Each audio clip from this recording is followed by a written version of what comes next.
See, nothing useless about it. Looks like my fists are making it through. Guard your arm, old guy.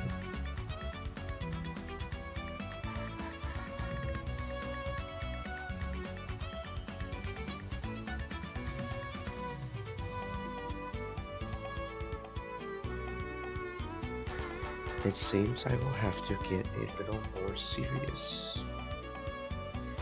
It appears it is as you say. In this world, nothing is useless. That's right. If you give up because something's useless, that's when your life ends. You'll get through. You can be sure of that. I'm an idiot, so this is the only way I can live. But even so, I'm sure I'll be able to teach Canoncon about a new world someday. So I'm not going to lose heart in a place like this. I'll definitely defeat you and save everyone. Damn, got to somehow open a hole. Kraus was repeating his useless effort to somehow open a hole between the metal bars. Useless. Nothing is useless. There's nothing. The lookout goats have been swallowed up by those black pitfalls and disappeared. Now was their once-in-a-lifetime chance. This was their only chance to break bars. So stop it. It's impossible, Kraus Sam. There's nothing we can do with our bare hands.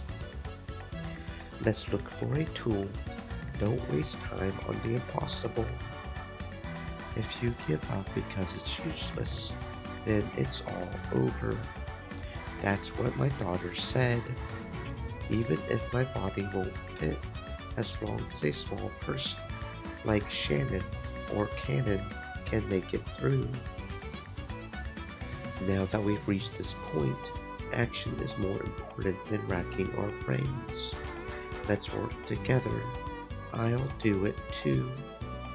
Canoncon, you're a boy, aren't you? Lend a hand. Canoncon.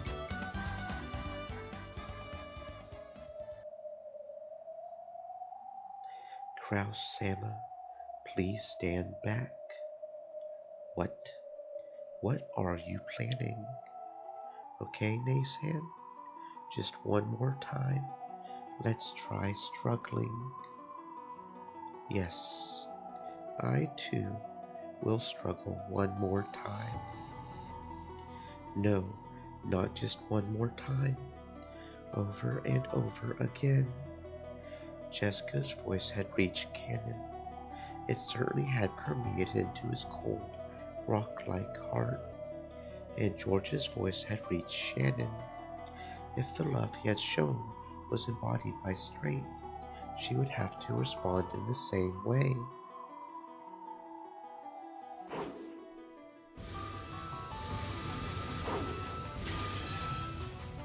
An incredible metal sound rang out. In the first flash, several metal bars were severed horizontally, and in the next flash, they were severed horizontally again, causing many metal bars to clatter to the ground like bamboo shoots cut by a sword. Kraus, Kyrie, and Nanjo didn't even have a clue what had just happened. Dr. Nanjo, which way down the corridor goes to the mansion? Of course, in and to the left, in and to the left. Let's go, Kraus Sama. Virgil Ia Sama will notice us at any moment now. What in the world are you guys? We are. When Cannon hung his head a little and faltered, Shannon slapped his shoulder, smiled, and spoke. "We're human." The virtual Yasama responds from the lookout web. "It's a jailbreak. The goat guards aren't there for some reason." "What? Why?" "It's Gap, isn't it? Taking someone else's summonings without asking." Gap, Gap. Confirming battle regulations. Requesting permission to fire at the escapees. Do it. Kill them. Kit. Gap. Understood. 45, 410. Prepare for sniping pursuit combat. Ammo type, guided cluster rounds. Virtual Iasama, an escape prevention barrier, if you would. Yes, you're right. I won't let you escape from here. Bit my tongue saying Gap.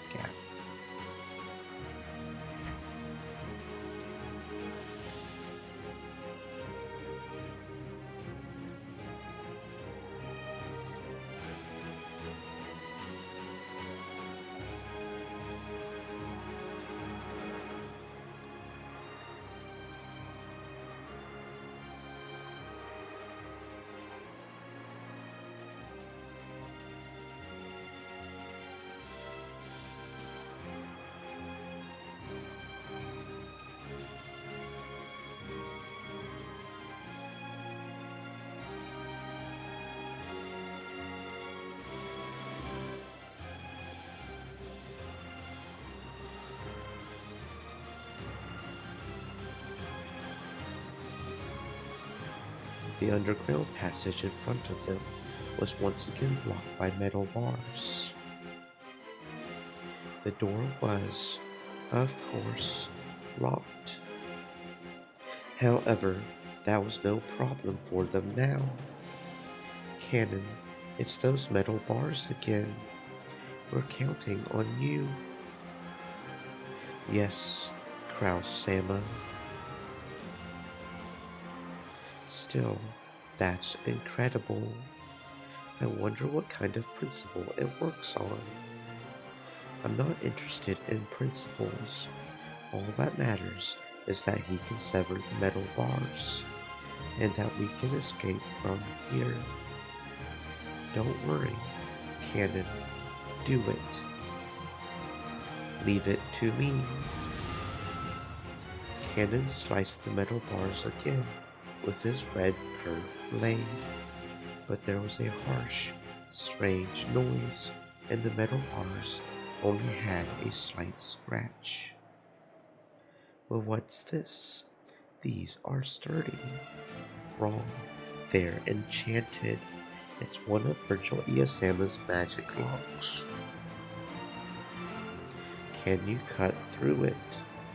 "Of course. But it will take time. We'll wait 3 minutes." After taking a deep breath and concentrating his mind, Cannon extended a red curved sword again. When he pressed it hard against the metal bars, sparks sprayed, almost as though he was melting through it with a burner. "It looks like we'll be able to cut it, but it'll be tough." "Kraus-sama, you've been targeted by the enemy. Please move back." "Pursuers, there's no one coming. Please get behind me. They're aiming for you." 45, data received. Target lock acquired. Commencing terrain calculation error correction. Formulating firing curve. Supplemental control point calculations complete. Data linked to 410. 410, data received. Checking hazard zone.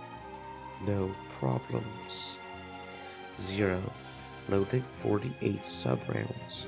Individual homing F and F. Guided cluster rounds.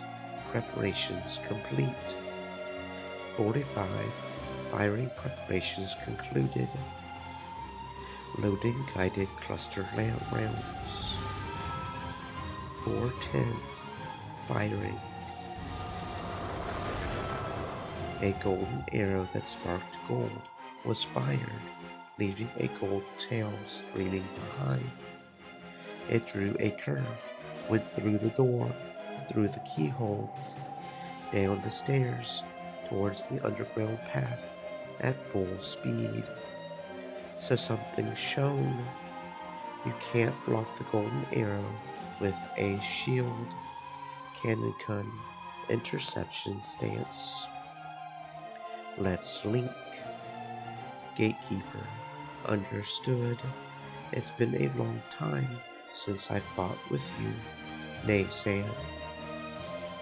Don't screw up.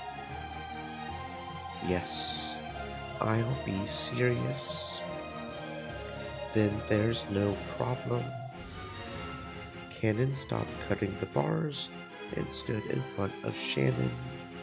Behind him, Shannon closed her eyes, concentrating her mind deep into the darkness of the underground path.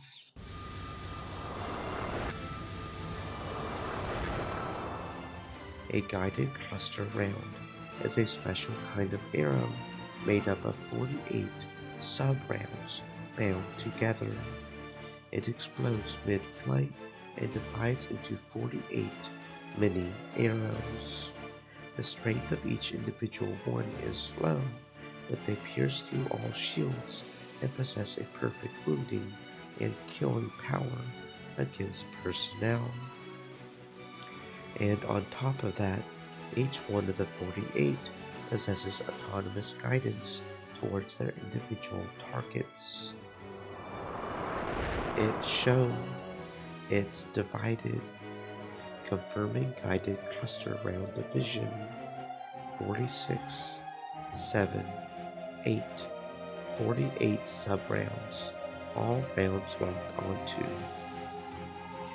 Interception control, data linked to cannon.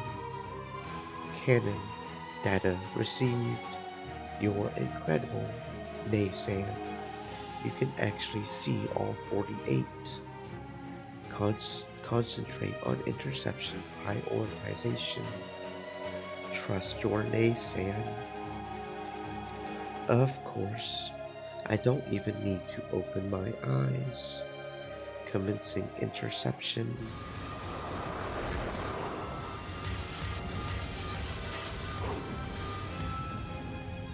To target unharmed, it was intercepted. All 48 of them. After all, Shannon and Cannon were originally a furniture pair. They're strong when they're together. Is this going to become a mouth vulture or something? Calm down. Reload. Updating ammo type. Precision. Light speed sniper rounds. Preparing for precision sniping. Sounds good. Impossible to intercept super high-speed rounds. Impossible for a mere gatekeeper to defend against. Precision sniping. Roger that. Commencing collection of precision firing use data. But what in the world was that just now? Don't worry, I don't have a clue either. All I know is that we would have died if not for these two. Cannon Kun, thanks.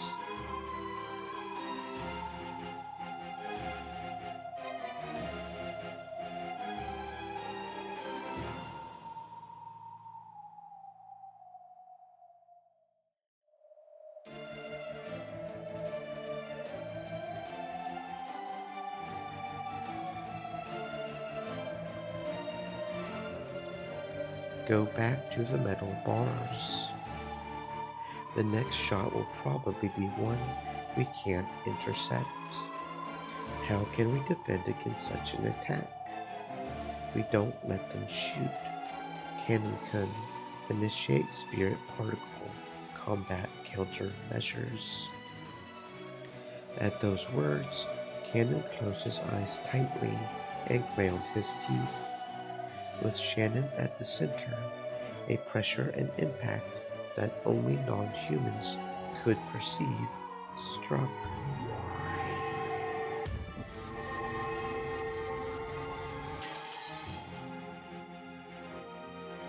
Firing system error.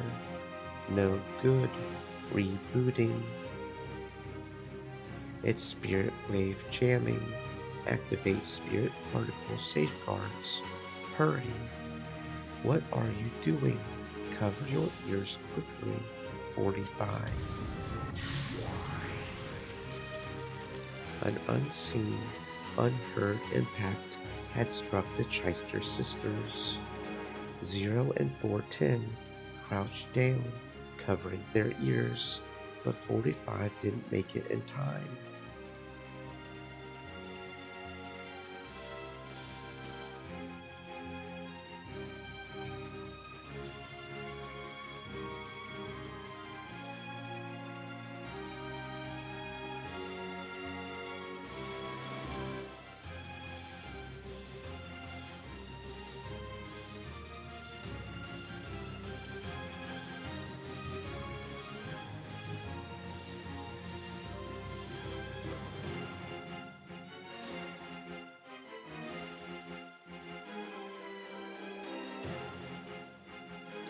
As she stood bolt upright, her eyes rolled.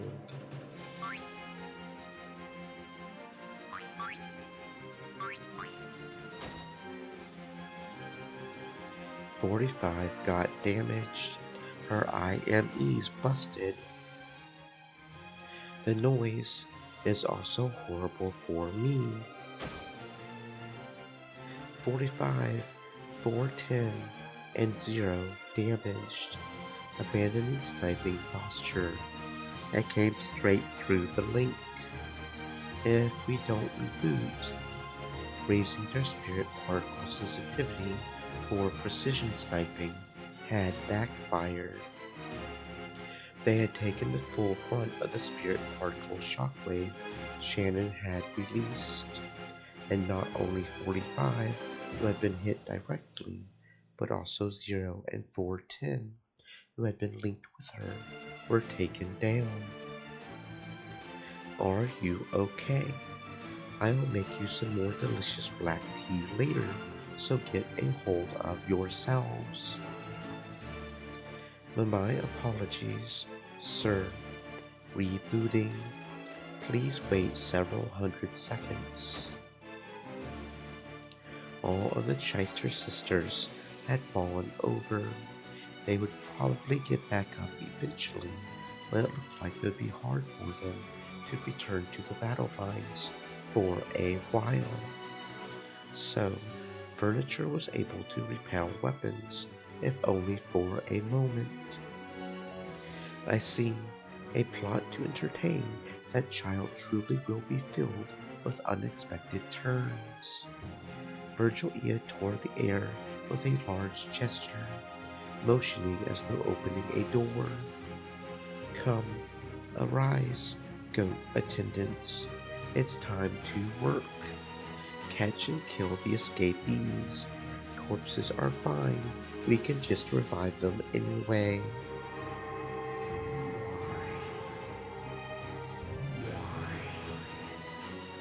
A gold-colored door opened in the air, and countless giant goats with muscular bodies peeked their faces out. Come now, hurry. There are 5 escapees, so the fastest 5 of you win. There will be a wonderful prize, so give it your all. Give it your all. Virgil Ea clapped her hands, urging them on. A prize? After facing each other at those words, the goats all rushed to the door at once, trying to get out, making the exit as packed as the Tozai or the Yamanote rail lines in the morning. Each wanted to get out first, so none of them could get out. Virgilia held her head in frustration.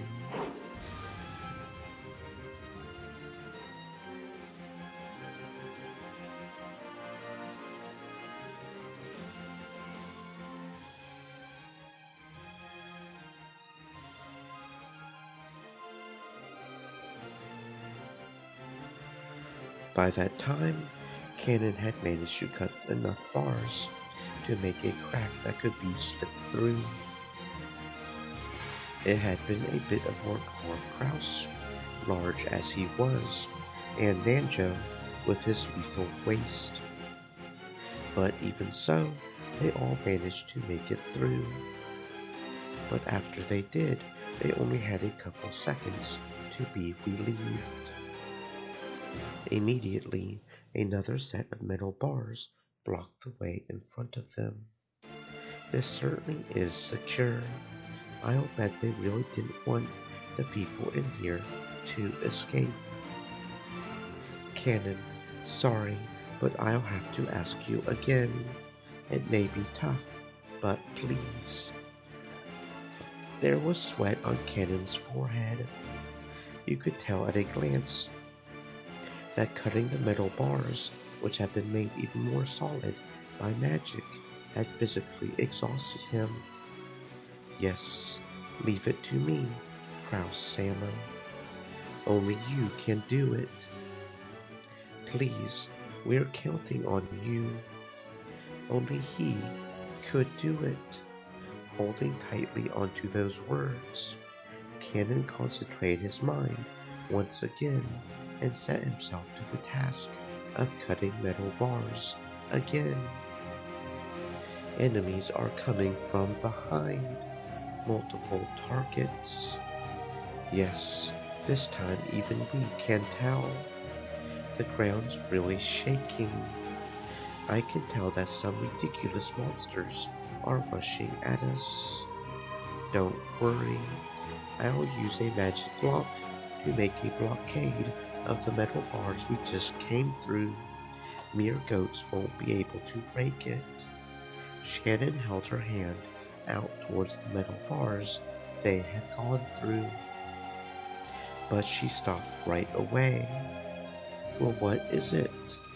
Virgil Iasama has started neutralizing the spirit wave jamming. It'll be bad if it's broken, and we'll lose the initiative once the Cheister sisters are rebooted. I'll make you pay in full for bullying those cute bunnies. If you're trying to gain the advantage with those clever spirit particles of yours, I'll tear away all that and rob you of them. Naysan, concentrate on the spirit wave jamming. The gap in those metal bars is too narrow for those goats.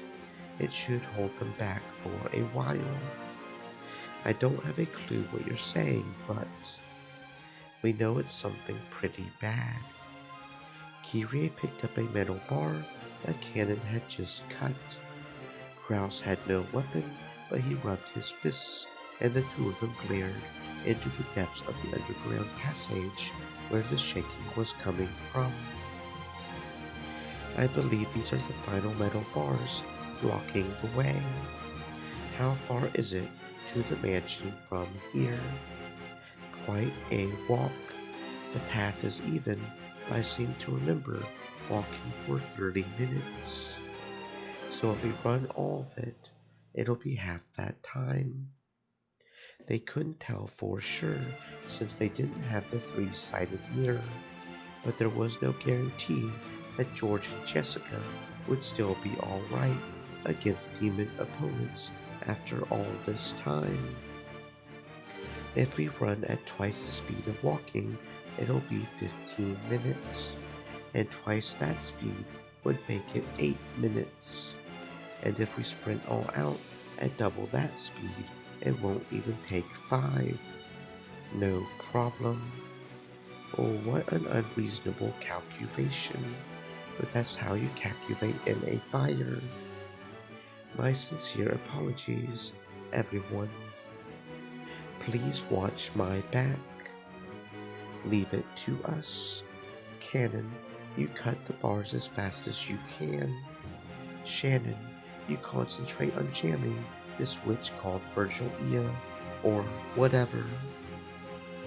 Kyrie-san and I will defend against our pursuers. Then the roars of beasts rang out from the darkness, and several fiery, glowing, bright red eyes appeared. Goats that were several levels more massive than the guards were rushing with an incredible force. The tremors they created were almost like an earthquake. They brought a frightening intensity and terror, but Kyrie actually laughed with relief. Those massive bodies wouldn't be able to go through the crack in the bars. The group of goats crashed into the metal bars with a fierce sound, like that of a train colliding with a dead end. Clumps of dirt fell here and there from the ceiling, and you could tell that the metal bars had bent as if collapsing. Their charging power probably was on par with a train. If the metal bars hadn't been there, they would likely have overwhelmed the five of them and crushed them in an instant. When the group of goats pressing up against the metal bars noticed the five people right in front of them, they let out a terrible howl, trying to intimidate the five. Or maybe that was out of pain from their game of push and shove. One calm goat among them figured out what should be done about the metal bars, then grabbed two of them with its massive arms and began bending them as though opening double doors. Kyrie sharply jabbed her metal pole at that goat's fiddles. The goat let out a roar of anguish. It probably hurt a lot, but that was all. It wasn't enough to bring it down. Kraus-san, still holding the metal pole she had struck out, Kyrie relinquished the opposite tip to Kraus. Kraus ran there with all his might, jumped up, and kicked down with all his weight and kicking power combined. All of that destructive power was focused on a single pole, drilling it in.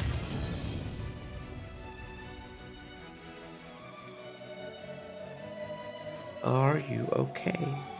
Please don't rub the affected area. I'll prescribe some medicine later. Take care. As the goat who had taken a pile bunker to its fiddles writhed with its teary eyes, it nodded its head. Looks like our link isn't that bad either. We won't lose to Shannon-chan and Cannon-kun. Naturally, for a loving family like us. We can do it if we take them together. Next, that one on the right. Understood. You really are a good wife. That Rudolph must have grumbled a little too much. Tell me about it later. Rudolph-san, suddenly turning pale in heaven won't do you any good. Okay?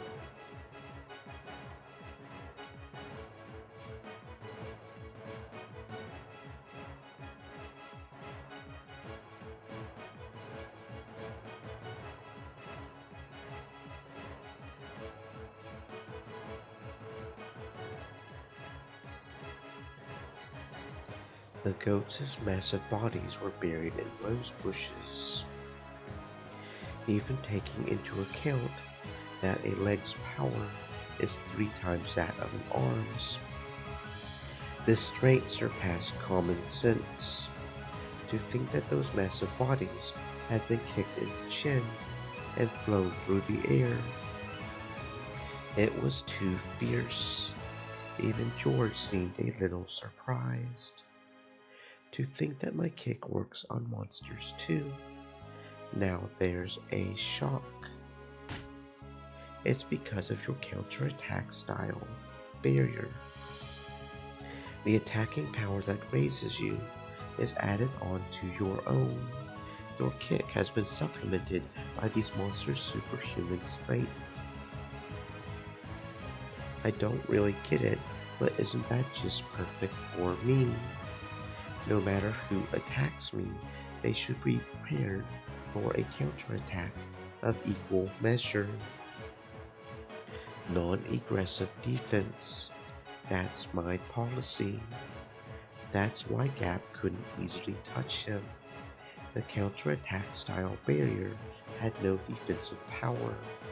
However, because of its countering ability, it could be useful in defense by making the opponent hesitate to attack. The goats had been foolish and so had attacked without worrying. But this second effort had worked in full against Gap. These guys really are dull. When your power's even, it's always an advantage to have a smaller build. He lightly dodged the log-like arms. When those arms touched the barrier that protected George, they let off a strong, red light. The tip of the counterattacking foot would then gain the same sparkle, and the superhuman power of the goat added to its own. The second goat fell forward and floated in the air for a second. Then, George's next roundhouse kick missed right over the fallen goat's head. For an instant, the goat hoped it might get away with its life. But no, a heel was dropped onto the back of its head, and it was forced to kiss the ground. Going from a high roundhouse kick into a neighboring Shaggy is pretty basic, right? Works pretty well every now and then. This guy's a problem. Seriously, a problem. What do you mean, demons? What do you mean, witches? The rulers of Rakajima are the Ushiromiya family. I'll make you physically aware of that. You. The only way to finish off George, now that his body was wrapped up in a counterattack style barrier, was to deny him a chance to counterattack. Nothing to do but suck him into the abyss next, then kick and drop him, kick and drop him, kick and drop him, until she kicked him to death. But George had already completely seen through the faint warning signs that told of the appearance of Gap's pitfalls. If he could jump over that next pitfall, then this time he would probably pulverize Gap's head with his whirlwind-like kick, without holding back in the slightest, just as had been done to his parents. She was able to envision that scene vividly. Gap hated Kenzo more than ever for calling her out to this ridiculous island. Even though Ronov held out a shield, he had finally started using his hands. Without a more powerful shield, he wouldn't be able to block Jessica's fists anymore. The enchantment on Jessica's fists grew the more she fought. The permeating upgrade had already grown several times. And those fists had also been given an impact upgrade, a piercing upgrade, and a speed upgrade, making them fists worthy to fight on par with a demon. What's wrong? Starting to get tired.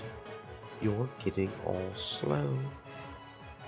No, your movements and thoughts and kinetic vision have been rapidly enchanted. My movements have not changed from the beginning. Your movements are beginning to catch up to me, and you still won't fight back. This is my style. However, I cannot allow it to continue at this rate. It's about time for me to get serious and end this. Rono's face turned into an expression he hadn't shown before. It was full of respect for Jessica in a truly demonic way, because it was an expression he only showed for enemies who made him get serious.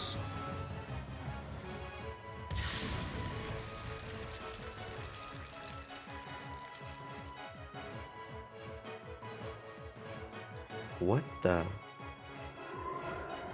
With a gesture of his whole body that you couldn't call elegant, Renaud held out a shield with all his strength, a shield the size and thickness of a wall. It was more tenacious than a simple shield. It literally was a wall. On top of that, with all Renaud's magical power, it pushed Jessica back bit by bit. Did he plan on crushing her back against the wall and crushing her to death? Jessica tried to break through the wall with both fists, but it was solid. Without any exaggeration, it was solid. Is this what you call serious? No problem. I'll break right through it. I will not let you this time. This wall is somewhat different. Here, allow me to enchant it as well.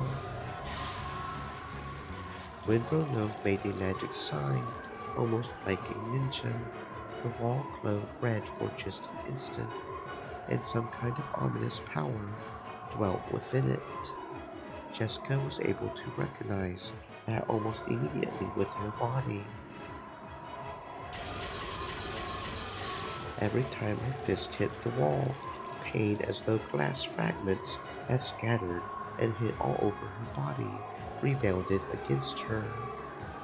I upgraded it with attack reactive armor, an exceptional item that will decrease the force of your attacks by counterbalancing them, and which can even counterattack with reactive fragments.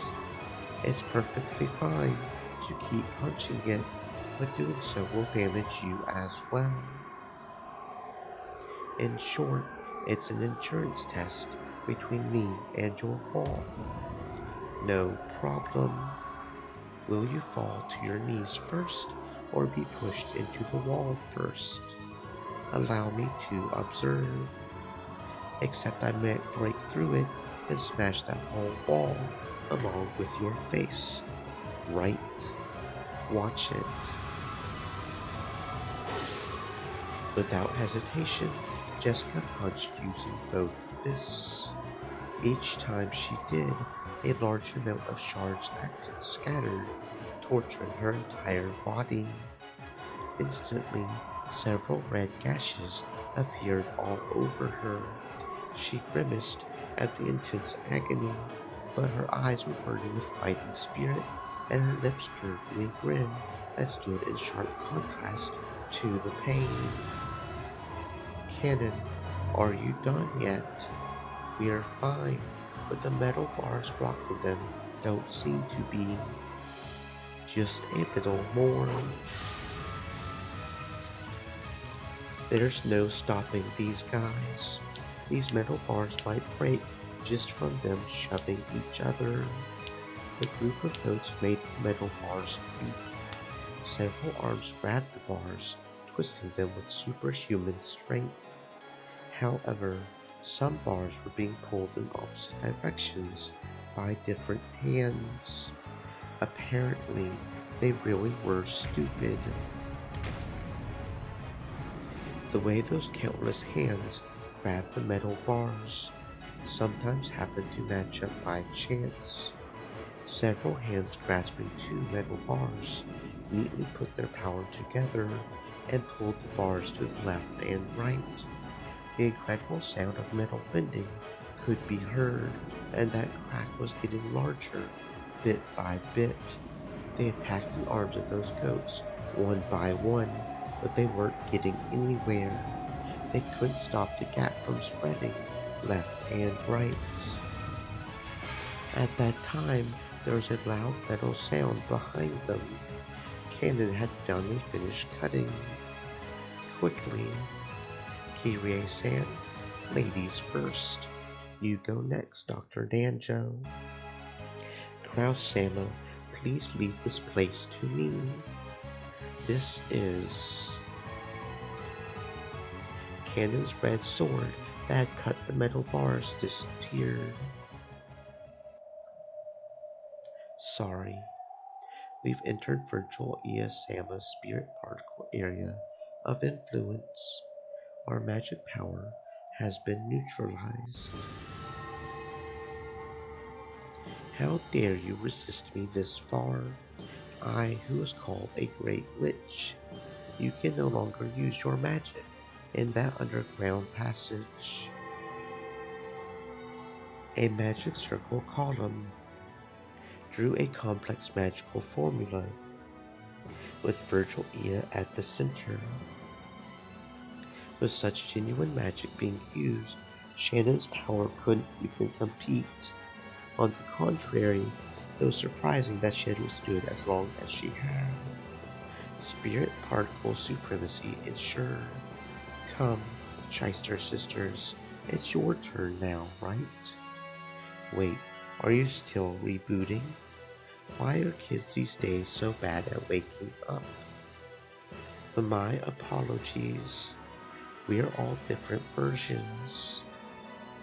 Why do the shortcuts and pull down menus get all screwed up every time you change versions?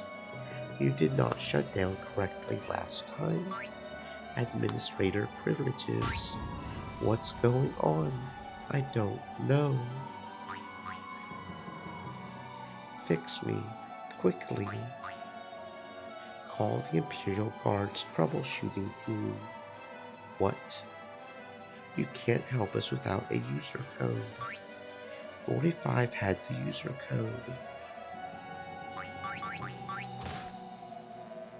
It just sounds like 9999 in Japanese to me. Have her write it on some paper. She can't reinstall her IME, so she can't write characters. You take your time fixing yourselves. I'm going. Sorry. The narrow underground passage was packed with goats, crudely like a commuter train in the morning. Virgil Iya was again shocked by this congestion. What are you doing? You want to go first because you want the prize. You're getting in each other's way because you don't want the other goats to steal the prize from you. You stupid goats. I'm going, so make way. What? You don't want to? Virgil Iya-sama is trying to steal your prize. Why are you all standing arm in arm? Tight, cramped. When does this become a goats only car? You, that kid who just touched my butt, get off at the next station. What's with you? Come this way, you say? The five in Krause's group dashed through the passageway with all their strength. They couldn't dawdle around in an underground place like this. They had to quickly join up with the children on the surface. If they could meet up, there would no longer be any more sorrow. At that time, a terrible rumble started chasing them. Had their pursuers finally made it through the metal bars? But they couldn't see anyone when they turned around. However, that rumble and the dirt that fell here and there from the ceiling grew closer and closer, finally catching up with them and even going past them. It felt almost like being chased by ghosts. For a second, they thought they had gotten away until the ceiling in front of them fell in and a single goat stood in their path.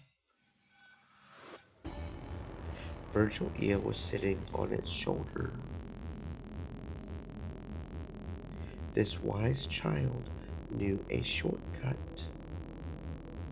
What a good kid, you get first prize. Later, you can have some handmade mackerel curry. Maybe it really was happy about that dude. I would love some mackerel curry. Can I have some mackerel curry? The massive goat showed its joy by putting his hands together and writhing. Virtual ears let down, laughed that this time it was finally checkmate. It's no use. Our magic has been completely killed. Not yet. Even without magic, we still have these bodies. Then don't be ridiculous. There's no way you could fight a monster like that without that strange power. So stay back, children. I'll do something about this, so escape past the sides of that monster while I distract them. I won't let you. When Virtual Ea clapped her hands, a purple magic circle wall appeared behind her, stealing even the faint hope that Kraus had been betting on. Is there nothing more to be done? No, not yet. Even Jessica thought I must do so as well. Are you serious? It's not possible. Not against that massive monster. Don't be absurd. Kraus-san, let us think of another way. If you think of something, say it. Until then, it looks like I'll have to manage something. Come on, get back. Take care. My, Kraus. You intend to fight this child alone. You never know. In a fight, it's always possible to get in a lucky shot. You think you can win even with a fluke. Allow me to explain so that even one who's so blissfully unaware of his place can understand. What? If you were to wield all of your strength, your power level is at most 6. In comparison, this child has a power level of 1000. In short, even if there were 100 of you, you definitely couldn't win. Well, it's true that there are uncertain elements in a fight. Let us admit that your power level has a slight scaling factor to it. But even so, your chances of defeating this child are at perhaps 0.00001%. Do you understand? You don't even have a 1 in 10,000 chance of victory. Virtual Ea and the goat guffawed together. Damn it! If I've got a 1 in 10,000 chance, that means the payoff will be 10,000 times greater, right? A splendid dark horse. Seeing a ticket like that makes me want to buy it right away. But the coin to buy it is your life, and you've only one of those, yes? However, I can understand why you would still want to entrust that miracle to fate. Therefore, I shall praise your courage for standing against us without fear, and give you a bit of a handicap. This child will fight with only his left arm. Well, even so, I have absolutely no intention of losing to you. Come to think of it, what's that noise I keep hearing? Very well, I'll take that challenge. Whether it uses its left arm or not, I'm sure I would be killed with a single strike. I also have only a single chance at a strike. I can only bet everything on that. That's absurd, Krause Sam. I know you used to do boxing, but wasn't that as far back as your college days? No, no, even if you were a pro boxer, there's no way you could defeat a monster like that with one strike. That would be true if it were a match in the ring. But while Krause Nissan's chance to bet on his hope is fate, it does exist. He's betting everything on that hope. You aren't saying. But there's no way that would work out. Krause Sama will watch me. I'll settle this with a single strike. How shallow. I know what you're after. The distance between the two of them is more than 10 meters. If the goat and Krause both step in with all their strength to settle the fight with a single blow, their power will double what is normal. Both will crash together, so it's a relative 4 times normal. Even if, on top of that, the strike lands on a weak point or a critical hit, that will only double the power again. In short, Krause's maximum power level of 6 times 8 would be 48 at the most. He might or might not be able to win if he repeated that lucky shot a full 20 times.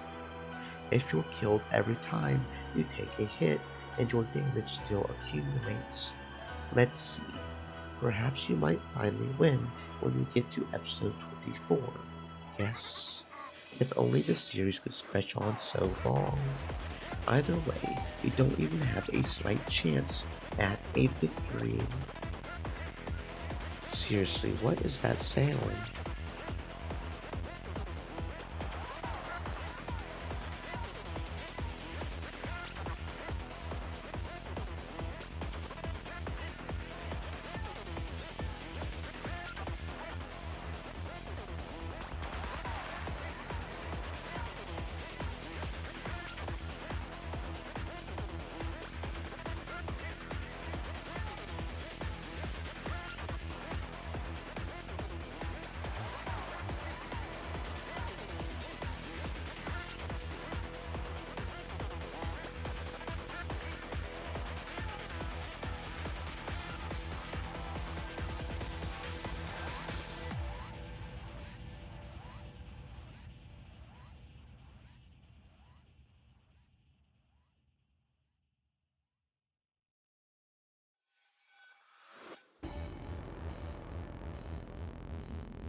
Let me bet everything on a single strike.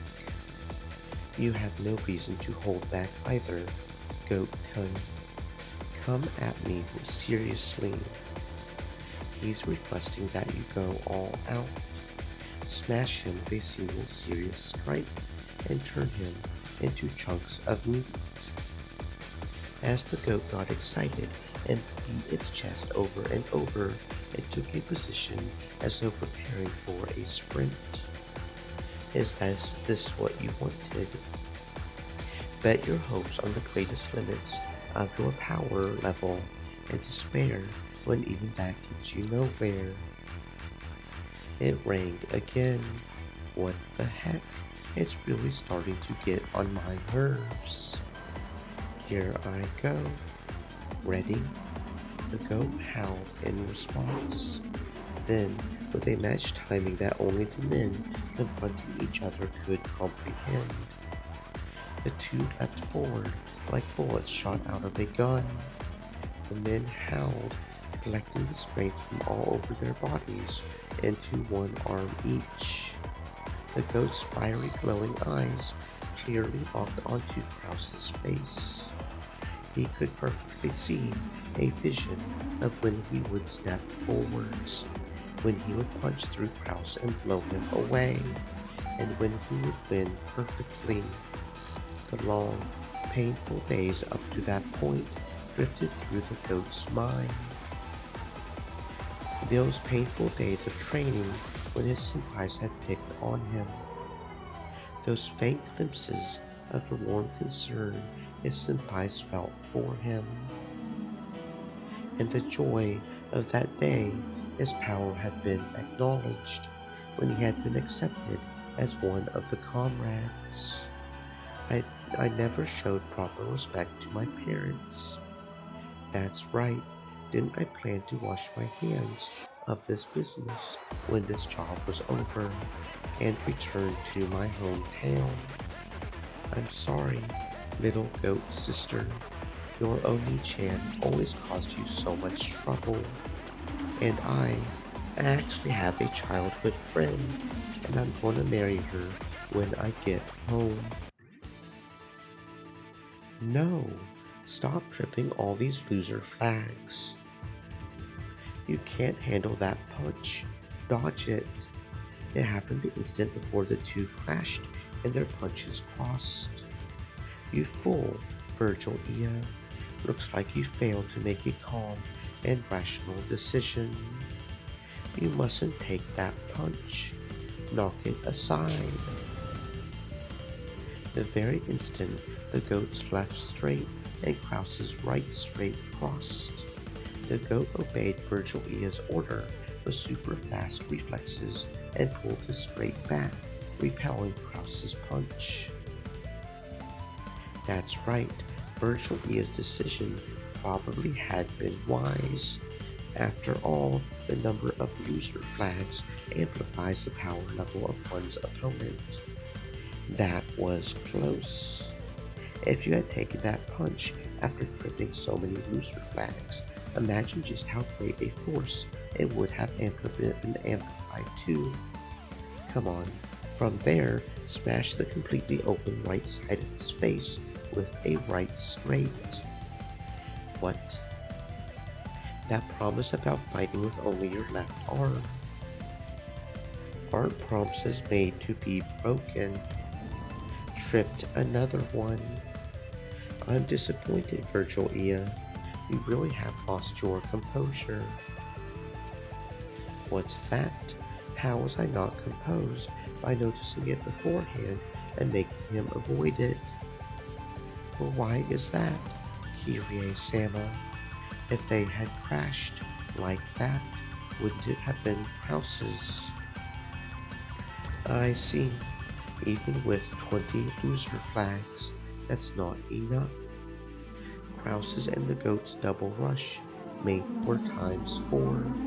With a miracle as an ally, the firm promise of a critical hit doubled it again for 8 times.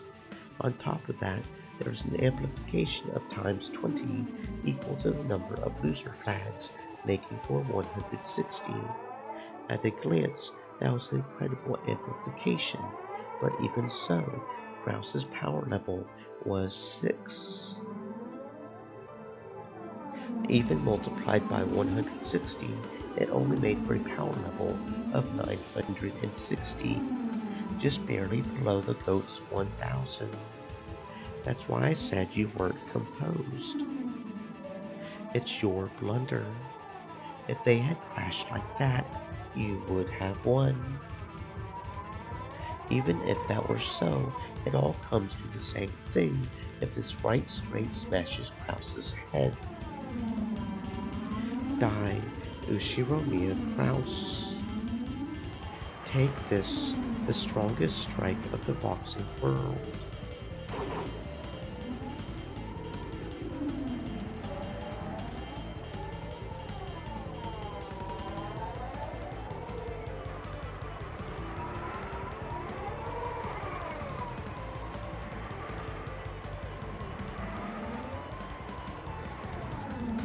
After repelling Krause's right straight, the goat's right straight attacked the right side of Krause's face, which had been left open. But there, it crossed Krause's left straight.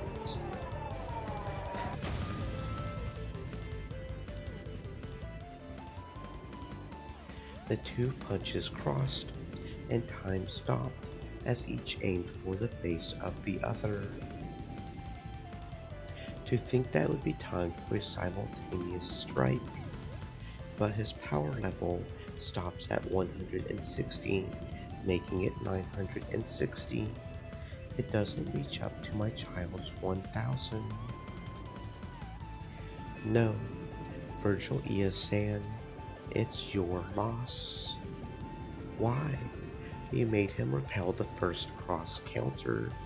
Certainly, if another right straight after that were to hit, Kraus-san would probably be in pieces. My friends, hydrate. However, that was crossed. That's no good. Sorry, but this is a complete loss for you and this goat. A cross counter has 4 times the destructive power of a normal punch. This is common knowledge in the boxing world. And if it's blocked and the right straight hits, then it's a double cross counter with 8 times the destructive power. This is also common knowledge in the boxing world, and if that is crossed, then by the principle of leverage, the triple cross would multiply the destructive power by 12. This is also painfully common knowledge in the boxing world. It's even written in a Min Mei Shobo book. Kraus-san's power level is 6. The rushing from both sides is times 4. The critical hit is times 8, and times 160 for tripping too many loser flags, and times 12 again for the triple cross counter, to times 1920. His power level is 11,520. Kraus's punch now had the power to easily win the first 10 Kaichi Budokai. This result was brought about by Kraus-san's persistence in not giving up on victory until the end, and your pride. Without either, this strength would not exist. You fought well. You may now fall. Banjo clapped the goat on the shoulder. Your Oni-chan gave it his all. As the sparkling drops from the goat's eyes scattered, he bent backwards and fell on Virgil Ia. Heavy, get off me. The goat's massive body was too heavy for the slender Virgil Ia. She wriggled around with it on top of her, but it didn't look like she would be able to escape. In that instant, the barrier Virgil Ia had sealed broke. Don't take it personally.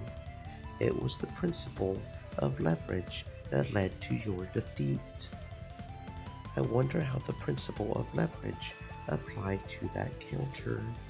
It's an eternal mystery. Let's escape while we can. You take care too, Goat Sam. Well then, excuse us, Virgil E. Samo. Wait, wait up, get this off me. After that, there was nothing to block their way. They ran intently through the underground passageway.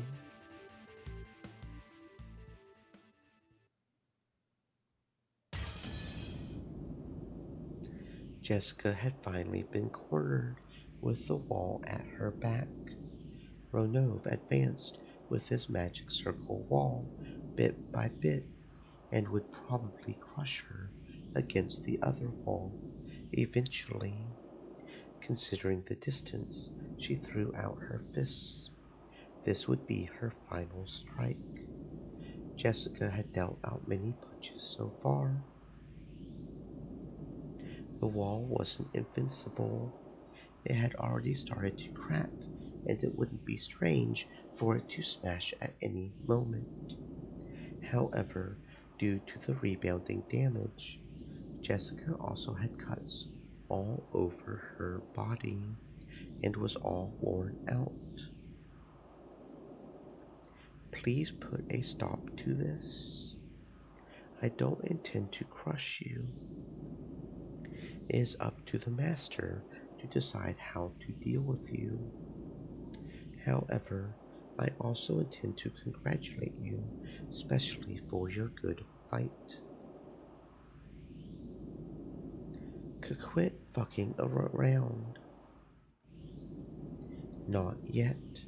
It isn't over yet. You have wounds all over your body. It's all you can manage just to stand, is it not? It seems you plan on putting all your strength into this final strike. However, that final strike will be fatal for you. The damage reflected by Ronov's magic circle wall was proportional to the strength of the attack. Jessica's all-out punch would be bounced back onto her. The more all-out she went, the more suicidal it would be for Jessica. I get it. I know that. I am warning you. Stop this. Now. This is for your own good. Stop bluffing. Your wall is already about to break, right? I can tell by the feel of it after punching it so much. Okay? That was a fact.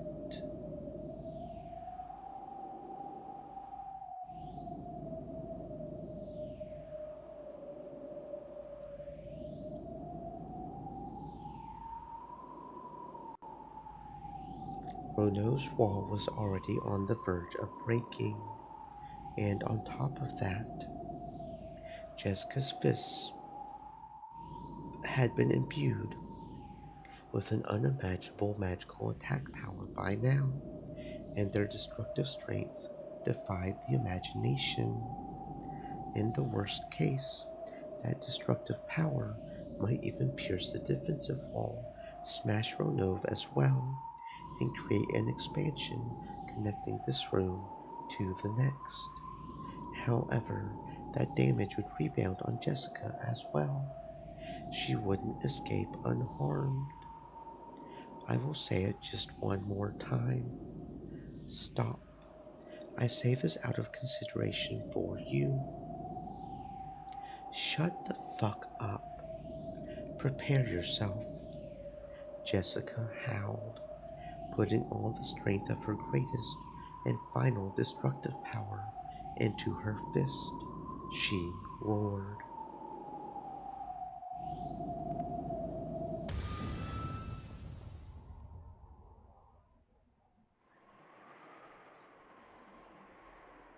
The three goats had been beaten down long ago, without straining to breathe in the slightest. George cautiously closed the distance between him and Gap. He was after her. He was planning on bringing her down with a single strike. Gap was also aiming for a single strike. If she let that chance slide, she would be killed this time. Aren't you going to use your pitfalls? Even the tiny opening during the time it took to open the hole would prove fatal with George as an opponent right now. Gap cautiously calculated the distance and timing, but even as she did, George closed the gap between them. If you won't come, I will. Go ahead. There's no point in cheap tricks anymore. I'll settle it with this kick of mine. For an instant, she thought George's body blurred, and then only his jacket was floating in the air. The moment she thought, darkness covered Gap. George, with his heels swung up high, was attacking from the sky like a massive dragon. It worked. This is my victory, Ushiromiya George. What? Gap opened a vast pitfall with her in the center, swallowing up George along with herself. The two were swallowed up by the pitfall and spat out from the ceiling of the arbor. But that was what Gap had been after, so she alone landed lightly. However, there was another pitfall in George's landing spot. Got you, Ushiromiya George. It was fun, so die. The Ushiromiya family headship would be wasted on the likes of you, so I'll finish you right here, right now. George once again fell from the ceiling of the arbor. He had probably been dropped the same distance as falling off the roof of a two-story building. In the sky, he couldn't control his posture in any way. It was impossible to resist or defend or avoid. As Gap spun like a whirlwind, she concentrated all of her energy on the sharp tip of her stiletto heel. This was the final strike to perform his requiem, the final strike of the queen bee that would bore into heaven, knocking him down into the true abyss. Welcome to the abyss. This is the end of the line for you. She closed in on her prey and stuck her foot up into the sky. At that time, she saw George's face. Even though he was in mid-air, he was calmly adjusting his glasses with the middle finger of his right hand, and his posture was still preserved as that of an axe kick. Without the faintest deviation, he aimed for Gap's forehead. I had already hypothesized that this move would come up. What? If I had jumped to make the person on the ground taste my heel, my posture would have collapsed long ago. However, my posture hasn't collapsed in the slightest. Do you know why? You don't mean. From the very beginning, I aimed to make a person 2 stories below taste my heel. It's your loss, miss. Take this. The final, strongest punch that Jessica had raised reached the wall and was sucked in.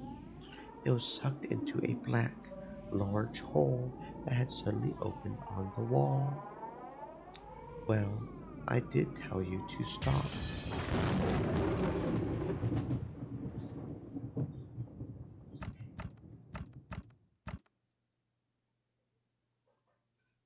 This is... Actually, I wasn't even close to being in a pinch.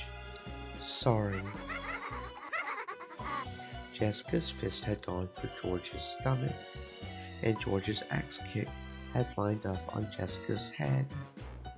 The shocking destructive power imbued in Jessica's fist crushed George's organs and scattered his abdomen. The same destructive power in George's axe kick smashed half of Jessica's head and scattered its contents in the same manner. Didn't I tell you about a witch's acting prowess? Beato, what do you think? Were you watching?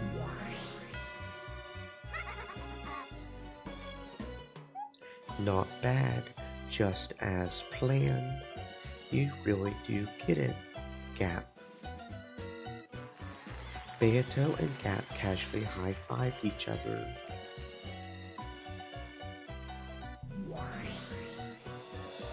Thanks, Rono. Thanks for the gift. I'll return Jessica's corpse.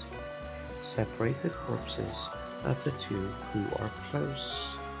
Does this mean the second twilight is over? Gap dropped Jessica's corpse through a pitfall, and all the chunks were thrown into Jessica's room as carelessly as throwing something into the trash.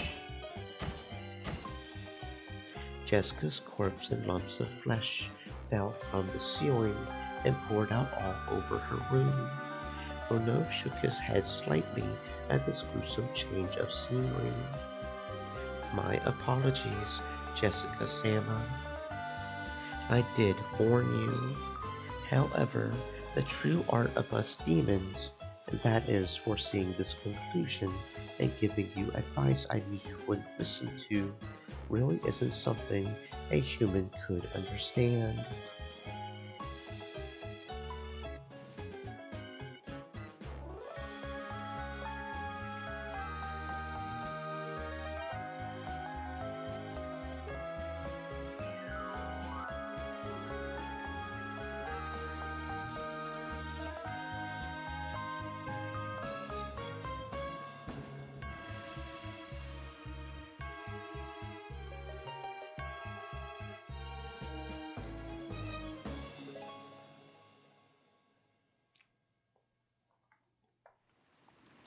It really was fun, kid, but you play with words a bit too much.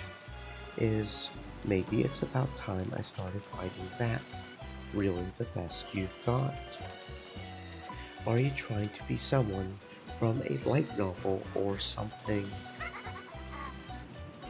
In the arbor, brutally decorated by George's and Jessica's scattered blood and guts, Gap enjoyed a loud laugh for a while, but she quickly realized that, in all seriousness, this was a little too filthy and undignified, and she snapped her fingers.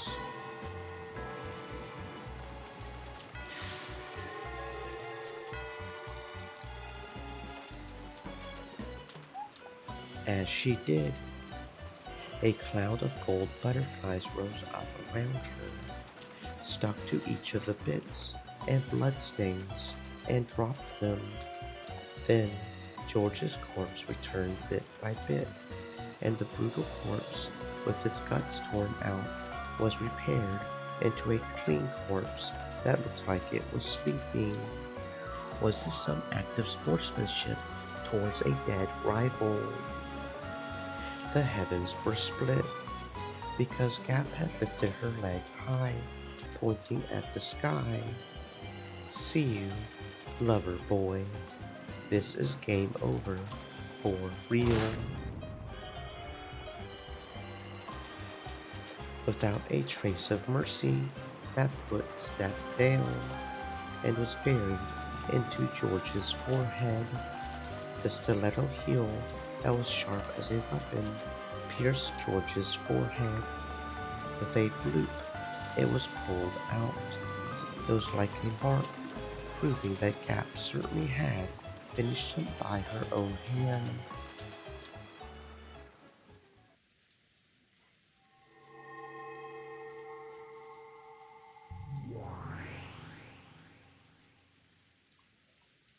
Ronov also returned Jessica's corpse to its original form, and unlike how it had been with George, he restored Jessica's life.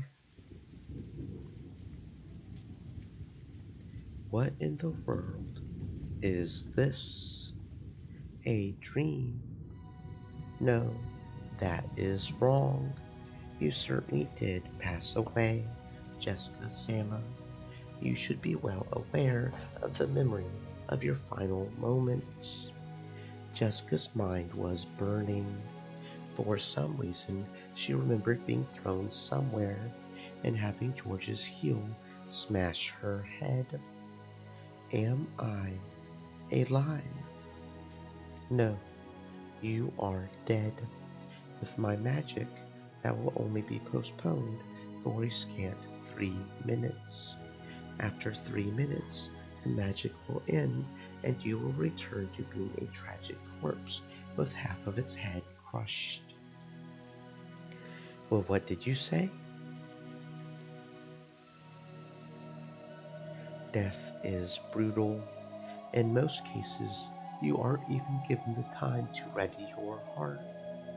But to praise you for fighting so bravely, I've decided to give you this time. Perhaps you should sort out your regrets from this world in those 3 minutes. I can also decide to take you along with me during those 3 minutes. But the power that had burned through Jessica's body until a second ago had been completely lost. Jessica was aware of that herself.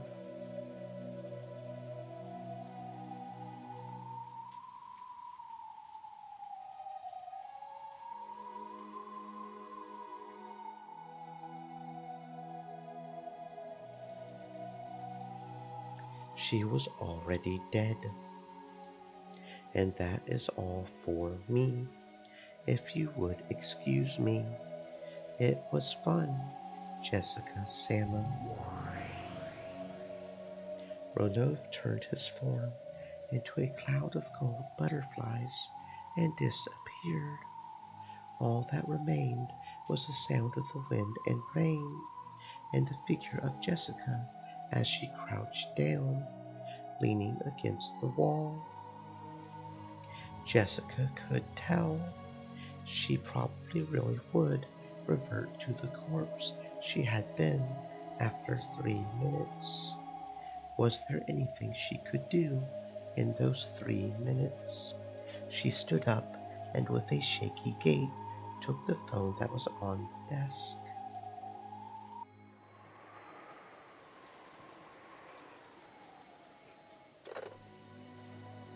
Hello? Is that Jessica? Jessica, what is it? Are you okay? They got me. Are you okay? Did you get injured? I'll come to save you right now. No, it's already too late. I'm already dead, or so I hear. By the time you got here, Battler, I would be a corpse with half its head split open. That damn geezer. Wait there, I'm coming right now. Listen to me, Battler. Listen closely, okay? Now I totally see why Goda-san and Kumasawa-san were evasive about the time the six in the dining hall got killed. Those guys aren't human. Well, what? What are you talking about? I saw it, so what am I supposed to do? Those guys warp and set up barriers and do whatever they want. Okay? It's like some kind of manga, an anime, hell, and we seriously can't keep up. From the very beginning, fighting was useless. They really aren't opponents that you'll be able to fight with that hat-stand spear you're so proud of. A line of blood dripped down from Jessica's forehead. George Nissan's done for too. That was an instant death. The next test is yours, Battler. I wonder if your test will go the same way as ours. Be careful and don't misunderstand. You mean about the test? No, don't misunderstand and assume that your enemy's human. The enemy isn't human. They are demons that can freely wield a terrifying magic. No matter what, don't get the wrong idea about that. Be careful. A line of blood dripped down from Jessica's mouth as well. The left half of her head started hurting. Jessica realized that she was about to return to the corpse she had been. When 13 people die, the Golden Witch will revive. 6 were killed, including Mom. That's the first twilight. Then George Neeson and I were killed for the second twilight. So once 5 more people are killed, the ceremony will be complete and the witch will revive. I hope Dad and the rest are safe. If they aren't, the one to test you might be the resurrected Beatrice herself. Battler already didn't understand what Jessica was saying, but from her tone he realized that she knew she was about to die. So even though he didn't understand the situation, he urged her to give it her all. I said I'm already dead. See ya. It looks like it's time. Good luck on your test. I hope you can become the head.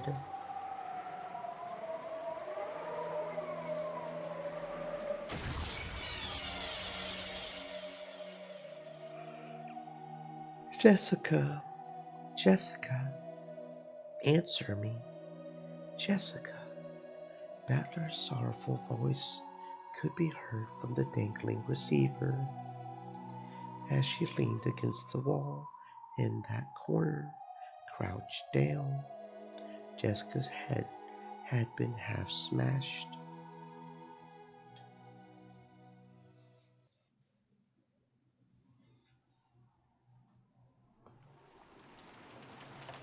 This place is... Is this a well? Where is this? Kyrie stuck her face out of the well, and then Kraus showed himself too. When he realized that they could see the back of the mansion from beyond a grove of trees, Kraus knew more or less where they were. To think that here, in a certain well, there had been a hidden underground passage, which led to a hidden mansion. This really is tough on this old body. I usually came up from a different spot with real stairs. If you just unlock it, I will ask you to tell me about the layout of this place in detail later, Dr. Nanjo. Shannon, are you okay? Grab hold. I'm fine. Cannon-kun, quickly. Cannon climbed up a ladder out of the shaft that was disguised as well. It was probably quite deep. When he looked down for the first time, he realized how far he had come up. Firing.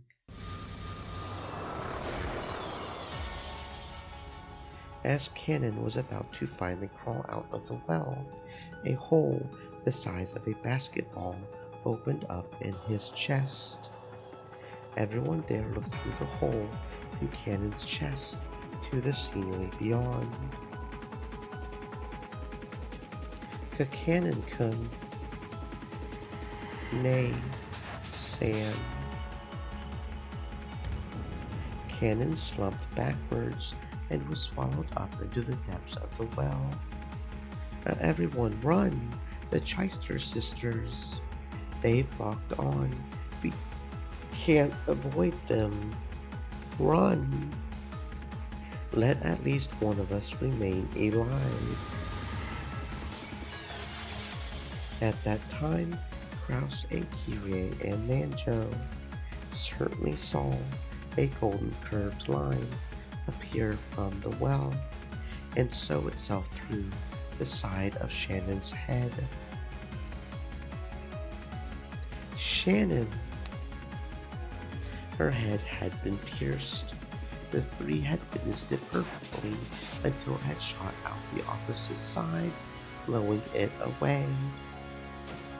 Shannon fell to her knees, blood gushing from both sides of her head, and flopped to the ground.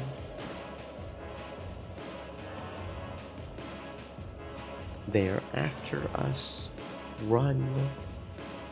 We'll be killed. Run, run, run, run! As Nanjo doubled over in shock, stunned by how Shannon had died, the Chister sisters did not allow him to escape. A curved line again appeared from the well and pierced from Nanjo's forehead to the back of his head in an instant, sewing through him.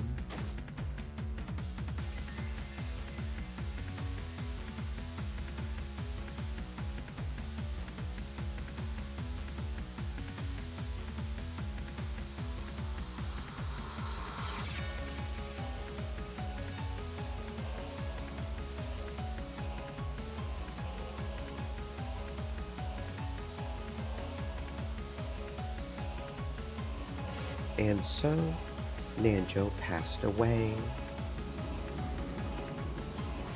What the? Why? Where's the enemy coming from? We're being sniped. I don't know where from, but they've honed in on us perfectly.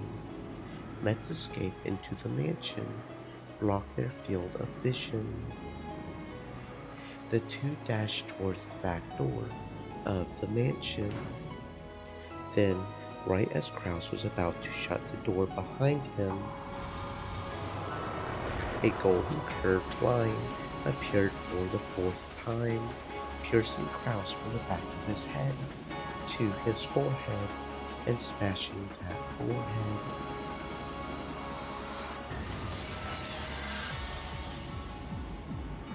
Kraus's body leaned over, fell down, and drew a neat radial pattern with the insides of his head.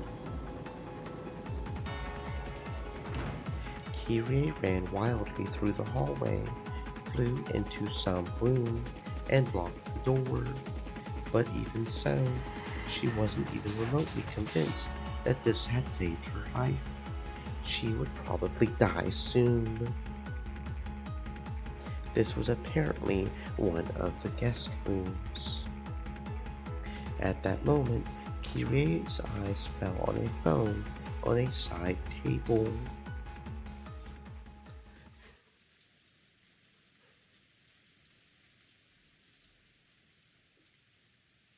After hanging up from the call from Jessica, Battler had been about to dash out.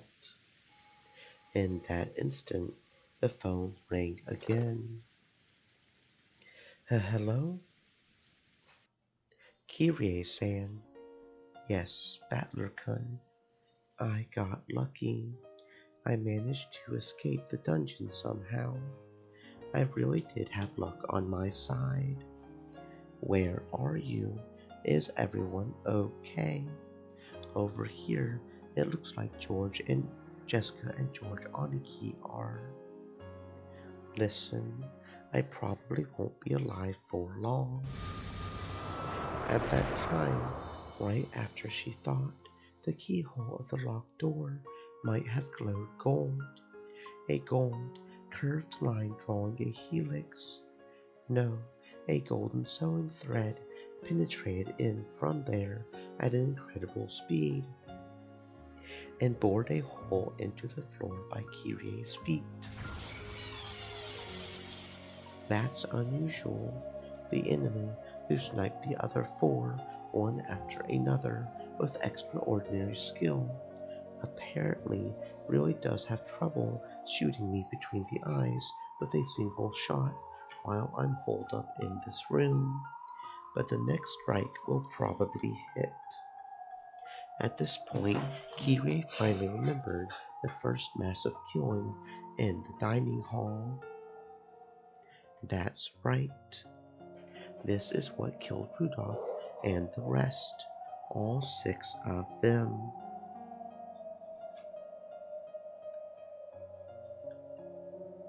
Listen, Battler Kun, I'm going to tell you everything as I saw it.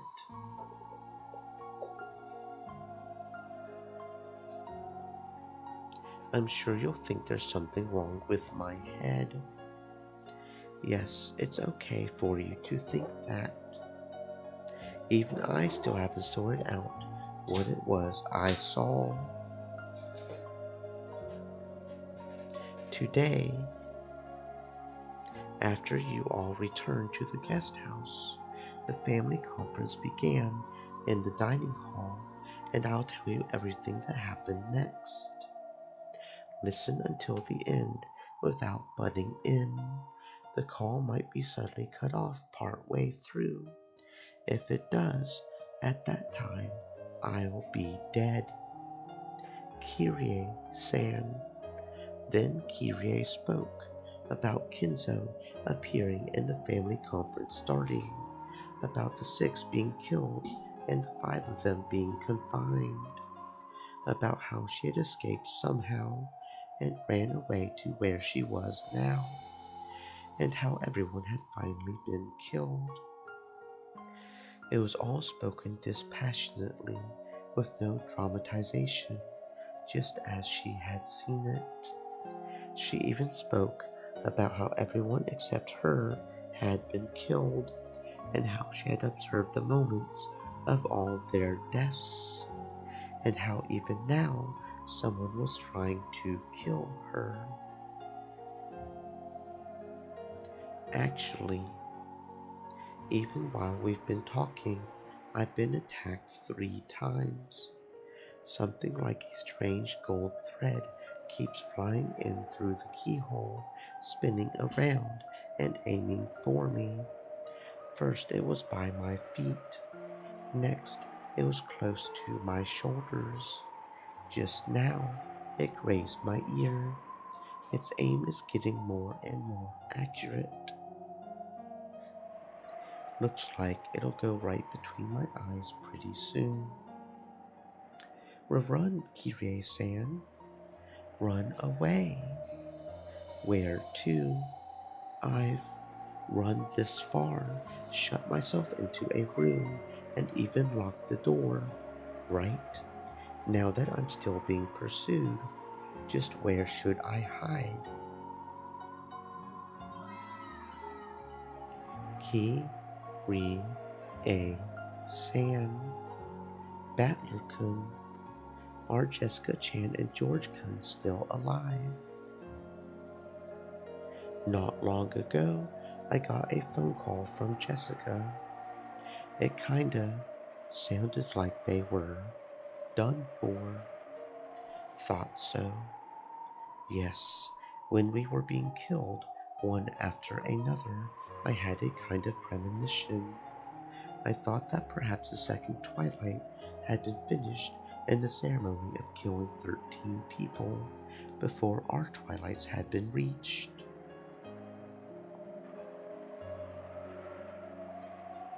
In short, when I die, that's 13 people. The ceremony is complete. The Golden Witch, Beatrice, will resurrect. I wonder what in the world will happen. on this island filled with demons and witches and swarming with goat monsters. I wonder just what will happen when even the leader of them all, the Golden Witch, appears. By now, I don't have a clue what's going on anymore.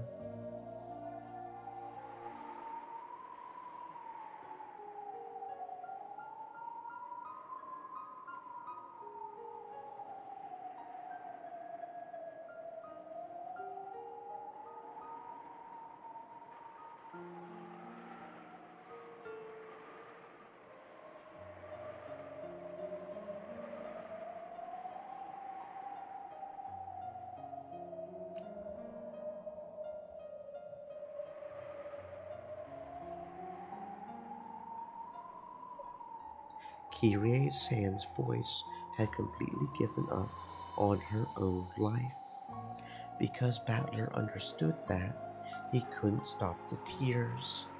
There's just one thing I can advise you on. What if a demon or a witch does appear in front of you? Yes, there's no need whatsoever to doubt whether it's real or not. Understand that it is what it seems to be. You might think there must be some trick, or that there's some true nature hidden behind it. If you have the time to think of something like that, it would be much more constructive to plan out how not to damage the mood of whatever you're facing. Even mistakenly, you must not say, in that case, try showing me magic. Because to prove that, they'll probably use an even crueler way than before to show you.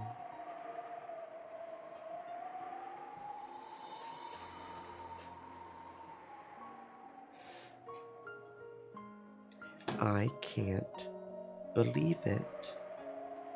Even if I hear something like that coming from your mouth, I can't believe it.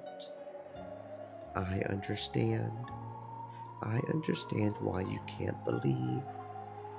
So, that's why I can give this advice. Believe.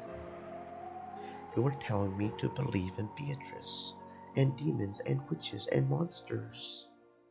Even after being shown things not of this world so clearly, I think we still were able to believe in any of it. I'm still like that now. The true form of this thing that keeps attacking me, trying to shoot through my forehead, is something I don't understand, and I can't believe it. So, I want you alone to believe, to understand, to accept the existence of what we couldn't accept. If you do that for me, our deaths won't be wasted. It'll also have been worth it for me to make this phone call. Kakirie-san, I'm still okay. It scratched me, but it missed again. It looks like I probably won't get another chance. Thank you, and goodbye, Battler-kun. I treated you coldly sometimes because you're Asumu-san's son.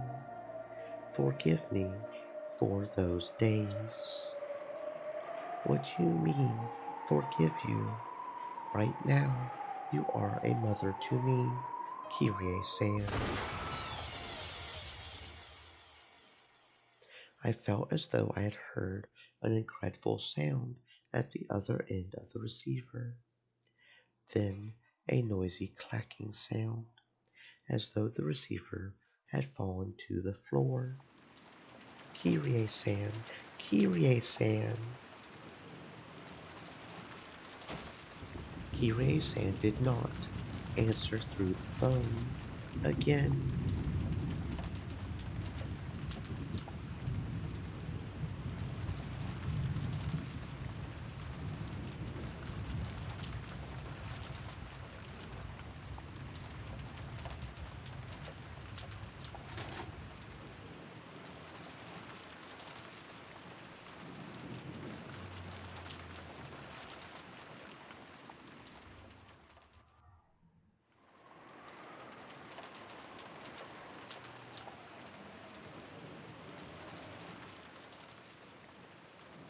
I don't know why you're mad, Butler Battler. You don't. Everyone was killed by that damn geezer who was saying something crazy about Beatrice's resurrection ceremony or whatever. So, by now, 13 people have been offered as sacrifices, and it's already time for Beatrice to revive, right? Sure, that sounds great. I'll find Beatrice too and kill them both. We've survived the ceremony, so we'll receive an invitation to the Golden Land from Beatrice. Over there, all wishes will be granted. If having your family killed is painful, then you just have to resurrect them. That's what I plan to do. I'll revive the really nice real mama and the one that isn't possessed by the Black Witch. So Mama will always be with me. There won't be any more overtime or working on days off. She'll always be with me and think only of me, and she'll always fight for against fearsome enemies for my sake. There's something wrong with you. Why are you saying something so incomprehensible in a situation like this? Didn't Kyrie just tell you, Battler? Didn't she tell you to believe in the witch? For fuck, this is no time to get in an argument with you over something like this.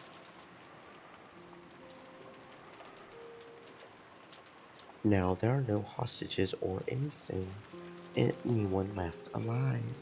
This weird, shitty ceremony game is already over. Let me do what I want now. Someone might still be alive, or someone might be hiding. I'll search everywhere, find them, and beat the shit out of them. In a rage, Battler grabs his hat, Stan's spear, and flew out of the room.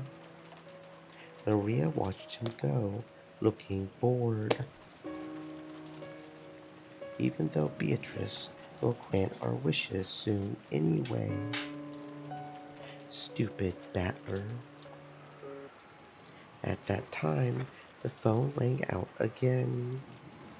Maria stood up and grabbed the receiver. Hello?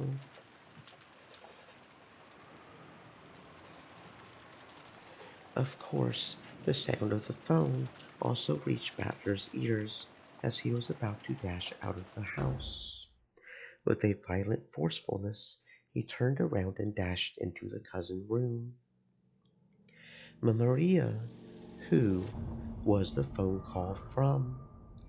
With a terrifying look on his face, Battler yelled at Maria, who was on the phone. You couldn't blame him. Right now, the only humans left alive on the island were himself, Maria, Goda, and Kumasawa. But there was no way those two could call after being locked up in the gardening storehouse, which meant there was only one person left. It had to be Kinzo. After continuing her pleasant chat with the person on the other end of the phone for a while, Maria slowly turned to face Battler. Then, with an unsettling expression on her face, she laughed. It felt almost as though the person on the other end of the line was chatting about Battler. Maria, who's on the phone? Grandfather? Battler couldn't imagine that this was the case. After all, it was inconceivable that Maria would talk intimately with Kinzo, and that she would be chatting about Battler with that eerie smile on her face. So just what kind of person could be on the phone who would make Maria chat with a smile like that? At that time, in the back of his mind, the words Kyrie had spoken to him drifted up. If a witch does appear, there's no need to doubt it. Just believe that it exists. Yes, Battler just came back. He sure is jumpy. Maria, who's on the phone? Who?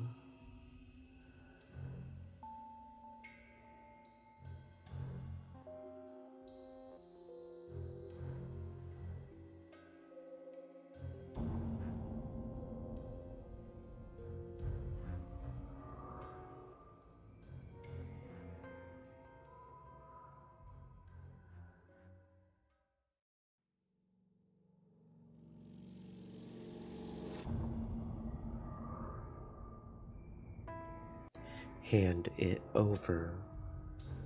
Sure. Here, Battler. After getting the consent of the person on the other end, she held the receiver out to Battler. Here, Maria held the receiver out for him to take, as though it was perfectly normal. Battler hesitated just a little before taking the receiver.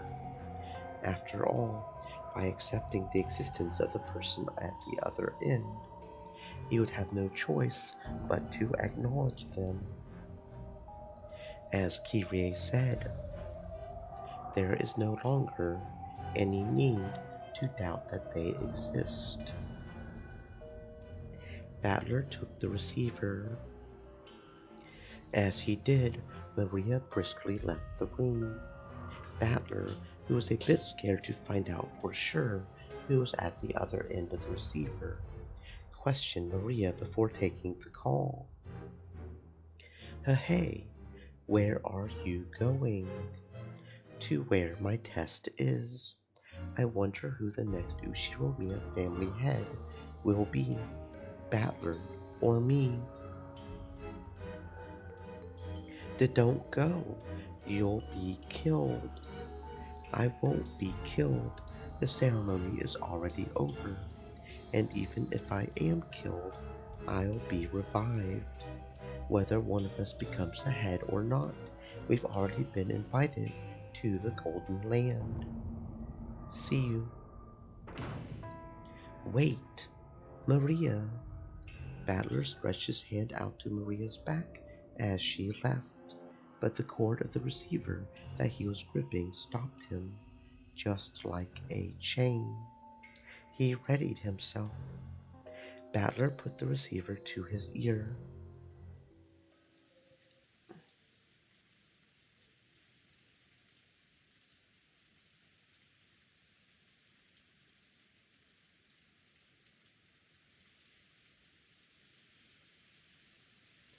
Hello? Congratulations. And I'm fine. And you?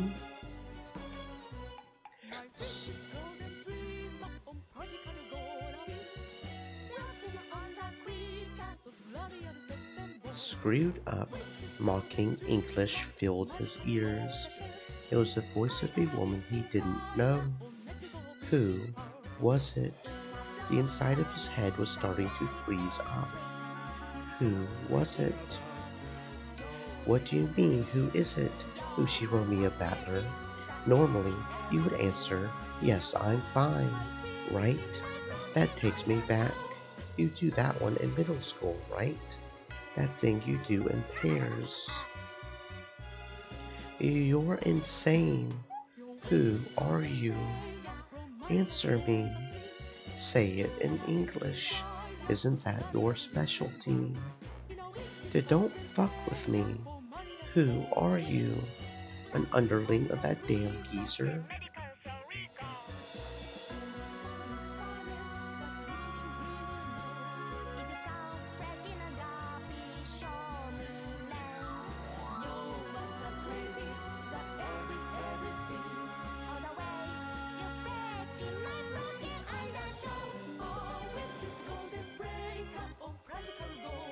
Underling is a mean way to say it, is it not? At least say prisoner, and Kinzo is my prisoner, right? That last laugh didn't sound like it was aimed at Battler. It almost as though Kinzo was right next to the phone, cackling as well. So say your name. Who are you? Who? Guess right, and you could win a free trip to Hawaii. Finally, finally. It was so long. The days leading up to today were really long. I seriously waited 1,000 years for today. Get it? I owe it to you, my big resurrection. Thank you, Kenzo. Just for you, I'll lend an ear to that last. I'll take that move back of yours. My, aren't you getting a tad too excited? Couldn't you act a bit more ladylike? Kinzo and Beatrice sat facing each other over the chessboard on the reception table. There was expensive cheese. Expensive cheese, I want some expensive cheese. And snacks to go with drinks. There were several empty wine bottles lined up. As Beatrice rolled around on the sofa in an unseemly way, she happily held a wine glass in one hand and was probably completely drunk. I'm in the best mood today, so here's a huge bonus for you. Hey, Kinzo, don't use Chateau Petrus as a decoration. It's from 1947, right? If you don't open it today, just when do you plan on opening it? Let's drown ourselves in it and play.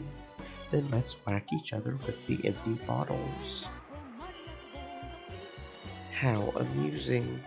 You're too excited, and you're letting loose too much.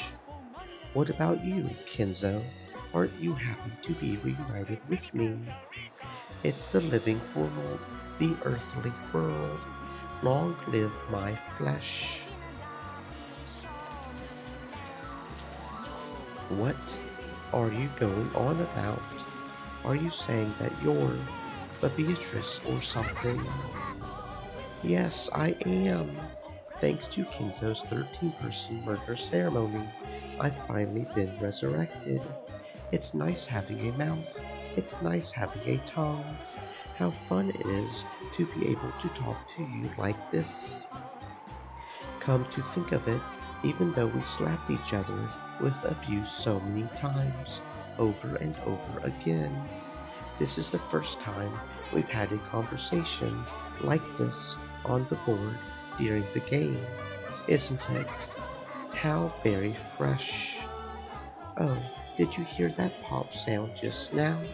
He opened it. He seriously opened that Chateau Petrus. Do you know how much a single bottle costs?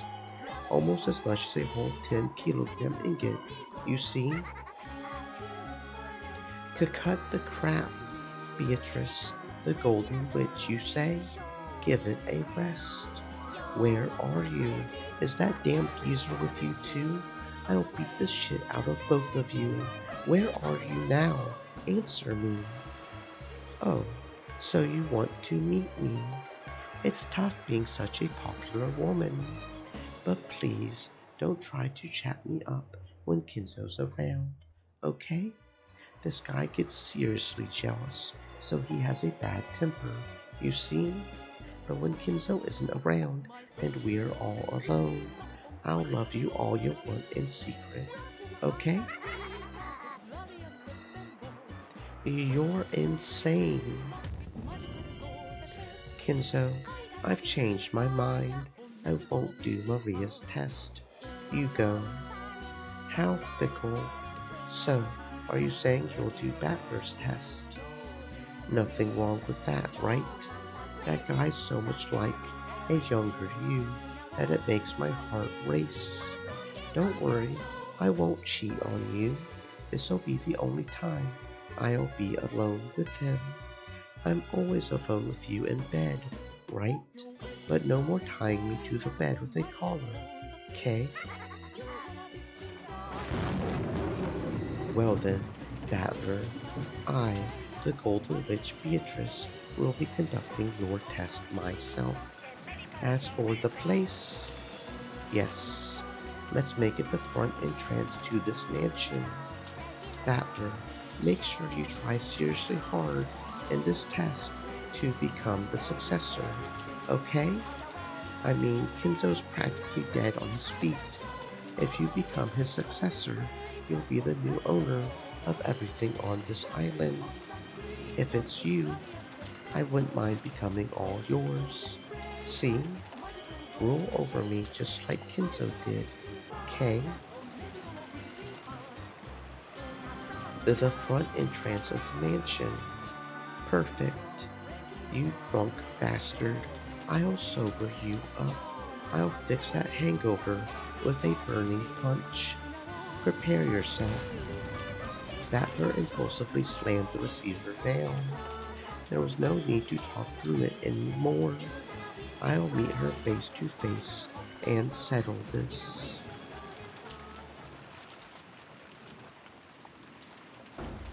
I took the spear I had made from the hat stand and went outside without even an umbrella.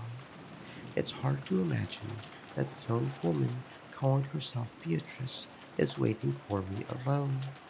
I should probably assume that, as Goda-san and the rest said, she'll be waiting with supporting Stream troops. elements. Going alone Said. would be too Stay moist, reckless. my friends, hydrate. Goda-san, Kumasawa-san, it's me, Battler. I headed for the gardening storehouse first. I need all the help I can get. Goda-san is big, so I can probably count on him for some firepower. Kumasawa's knowledge and familiarity with the terrain as a senior servant might become a huge weapon. Both of them have master keys, and they know more about the mansion than I do. They'll be pretty reliable allies. As I banged on the shutter and called out for them to open it, I remembered that there was nothing they could do from the inside. I would have to get the key back from them before opening the door. I rounded the corner, knocked on the small lattice window there, and opened it. Goda-san, Kumasawa Ba-chan, it's Battler. Come on, get up. The scene in the shed, lit by a dim light bulb, was very strange. Goda-san, Kumasawa-san. From a low ceiling beam hung two thick ropes, and at the ends, Goda-san and Kumasawa-san were hanging by their necks. It was dim and cramped because of the various pieces of equipment strewn about, so I couldn't make out the situation clearly.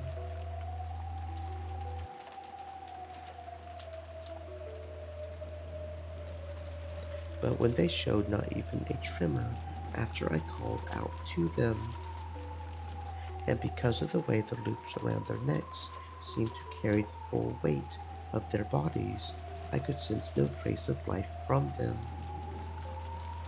When the ad starts, I'm going to go get some more water, and it looks like my package also just arrived. So I may be a little bit later, but we'll take a quick break when the ads come in 30 seconds. You've got to be kidding me, right? Why? The shutter was still closed, and there was only a single key which had supposedly been given to Goda-san. So how had the culprit opened the shutter and killed both of them inside? No, wait, they weren't necessarily killed. If this is a suicide, that way this closed room makes sense. I don't know why they would hang themselves and commit suicide. Feebly, I slumped down on the spot. Now, the only humans alive on this island are me, Maria, and that damn geezer. No, there's also that insane woman calling herself Beatrice. There's Maria, who had acted like the witch's ally from the beginning. And that geezer, the ringleader who revived the witch. And the witch herself. What the hell? By now, I might as well be the only one on this island. Using my pole as a cane, I feebly rose. I can't do it like this. I've got to avenge everyone. Damn it. It's useless this way. It's useless. It's all useless. Damn, there's the ad, so I'll be right back.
overcome cyanide. Said. CHEAP viewers on TGDLNJX.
Okay.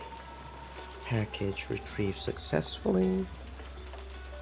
Water obtained.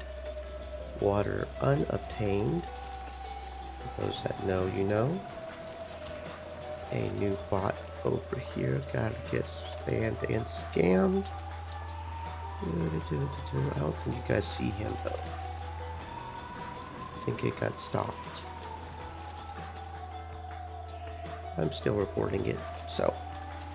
Okay. We're ready? We're ready. We're ready? We are ready, Freddy. Okay. As ready as I can be, at least. My throat's still sore. But it's getting better, slowly but surely. It's just getting better. Okay. Might as well cry while I can, so that my frail emotions will be squeezed out with my tears. I also got a free tea today. HelloFresh will every now and then send free samples of things, and honestly it's made me tempted to get one or two things. For some reason we got some free strawberry iced tea today. Not honestly a big tea drinker, but you never know. Then I straightened up and gazed into the darkness in the direction of the mansion. At the entrance to the mansion, the witch is waiting. I'll go and settle this. I'll find the source of this weird, insane night and crush her with my own hands.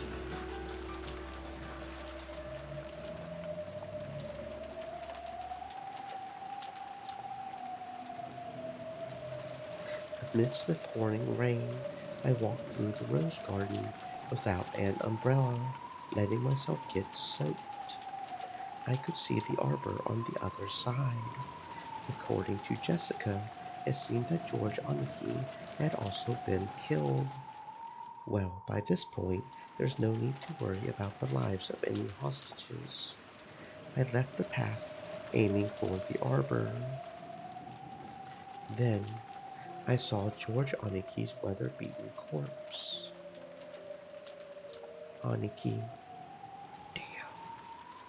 The corpse was in front of the arbor. If he had died under the arbor, he might have at least been spared being beaten down upon by the rain. In Aniki's forehead was a gaping hole, as though he had been shot with a gun. Perhaps because the rain had washed everything away, his face wasn't covered with blood, so he looked almost like he was sleeping. However, his clothes were stained a deep red, and there were still signs that a large amount of blood had flowed out. How happy I would be if he were sleeping, or else pretending to be dead. But even though the rain sprayed against Aniki's eyes, they remained open, and the hole in his forehead was no joke, but absolutely real. There had been a faint chance that even Goto-san and Kumasawa-san, hanging by their necks in the gardening shed, had been them playing a bad joke, but that naive possibility had now been completely denied. And as I looked at this corpse, I became completely sure, just as Goto-san had once said, the enemy had come to take lives like pieces on a chessboard. There's no mistake. It seems that old geezer and the witch really don't view our lives as anything more than that. That damn witch said something over the phone, something about us being on the game board. Perfect. I see. She thinks this is a game. Then, if you killed everyone like it was a game, it's okay if I kill you all like it's a game, right? Prepare yourself, Beatrice.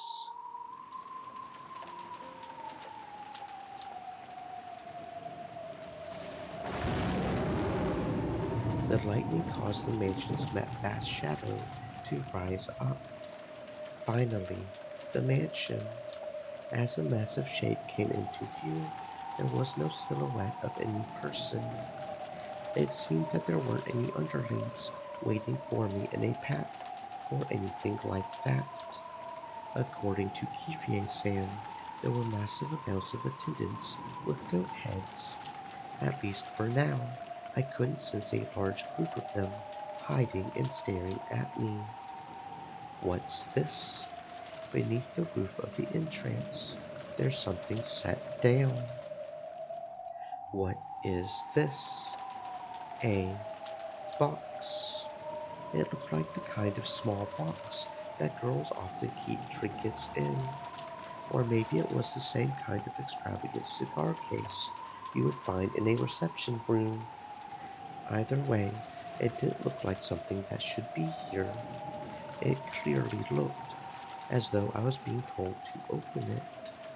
But for some reason, opening something being offered to me was irritating. However, it didn't look like we would get anywhere if I didn't open it. Could it be that it's set up with some trap to make it explode when opened? Thinking things like that, forgetting even to come under the overhang, I continued to glare at the box, still beaten down upon by the rain. Then, mixed in with the thunder, was some kind of music. It sounded like that. It was the tone of the big clock in the hall announcing 2400. It was also a sound announcing that this insane day, October 4th, had finally ended, and that the much more incredibly insane day of October 5th had begun. That sound quieted, and I could hear an eerie laugh coming out of nowhere. I got the feeling that the voice was coming from the heavens, and I looked up at the sky.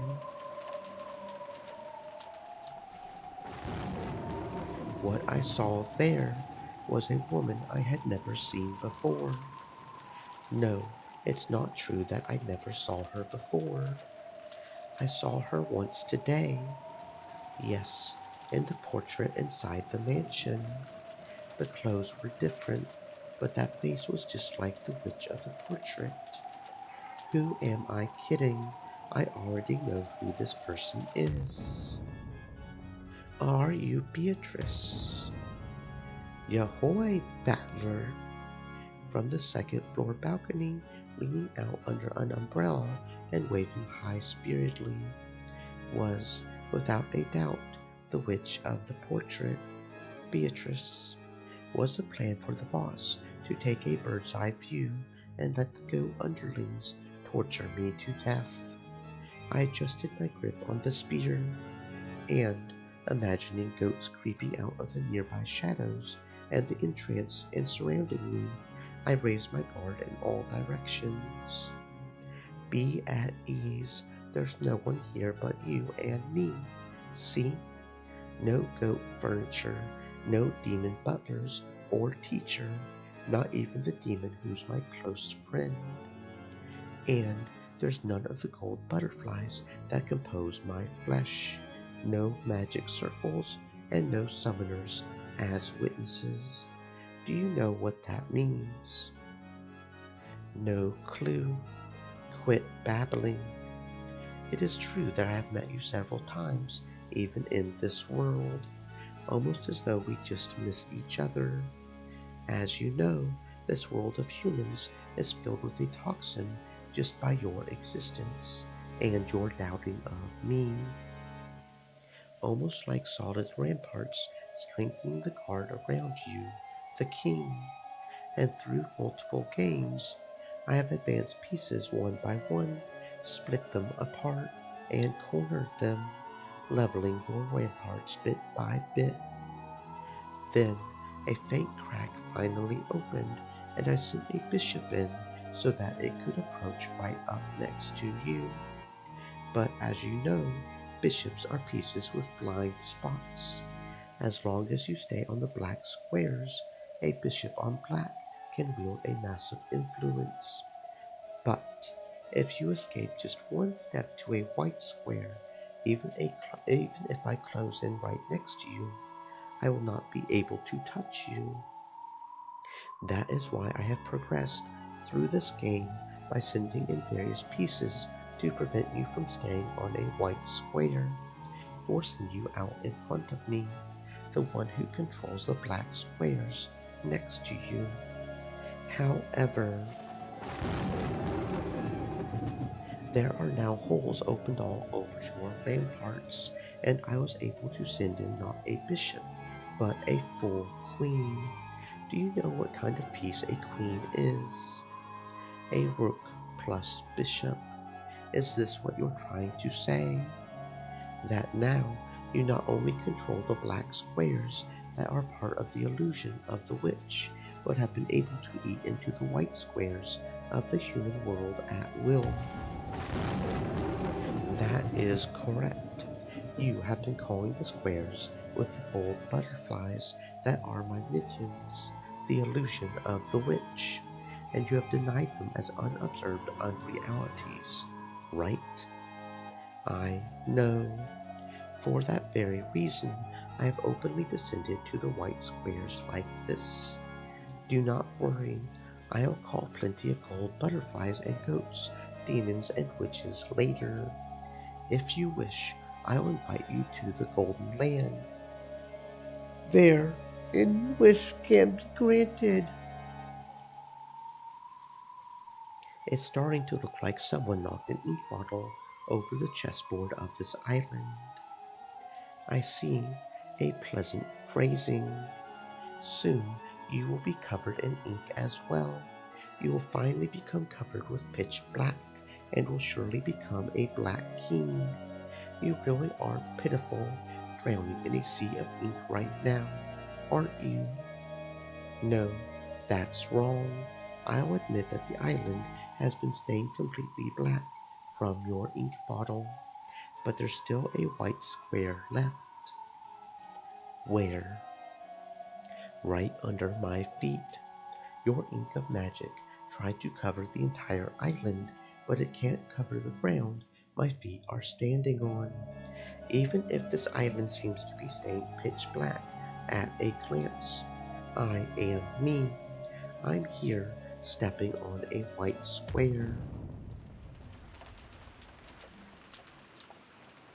It's strange. Until a second ago, I was shivering all over. But now that she's appeared openly right before my eyes like this, my terror has actually lessened. Interesting. Ghosts are most terrifying when you can only sense them. When you can see them and they have a face you can plant your fist into, there's nothing scary about it. However, she definitely isn't an interesting or a friendly person. She can kill me instantly by snapping her fingers while rolling around giggling. Whether we interpret this result of her snapping her fingers as a magic flying at me or underlings showing up to shoot me, it doesn't matter. Anyway, whether this fantasy or mystery, that queen is in a position where she can kill me by just snapping her fingers. I see. So does this mean she's the queen of this island, who reigns over both the white and black squares? Well then, it might be amusing to wait until you catch a cold and all that rain, but it's about time to move to the matter at hand. Can you see the box down there? Your test is inside it. Wait, after all that's happened, I'm not interested in some stupid game about who will become the successor. My game is to take you and that damn geezer, and all of you guys who killed everyone, and smack 'em with a Gian punch. One of those face crushers.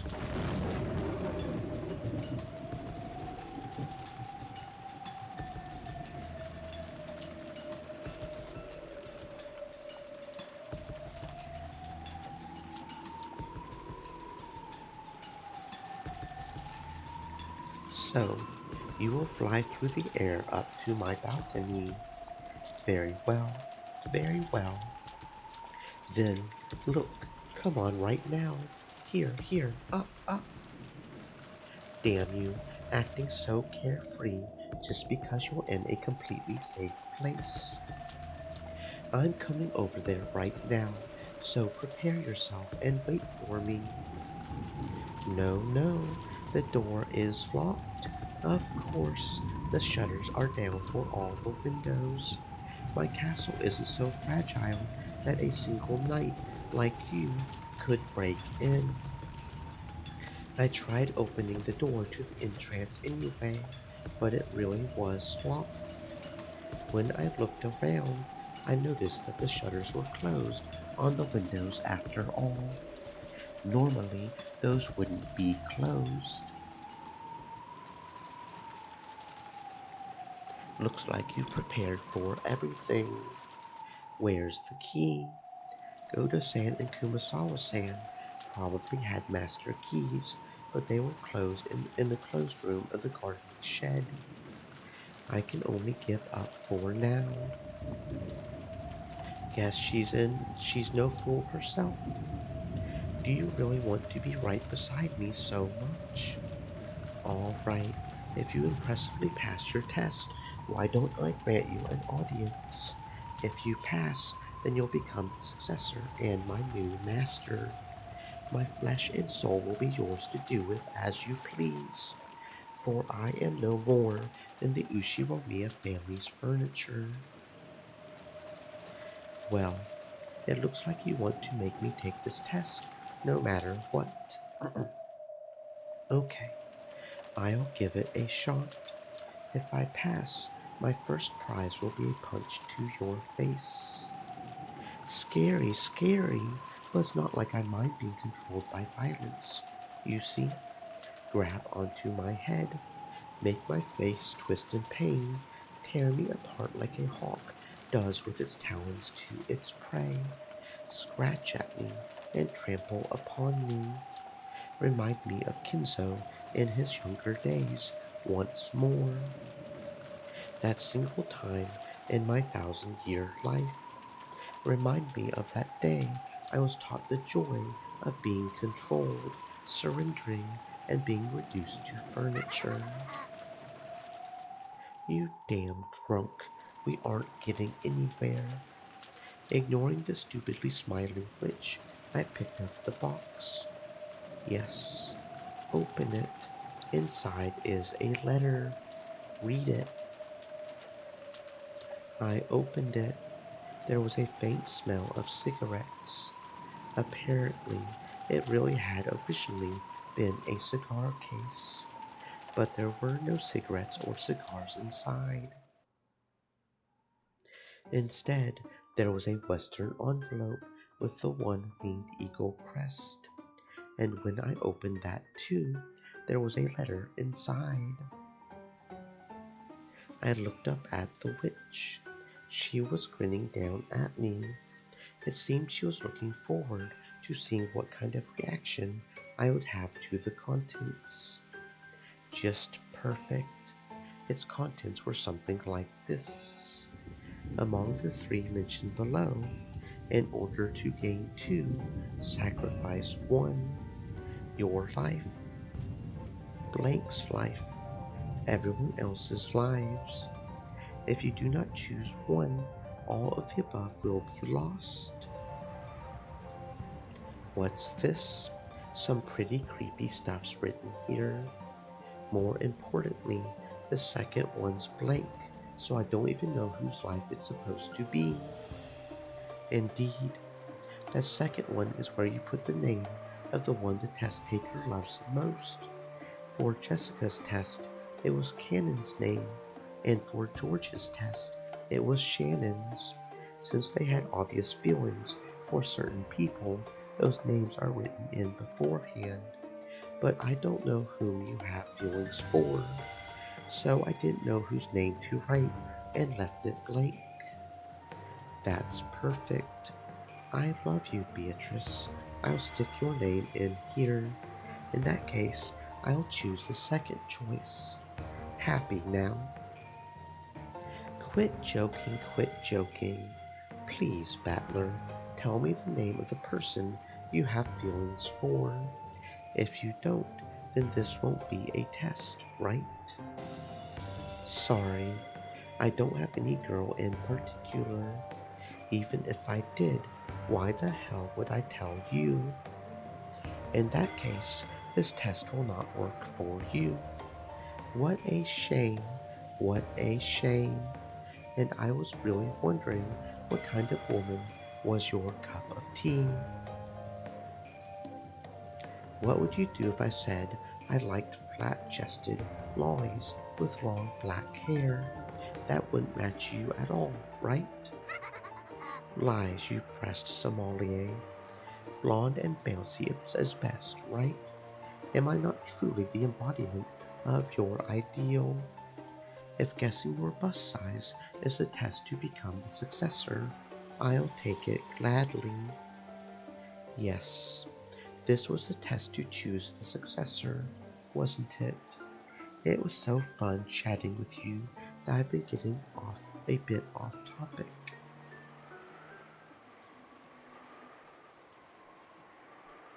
Then let us begin the test, and I will question you to see whether you are qualified to be the successor to the Ushiromiya family headship. Answer with care. The witch, who had been joking around like she was drunk until a second ago, suddenly regained her dignity. She looked as though she truly had stepped out of that majestic portrait. I am the Ushiromiya family alchemist, the Golden Witch, and the Endless Witch, Beatrice. Do you have the qualifications to inherit the Ushiromiya family and all of my gold? That is what I will test. State your name. Ushiromiya, Battler. Faced with a dignity you wouldn't have imagined from her appearance a short while ago, I answered without any hesitation. And from that, yes, I see, I can tell why she's worthy of calling herself the true queen of this island. Very well, Ushiromiya Battler. However, for these 6 years you have thrown away that Ushiromiya name, have you not? Why was that? Because I ran out of love for that old bastard. I know. It was because you felt that your father's remarriage disgraced the death of your mother, whom you respected. Yes, I see. You have no blood relation to your new mother whatsoever. It's not as though I can't understand why you would be unable to accept that mother.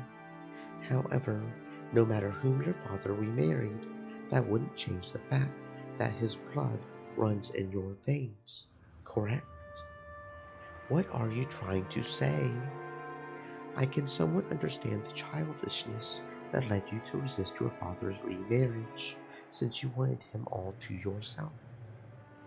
However, was throwing away the Uchiromiya name as a means of resistance, not a disgrace to your family and blood. You were born and raised Uchiromiya, were you not? Do you think you had the right to forget that debt and throw away the Uchiromiya name? It's got nothing to do with you. This is between me and Dad. The Uchiromiya name does not belong to you and your father alone. That was your childishness, nothing more than your inability to forgive the fact that your father was stolen away by an unknown woman. Those 6 years during which you threw away the Uchiromiya family register were a significant period during which you uncovered the Uchiromiya family in mud. Know the depths of that sin. Well, sorry I'm so childish. However, even though it occurred around the time of the deaths of your grandparents, you did well to return to the Uchiromiya register. For that, let us give you a chance to purify that sin yourself. Now is the time to compensate for your sin of 6 years ago. Come, try to remember. Remember your own sin. Remember that, confess, and repent. That is the test I shall give you.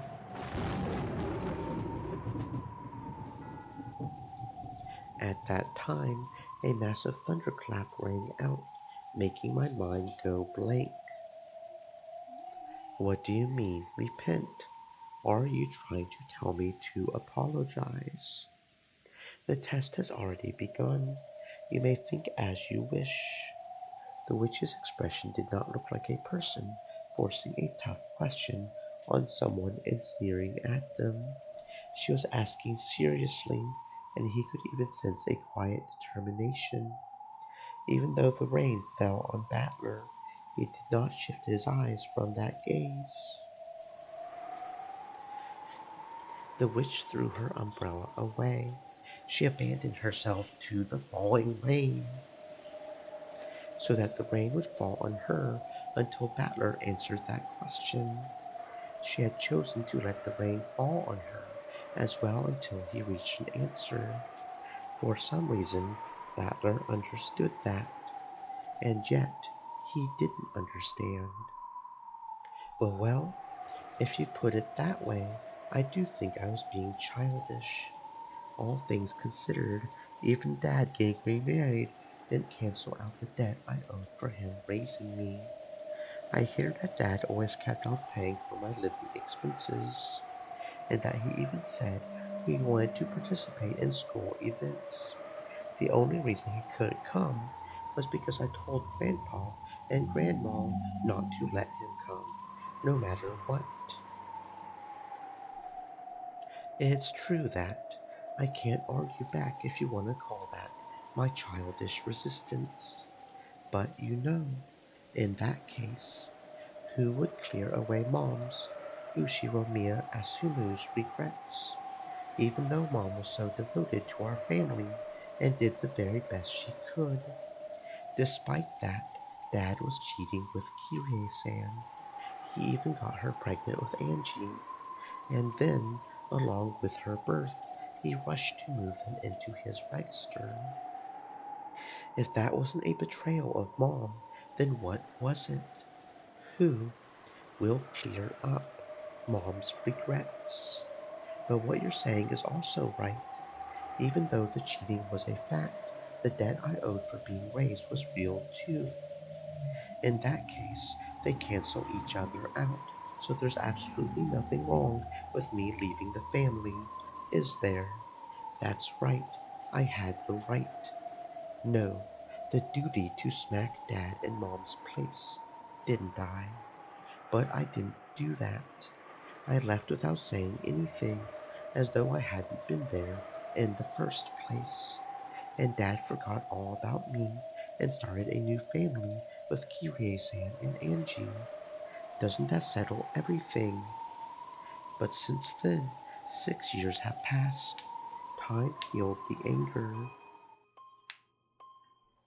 Kirei-san understood my anger, and even so, she tried to interact with me, even if it meant tearing her heart apart. Angie didn't know anything about the situation, and even though I lived in a separate house, she was raised believing that I was her real big brother and loved me as if it were true. Dad casually said to come home any time I wanted. It started to feel more and more ridiculous. I thought it was about time for me to cool my head as well.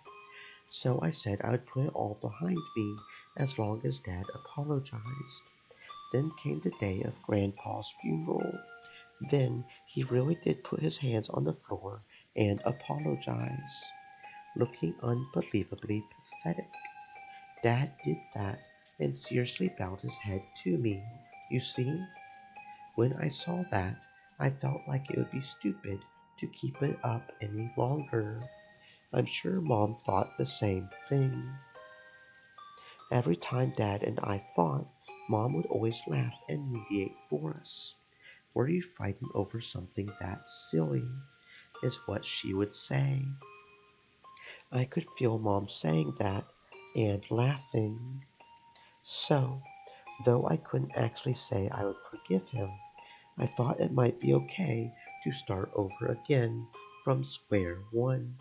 So I decided to wind everything back to how it was 6 years ago. Then I returned to the Ushiromiya family register. I had also cried, raged, and worried for a whole 6 years. It might have been the same for Dad and for my dead mom. Maybe even for Kirei-san and Angie. So we went back to square one, and I returned to being Ushiromiya Battler. That's my immediate family's problem and has nothing to do with the Ushiromiya family. You have no right to judge that as a sin, and I have no obligation to show repentance to you.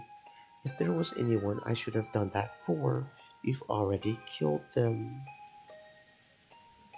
So I won't apologize for anything. I won't repent. That's my answer for this test.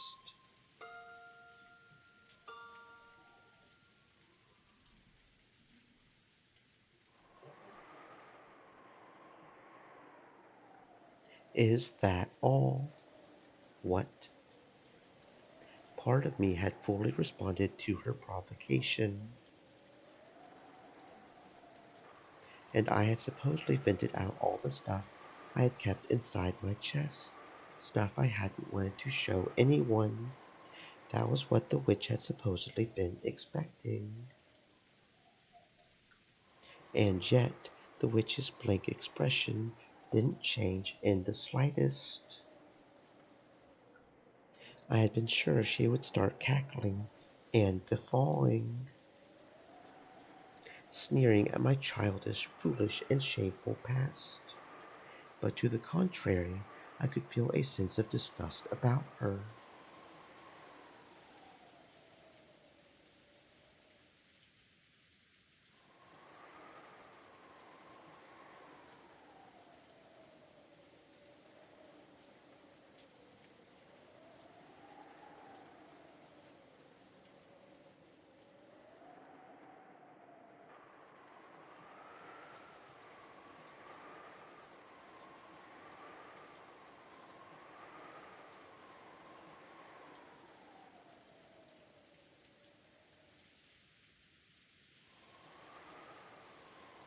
Something you could almost call disappointment. What do you mean, is that all? I've exposed everything about me, right? What more could you want? That still isn't enough to clear away your sins. Clear away? What the hell are you asking me to prostrate myself right here and apologize like Dad did? That's not it. I have no interest in matters concerning your immediate family or your home. Where are we? Rockin' Jima. the main residence of the Ushiromiya head family. Isn't there a sin you ought to remember fitting for this place? Are you saying that I have another sin? Remember, Ushiromiya Battler. Not being able to remember, that is your sin. For that reason, I shall forgive you. If you can remember it, I shall forgive you. Remembering that is my test of atonement for you, even if you tell me to remember. Remember, that's what makes it a sin. Sorry, Beato, I have absolutely no memory of it. You make it sound like I caused you trouble 6 years ago or something, but I supposedly met you for the first time at this family conference. It's true that your legend also existed 6 years ago, but I shouldn't have been acquainted with you. Naturally, on the Rakajima of 6 years ago, I had not yet materialized. Then what kind of sin are you saying I have? Are you saying I've sinned against you somehow? Don't make me say the same thing twice. I had not materialized 6 years ago. There was no way for me to become acquainted with you. In the world that you are, it was as though I didn't exist. Beato's cold eyes felt as though they were pursuing some kind of sin. At a glance, it felt as though she still hated me for something I had done to her, and that she blamed me for it. However, I naturally didn't have a clue, and Beato had said it herself. 6 years ago, there was no link between us. 6 years ago, no person called Beatrice existed for me. At least give me a hint. Does this sin have anything to do with you and me? I had no connection to you 6 years ago. Remove me from your thoughts already. Why do you think that it is a sin against me? Your eyes. My eyes. Because your eyes are whispering at me to apologize. But I had no connection with you 6 years ago, and it looks like you acknowledge that too. Is that true?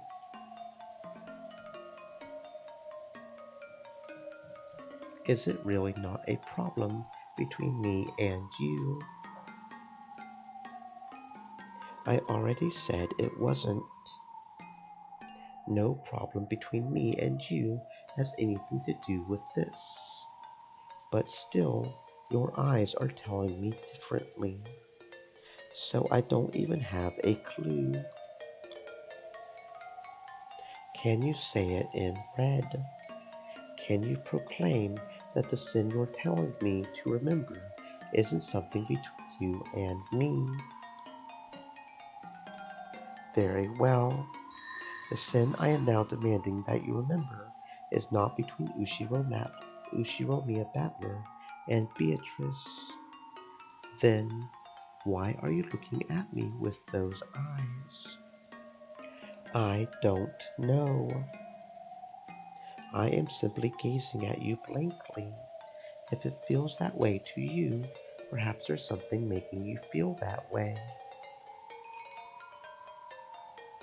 What kind of sin are you saying I have? Ushiromiya Battler has a sin, and I'm asking you what kind. I'll bet it's just some trivial sin, like hitting someone or tricking someone. Because of your sin, people die. Liar! I've never killed anyone. Then say it. Who did I kill? When? Who? How? Due to your sin, a great many humans of this island die. No one escapes. All die. But what? Well, what kind of incomprehensible thing are you saying? Are you saying I killed everyone? I'm a killer. It doesn't mean you carried it out directly. However, because you committed a sin from an imperfection in the cogs that stretched back a full 6 years, a distortion was created. And tonight, this many lives are lost. You are one of the causes of this tragedy. Quit messing around. I'm the cause. Then what? Are you saying 13 people died because I abandoned the Ushiromiya register 6 years ago? Are you saying that 13 people died because I came back to the Ushiromiya family after 6 years? Don't fuck with me. Give it a rest. For these 6 years, I've been a man furthest from the Uchinomiya family, right? How could I have influenced anything in any way? It's not like I came to the family conference because I wanted to, right? I had returned to my family after 6 years, so to make up for that lost time, I came to Rockanjima reluctantly. It's not like I had some duty to come here today. I came back, and because of that, a massacre occurred. Then what? Are you saying that if I hadn't come back, no one would have had to die? Say it in red. Can you say it in red that if I hadn't come back, this massacre crime wouldn't have occurred? There's no way you can say it because you're the culprit for everything. Repeat it. If Ushinomiya Battler hadn't returned to Rockanjima, this crime wouldn't have occurred. If you can say it, try saying it. Can't do it, can you? You can't say it. The culprit is you, not me. Don't try to rub that responsibility off onto me. Answer in red. Try to repeat it. You can't. My existence has nothing to do with the crime. Quit saying incomprehensible stuff and trying to confuse me. I began to remember the coldness of the raindrops that kept pounding down. The rain earlier had just hurt, but now I felt a tormenting cold from those raindrops. Is there nothing that you remember? Sorry, I don't even have a clue. I'm starting to get a little pissed off. If there's something you want to say, then say it. If you have a grudge against me, you just have to say it out loud. Don't do it in such a dirty way, forcing me to remember. I'll ask one more time. Can you remember my sin? No, I can't remember anything.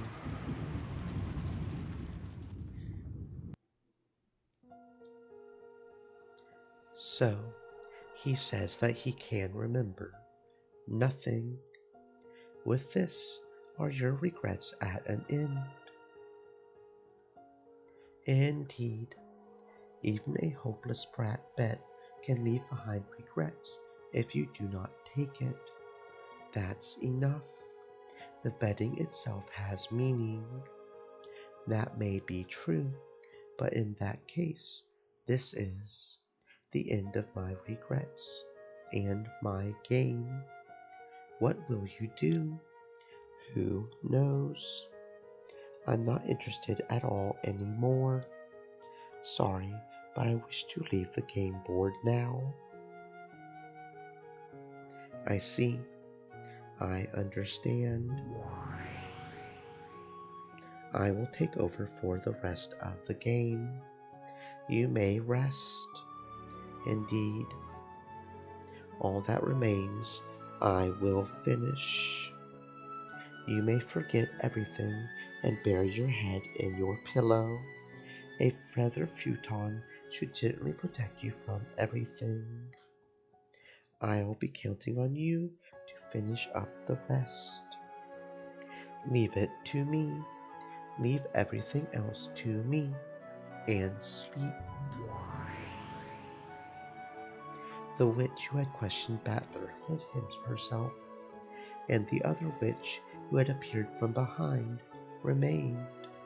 She certainly was identical, the same witch, but her expression was somehow indifferent and ice cold, completely removed from the one who, despite seeming drunk up until then, had been in high spirits.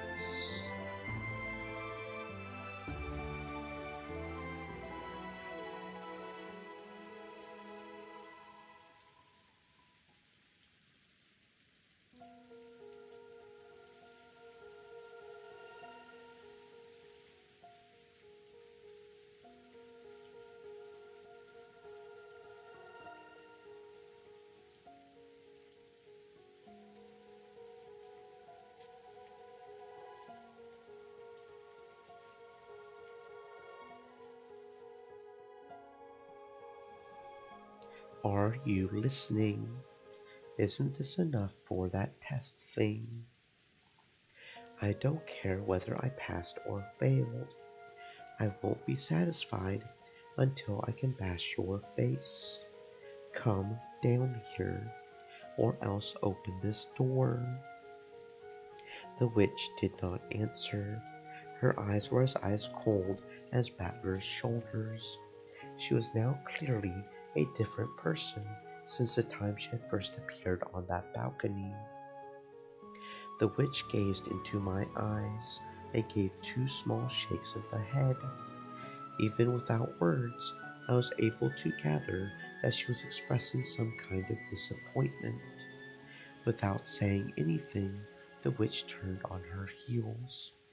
After that, only Battler remained, the cold rain still beating down on him.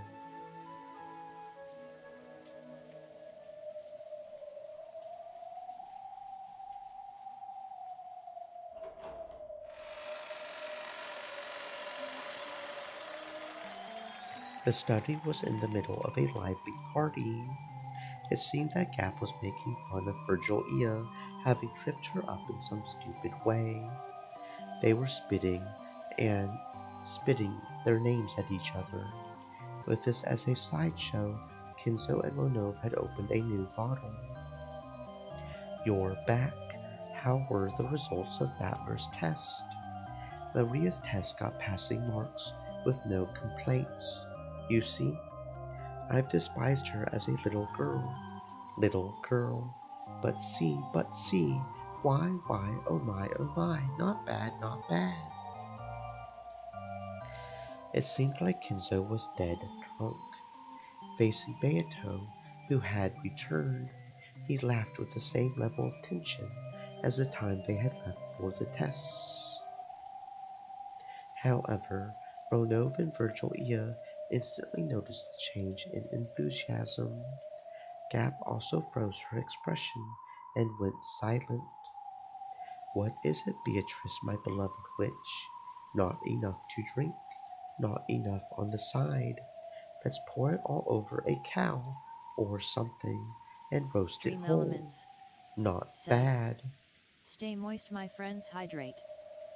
Ronov, prepare one right away.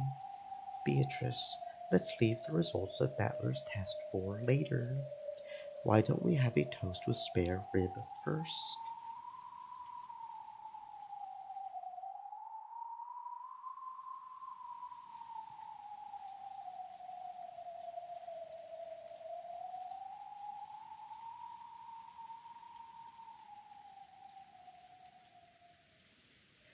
Roast yourself whole.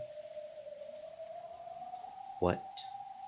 The witch, who had spoken bluntly, coldly, passed by Kinzo's side as he doubled over laughing in a great mood. Then, behind the witch's back, the old summoner's body suddenly went up in flames.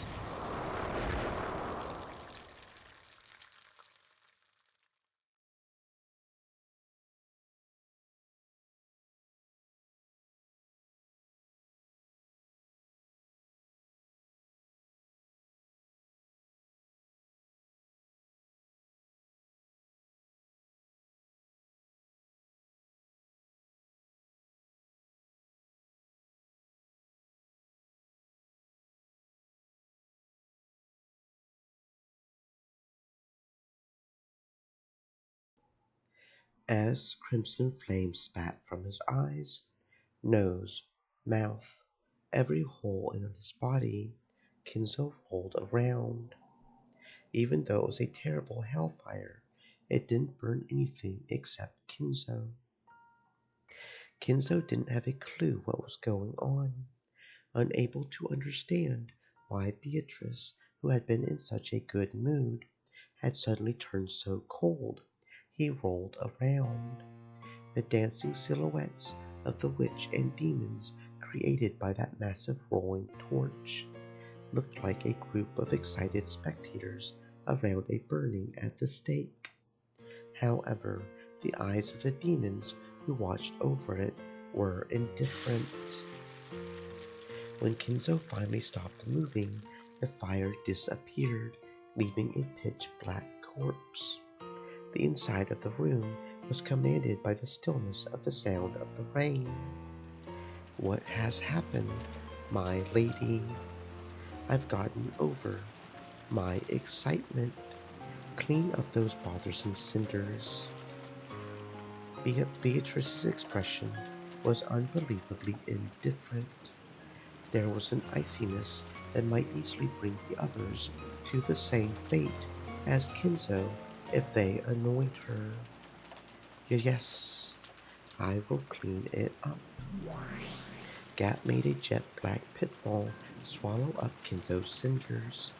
If she hadn't carried that out quickly, Gap might also have been burned. You could even feel that thirst for blood. No, a thirst for blood probably isn't the best way to describe it. Just like humans don't have any particular emotion when they step on an ant while they're walking. That was how much, unconsciously and mercilessly, Beato was now filled with a brutal emptiness that wouldn't hesitate at burying a passerby. Well, what is it, Beato? I don't want to answer. No, even answering is too much of a pain to do now. What is it? This isn't like you. Did something happen? Did Battler say something?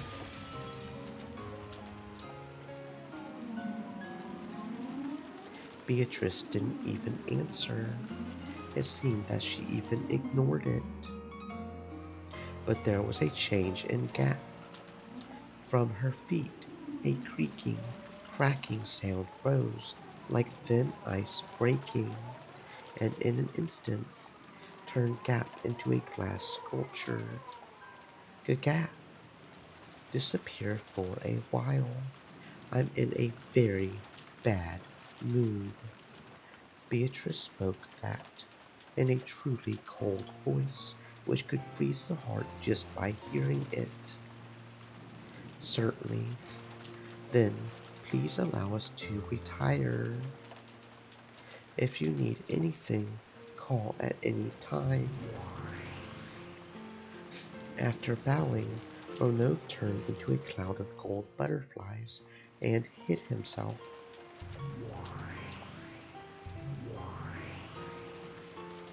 After turning Gap, who had become a sculpture, into a cloud of gold butterflies, Virgil Eo also turned into a cloud, which mixed in with the others and disappeared.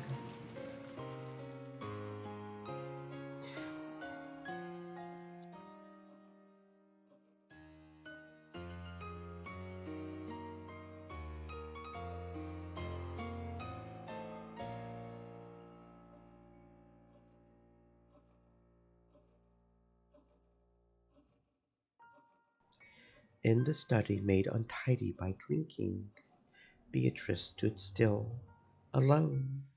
Since the time she had returned, her expression hadn't changed in the slightest. However, when she saw the fallen empty wine bottles and scattered cheese plates, her brow furrowed, and she looked a bit displeased. And when she whispered, "Disappear," in that instant, the room was cleaned up in a flash, as though nothing had happened. The reception chairs were neatly arranged, and there was no wine or cheese. There were no stains or scattered trash either. To the contrary, even the air had frozen over, and enough to make one doubt whether a large number of noisy people really had been in this room until a short while ago. The study had returned to silence. In that silent, frigid study where even the air had frozen, Beatrice stood still. Then she called, muttering, "Battler, are you there? I've been here for a while. What the hell's going on with you? You've been strange since a short while ago." "Do I seem strange? My apologies. Even though you were drinking so happily with that damn geezer, you suddenly burned him up, and your demoness friend is a glass sculpture. When you told the demon butler and your teacher to leave, they disappeared right away at your words. Just how fickle and selfish are you?" "Battler, I'm done." "Done with what?" "I've grown bored of this." "That's... well, you were the one who started this game. If you've had enough, that's great for me. So basically, you're giving up." "I am not giving up. I am simply ending it." "No, I won't even end it. I am just abandoning this game for all eternity." "Doesn't that mean you're giving up?" The words "got bored of it and threw it away" fit you perfectly. That is correct. I grew bored of it and am throwing it away. I don't care what happens next. It can remain abandoned and gather dust as much as you like. What's going on with you? You've been kinda hard to deal with since a short while ago. Are these still the after effects of that incomprehensible test from earlier? If you've got a grudge, all you have to do is say so clearly. You said in red that has nothing to do with you, but that's gotta be a play on words, right? It's written all over your face. You have a grudge against me. How many times will I have to say I have no grudge against you before you'll understand? At the time you committed your sin, I did not exist. As Banto spoke with an offended expression, her face twisted to look even more displeased. Fickle, inconsistent, moody, temperamental, selfish and simple-minded and cruel. But even so, she hadn't shown an expression as strange as this even once until now. "Well, you were the one who provoked me into this game. I'm a bit let down that it wasn't resolved, but feel free to invite me again if you feel like it. But when that happens, allow me to politely refuse, okay?" He intentionally spoke in a mocking tone, but Beato showed no reaction. Battler hung his head and clicked his tongue. We circled around October 4th and 5th over and over again, but I finally had just about enough of this roll. This way, the boat will come tomorrow. That's right, and then the seagulls will return to the harbor. I'll finally be able to hear Rockin' Jima's signature cries.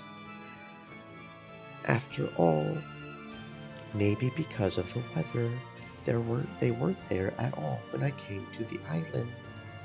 When the seagulls cry, everything will end, I guess. All done. The end.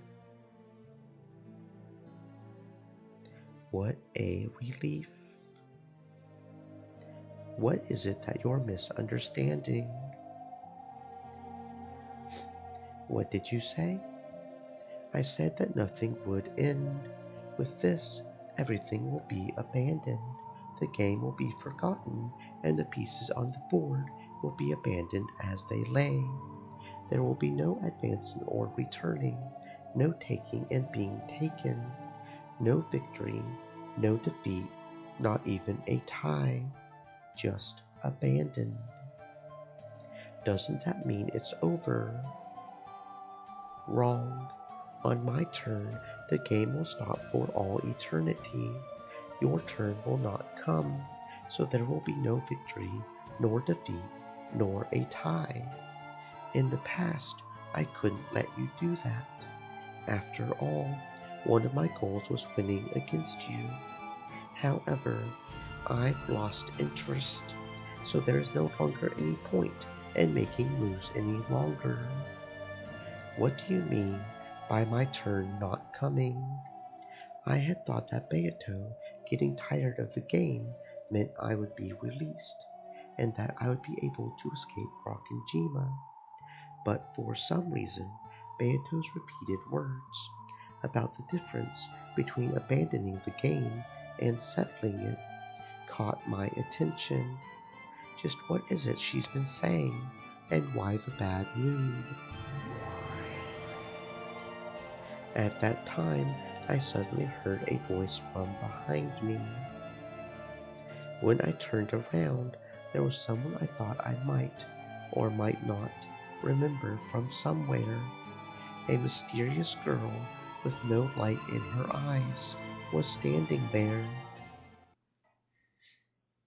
What this kid's saying goes something like this. She means putting the lid on this game and leaving the pieces as they are. The game will be locked away for all eternity without ending. The only way for you to return to your original world is to win against Beato. So, if Beato abandons the game, get it?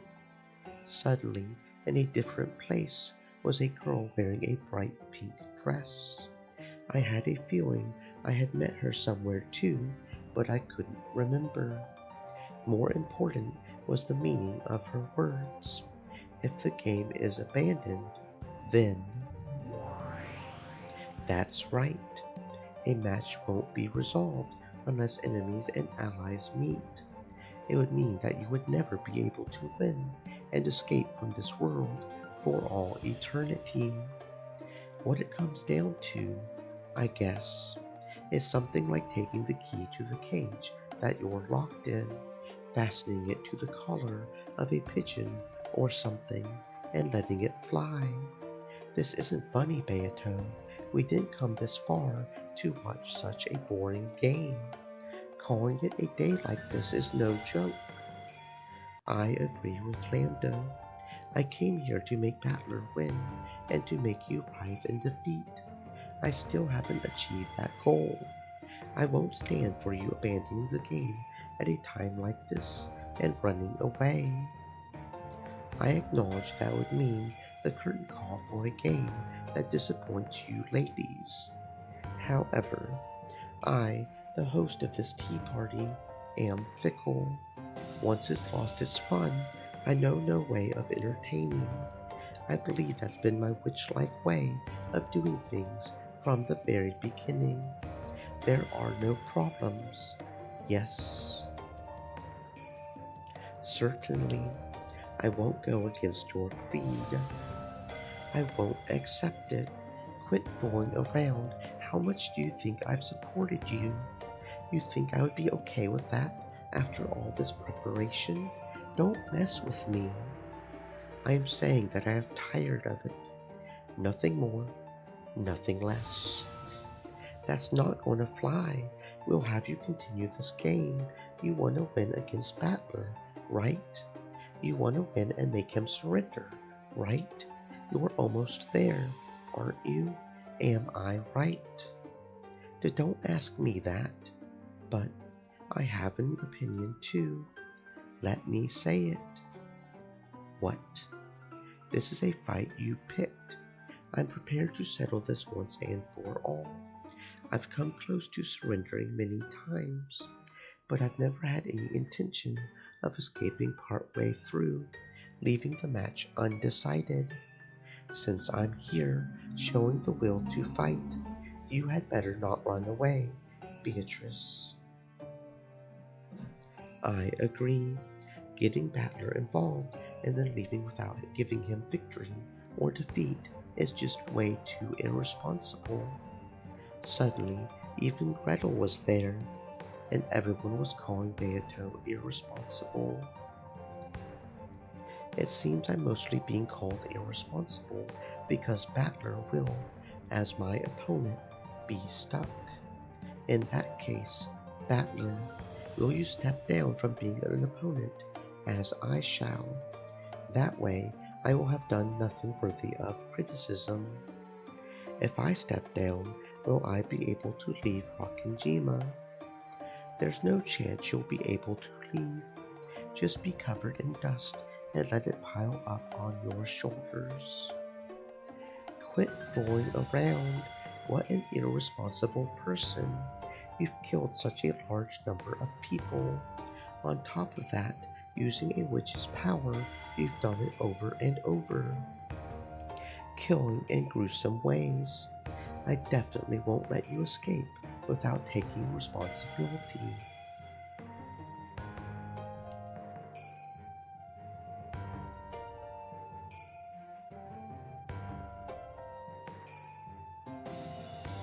Responsibility. What is it I should do to take this so-called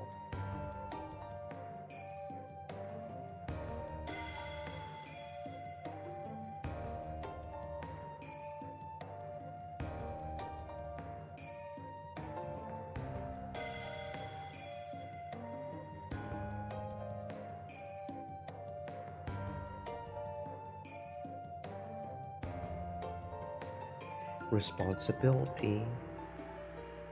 Fight until a resolution is reached.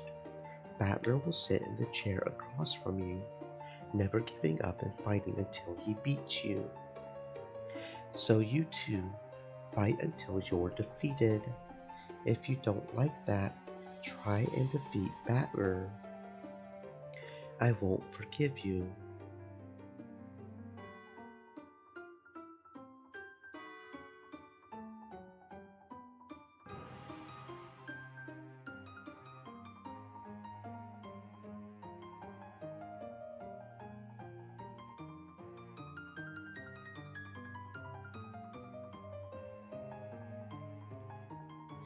If you leave everything unresolved and abandon Battler in this chair, locking him up and never letting him return, I won't forgive you. Gretel, to be perfectly honest, I didn't really understand from what standpoint Gretel was trying to save me, but in her words, I could feel a strong determination to save me from this insane game world, no matter what. So I responded in kind. Beato, face me. I am here, across from you, in the seat of your rival. Get it? As long as I continue to sit here, I won't allow you to escape. So don't escape. Fight. Isn't this a fight you started? You did all that crap over and over, making a complete mess of things. How could I let you end it because you're tired after all this time? I am your opponent. As long as I'm here, I won't let you escape. Are you listening, you irresponsible witch? Try saying something. After I yelled at her, Beato went silent for a while. Whether my words had reached her, or whether she was thinking about something completely different, I couldn't tell. But for a while, she was silent, gazing at me with an expression I could read no emotion from. And when she realized that I had noticed, she averted her gaze. Then she turned her back to me and said this. So, Since Battler will not quit as my opponent, the ladies are saying that my abandonment of this game will not be acknowledged. In that case, let's ask. Let's see if the man over there was qualified to be my opponent in the first place. Qualified probably has something to do with that test or whatever just now. What are you planning to do? Don't tell me you're. I will now determine whether or not you are qualified to be my opponent. Ready, Battler? If those qualifications are acknowledged, I will stay in my seat and continue the game, and I shall promise to fight for all eternity until the outcome is decided. I was ready for that from the beginning. However, if you are not qualified, you must disappear. If the opponent disappears, there is no game.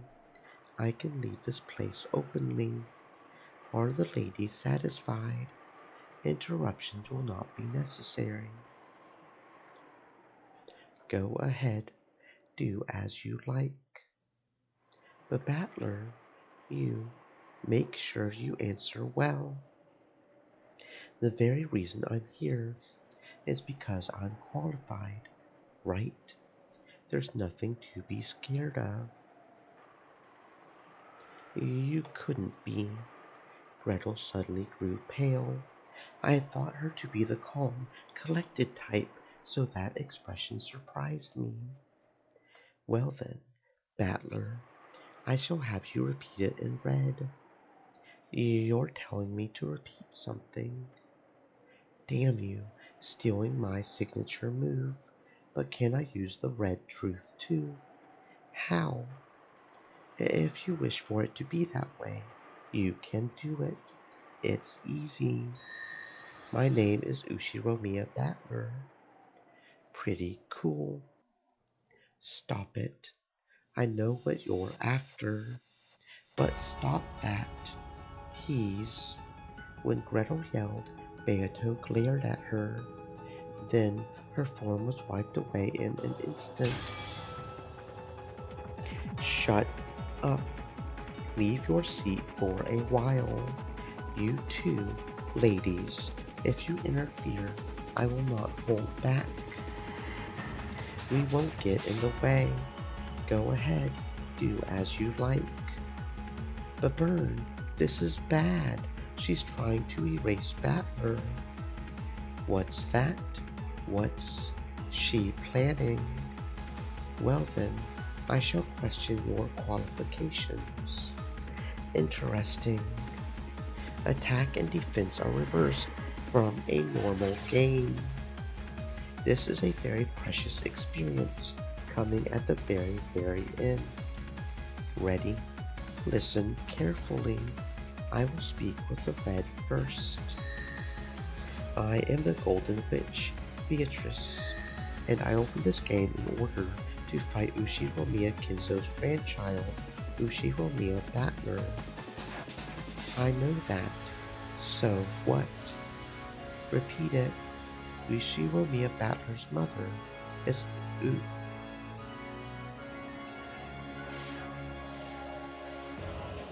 Ushiromiya Eisumu. What?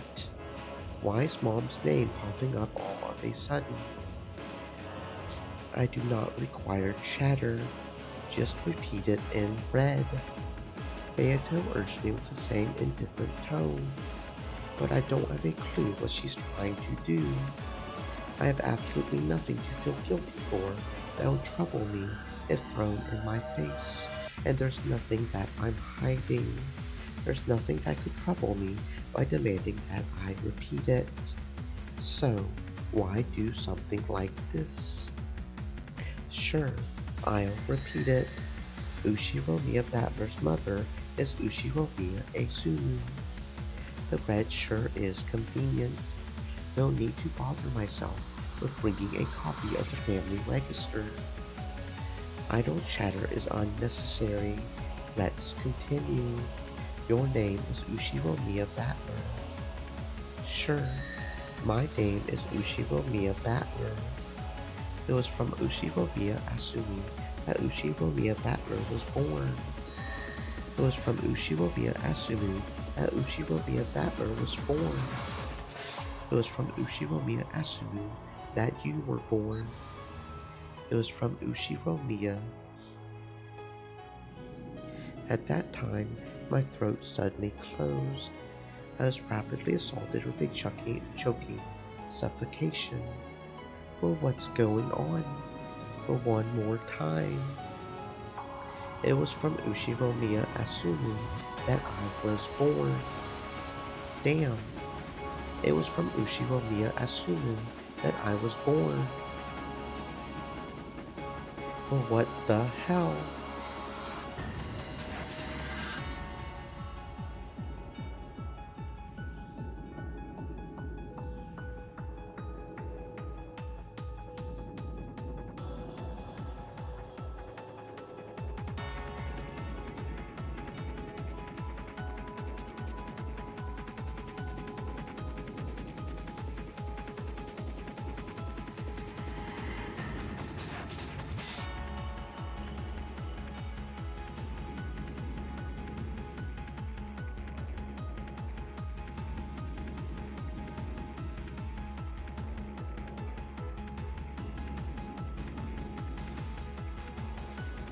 Even though I was doing it so easily a second ago, I suddenly stopped being able to get the red to work.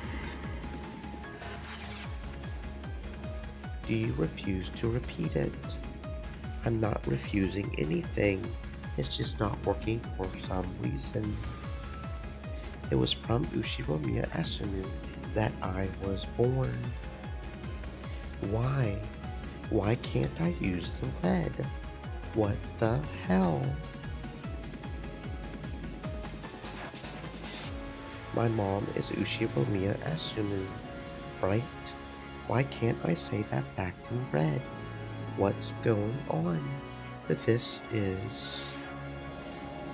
If you try to forcefully speak red that cannot be spoken, you choke.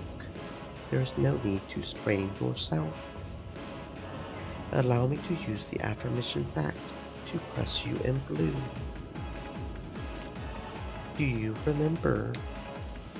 The blue is used to proclaim a theory for the opponent to deny. They are then burdened with responsibility of denying that in red, and if they do not, it becomes your victory. Then let us begin. Due to my previous demand to repeat and your subsequent refusal, I proclaim that you are not qualified to be my opponent. After all, Beatrice opened this game in order to fight with Ushiro Miya Kinzo's grandchild, Ushiro Miya Battler. This gave you the responsibility, as my opponent, to declare in red that you are Ushiro Miya Kinzo's grandchild, Ushiro Miya Battler. You have refused to repeat that. This means the loss of your qualifications.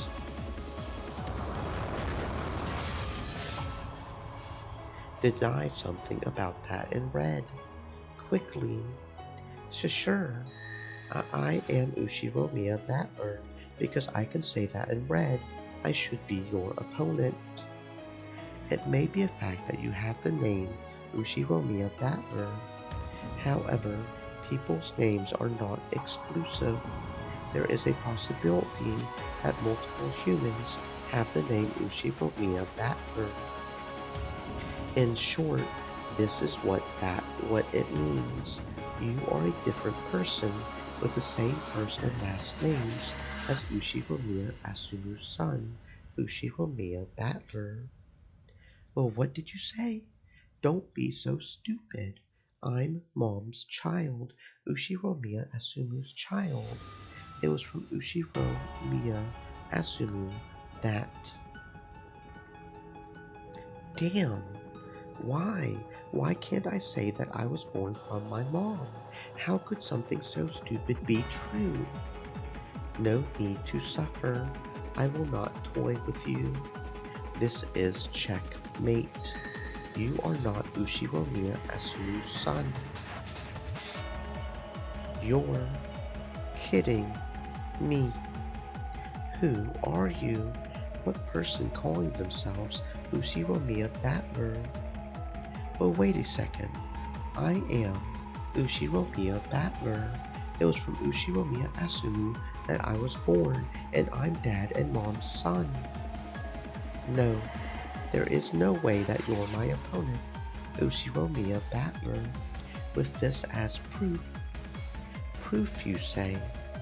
You do not know of that sin 6 years ago. That's...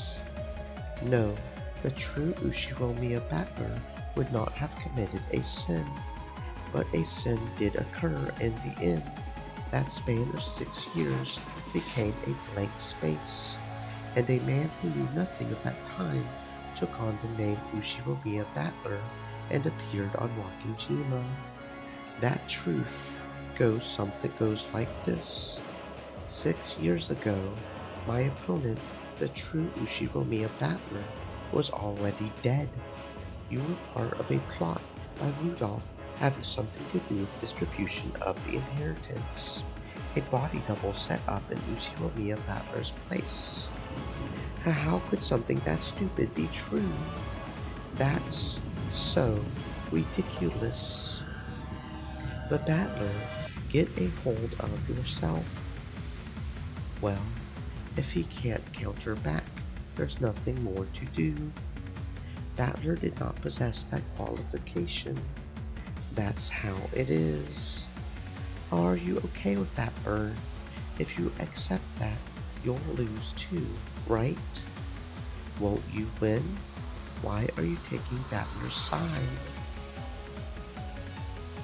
What a shame, Battler.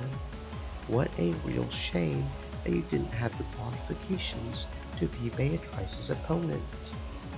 I was careless myself, betting on an unqualified piece. It's my utter defeat, Beatrice. There is no victory or defeat. The opponent will simply disappear. Or perhaps I should say that he was never there to begin with. But then, who am I? Am I not Dad and Mom's kid? Who am I? What am I? If I'm not Mom's kid, then what? Are you saying I'm a kid they picked up somewhere, like a stray cat? If that is the case, it would mean that you do not share Kinzo's blood. Either way, you are not qualified to compete in this game. You're kidding me. You're kidding me. Enough. From the very beginning, I was faintly aware of the possibility that you weren't Ushiromiya Battler. So, I had to question you. I had to ask about something the real Battler would have known. What a shame. I even bet on the 1 in a quadrillion chance of a miracle that you might really be Ushiromiya Battler. But it seems you really are a different person with the same first and last names. Bit by bit, Battler's form began to be clouded in darkness. No, maybe it was the other way around. The whole world was clouded in darkness, leaving only Battler. Battler was down on all fours, hanging his head and repeatedly questioning himself. However, he was not given an answer. In the world stained with darkness, Beato spoke something, and Lambda Delta ran up to him, yelling something very quickly, but it already seemed very far away, and it didn't reach Battler's ears.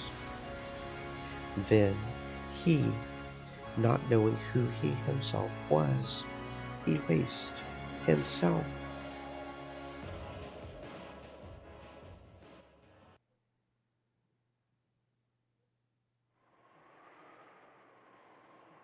Battler. Now my opponent has disappeared.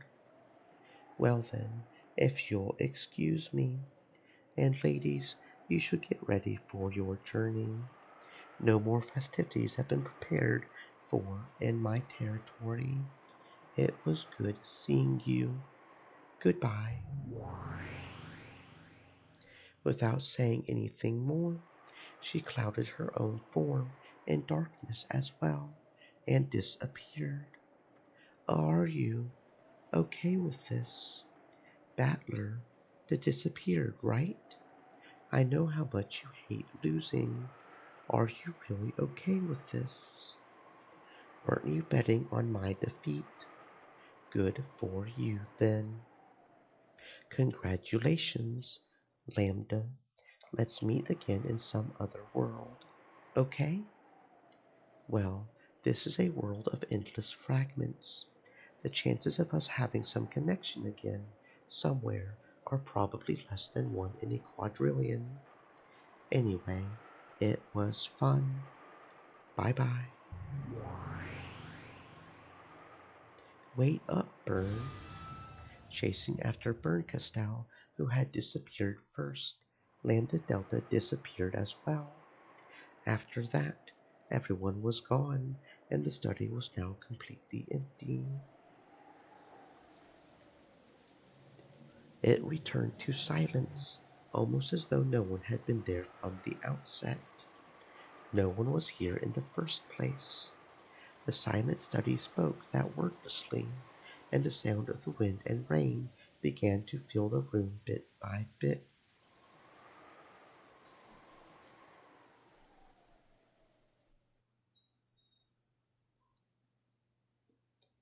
In a world where everything had sunk into darkness, Beato questioned herself. As I thought from the very beginning, magic should only have been used within Marie Sorcier. Seems so. I also thought that with Angie. The Witches' Alliance is you and I. It started with those two. Including other people was our first mistake. It's just so fun. We wanted to add someone close to us into that circle, and we wished that the Witches' Alliance would get really large, that everyone would be able to use fun magic together, and that we would all be happy. However, only you and I were able to understand magic after all. We are the only two witches in this world who were brought together by a miracle. And now, as long as I have Beatu, I don't need anyone else. Me too. As long as you are here, I don't need anyone else anymore. In the very first moment the Mari Age Sorcier was formed, it was already complete. That is so. That is truly so.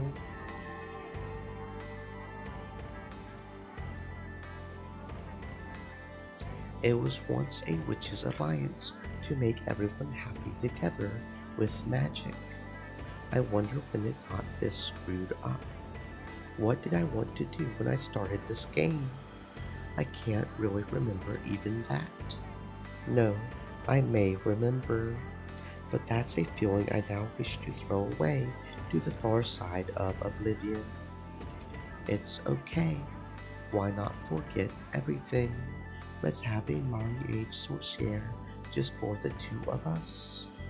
We'll acknowledge each other, and no one will hurt us. So we won't be hurt. We won't cry. Let's forget everything. Beatu, we are eternal. Maria.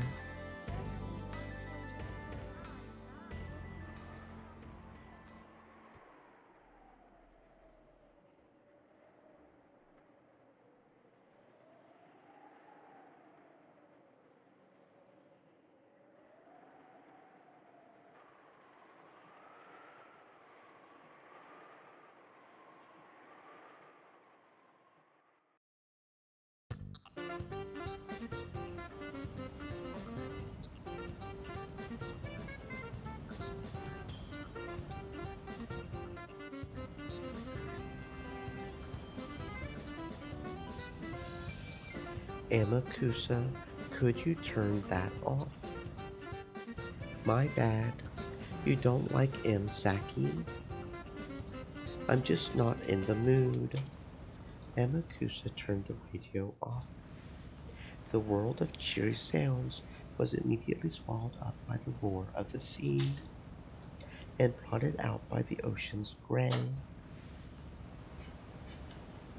Can you see it? Over there's where the harbor was at the time. The boat captain pointed, but I couldn't really recall that scene of 12 years ago. I thought I would surely be able to immediately remember how things had been at the time. Memories came back to me. After that incident, the island was sealed off and left to the wild. I couldn't satisfy myself with the thought that this was just inevitable, and it felt sad and painful for some reason. At least I remember one thing. You might say that would probably be the same anywhere on the sea, but I remember at least one thing. The cries of the seagulls. I do remember those. When I was young, I rarely went to the ocean, so everything that symbolized the ocean meant Rockinjima and a family gathering to me. In short, it was a symbol for the happiness going out with my family.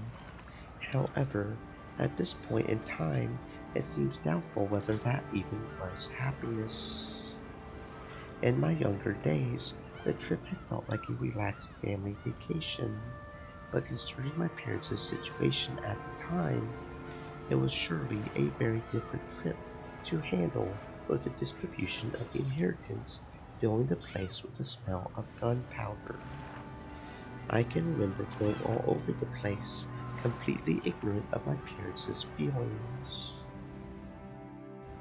Rockinjima, the place of all beginnings, and the end of the line for all journeys. Amakusa, in an attempt to speak for my innermost feelings, tried to sound cool. The boat slowly rounded the island. I hoped that viewing it at a different angle might bring back my memories of the island's silhouette, a, at the time just a little. But in the end, even when that inlet was hidden completely by cliffs, I wasn't able to remember anything. Captain, please tell me about that other harbor. That other harbor you mentioned. Sure, Rockinjima supposedly only has one harbor, but that's only for public appearances. On the back of the island, there's another hidden harbor. Like Rockinjima itself, it has a second face, which no one knows about. Rockinjima is an island owned by the Ushiromiya family, but it has another face as an island owned by Kinzo-san personally. So this island has two harbors and two mansions. He sure spent a lot just to keep a mistress. Who knew about this other harbor? Very few. Kinzo-san, the butler Genji-san, those of us involved with the boats, and a very small number of the oldest serv- servants, both the previous owner of the Nanjo Clinic and the Kumasawa Basan knew.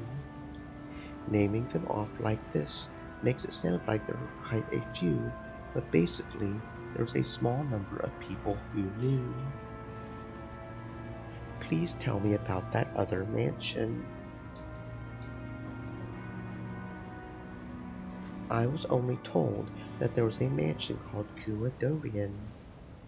Since I wasn't allowed to leave the boat, I never saw it, not even once. Ah, look, don't fall, don't fall, don't fall, thank you. So it was far enough away that you couldn't see it from the harbor. I don't know, but it was a hidden mansion after all. It was probably built where you couldn't see it from the outside. Anyway, Kuadorian was the biggest secret of that island. There's a theory that Beatrice lived in Kuadorian or else was confined there. What do you think, Captain? I did sometimes carry miscellaneous goods to Kuadorian, and that included a lot of stuff that only women would use, and expensive stuff at that. I'm also convinced that theory is true. So does that mean you never saw Beatrice directly, Captain? No. Nick came and went for about 20 years, and I never saw her once. 20 years. That means she was at least 20 plus. Looks like she wasn't some mademoiselle. But one day, all coming and going to and from Kuradorian suddenly stopped. That was about 30 years ago. So around Showa 43, 1968, I think. You mean suddenly. We came to the hidden side on a set schedule to carry food and trash back and forth. Right, the hidden side's what we call the harbor, linked to Kua Dorian.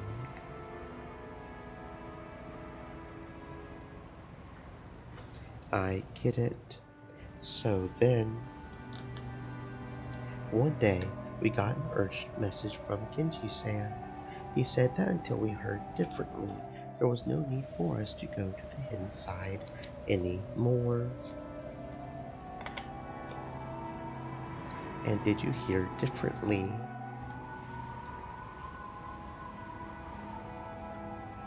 Not really.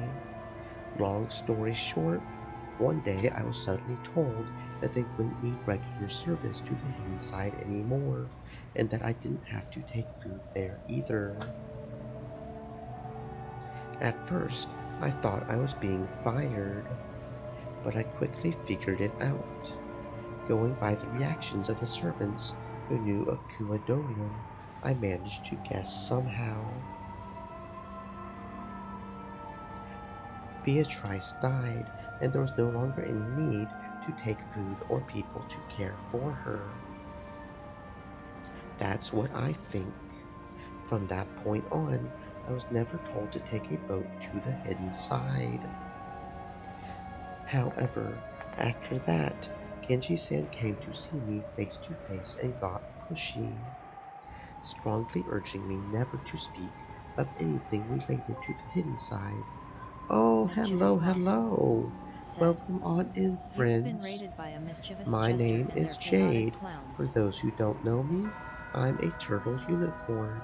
We hang out here in the lake and we just swim and chill with the turtle and the unicorn or something like that. We are playing something called Umineko when the sequels cry. I'm still not completely sure if it's a murder mystery, magical mystery. I don't know fully what's going on, but people die. There's magic, maybe. What Stream were you guys Elements playing? I do said, love a nice "Look who jester has and the decided to come clowns. swimming with us. This is their channel https www.twitch TV Mischievous Moss." So, if that hidden mansion was abandoned for 20 whole years, why was Aunt Eva there?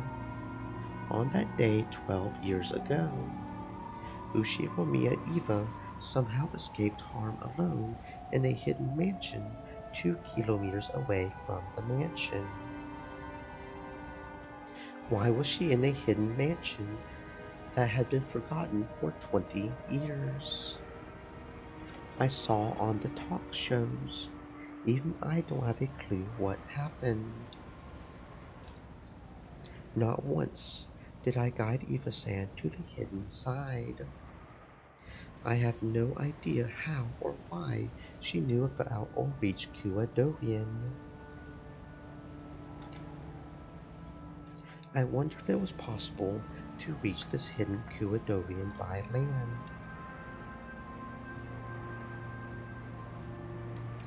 If, as we heard, the forest was dense and uncultivated, I seriously doubt a well-dressed lady person would be able to bush crash it. Come on. Doop, doop, doop, doop. So what about by sea? Maybe there was a motorboat or something. Are you kidding? That two-nighter typhoon was awful. No way you could have used a boat. So what if there was an underground passage or something between the mansion and Kuadorian? Wouldn't it have been a pain to have to charter a boat each time he wanted to visit his mistress's house? You mean a tunnel long enough to connect mansions on opposite sides of a 2-kilometer island like Rakajima? Well, I would like to laugh at the thought, but this rich guy made a whole hidden mansion for his mistress. Guess I can't deny the possibility. What do you think, Captain? I'm a man of the sea. I don't know about holes. Hey, every sailor knows about seamen and holes. Come on now. I don't know about holes, but the Japanese military dug a 25-kilometer tunnel on Iwo Jima. Wouldn't surprise me if that Kinzo-san could dig at least 2 kilometers. There really is something wrong with this island. Even now, not one of us really knows a thing about it.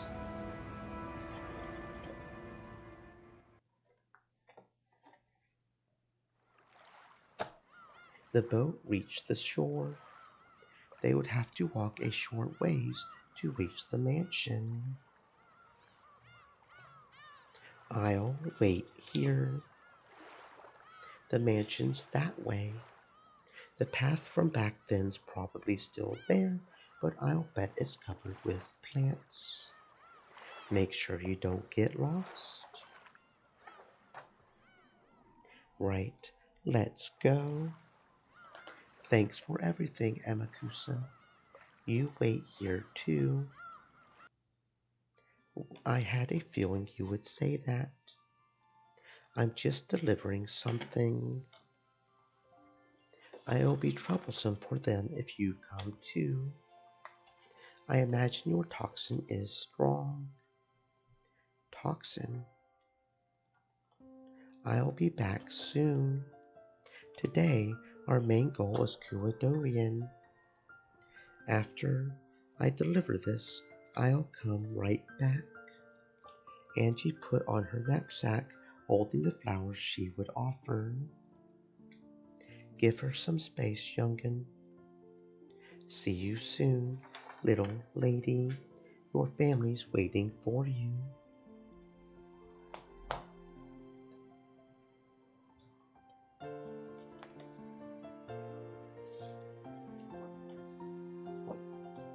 I had never been on a road like this, but I had no trouble finding my way. If I walked straight ahead, it would probably guide me to the final destination for everything. It was true that the vegetation was incredibly thick, and if I didn't pay attention, I'd lose track of the path.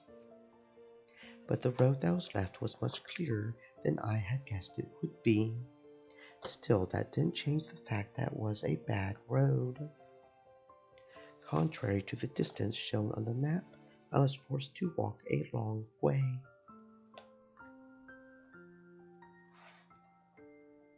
The forest was deep and dark. At the time, I had been threatened into staying away from the forest because a witch lived there. Of course, that fear is gone now, but I feel it because I was me.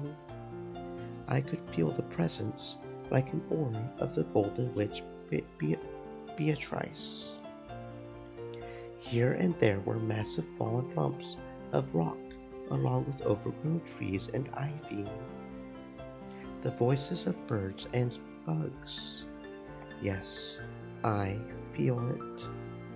I feel that the witch is here. Ahead, an ivy-covered construction site fence and warning sign stood. No entry, Tokyo Metropolis. That was written on it. Yes, that's right. When you think Tokyo, you tend to think of a city. But Rakajima is also located within the Tokyo Metropolis. Apologizing to the sign for my rude mistake, I climbed the fence. When I crossed the steep slope beyond that, my field of vision rapidly expanded, and a fresh sea breeze blew through my hair.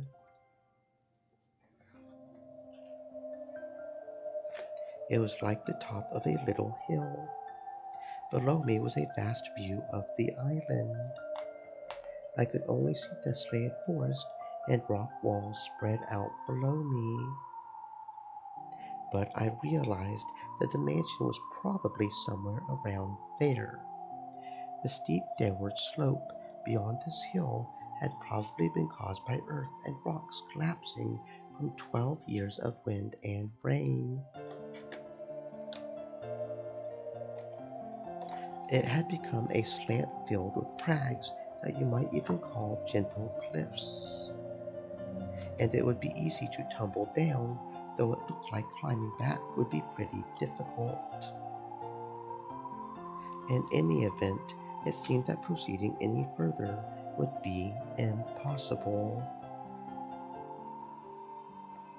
If I continued any further, I wouldn't be able to return. In other words, this is the border. This place is 1986 and 1998. And it is that day and today, the boundary between this world and nirvana. This spot is this journey's final destination, it seems. As the strong winds blew Mamon's and Sakutaro's hair, they looked down from the hilltop. From here, I can't really tell. Where's the mansion? Let's get closer. That's impossible. We won't be able to come back. We Stream won't be elements. able to Said. come back. Stay moist, my Is friends, that hydrate. it? I see. This is 1998, and I am the Ushiromiya Angie who has been left all alone. At first, this was a journey to die. But not anymore. It's become a journey to accomplish something. Yes. So I'm sorry, you two. Although, as I was back on that day, I would have gone down that cliff without any hesitation. Come on, this is pretty lame for the skyscraper jumping Ushiromiya Angie. Sorry.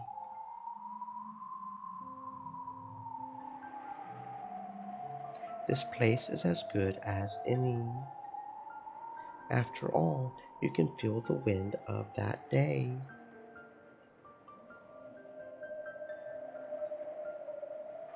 Was the wind really like this? Yes. Very soon they will come. Everyone, Sakutaro said it as though it was completely natural, and I believed it. Dad, Mom, Oni-chan, all of my relatives, and those fun servants, and Maria One-chan. It's me. It's Angie. I've come back. When I started my journey to expose the past of 12 years ago, my goal had been abstract, and I hadn't understood. But now I have no doubts. This journey was induced by several thoughts and fates over 12 years. A journey to reach an end for me, Ushiromiya Angie, and a journey to reach an end as the last witch of Mariage Sorcière. I came here as the last daughter of the Ushiromiya family, and as the last witch. Dad, Mom, Oni-chan. Sorry, let me greet Maria One-chan first. A strong tailwind urged me on. That tailwind just took my soul out from inside my body to the vast forest beneath me, and through from here on I couldn't see. I believe that blew me to the mansion on that day, to where everyone was, to where Maria Oni-chan was. And so, even though my body was on the top of a hill, and ads are starting, so I'm going to go use a break real quick.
Okay, ads should be over now.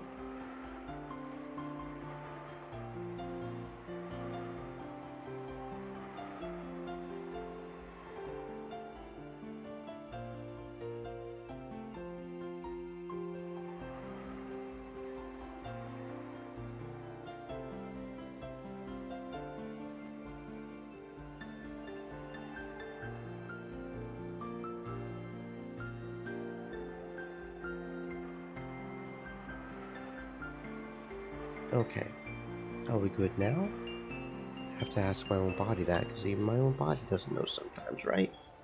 Okay.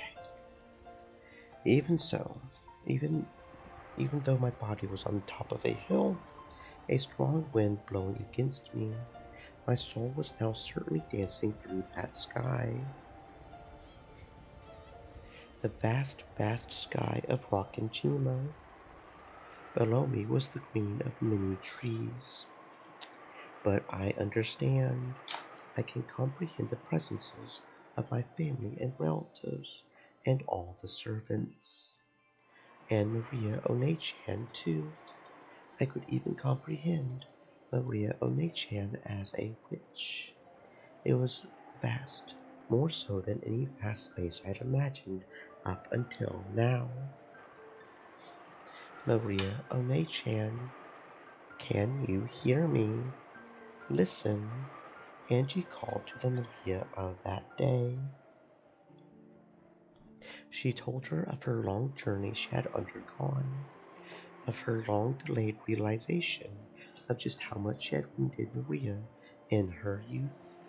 She understood magic, and now understood everything about the world Maria had wanted to show her. It was very warm, overflowing with love and happiness. She wanted to become even happier by sharing that world.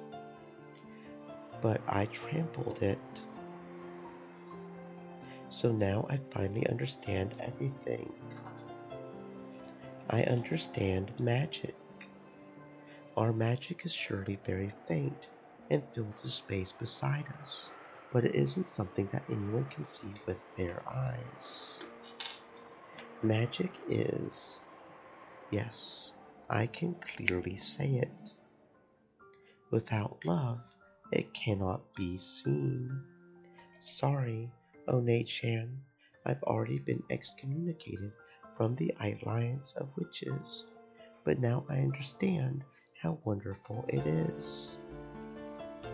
And I know that after the day I wounded you, Marie Sorcière was transfigured into something different from what you truly desired.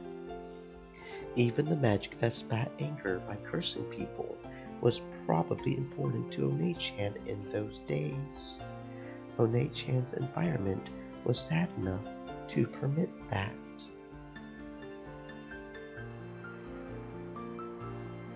But now, those sad days are over. So, let's return One-chan's Alliance of Witches back to the original Marie Sorcière. The grimoire was in my hands before I realized it. The strong winds were rapidly blowing its pages one after another. That world had been kind in the beginning. How could you give birth to magic that would make candy fall from the sky?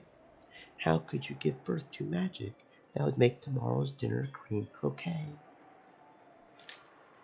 How could you give birth to magic that would make the weather good when you went out the next day? Making your whole day fun. New spells of happiness were created one after another, coloring her world with kindness. Those days were flipped through one after another, and months began to flash by. The pages with drawings had once been colorful, gradually began to change into the color of black ink. Eerie magic circles and demon summonings. Evil magic for harming people. How could you give birth to magic that would cause the class bully to catch a cold? How could you give birth to magic that would seriously injure someone in class so that they died? How could you give birth to magic that would cause a bus loaded with all the boys to fall off a cliff? Malicious spells were created one after another, burying the pages and her heart. Because I hurt Oni-chan, Marie Sorcier ended up like this. Oni-chan isn't a black, evil witch. She was a white, pure, innocent, kind witch. I'll return it to how it was. I'll bring back the original Maria One-chan, the one who scattered magic to make people happy across the whole world. That's the reason I came here. Guided by fate. Maria One-chan, can you hear me? Show yourself before me. That voice rode an even stronger wind and was sent to 12 years into the past. Then the wind gradually ceased and silence fell.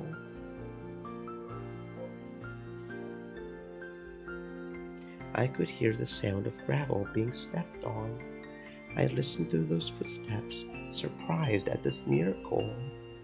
Without doubt, those were Maria One-chan's footsteps. Maria One-chan, it's Kasumi. Looks like I finally found you, Angie-chan.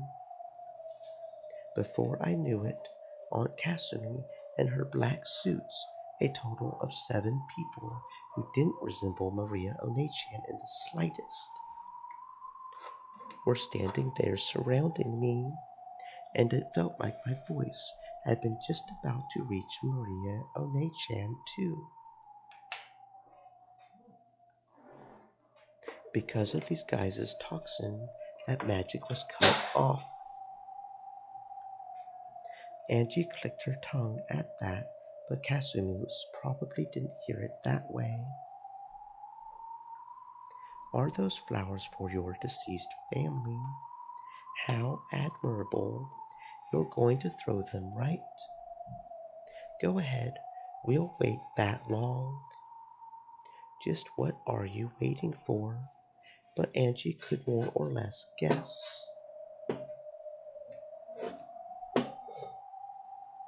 The way the black suits unnaturally struck their hands into their pockets clearly brought to mind the likelihood that they had handguns. This is a deserted island. There could be no more convenient place to dispose of someone. I have absolutely no interest in the family matters of the Suma Dewa family, but if I die, all that wealth will go to them. Unlike me, they're probably very interested and concerned about this matter.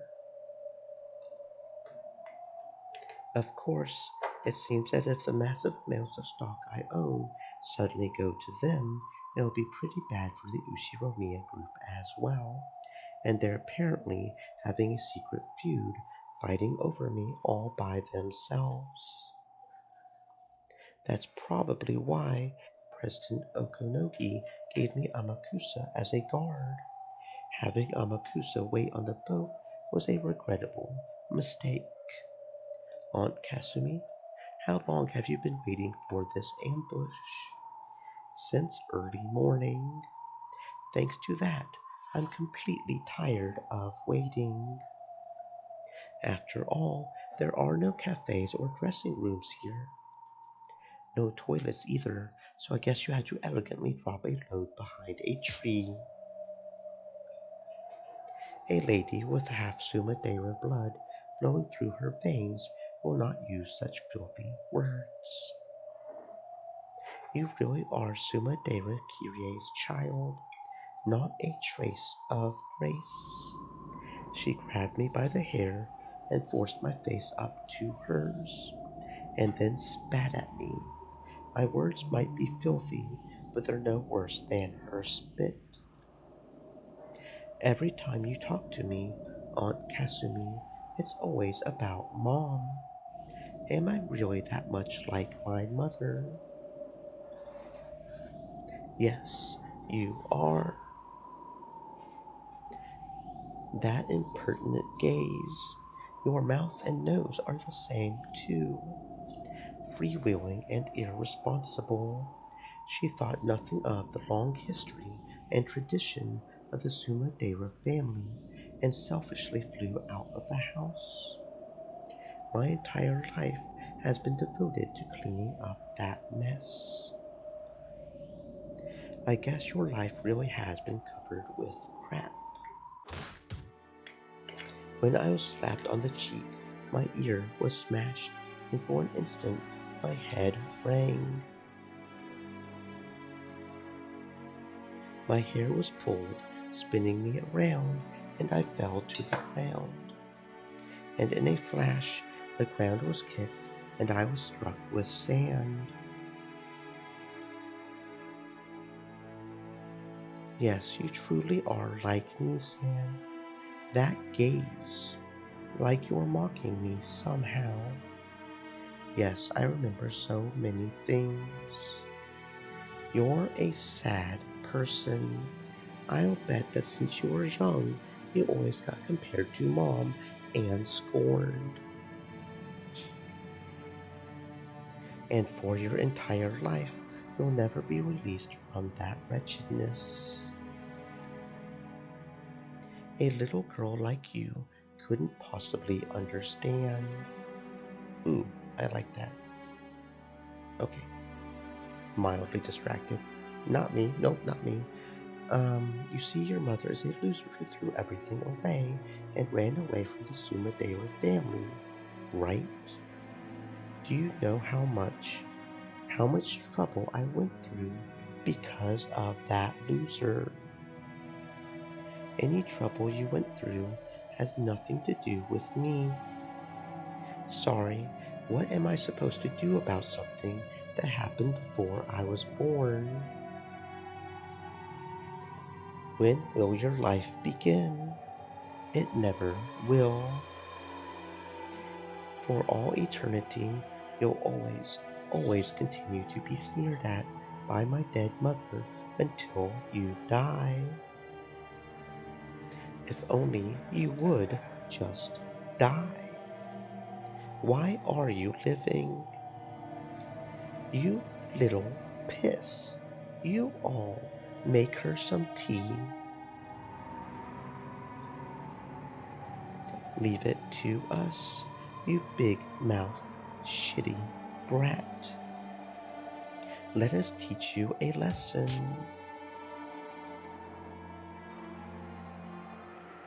The black suits dashed up to me, violently grabbed me by the nape of the neck, and dragged me down. Do whatever you want to her until my break is over. Teach my cute niece her place. Suma Dera Kasumi. When I think about it, she was a pitiable person. To the outside world, women of the Sumadera family were trained to be in a position that supported and deferred to men. But in actuality, strong leadership was required from them so that they could manage all the common people.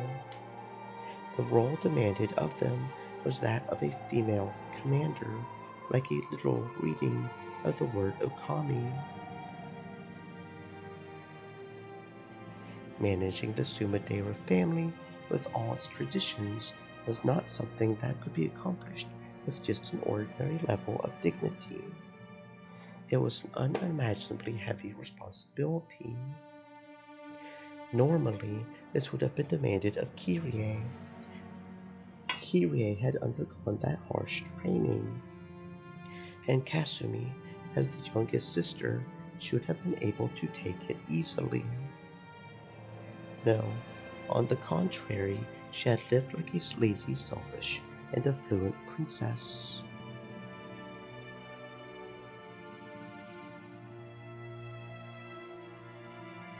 Sneering at Kyrie, who had been given the heavy responsibility. However, Kyrie had suddenly been disinherited. She had refused the fiancé her parents had arranged, and had gotten pregnant by her lover, Ushiromiya Rudolph. Hold the fuck up. What?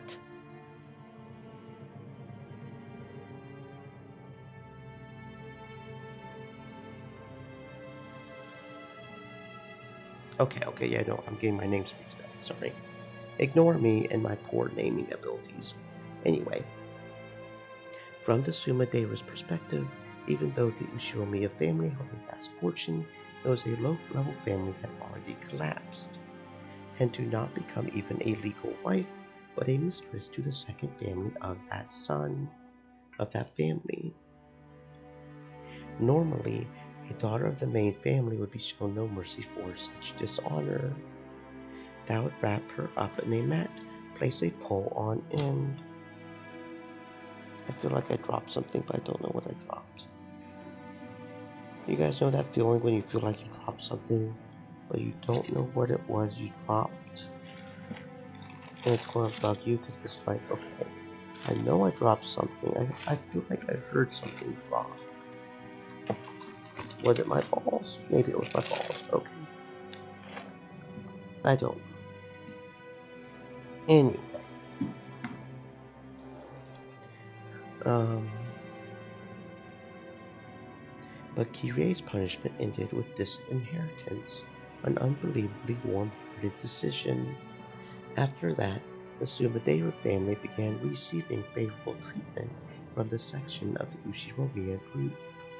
There must have been some kind of backroom deal.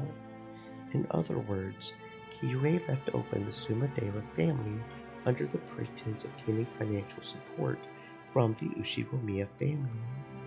Kasumi had watched it happen in shock. No, she even disparaged her dishonorable sister as a loser. But eventually, she realized that the heavy responsibilities Kirei had borne would be passed on to her. And then, for the first time, she saw that she had been outwitted. Because of your mother, my life was ruined. No, you could even say she killed me once. On that day, I was killed once and thrown into a hellish life. Isn't that what you get for making light of life until then? Don't you ever stop talking, girl? The black suit punched me in the gut, and I doubled over, but I was quickly grabbed by the nape of the neck and made to stand up again. Kasumi cold-heartedly looked down at me, smoking a cigarette. The painful days Kirie had left were floating through her mind. Until then, she had been allowed to be a simple lady, freewheeling and naive.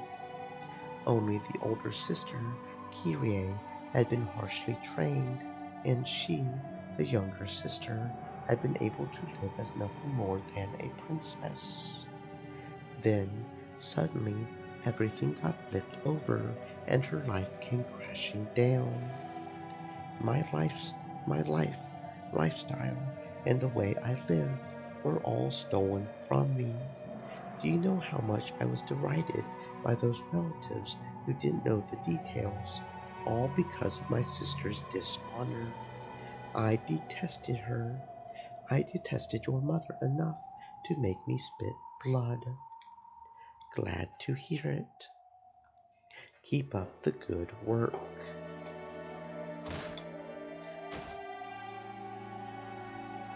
A kick landed in Angie's side as she crawled on the ground. Angie didn't stand up again, so she continued to lie there like a caterpillar as she was kicked each time she spoke up. I saw Naysan at an Uchinomiya group party once. She was with her husband, looking very happy and laughing. She pushed everything onto me and found happiness only for herself. So what? How is taking it out on me going to make you happy? Will taking it out on me turn back time and change history or something?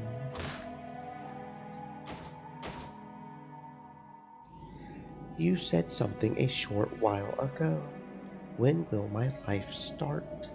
No matter how much I despise you or take out my frustrations on you, I can't turn back time. So I must keep hating my sister even though she's gone until I die. You've got to be kidding me. How long will I have to be tormented by my sister's ghost? So I thought of something. If I could accomplish one thing, I would be able to forget all my hatred and start over. Angie was about to lash back at her, but stopped because she would be kicked again if she responded. Even if Kasumi didn't say any more, Angie had a pretty good idea what she meant. Kasumi thought that by taking revenge against Kirie's daughter, Angie, she would be able to put an end to her hatred. Talk about pushing your problems onto other people. Come on, stand up. If you like this island that much, I'll bury you deep in it. You don't want to die at your age, right? Don't you feel like saying, sorry my mother caused you so much trouble, or something? Who would say something like that?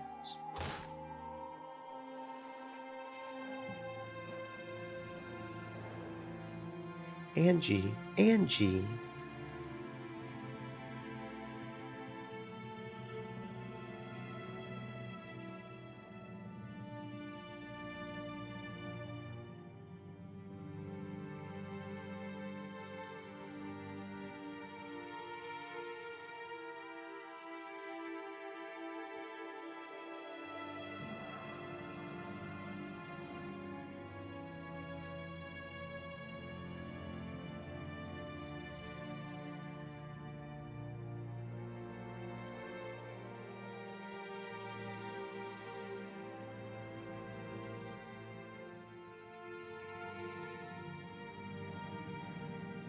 Angie Sama, no, you mustn't provoke them. You should at least make it seem like you're going along with them so you can buy some time. They often say that you should throw your foolish pride out with the garbage. What about Amakusa-san? If Amakusa-san comes, I'm sure. It's no use. I can't see him. You idiot, Angie-sama. Why did you leave Amakusa behind? I didn't need Mammon to tell me. I was seriously regretting it already.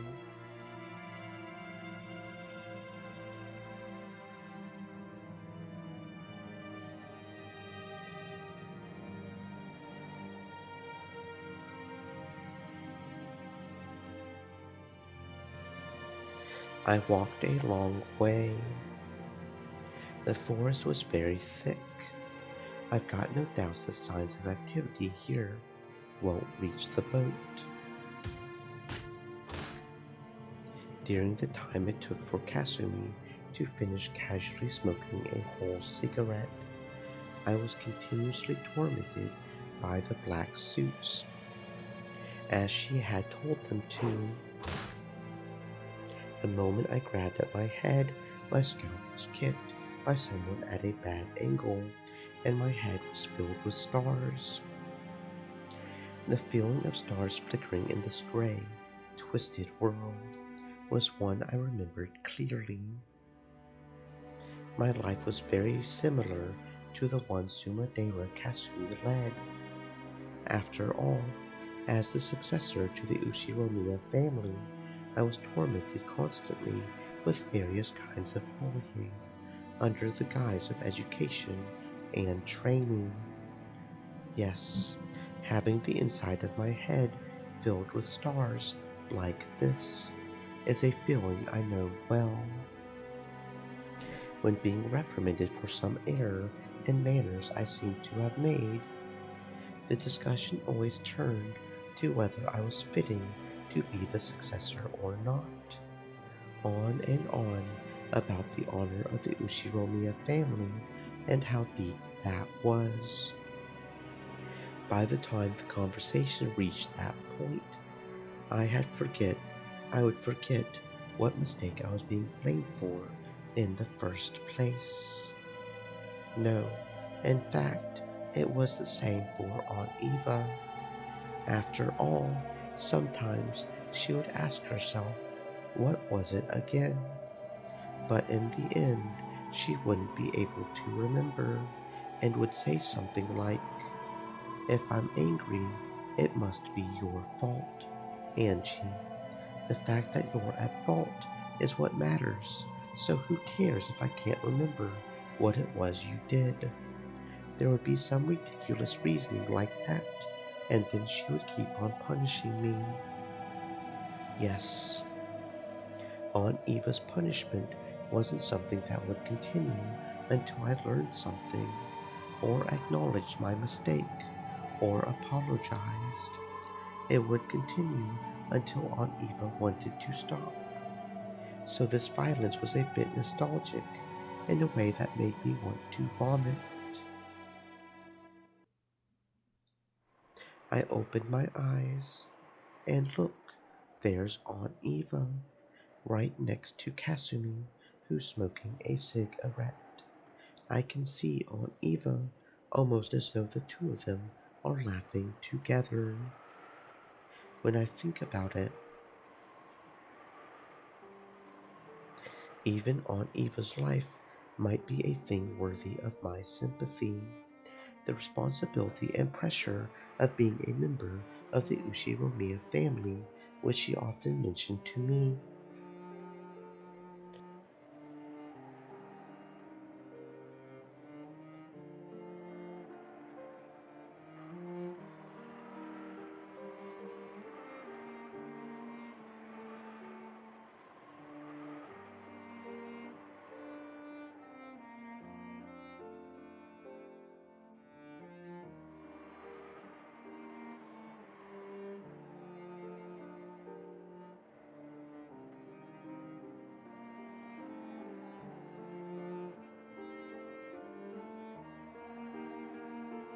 Had probably caused her great pain. After all, people can't make insults that they've never been the targets of themselves.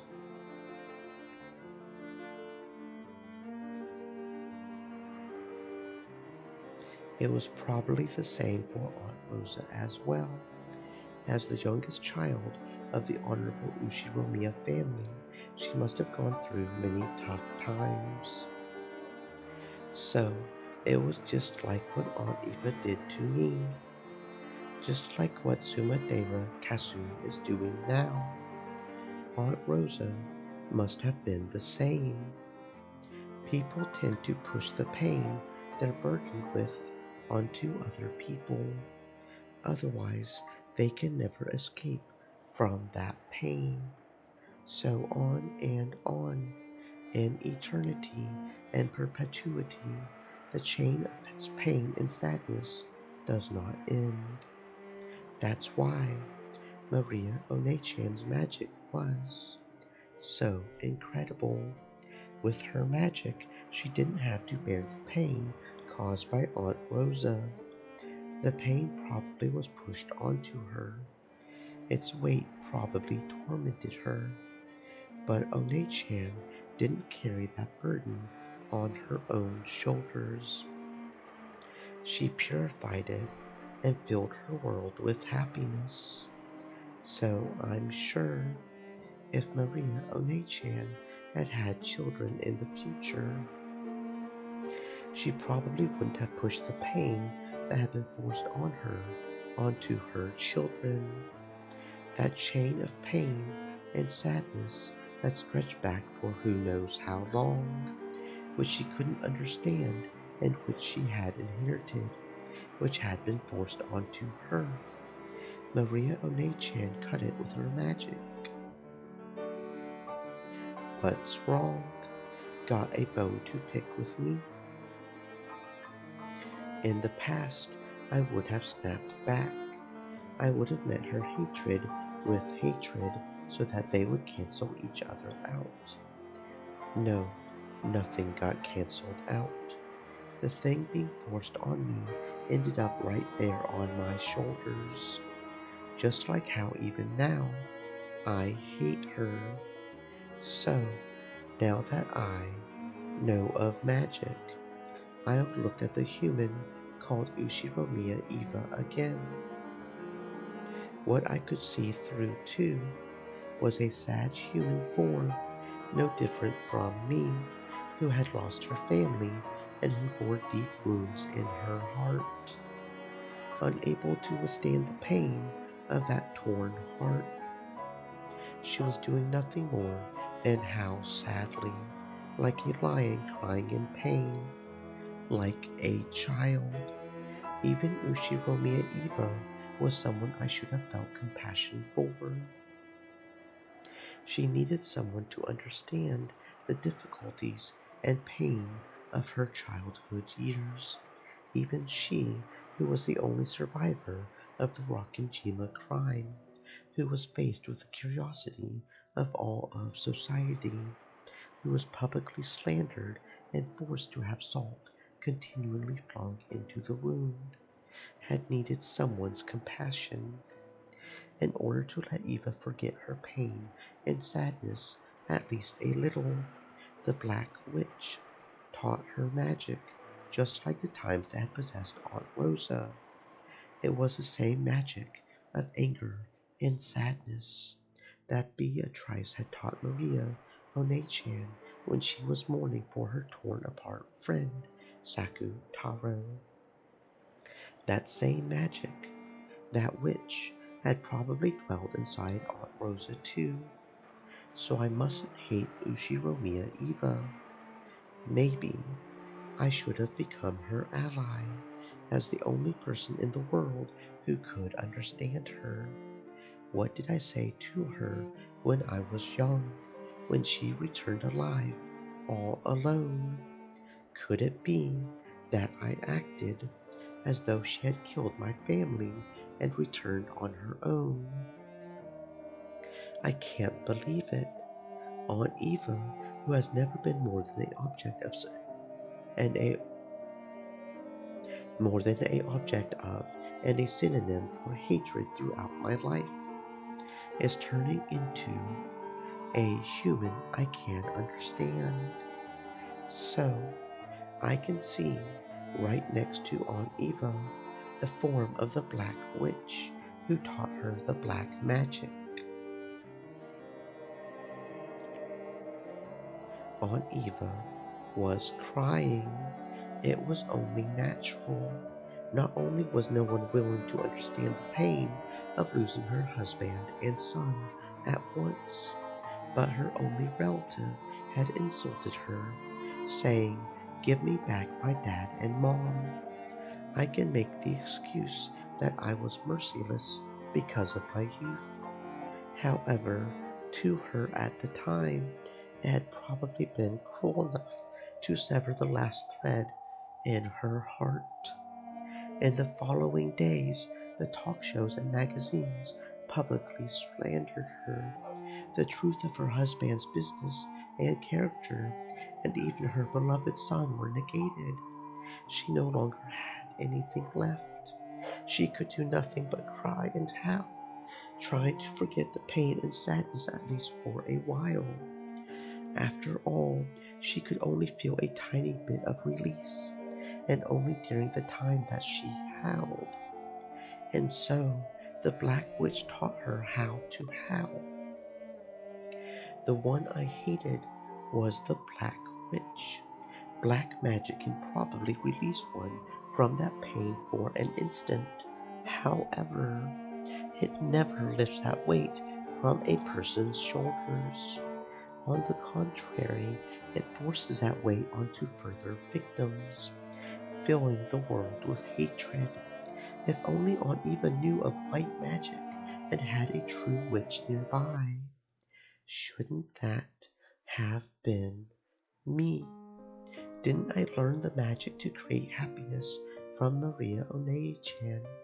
If I had taught her with that magic, could we have built a future with a completely different relationship? Up until now, I've hated Aunt Eva constantly, so I didn't notice the Black Witch beside her. Without love, it could not be seen. I didn't have any love for her. So now, finally, I'll glare at the Black Witch, the one I truly should hate.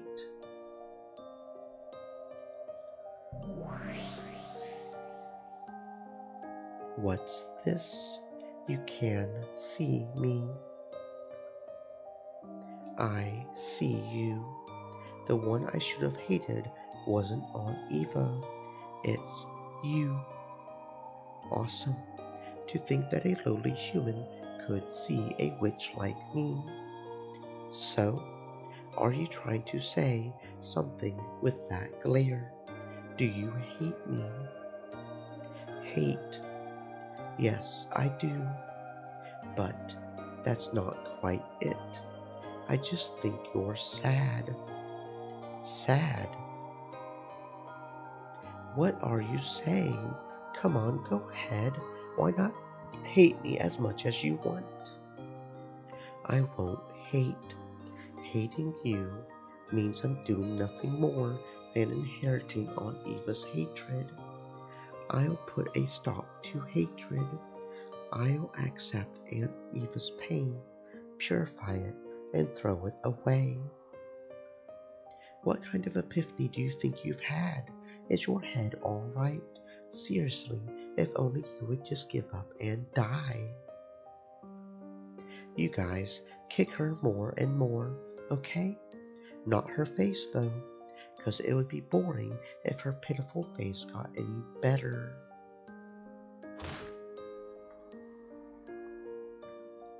The black suits persistently kicked my stomach and back, as though they had been ordered to by the Black Witch. My, are you still not suffering after all that? You keep staring right at me. Do you hate me? I'll bet you do. Same here. Kasumi sneered at me, but for some reason I had the feeling that she was crying behind that expression. Just like me, the pain of being forced into an unreasonable life would never, ever heal. The sad lion gasping in pain from the thorn he can't get out continues to howl. Sumadera Kasumi, take a look. Over there, it's as you used to be. Don't you feel better now? You used to be standing there, but now you're on this side, right? Isn't it great? Don't you like having the roles switched? Yes, it really is. Great. How can you make that kind of face, Angie? Go on and cry. You want to, right? Yes, of course she wants to cry. Make her cry. Didn't someone make you cry back then? So make her cry too. You too, Angie. If only you would just break down and cry. Cry, Angie. I want to see your crying face. Cry and try saying, I'm sorry, Aunt Kasumi. Yes, make her say those words. Aren't those words painful? Isn't it being made to apologize for something that isn't your fault? Just the worst pain. Make her feel the same way. By doing that, you can relieve your pain. Yes, that's it. Be a little more honest with yourself, okay? If only you would just let your emotions run free more and more and more. The Black Witch provoked Kasumi, and Kasumi began to give herself over to that dark emotion. By turning deep sadness into an evil alcohol and forcing it down, trying to forget it for just an instant, nothing would change. The words Kasumi insulted me with were themselves sad, and I couldn't forgive the Black Witch who had imposed that sadness on Kasumi. I had gone limp, which seemed to have stopped the Black Suits' kicking competition. Or maybe the kickers were getting tired too. Kasumi didn't order them to stop, but at some point they did. However, I was reflected in Kasumi's eyes, and they burned me with flames of hatred. She had been tempted by the witch to do that in order to relieve her own pain. Suma Dera Kasumi, you aren't done yet. You've got much more trampling to do, right? Can you forgive what happened to your entire life with just a little violence? I can't. I still can't forgive her with just this. Right? There's no way you can forgive her. Do it more. More of the flames of hatred. Nothing can warm you except the fires of hate. After being frozen in the snowfields of anger and sadness, the only flame that can warm you is hatred. Say it, okay? Scream it. If only you would just burn yourself to ashes with a roar of hate. Oh, Shirobia, Angie, I cannot live without hating you.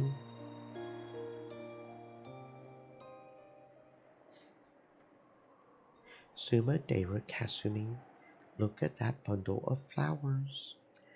Though these flowers are for your dead family, right, Angie? The Black Witch grinned at me unpleasantly, using her chin to signal Kasumi to pick it up. Kasumi picked up the flowers I was going to offer, brought them all the way over to me, dropped them, and made a show of trampling them. Her expression was filled with hatred, and a frantic quality that couldn't be explained with hatred alone. She trampled them over and over again, as though her sadness was reaching the bursting point. So the sound of her trampling it was just sad. Still not suffering yet? Then what about this? Suma Dera Kasumi, use this. No, not that. The object the Black Witch pointed at was Maria One-chan's grimoire. Kasumi also noticed it and picked up that book, which was heavier than it looked. What's this? Why not read it? You might fall over laughing, okay?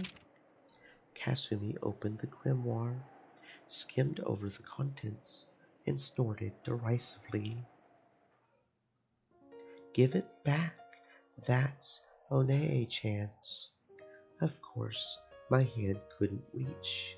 My stomach was once again kicked by the black suits, and I doubled over. See, this book's really important to Angie, right? Gotta belittle the things that are important to her, okay?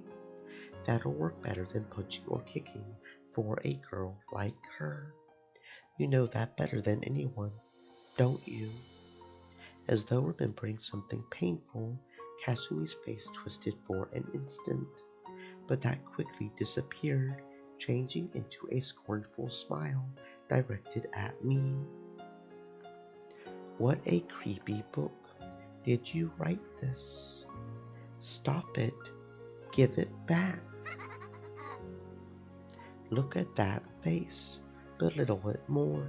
Belittle it more. Teach her the pain of having your dignity trampled. That's the only way to soften your own pain.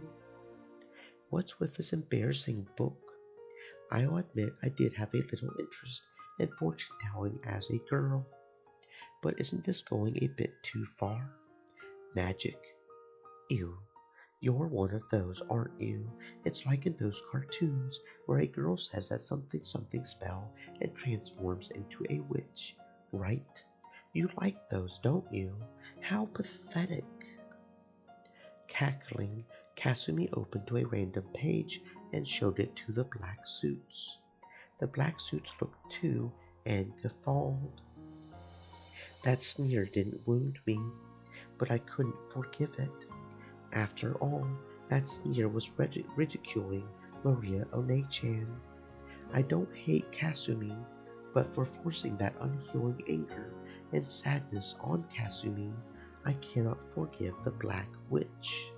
That Black Witch ate into Aunt Eva, Suma Dera Kasumi, and Aunt Rosa, tormenting them for an eternity without letting their wounds be healed. I can't forgive her. I can't forgive the Black Witch. This is just great magic for making candy fall from the sky, you say. What's this? Sprinkle water cleansed by the sun with sugar, stick the magic staff in, and then an incantation. What the hell? It hurts. The black suits were also rolling around, guffawing. Then, grinning, the Black Witch whispered something into Kasumi's ear. After glaring at me with a grin, Kasumi took that page. Kasumi grabbed hold of that page, tore it off, crumpled it up, and threw it away. So cruel.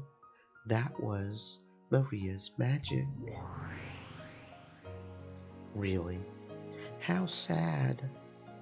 It was one of the spells to summon happiness that Maria had made with Sakutaro. Anyone knows that making sugar water, coloring it, and leaving it by the window isn't going to make candy fall from the sky. But after repeating that every day, one time on her way home from school, she had found several pieces of candy scattered around. How happy must that miracle have made Maria One-chan? Didn't she treasure that candy, eating it during her night alone with Sakutaro to distract herself from her loneliness? That magic that One-chan had given birth to had been torn and thrown away and had disappeared. The whole miracle of happiness that magic had given birth to had been torn and thrown away. This part's great too. Magic to make tonight's dinner cream croquet. What's next? Magic to make bell peppers taste. Hey, bell peppers do taste good. Bell peppers are nubby. That's not too bad either. So stupid. Tear that too. If only you would just tear it more and more. With a brutal, loud laugh, the Black Witch made Maria One-chan's spells get torn out one after another.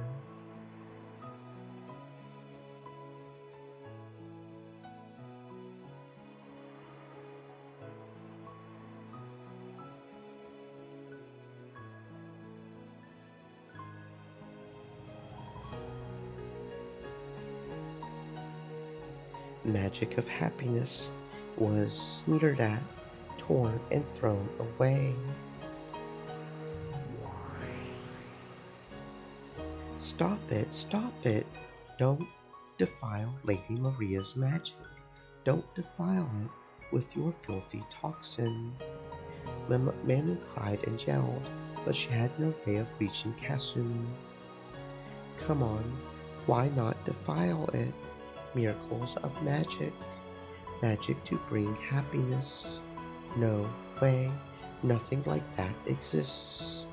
Don't you know that you can't heal pain and sadness without pushing it onto someone else? You also had those magic friend things, right? Suma Dera Kasumi opened to that page. What's this? Magic Friends, the Seven Sisters of Purgatory. What a creepy name. It says they can fly at awesome speeds and finish off the enemy. Angie, if you can use this kind of magic, shouldn't you use it right now? Foolish. The page that wrote of the Seven Sisters of Purgatory was also heartlessly torn away. The page itself was just paper. It wasn't Mammon's vessel or anything. But the tearing, denying toxin burned Mammon from the inside. Mammon's face twisted from that heat and pain. Are you okay, Mammon? Hold on. This much is no problem. It's not me, but Angie Sama, who's in pain. However, Mammon's expression was twisted with unbearable anguish and humiliation. Stop it, Black Witch. Why are you doing something like this? Why can't you use magic for happiness?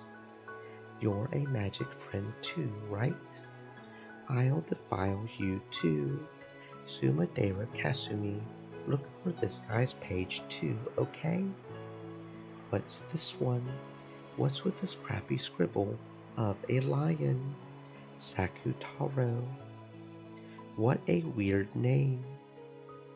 My best friend, it says. Really? This is your friend, a close friend. This lion is. Is it? Is it? It really is a crappy scribble. This ugly lion is totally you. To think she had something like this as a friend. That Ushiromiya Maria kid's mind is so pathetic, it's embarrassing. What a joke.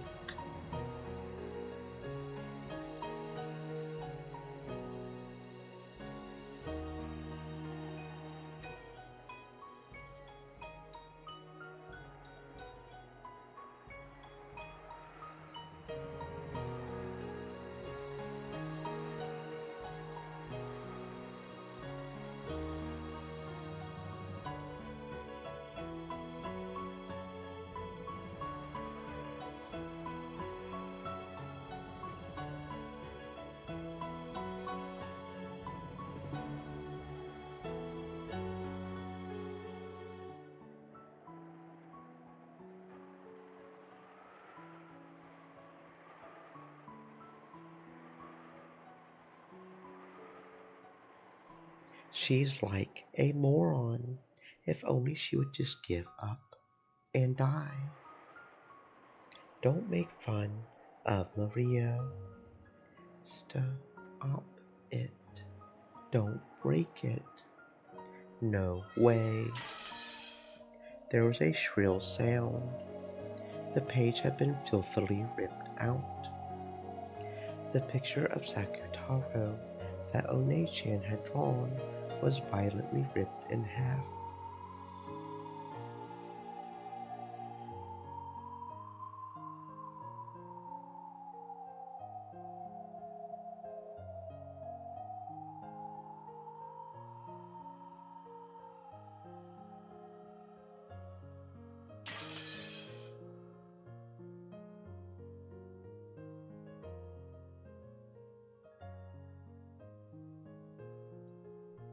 What a crappy picture.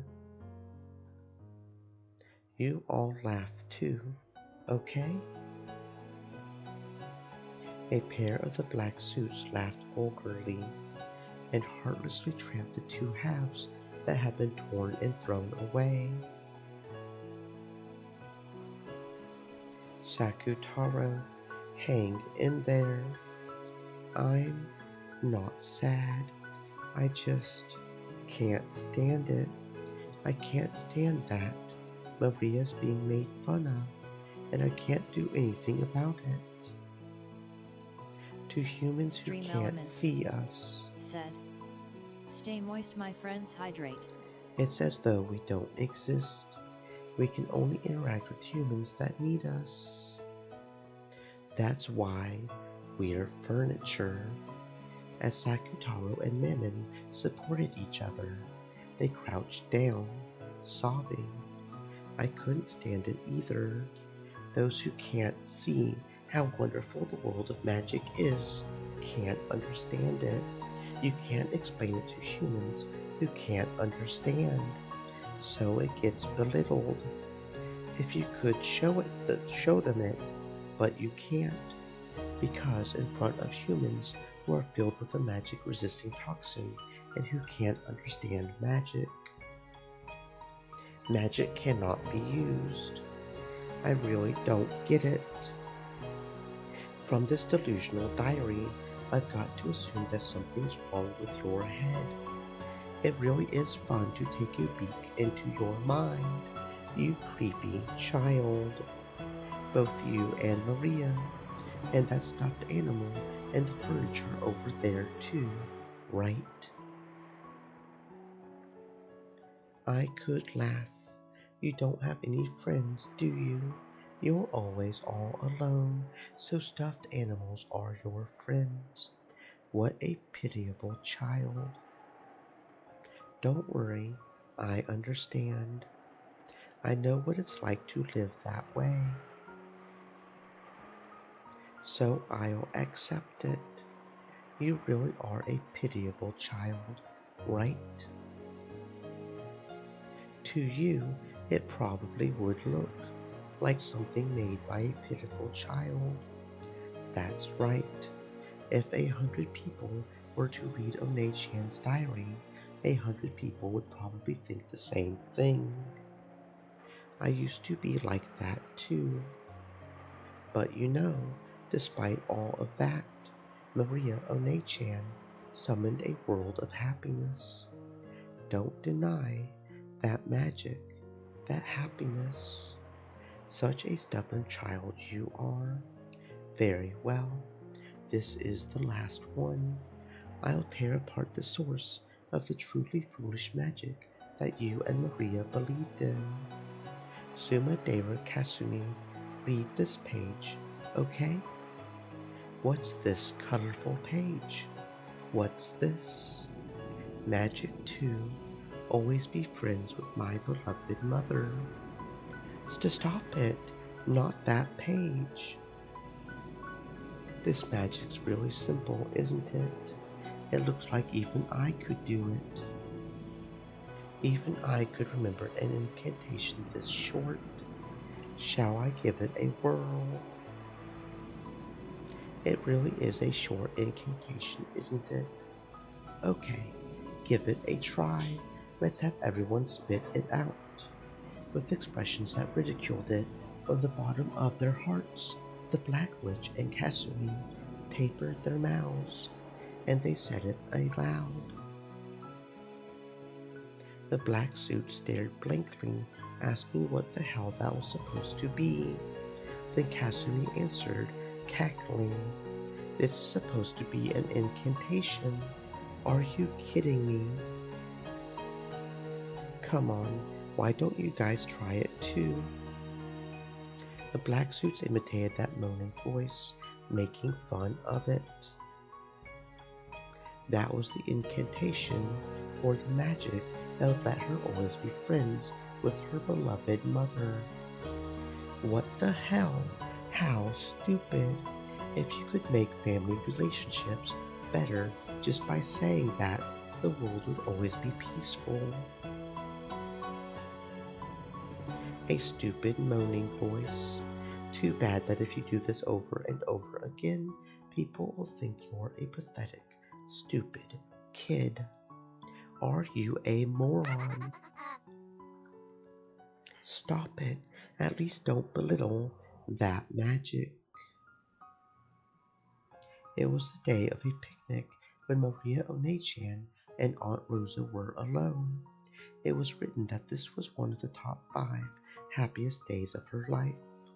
One-Chan was singing a song she had just learned from her mama. Her mother had been delighted, but partway through, Maria forgot the lyrics. But since she saw that her mother was so happy, she tried to sing until the very end. Even though she had only pretended to know the lyrics, her mother had enjoyed it a lot. After that, that remained as an incantation to remember that day she had spent in fun and happiness with her mother. Of course, even though she seemed to find it funny at first, Aunt Rosa eventually tired of hearing it, and eventually started scolding One-Chan when she said it. But to One-Chan, it was a memory of a fun day that she would never forget. So among the spells that Maria had created, it was the oldest and first. Kasumi stuck her fingernails into that page too. Stop it! Don't tear it! At least spare that page. No way. With a shrill sound, the girl's world of happiness was erased. Is this your magic of happiness? Hilarious, hilarious. There's no way that could be magic to make you happy, right? Magic is made out of anger and hatred, right? Happiness is what you call the feeling of release you get only when you've pushed all the hatred you bear into other people. The happiness you all are talking about is a phantom that doesn't show up outside of picture books. As Kasumi laughed her head off, she slammed the grimoire against the ground and stepped on it. Can't stand it? You can't stand it, right? You white witches of happiness. If you can't stand it that much, why don't you show us? Show us your magic. If it exists, then you just have to show us, right? A witch who can't use magic isn't a witch. That's why we're the real witches. You're just brats trying to escape reality with a dream.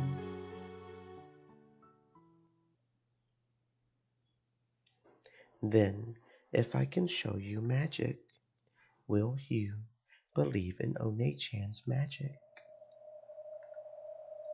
Yes, sure, I'll believe if you can use magic and show me, that is. Let's see it, you stupid brat. Silently, slowly, I stood up. Sensations of this cramped world, such as the pain in my body, felt truly trifling. Looks like you still got enough energy to stand up, Miss Great Witch. Now that you've stood up, what are you going to show us? Show us some magic. Magic exists. What? What's this kid saying? Did you guys hear that? Silence. Isn't that interesting? You people always refuse to show this power of miracles because of the magic resisting toxin. Disciple of the White Witch, Maria. Let's see some magic.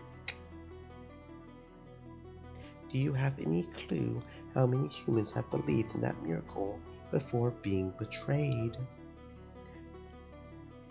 Everyone believes. Everyone is betrayed and despairs. And they learn that true magic can only be gained by the power of black witches like me. Hitting someone with your hatred is nothing more than a sin. That isn't magic. I'll show you real magic. You, the Black Witch winced slightly. However, Kasumi sneered at me even more. Then let's have a look. So, what kind of magic will you show us? Magic to make candy fall from the sky, or else magic to make cookies multiply. What? The instant I opened my eyes, a tremendous wind arose. Well, what is this all of a sudden? Come, arise, the seven sisters of purgatory. What? There was a flash behind me, and in an instant, 7 pieces of high-level furniture were gathered there. It was a power that far surpassed the magical strength I've had in my prime. It was a power that matched even Maria One-chan and Beatrice, the seven sisters of purgatory, right here. Angie-sama, you said it once, because I lacked magical power and resolve. I couldn't use you or your sisters. This isn't some cheap emotion, like wanting to get back at me at my bullying classmates. In order to protect Maria One-chan's marriage sorcier's world, I now order you to show me the miracle of magic. It's impossible, no matter what you try, before such a massive toxin. The seven sisters also remembered what had happened in the classroom. If they could have obeyed Angie's order, they would have. However, surrounded by the toxin that runs thick in humans, they hadn't been able to display the miracle of magic. And they remembered very well how deeply that had hurt Angie. But Angie spoke very quietly. In that case, you all believe too. Marie H. Sorcier was created to bring happiness and also to fight the Black Witch in order to show that miracle to the foolish Black Witch who denies the world that one of the founders, the Witch of Origins, Lady Maria, gave birth to. And in order to protect the world, I believe in magic, in witches, in miracles right now. When Kasumi gave an order to the black suits, one of them took out a gun and pointed it at Angie. You'll show us magic, right? Then let's have it. Use magic to shoot this man down with a fireball or lightning or something. You get one chance. Show us before I count to 3. Got it? If you can't, then you had best prepare yourself, okay? Shoot. What's with this kid? She's lost it. The black suit pointing the gun laughed at Angie's detached attitude. Are you serious? This girl's lost her mind. In that case, get yourself shot. If only you would just die. Angie, it's impossible. You can't block bullets with magic. No, there's nothing to be afraid of. Compared to my magic, to the seven sisters of purgatory, bullets are nothing. Angie-sama. Mammon was perplexed by Angie's absolute trust. If she could comply, she would have, on that day as well. But because she had been unable to do anything, she had hurt Angie. You brat. If you can use magic, let us have a look right now. What's wrong? We're telling you to show us magic, right? Come on, no need to hold back, okay? Show me some magic. The black suits jeered at her, but Angie simply concentrated her mind in silence. If only you would just shoot. She's even telling you to try and shoot, you guys. This kid's already lost her mind from fear. Bye-bye, Angie-chan. Go and pretend to be a witch as much as you want in heaven. Fire. Are you sure? Fire. Die, Angie. If you can do it, then give this magic of yours a try. The black suit cocked the gun and, sneering, pulled the trigger. The sound of gunfire rang out, and the world stopped. A red spray scattered out, and chunks of flesh flew. What are you doing, Mammon? Don't tell me you would let a boorish pebble of a bullet like this reach Angie-sama. Lucifer lined up the bullet perfectly, and with a single swing, sliced it. And in the chest of the black suit, who had apparently fired the gun, was a hole as big as a fist. Every now and then, I get to go first. Half of Leviathan's body was covered with blood, and a cold smile was on her face. Then, slowly, the pitiful prey that she had brought down fell over. You pierced a human. Idiot, Do you still not believe in our master's magic power? Are you kidding me? You materialized in front of this many humans. Well, what is this? What? Kasumi and the rest were flustered. He certainly seemed to have fired his gun. However, it hadn't hit Angie. And why was the person who fired hurt instead? This is magic. Great job, Leviathan. I'm most honored. You foolish humans who dare oppose our master. Now is the time of judgment. Prostrate yourselves. Well, why? You shouldn't be able to bring magic into the world of humans. They shouldn't be able to see magic, and they shouldn't be able to be touched by magic. Why? Because this is true magic. Well, what are you people doing? Kill, kill! One of the black suits, who had finally come to his senses, took out his gun and readied it. Like I would allow you the disrespect of pointing a gun barrel at our master. Die. Those words were a requiem. The man's chest had already been pierced by Lucifer, who had become the stake of pride in an instant. With the sound of the second person falling, the black suits now realized for certain that their lives were in peril. Save me! The instant one of the black suits doubled over in shock and turned on his heels to escape from that place. The stake of sloth. Be thankful that your violence against our master will be repaid with this alone. Die! In his right eye, a hole as big as a walnut opened, and his head split. Belphegor was sprayed with blood, and her face twisted demonically with the joy at being able to use her full power. Who's that? Who's there?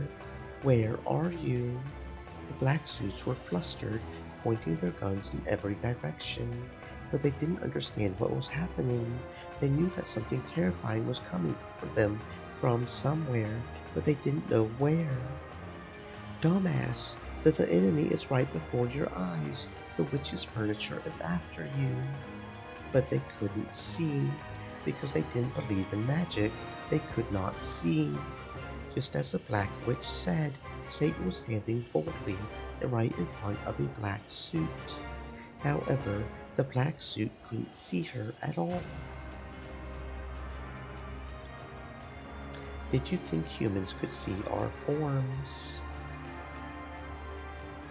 That they could follow us? Stupid humans, time to pay a fool's price for forgetting your awe of magic. What is this?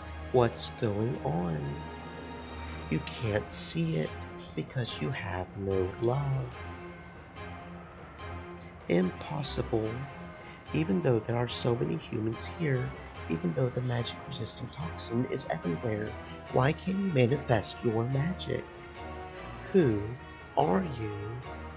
A witch. And unlike you, a real one. But what? Damn it, you bitch! As though announcing his candidacy for becoming the fourth victim, one of the black suits pointed his gun at Angie. And the trigger was... Angie glared at him coldly and simply ordered, to die. Next one, Satan. Satan of wrath right here. Blockhead. You think a simple bullet could hit Angie-sama or us now? The stake of anger pierced and smashed the bullet fired by the black suit and continued straight on towards the man's face. Know your foolishness and regret in hell. Die! With a terrible explosive sound, the upper half of the man's head was smashed. Bathed in scattered flesh and blood, and she quietly asked one more question. Aunt Kasumi, do you still not feel like believing in magic? That there's no way something so ridiculous could exist? I won't accept it. There's no way magic exists. Yes, that's right. There's no way magic exists. There's no way witches exist. But magic exists. Witches exist. That's right. Magic exists. Witches exist. And in this world filled with anger and sadness, it can become the key that opens the door to the world of happiness. I won't let someone like you deny that. The key to a world of happiness lies in every person's hands. No one has any right to steal that away. You pitiful human who cannot understand this. If there had been magic in your life, it would probably have turned out differently, becoming much more peaceful. When I think that in your entire life you were never able to meet with a true witch, I pity you. Kasumi let out a piercing scream. At the same time, two of the black suits came for me at once, thrusting their guns at my head, like they were trying to use me as a hostage against something their eyes couldn't see. Against the seven sisters of purgatory, I now reached the level of weapons. This was completely pointless. Where are you? Keep on attacking, and this bitch is dead. Show yourself. What the hell's he saying? And his guts look so tasty too. Angie-sama, leave the next one to me. Go ahead, kill him. Thank you so much. I'm so happy. Die. The man's chest split open and his guts poured out. His terrible way of dying threw the other man into a total panic. However, Asmodeus' form was already at his back, grasping his neck and smiling obscenely. What a cutie! Where do you want to get pierced? Angie-sama, got any good ideas? The head. Certainly, my master. Die. The final black suit had his head smashed by the stake of lust, and as his insides scattered, he twisted and fell. In the gruesome world where 6 people lay in a sea of blood, witch and human confronted each other.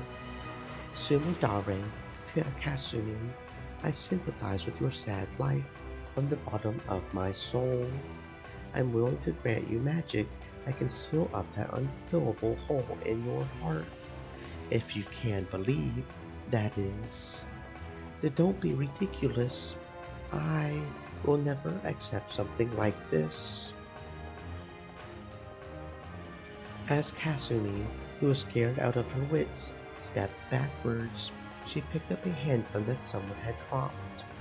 Then, shaking, she pointed it at Angie. That's right, Kasumi. Shoot with that gun. Turn your hatred into a bullet and shoot. I'll kill you. I'll kill you. If I don't kill you, I'll never be paid back for the life I've lived. Yes, kill. Pull the trigger. Take all the anger and pain from your shabby life until now. Use it all against her. If you don't, you won't be released from your pain and anguish. Stop it, Aunt Kasumi. You mustn't listen to the Black Witch. I'll kill you. I'll kill you because of your mother. My entire life has been a wreck. In that case, my magic might be able to turn that life into something bright and peaceful, bit by bit, starting now. If you can believe in magic and just have a change of heart, I'll be able to open the door to a new world for you. There's no such thing. The salvation she speaks of is obviously just some fairy tale. Your life is going to be covered with thorns until you die anyway. Let her hear that cry of agony. You can't regain anything that was lost, right, Sumadera Kasumi? That's right, you might not be able to regain anything. However, I know you'll be able to create something new. So, Aunt Kasumi, throw that gun away. I might be able to teach you too about a world of happiness. You, you know, because your mother ran away, I was forced to marry her fiance in her place. There was a man I swore I would spend my life with, and I was forced to break up with him. You think you understand how I felt when I was forced to be wed in your mother's place and was held by a man I had barely even talked to. I wanted to kill her, but Naysan just went and died on her own. That's why I'll kill you. Otherwise, my thorn-filled life will never end. From Kasumi's eyes, tears of passion dripped down. So pitiable. This person's tears were so clear and beautiful, but for that very reason, she hadn't been able to fully withstand her pain, her sad pain, and had been given no choice but to listen to the Black Witch's temptation. So sad. In that case, I will at least release you your soul for all eternity and free you from the bonds of resentment. That night might be the only bit of charity I can give right now. Die, Ushinomiya Angie.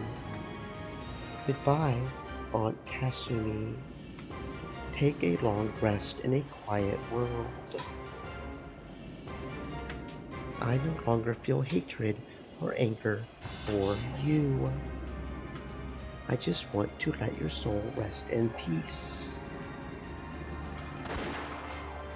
Kasumi's handgun spat fire. Slowly, that bullet continued through a world frozen to the utmost limit, aiming for Angie's forehead. Mammon? Yes. Mammon agreed right here. Thanks. Because I met you in Sakutaro, I was able to understand everything.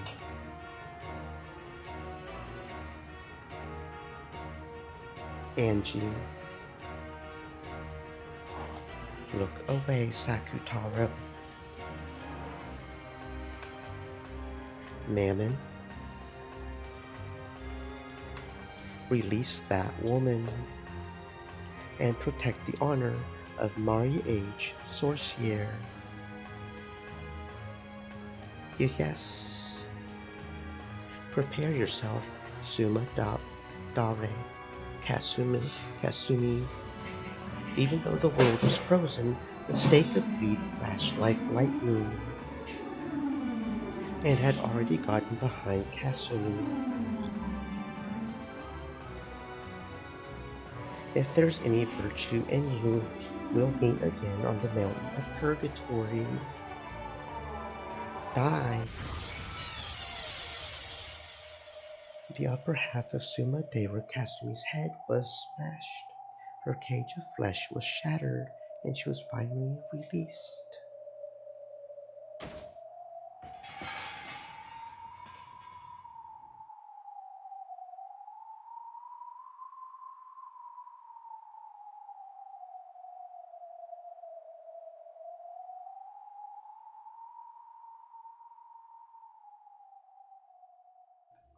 Next is you, the Black Witch. By now, I think even the fact that you look like Aunt Eva is inexcusable to her. If my form still looks like Ushiromiya Eva, that means you'll still have been able to forgive me inside yourself. I understand, Angie. Even you want to be released from your thorn-filled life more than anything. In that case, I thought of something interesting. I'll show you magic as well. I won't be the one to kill you. With the worst of smiles on her face, the Black Witch changed her form into something like black mist, or else a vast swarm of black flying insects which began to swirl around me. Then that black mist began to gather bit by bit, shaping itself into the form of a human. What's this supposed to be? You've got at least a vague idea, don't you? It's the woman you hated and despised the most. The woman who hated and despised you the most.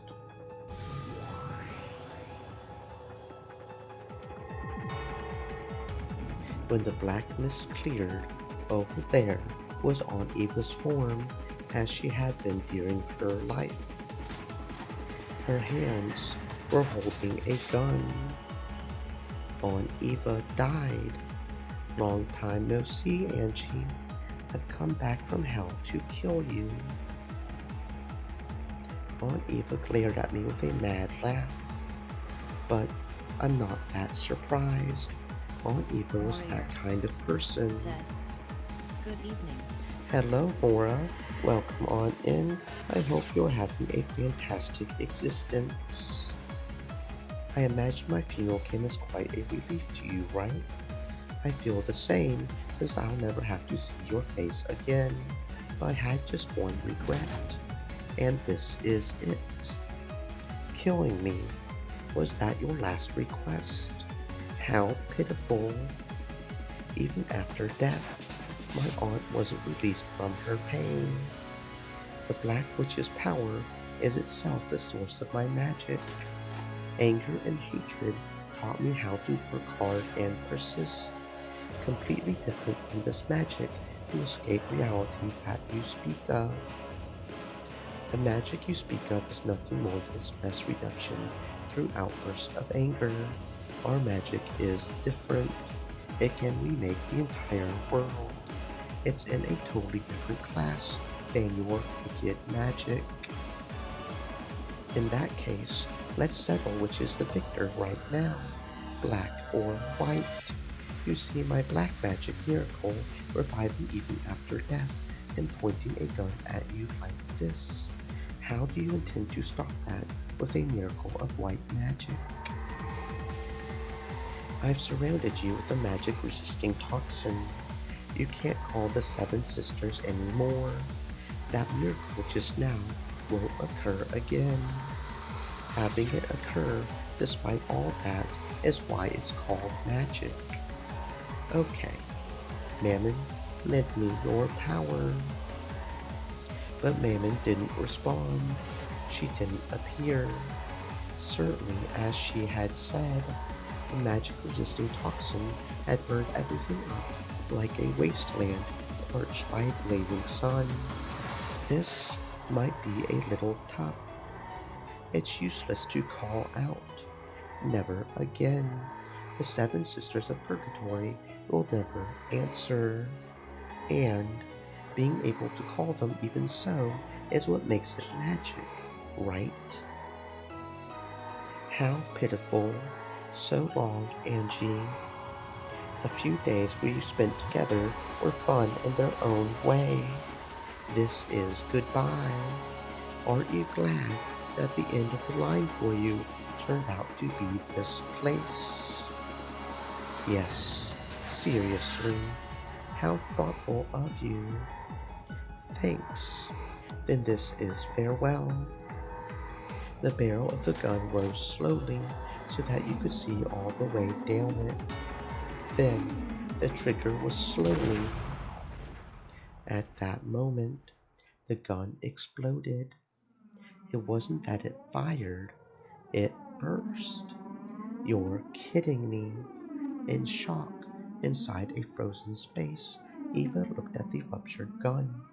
When time melted, the fragments would probably smash into her face all at once. Mammon of greed, right here.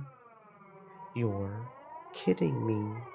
Behind Eva's back, Mammon stood. She had already penetrated the target I had given her, which was the gun. Is this enough magic for you, Aunt Eva? Angie. Then time melted. The fragments of the burst gun and exploding gunpowder burned her face. Letting out a shrill scream, she covered her face and rolled around. It was pitiful.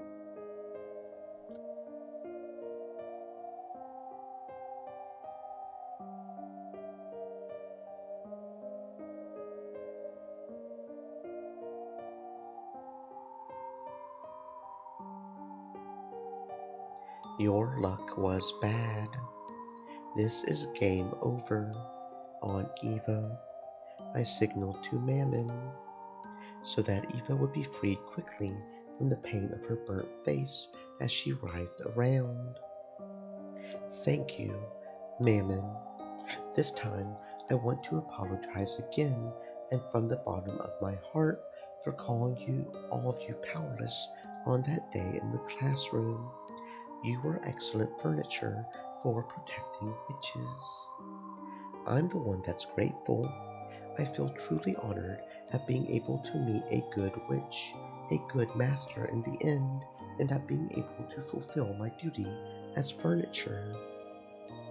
Mammon had understood. This would be the final job I would give her. Mammon quietly walked up to me.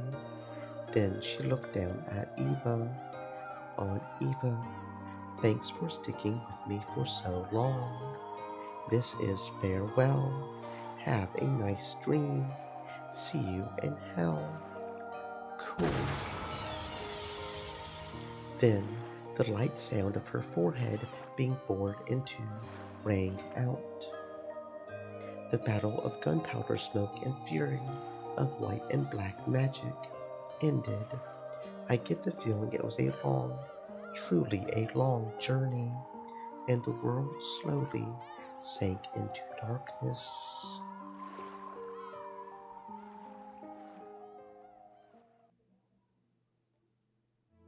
The stars that should have been sparkling lay not in the sky, but were scattered beneath me.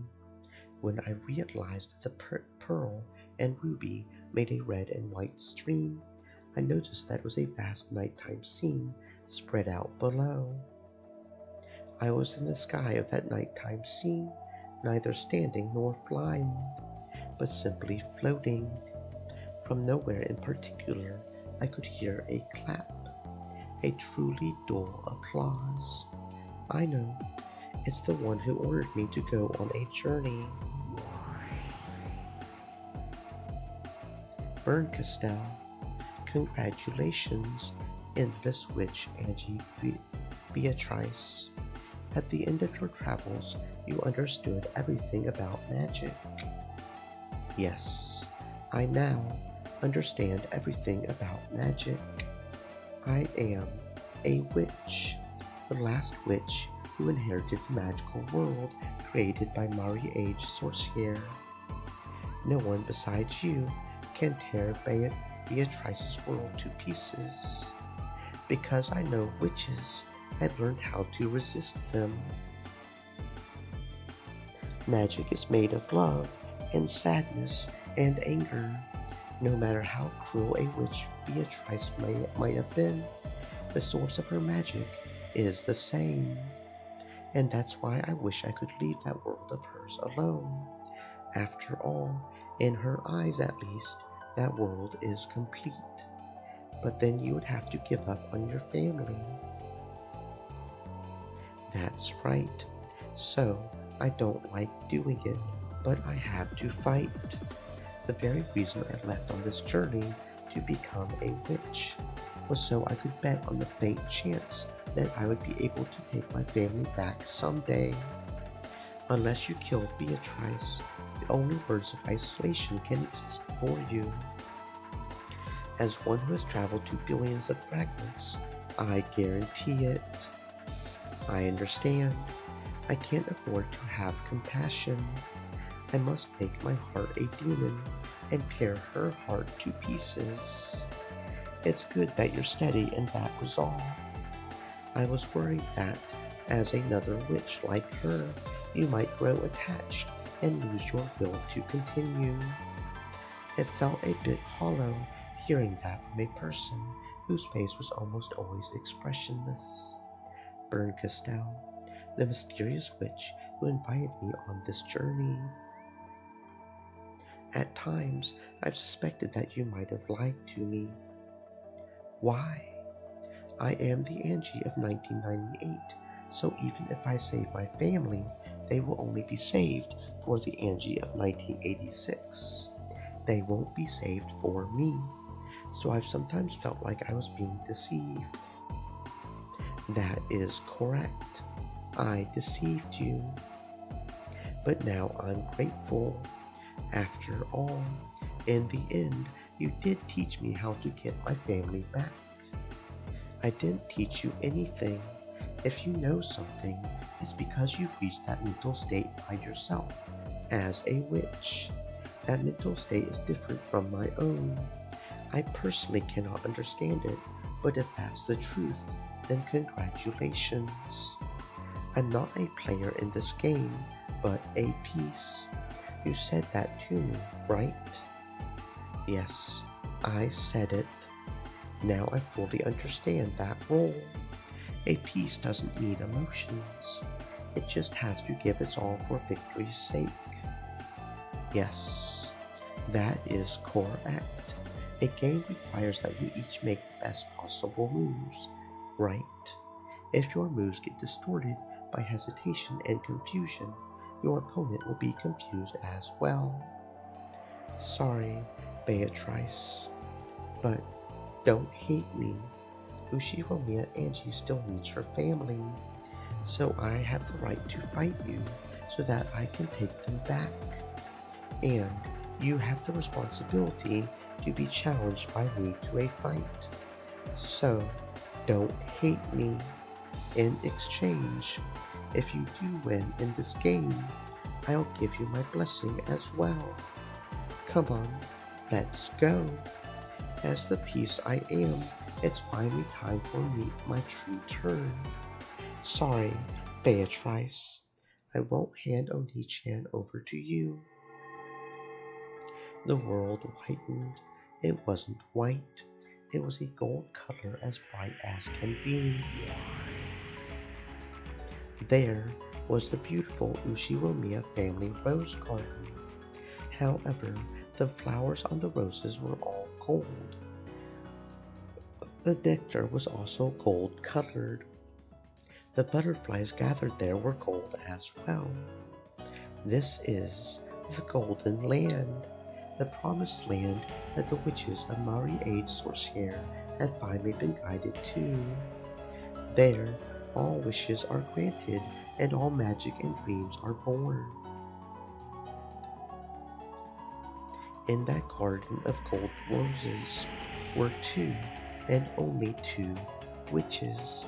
It appeared as an uninvited guest, making that atmosphere tremble with unrest. What was to them a wind of misfortune shook the golden roses. The incredibly beautiful scene formed by the golden rose petals scattered by the wind was clearly something not of this world. The two had been taking a walk on a path of golden roses, noticed me, and were surprised. Angie? Beato, it's Angie. How did you get here? Leave us alone. I shall no longer invite anyone here. Beato spoke coldly. She seemed like a completely different person from the boldly steering woman she had once been. She had closed off her heart and shut herself up in a world where she was alone with a Maria One-chan, a world where she could always be alone with a friendly Maria One-chan, lecturing about magic while drinking tea, with no one to hurry them and nothing to hold them back. A world where not a single person who might hurt them existed. Yes, to the two of them, it was a small, perfect universe. Sorry, I can't have you shutting yourself up in here. We can't continue the game unless you come back. I said I stopped because I had tired of it. I will not return to the game again. Beato will always be here with me. Here, we'll drink tea together and think of lots of ways to play. You can play with us too, Angie. Maria, I believe I said that mustn't happen. I am satisfied as long as I have you alone. Say that you too are satisfied as long as you have me. Yes, thank you. The only person who needs me that much is you, Beato. So I'll be with you. Just us is enough. Maria, thanks. I am grateful. Beato held Maria tight, even creating a small, warm universe between their joined arms. It was probably the birth of the smallest universe in the world. The smallest universe in the world, which a pair who needed each other could give birth to. No matter how small it was a complete world, but I had to tear it apart. Sorry, but I can't let it go like that. I came to smash this golden land of Marie-Age Sorcier. Why are you going to break my world? Are you saying that this world is causing anyone other than Maria and me trouble? You've left Oni-chan waiting all this time in a game you started and then abandoned without finishing. If you don't return to your seat, the contest won't end for all eternity. There is no longer a single player in that game.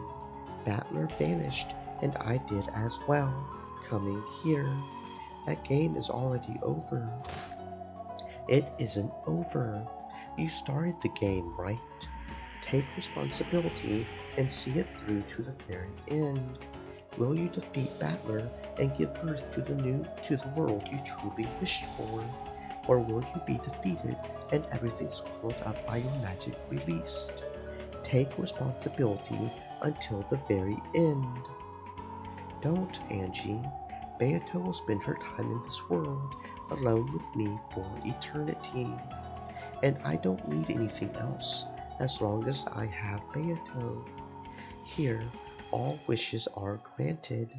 Everything is here. This golden land is made up of nothing more than the crystallization of Beatrice's and Maria Onatian's thoughts. To drag Beato out of this world, I'm going to have to destroy it. I will destroy this golden land, which must be a final, peaceful world in Beatrice's eyes. Oni-chan, that's wrong. This golden land is a liar. It won't grant the one wish you truly want granted. That's not true. Anything can be granted here. Look, there's even a nice mama here.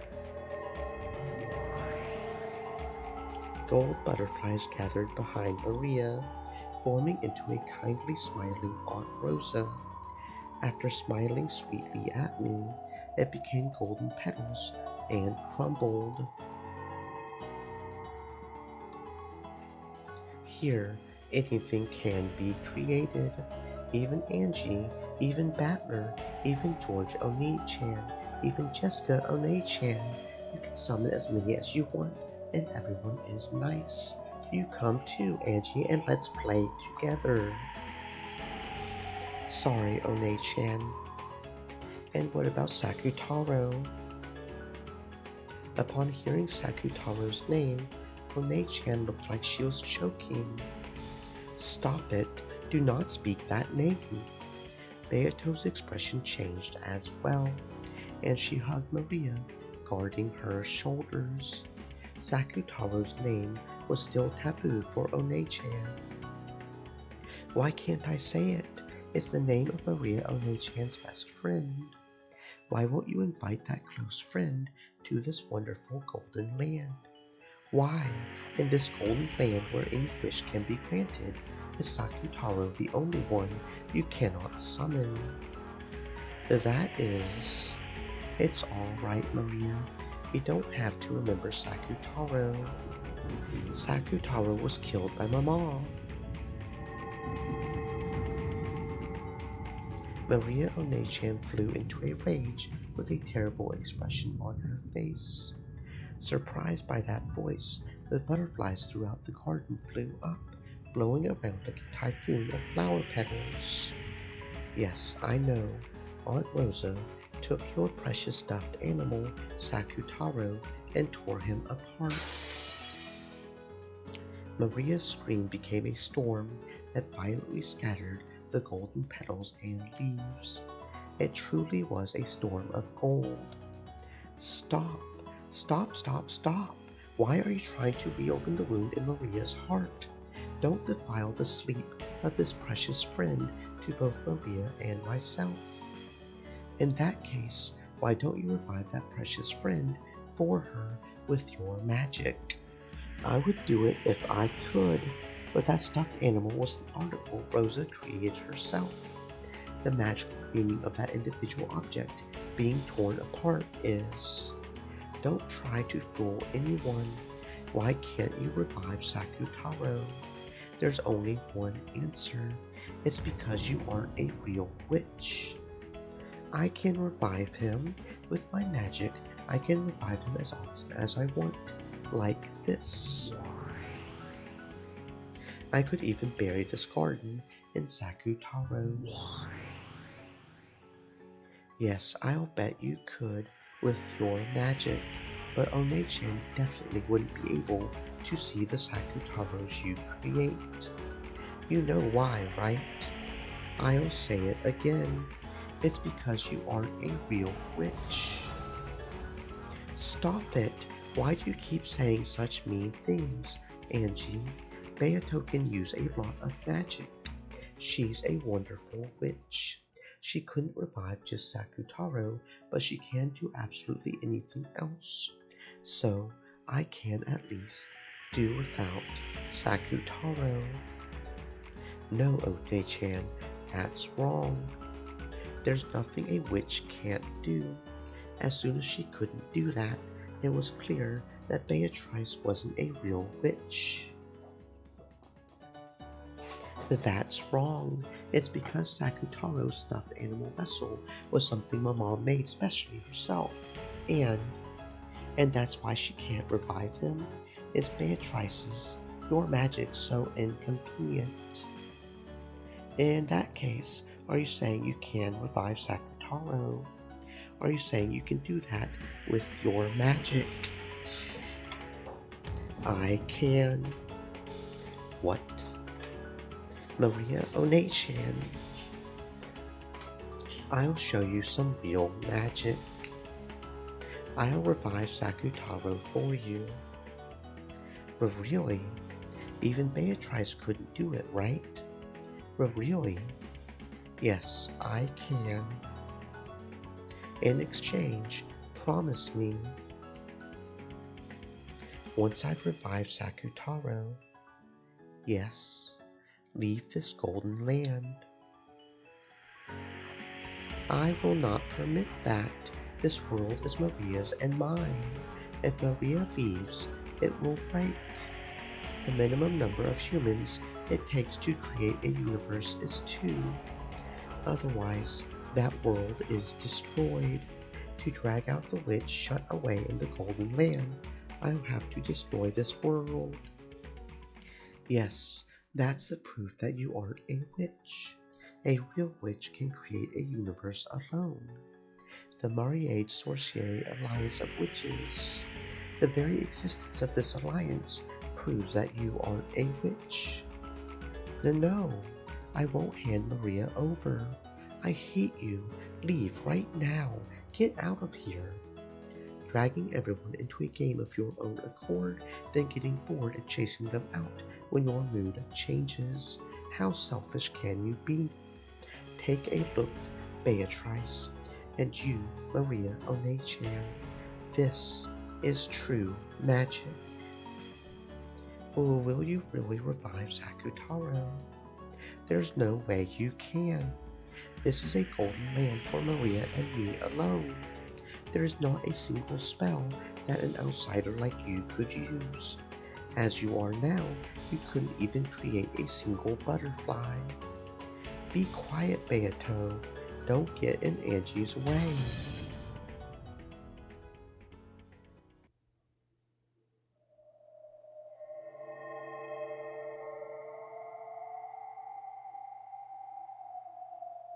When Maria yelled, the storm suddenly stopped and the area returned to silence. The scene, as a massive number of golden petals that had been blown up quietly drifted down, was fantastical, as though a golden snow was falling. Maria, thinking about this unlikely, if only miracle, had unconsciously joined her hands together as though praying. Beata watched Maria do this, her heart racing. If the extremely unlikely were to happen, Maria would, this world would, but it's unthinkable, absolutely impossible.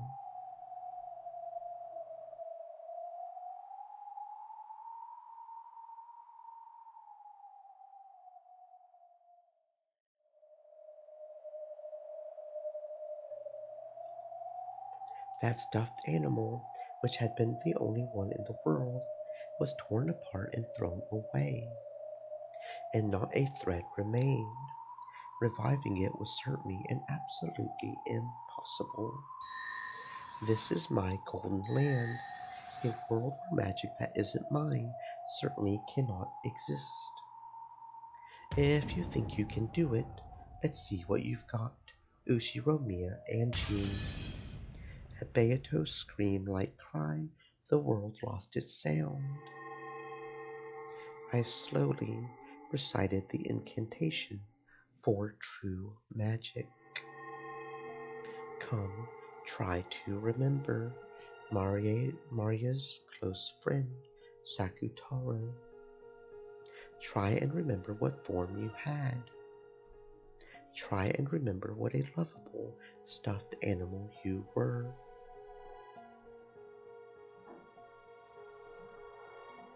Expressions of shock rose to both of their faces. Then, pushing Beato's elbow aside, Maria dashed forward. Kutaro, Sakutaro. Then she clung to us both. It's all right. Sakutaro isn't going to disappear. Maria, I'm home. Sakutaro, Sakutaro. Sakutaro, I wanted to see you so much. It was, without a doubt, that stuffed animal lion, Sakutaro. Its softness, its texture, its stitches, its everything. Maria had forgotten. But the instant she hugged that stuffed animal, it all came back to her vividly. Stream Elements said. Stay moist, my friends, hydrate. Maria, I'm home. Sakutaro, Sakutaro, is your body all right? Does it hurt anywhere?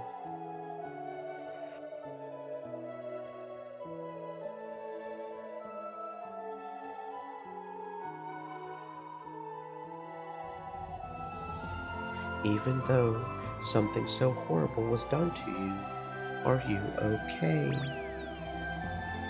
Angie revived me with magic, so I'm perfectly fine. Thank goodness, thank goodness. Welcome back, Sakutaro. From now on, I'll always be with you, Maria. Together for eternity. So, don't let go of me, okay? Yes, won't let go for all eternity. Then, still hugging Sakutaro, She looked up at me with tear-filled eyes. Thank you, Angie. Angie's magic is amazing. How? How can you revive Sakutaro when Beato couldn't do it? Impossible. Impossible. How? How can a human other than me use magic in my golden land? This is completely impossible. What are you so flustered about, Beatrice? This is magic, right? There's no way that's magic. This is my golden land. A world where magic that isn't mine certainly can't exist. And my magic was not able to revive Sakutaro. There's no way it could.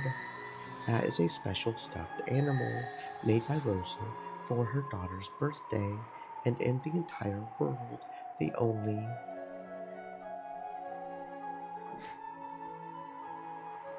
See, it's magic, right?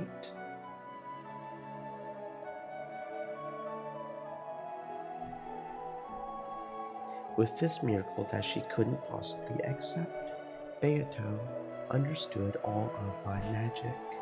She looked at Maria and Sakutaro instantly, frolicking around, looked at me, and then fell to her knees, with even her hands pressed to the ground, and cried, Beatrice, this really is magic, right? It's magic, right? Beatrice. Indeed, it is magic. This is real magic. Why can Angie use a magic that even Beato couldn't? Why? Why? Angie's amazing. Angie's an amazing witch. A real witch who's much, much more amazing than me. Yes, that's right, One-chan. I am the Witch of Resurrection. Angie, there's nothing that can't be revived by me. Amazing, incredible. Even Beato said that the magic of resurrection was the hardest. Angie's incredible. A really, real great witch. At that time, Maria's and Sakutaro's forms flashed gold, and the forms of the two became golden flower petals that crumbled away. As the two became a golden wind and swirled together, they left for some other peaceful place. Not here. Beato had, as promised, banished Maria from the Golden Land.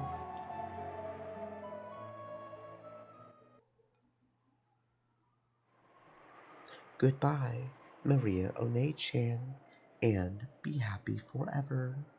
Don't worry, you definitely exist in One-chan's world too.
But that isn't you. Good for you, Maria. As your close friend, I celebrate this reunion from the bottom of my heart. On Beato's face was a mixture of what was probably every expression a human could muster. It was joy, anger, and sadness. That's the source of magic, isn't it? Without love, without sadness. I just had it. Where did it go? I love it when I just have something and it just disappears. Did I leave it in there? Maybe. Okay. Magic cannot be seen. The ground shook. An earthquake. It gradually summoned greater and greater fissures and began to tear Beatrice's final paradise apart.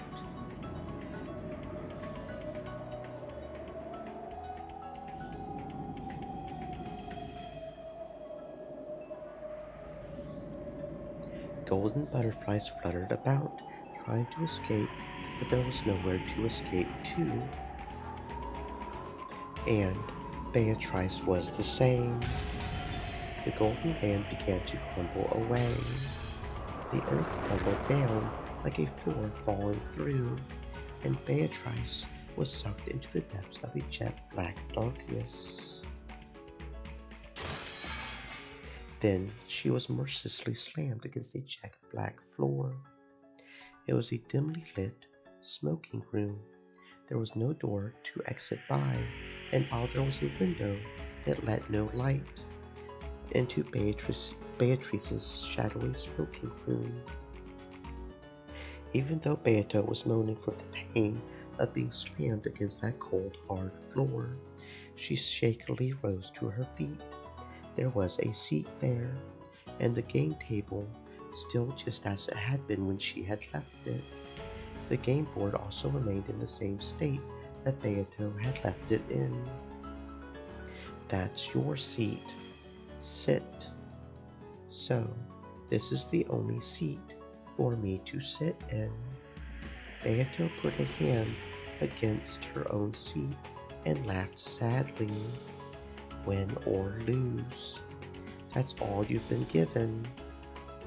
A tie during the process of reaching that point will probably be permitted. However, you won't be allowed to suspend the game and throw it away. Will you win and survive, or lose and disappear?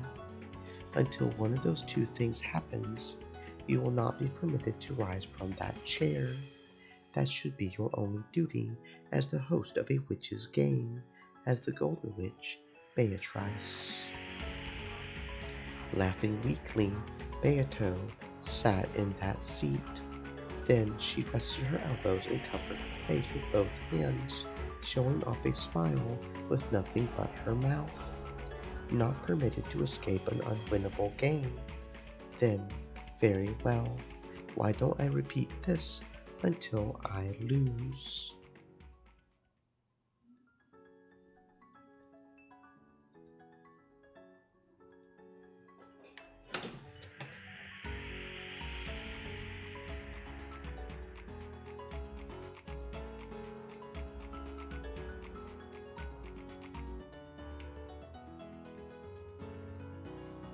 Quit being so faint-hearted. Win. Use the best moves you have. You started this game. You have a duty to make the best moves possible. Give all that indecisive fooling around a rest. At that time, there was a violent sound. Beato felt a cold, pathetic sensation on her leg. Got you. I finally got you, Beato. Great Lady landed Delta. Is it? To think that you were still here.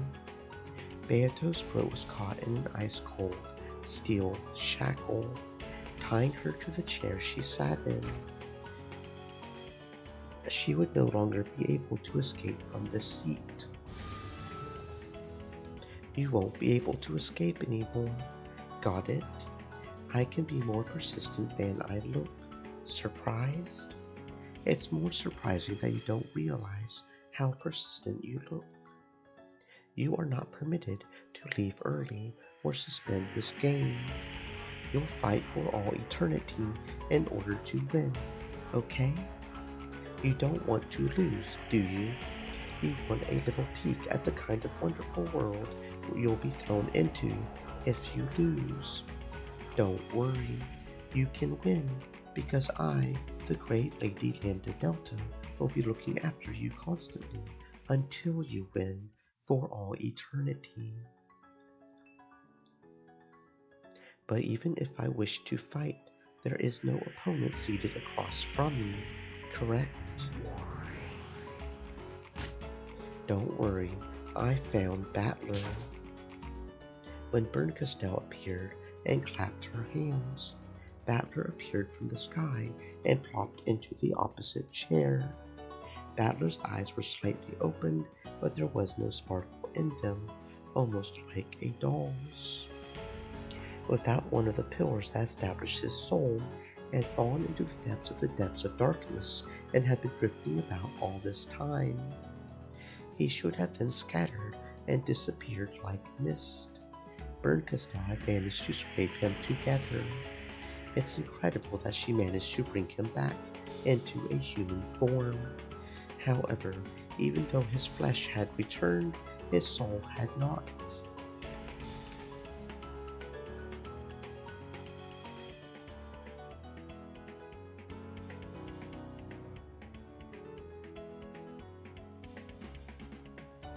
It had been blown away by Beatrice after having its existence denied. It wouldn't come back easily.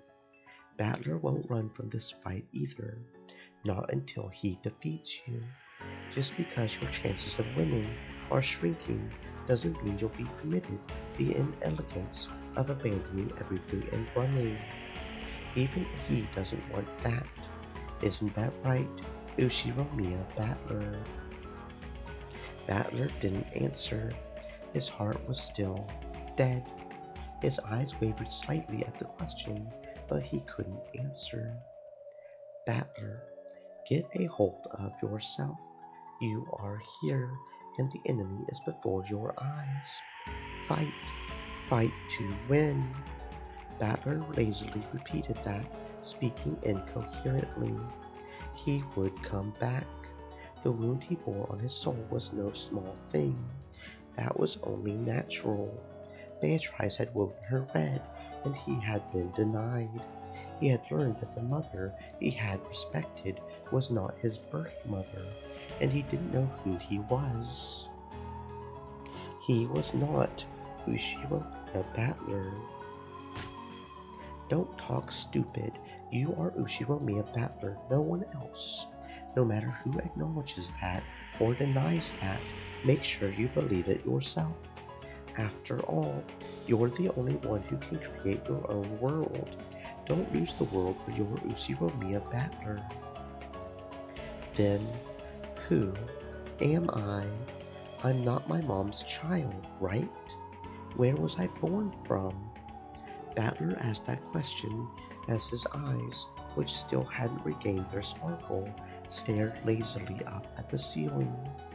Of course, she answered right away. Yes, that's right. Beato proclaimed it with the red truth. So I'll proclaim it too. Ushiromiya Battler is not Ushiromiya Asunu's son. In that case, he is not qualified to be the opponent in my game, correct? Beatrice repeated. Ushiromiya Battler is not Ushiromiya Kiso's grandchild. As Beato wrinkled her forehead, a painful-looking smile rose to her face. So you refuse to repeat it. Beato proclaimed two red truths. Battler is not Asunu's son, and no one except Kinzo's grandchild, Battler, is qualified to be her opponent. The following theory will allow Battler to be accepted without creating any contradictions. Here's my blue truth. Listen to it. The one qualified to be Banto's opponent is Kinzo's grandchild, Ushiromiya Battler, and whether you're Asunu's son or not isn't a problem. Thus, even if you aren't Asunu's son, you can still be Kinzo's grandchild, as long as you're Rudolph's son. It was just a silly word game, wasn't it? Your blue truth is valid. Beato, your counter-argument with the red truth. If you cannot counter it with the red, Battler's qualifications as an opponent will stand unchallenged. Battler was still out of it. He still couldn't really understand what she was saying for him. But even so, his spirit was starting to come back, bit by bit. Then, who am I? Get a hold of yourself. You are Ushiromiya Battler. Yes, maybe Mother Asumi didn't give birth to you. But so what? That doesn't change in the slightest the fact that she was a mother to you, right? For example, what is Ushiromiya Angie to you? You might not share the same blood, but she's still your little sister, right? It's not about blood, it's about bonds, right? That's right. Even though we don't share the same blood, Angie is my little sister. Say it in red. Say that Angie is your little sister. Angie is my little sister. I could say it. She hugged Battler, who was still out of it, and slumped in his chair, strongly from behind, so much that it hurt. I don't know why Mother Asumi wasn't your birth mother, but still, up until today and even now, you believe that she's your mother, right? In this world, there are plenty of people without even a mother, without even a family. Did Mother Asunu ever let you feel lonely? Never, right? Don't throw your peaceful family away so easily. Your family bonds have gotten too thin after leaving your family for 6 years. You have to feel those family bonds much, much more strongly.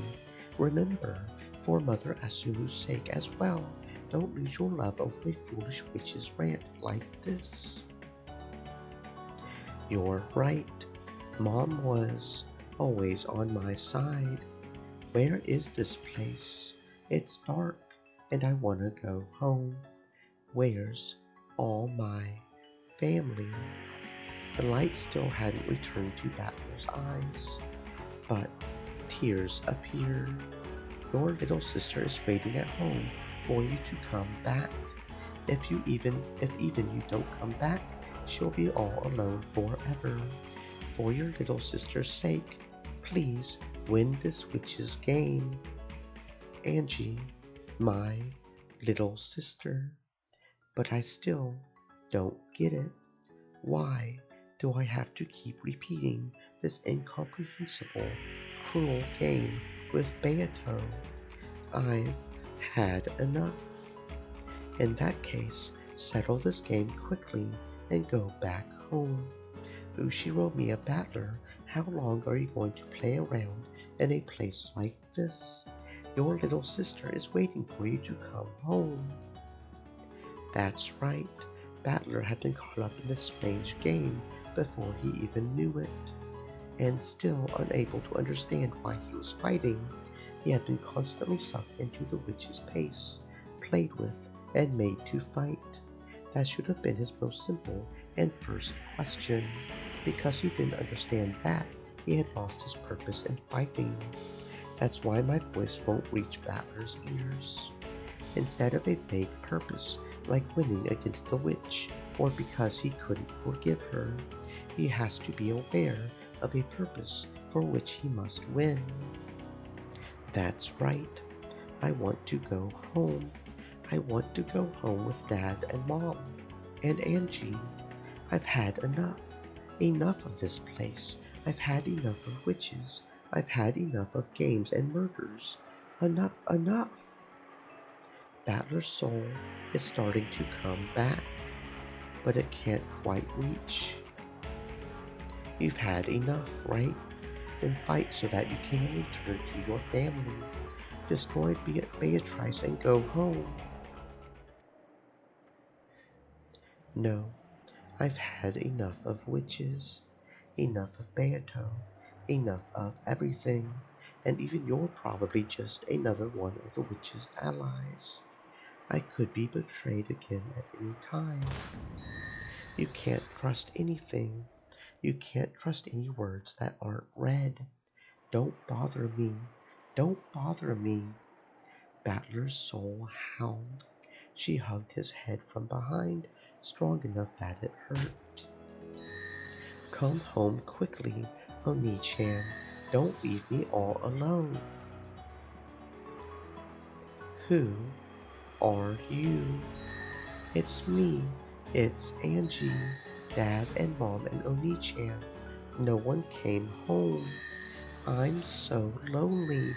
I beg you, come home quickly. Angie. You were Angie.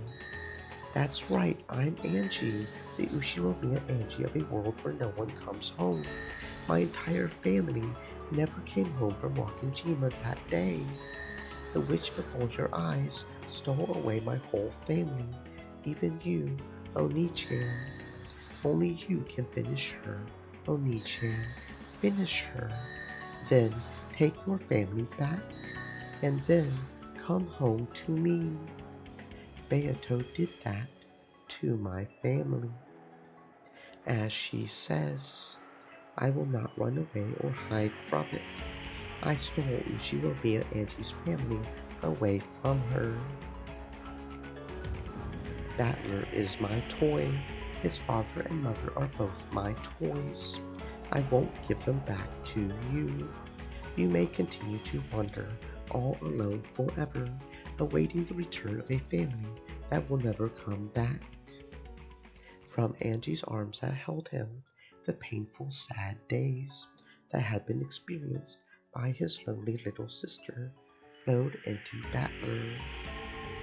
Because he had been playing around in a place like this, his little sister had been left all by herself, had been forced to endure all that pain.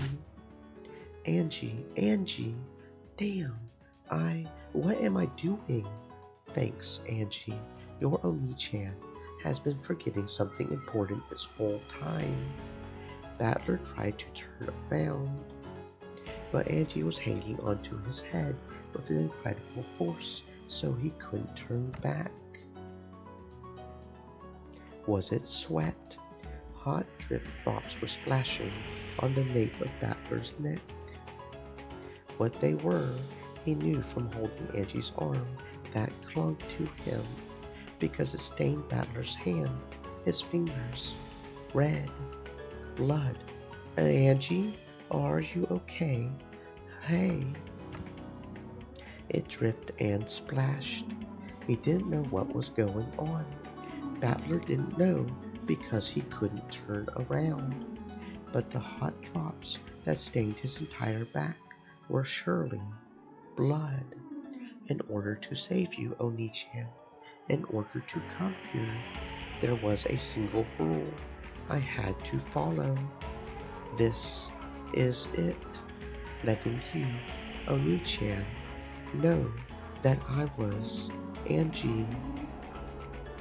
It was so hard. Even though Oni-chan was right before my eyes, I couldn't even say that. As long as I followed this rule, I should have been able to stay by Oni-chan's side for all eternity. I should have been able to play in the game against the witch for eternity with Oni-chan. But that's no good. Oni-chan, you have to come back.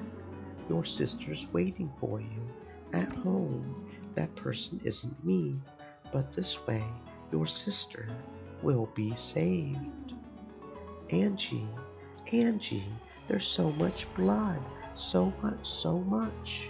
He wanted to turn around, but Angie was gripping his head too tightly. However, judging by the blood that was pouring out and Angie's pain breathing, he realized that something seriously wrong was happening to her right now. Don't worry, I am only a piece. You know, in chess, they have this move called a sacrifice. Sacra? What? Who cares about chess? Let's get you some first aid quickly. Let go for a second, Angie. A sacrifice is an abandoned piece. For a tactical game, you intentionally accept a loss and let a piece go. In chess, the ultimate goal is victory. So, if it can bring you to victory in the end, there's nothing wrong with sacrificing a few individual pieces. Angie had coolly made a decision. She had been taught over and over again that she was a piece, not a player. In order to act like a piece and save Battler, right now she would have to become a sacrificial piece herself. Battler had to know. His purpose in this witch's game couldn't be something as abstract as finishing off the witch. He had to win the game, release himself, and bring his family back home.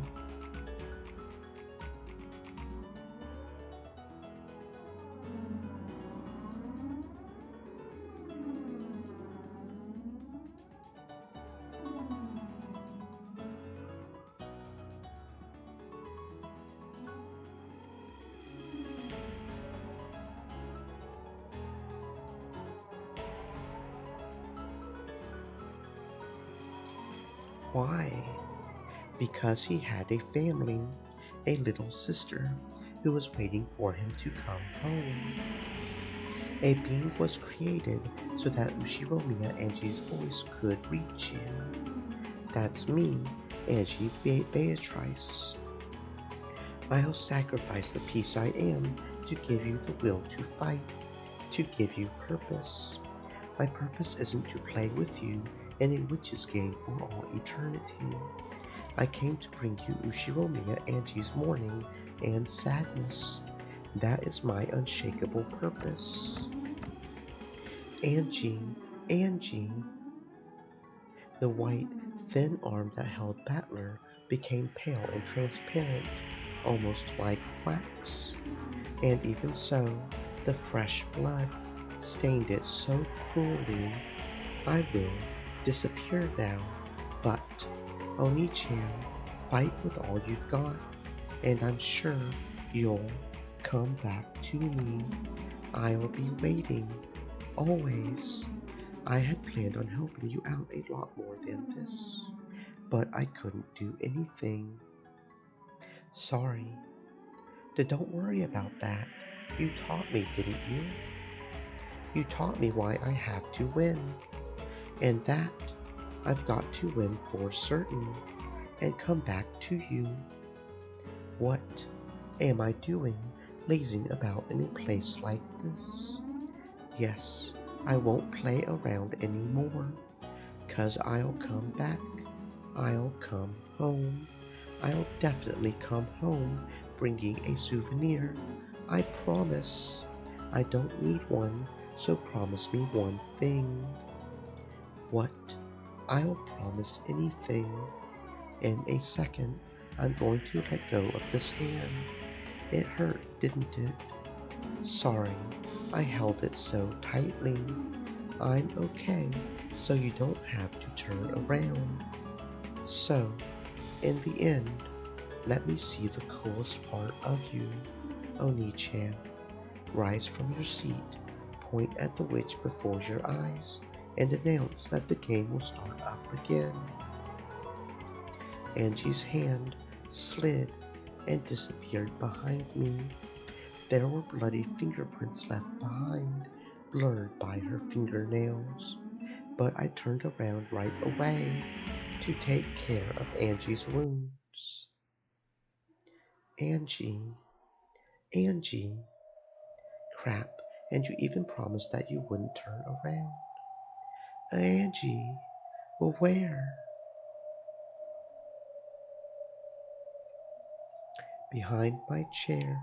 It was as though about 10 watermelons packed with blood, had been smashed, and there was a sticky, pulpy mountain, and around that mountain of blood and minced meat, the clothes and shoes Angie had been wearing lay crumpled as though they had been taken off and thrown away, as though just a human's insides had been pulverized and tossed there like scrap, as though Angie, who had been standing there until a second ago, had been crushed. Angie?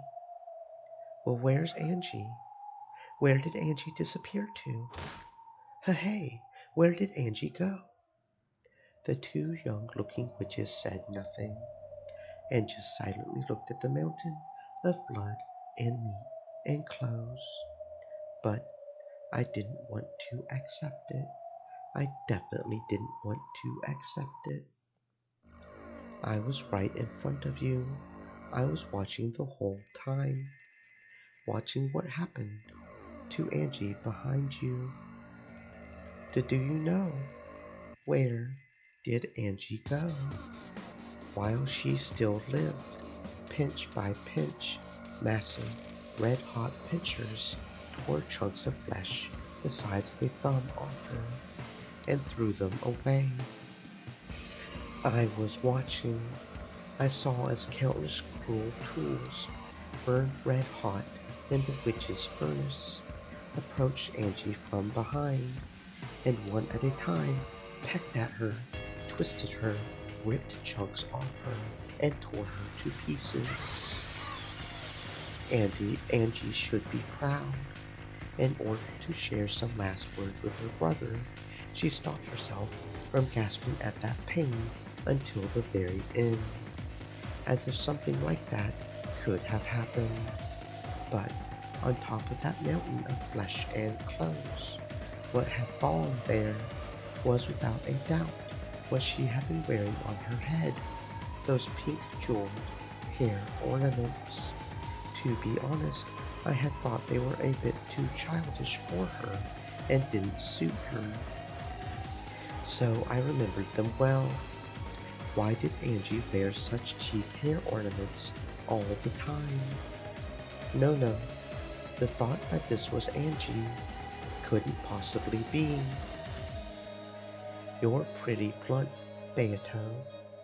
Battler didn't see it, so you could have just said she turned into butterflies and flew away, or something. You guys also saw that happen. You saw Angie get torn into little bits. You were watching, and yet you stayed so calm the whole time. Without answering, Berncastel landed Delta, and Beatrice stared at me, some in pity, others in derision, watching me, since she had called herself Gretel. And after what had happened with Virgilia in the last game, I had thought she might be Beato's underling, and I had been wary of her, not trusting her even though she was an ally. And now, after learning that it truly was Angie, without even being allowed to see her face, I turn around and find something like this. Why does it matter? All this about your little sister. What did you say? After all, you'll never return from this place for all eternity anyway. Whatever happens to your little sister in a world where you don't come home has nothing to do with you. As long as you play here, the Angies of countless worlds will live in isolation, and the same pain of her final moments just now will be forced upon her, spread over a period of more than a decade. However, that is of no importance, correct? It cannot be seen by you from here. You cannot observe it. An unobservable fact cannot be proven except by the red truth. Therefore, your anxiety over Angie's misfortune after this may be needless. She might, surprisingly, be able to live a casual life without ever having to work, thanks to Rudolph's inheritance, right? That's a lie. From Angie's arm, every part of that sad future world had poured into me in an instant, all because I kept on lazing about forever and playing in a place like this. I never thought about anyone but myself. I must defeat her. I'll take back my family back to where Angie's waiting and come home as soon as I can. Because even as I hang around with a witch like this, Angie's heart continues to be torn to bits by sadness. Angie, is this what you wanted to see? I turned towards the cruel witch who had indifferently spoken of Angie's brutal last moments, and slowly, yet with all my might, pointed. Beatrice, indeed, resume this game. I won't run away anymore, and I won't let you escape. Bring it on. I can no longer escape or hide. Let us decide this between you and me for good. One shall win, one shall lose and be destroyed. No other resolution can exist. I'll win, no matter how long it takes. I'll definitely smash you. There aren't going to be any more compromises, interruptions, or losses by default in this contest. I won't run away. I won't let you get away. Try and defeat me with everything you've got. There's absolutely no need for stupid tricks and deceit, for intermingling and acting friendly. You and I are enemies. I have to settle this as soon as possible and bring my family back to Angie. Unwavering resolve, certain willpower. The certain willpower of a human becomes certain magical power. That leads to a miracle and promises that it shall be so. Yes, this is a promised, certain miracle. Are my chances at victory not even 1 in a billion? No, it shall be certainly impossible without any fragment of a miracle.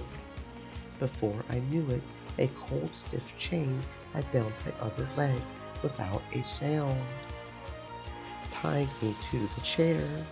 All that's left is to either be killed and lose to Battler, or resist and continue in an endless tie for all eternity. Or perhaps I should say, is to continue tying until I've prepared my heart for death. Either way, I must fight to lose and nothing more.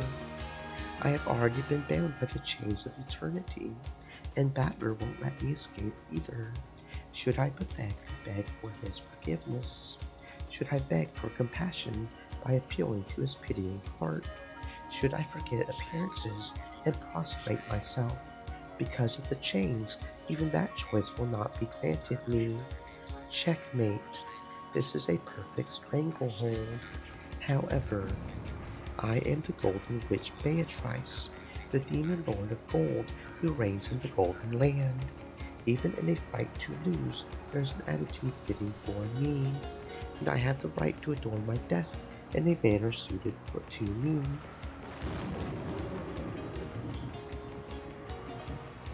I am no different. I'll make you accept the existence of my magic, and the door to the Golden Land will open on this island.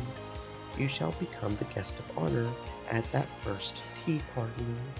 Everyone besides you has gathered already.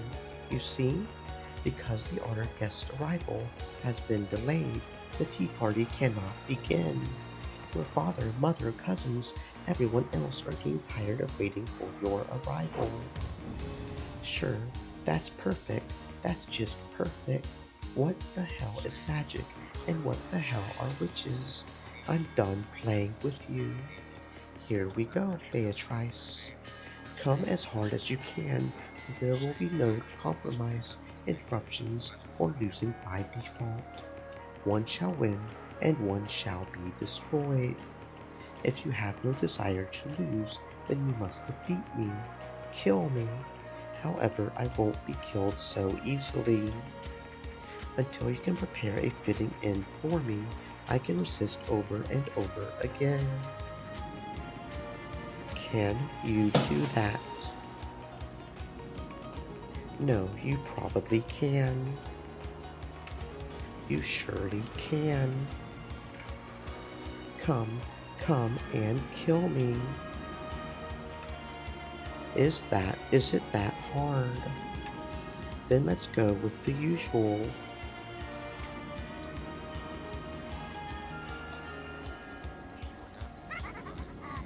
As if I would be killed. Even if I can't win, I can at least harass you enough to stop you from snatching victory, right?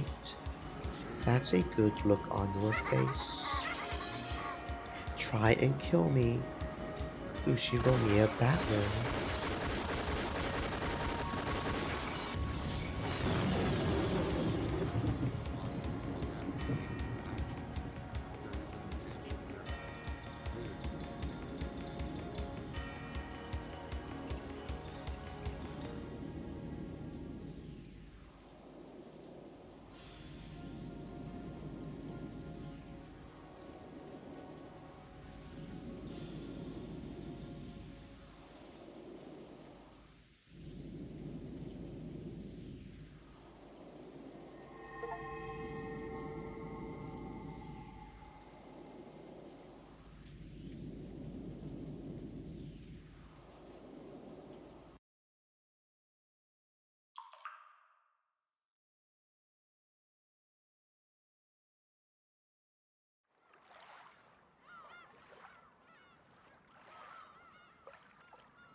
I don't have a clue what's going on. Please, someone explain it in a way even I can understand. What happened yesterday?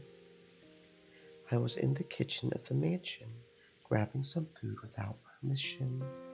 If you open up that massive business class refrigerator, you can find anything. You can eat and drink as much as you like.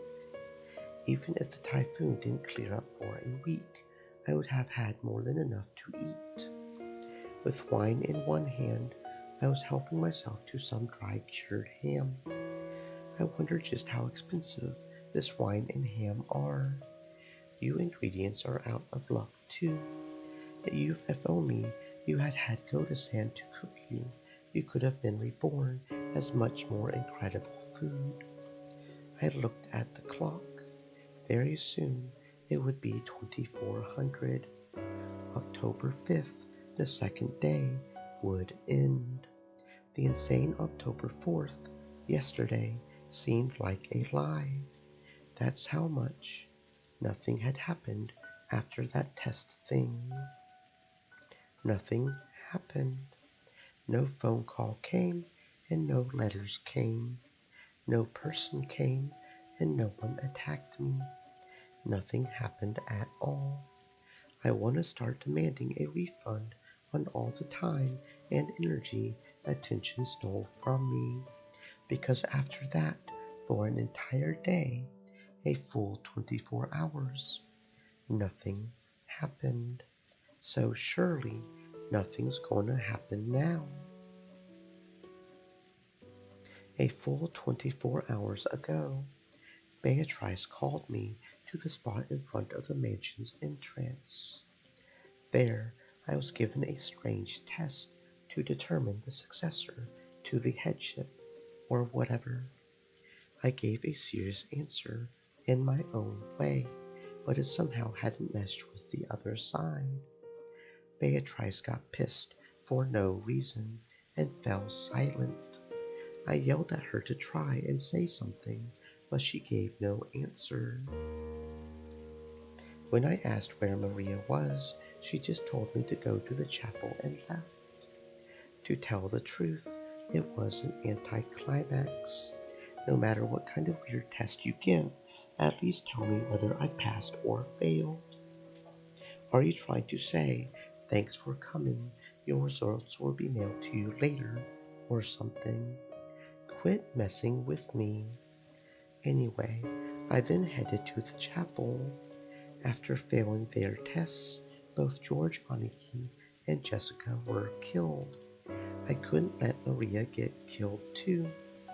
Also, I might get a chance to catch some person trying to kill her.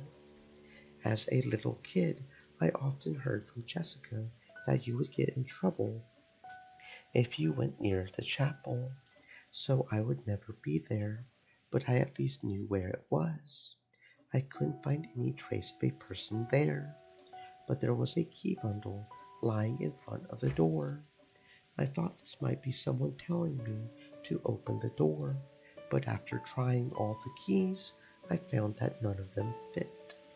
I also called Maria's name, but there was no answer whatsoever. I searched around the chapel, but there was a limit to what I could do in the pitch black with just a flashlight. I realized that this key bundle might be a set of master keys which could make it possible to open the door to the mansion.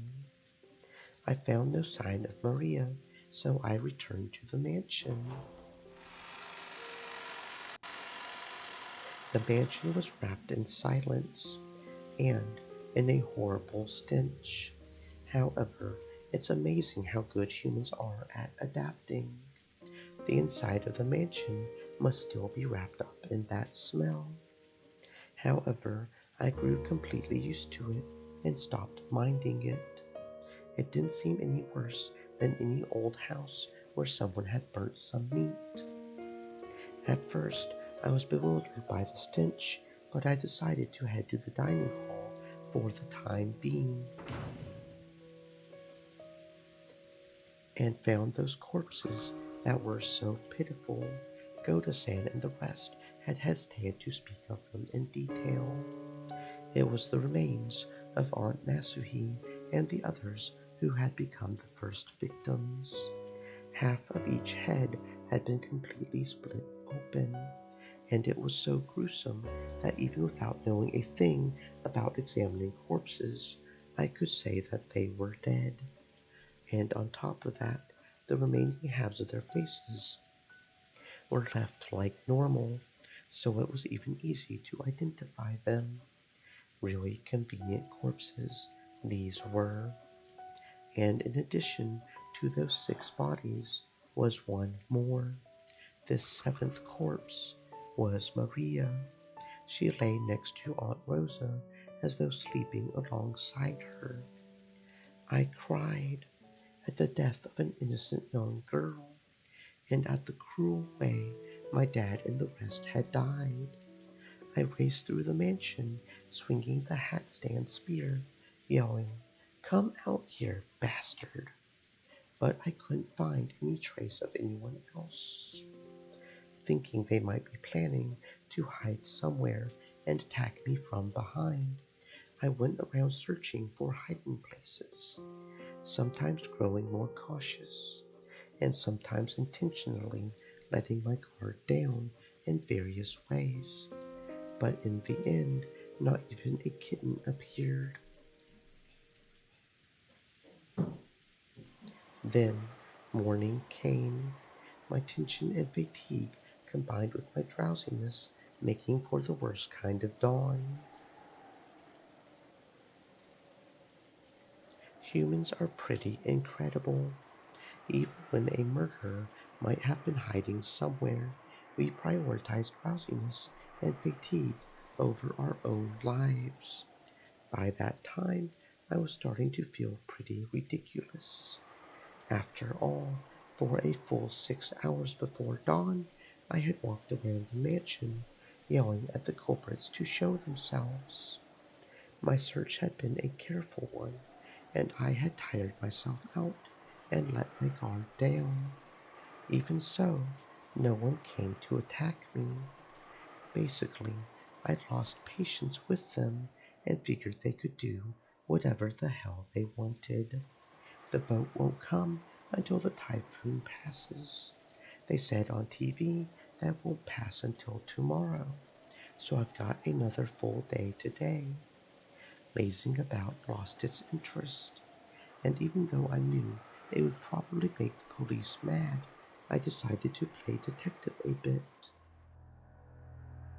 First was the dining hall, where the very first murder had occurred. The six who had been killed in the beginning really were pitiful. The weapon used was probably a gun.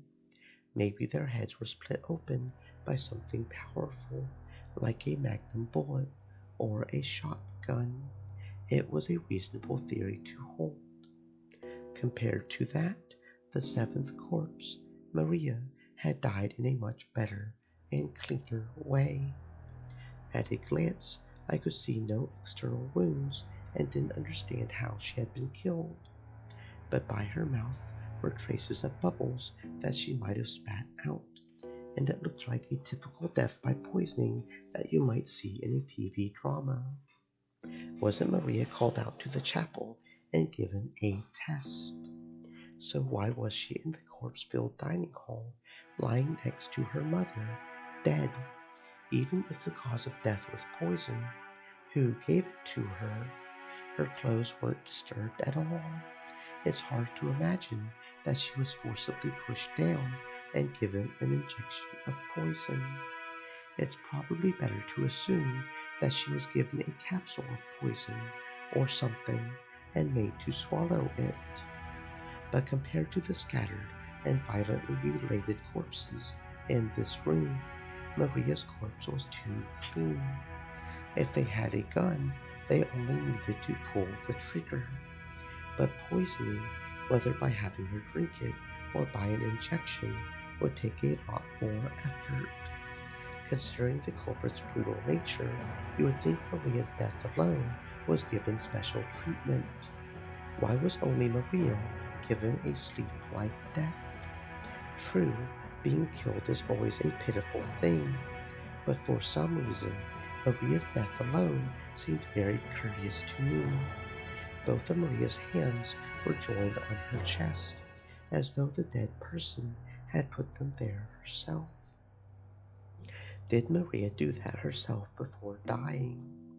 Isn't this usually something done by someone else after the person dies?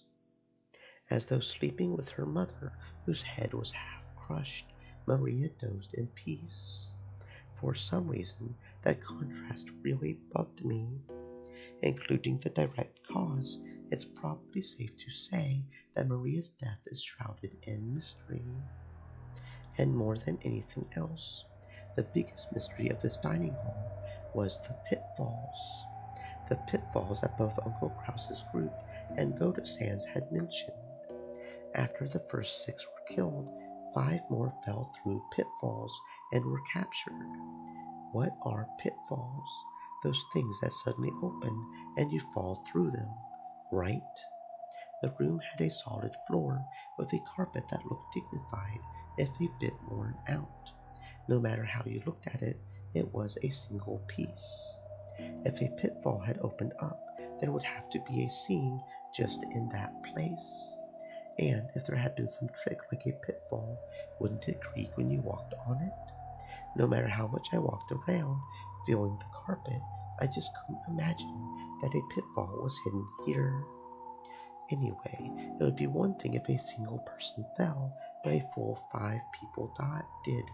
By putting together everyone's stories, Each one of them had fallen from a different location, so at the very least, there had to be 5 separate places with pitfalls. So, what does this mean? Was this room actually made with pitfalls across the entire floor? So, by pushing a button, you could open up a pitfall in the location of your choice. Some kind of contraption like that. That kind of ridiculous mechanism would be surprising even in a ninja mansion. But if Dad and the rest had heard about this, I wonder if they would say I wouldn't put it past Grandfather to do it, to make it.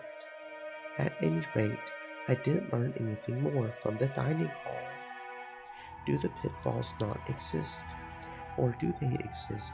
I just can't find them, beginner that I am. I can't say for sure. Since they claim that the pitfalls were there, I can't ignore them, even if I can't find them. The next ones to be killed were Jessica and George Oniki. I had discovered George Oniki when I had been called out for my test. He had been called out to the arbor in the rose garden and probably shot in the forehead with a gun.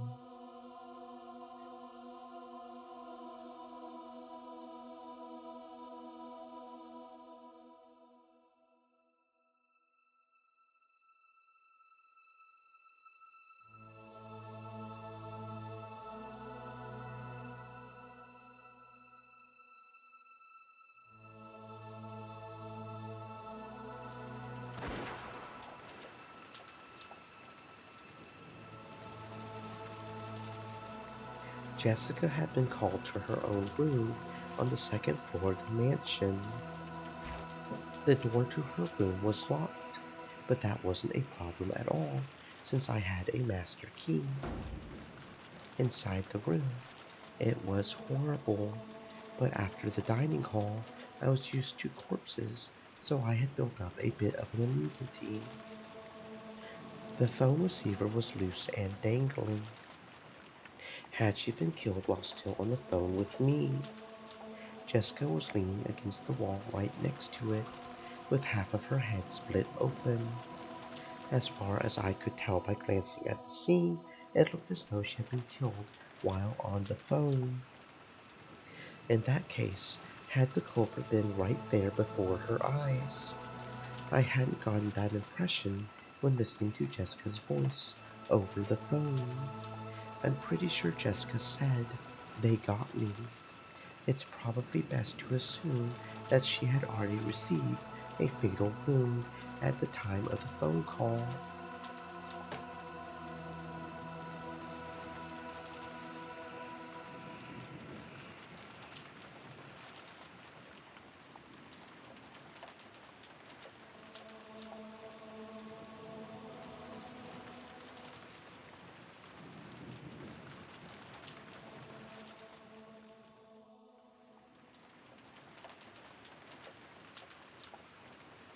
That's right, and she also said this: "When you come, Battler, I'll be a corpse with half of his head split open." Yes, that's what she said. From what I could tell by looking at Jessica's corpse, there were no wounds on her Stream other than elements. the damage to her Set. head. Stay moist, my friends, hydrate. Could she have had an injury serious enough to make her prepared for death and then died halfway through the phone call? But the way she had talked on the phone made me think that she had escaped harm for the time being. You shouldn't be able to have a casual conversation over a phone if the culprit's right before your eyes. So, did the culprit come in partway through the phone call and kill Jessica? No, that can't be right. After all, this room was locked. Wait, that doesn't tell me anything. If the culprit stole a master key from one of the victims, locking the door would be meaningless. But she had no external wounds other than her head. In that case, should I assume that the fatal wound she was prepared to die from and the actual external wound that damaged her head were two different things, and that both of them were made to the same part of the body. In other words, Jessica was struck severely to the head and received an incredibly bad wound. Then she called me and either lost consciousness or died while on the phone. Then the culprit came and damaged her head again, something like that.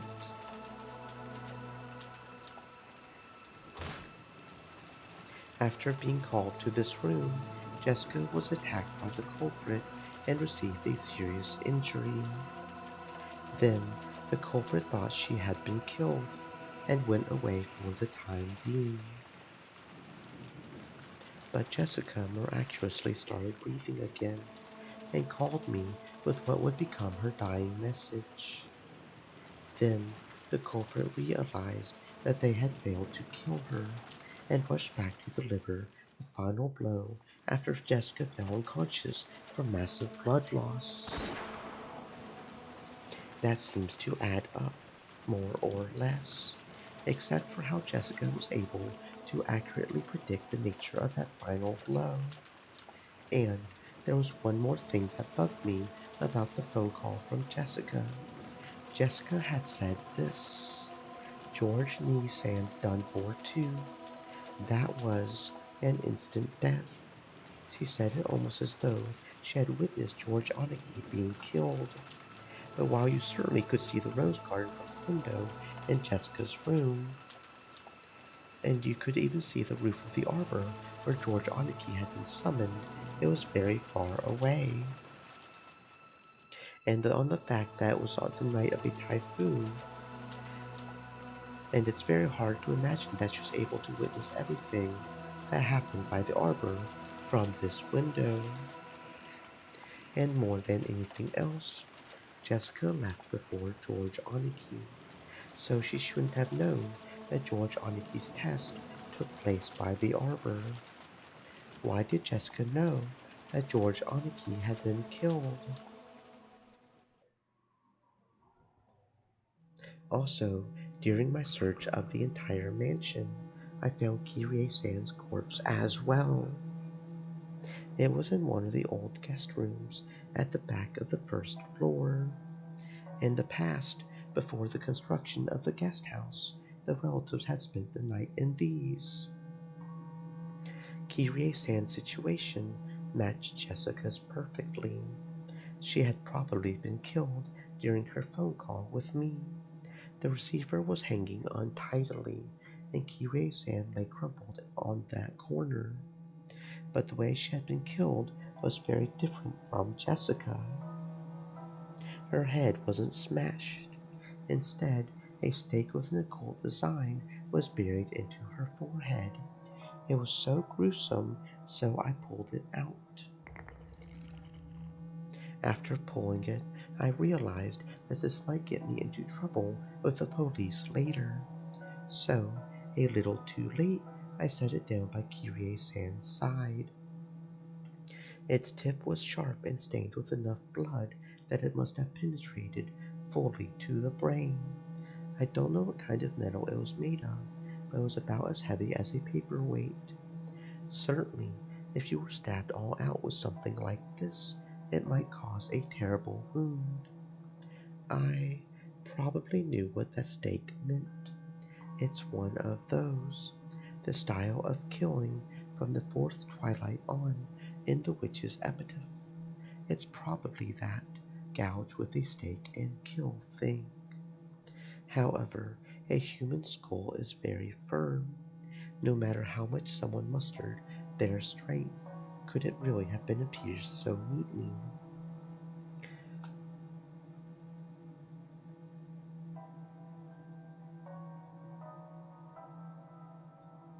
No.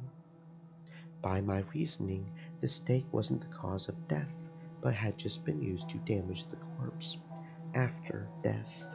She was probably killed with a gun or something, like George Oniki, and the stake had been stuck into the hole left by the gun. Thinking of it that way makes it easier to accept. But was Kirie-san really killed with a gun? as she said on the phone, even though she was holed up inside a locked room. Kirei was being attacked. In fact, this room had been locked. Also, she mentioned a golden thread or something flying in and attacking her. In fact, there were 4 places around Kirei-san's corpse with holes that could have been caused by some kind of attack. But a golden thread attacked her through the keyhole. I looked at the door from Kirei-san's perspective. If it had been one of those old keyholes you see in old mystery movies, where you can peek through to the other side, then it would have clearly been possible to stick something through it. But even though the doors in this mansion were old-fashioned, the locks were the familiar, average cylinder style that you could find in any normal house. In other words, they weren't constructed in a way that would let you penetrate through them. So no matter how thin an object you might try to stick through the keyhole, it's unthinkable that something penetrated through them from the outside and attacked. A cylinder lock and a keyhole. But despite that, Kirei-san definitely said that something like a golden thread had flown in through the keyhole, spun around while aiming for her, and attacked her. A golden thread attacking through a keyhole. I couldn't understand what it meant at all. But even so, Kirei-san probably predicted that I wouldn't be able to understand all this. And it wasn't just Kirei-san. Jessica said it over the phone too. No, since the very beginning. From the time we talked with Goda-san and Kumasawa-san and got the phone call from Uncle Krause's group. Everyone has said the same constant thing. Grandfather summoned witches and demons and is killing people with magic. They had shown that right before their eyes. These weren't tricks or fakes. There was no choice but to believe it. With one voice, they had all said that. When the mystery woman calling herself Beatrice appeared, even I had pretty much believed that she was a real witch and might start summoning goat monsters right and left. However, after being left alone for a whole day, my feeling of tension had faded completely. I was now able to think that something so stupid definitely couldn't be true. Did they lose their heads a little in an extraordinary situation where their lives were exposed to danger, and mistakenly think that a witch was attacking them with magic?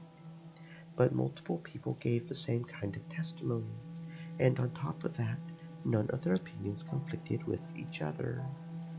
If it had just been a single statement, I would be able to suspect that they just didn't see what they thought they saw. But doing that now is pretty difficult. Then, right next to the back door, I found Uncle Kraus with his head half smashed, even though he had escaped the dungeon of Kuadorian and somehow made it this far by a secret underground passage. He had been killed. Buried into the gruesome cross-section of his half-crushed head was a stake with an occult design, like the one that had been buried into Kirei-san's forehead. And in this situation, it was very hard to imagine that this stake was the weapon used. It had been killed with a powerful gun, like the 6 in the dining hall, and after death had been jabbed with the stake like Kirei-san. I wonder if the golden threads that Kirei-san spoke of attack Uncle Kraus too. Does there exist some kind of tool, like an endoscope, that's very thin, but can be moved with about at will, and that can also attack people? No way, I've never heard of anything like that. But even so, and if this fact had been revealed to one of the relatives, Maybe they would say I wouldn't put it past grandfather to make it,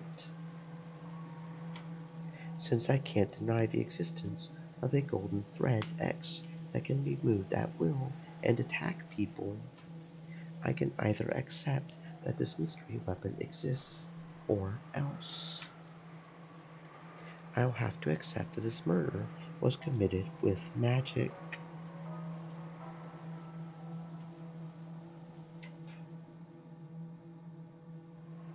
To find the next corpse, I had to go out through the back door and search around outside a bit.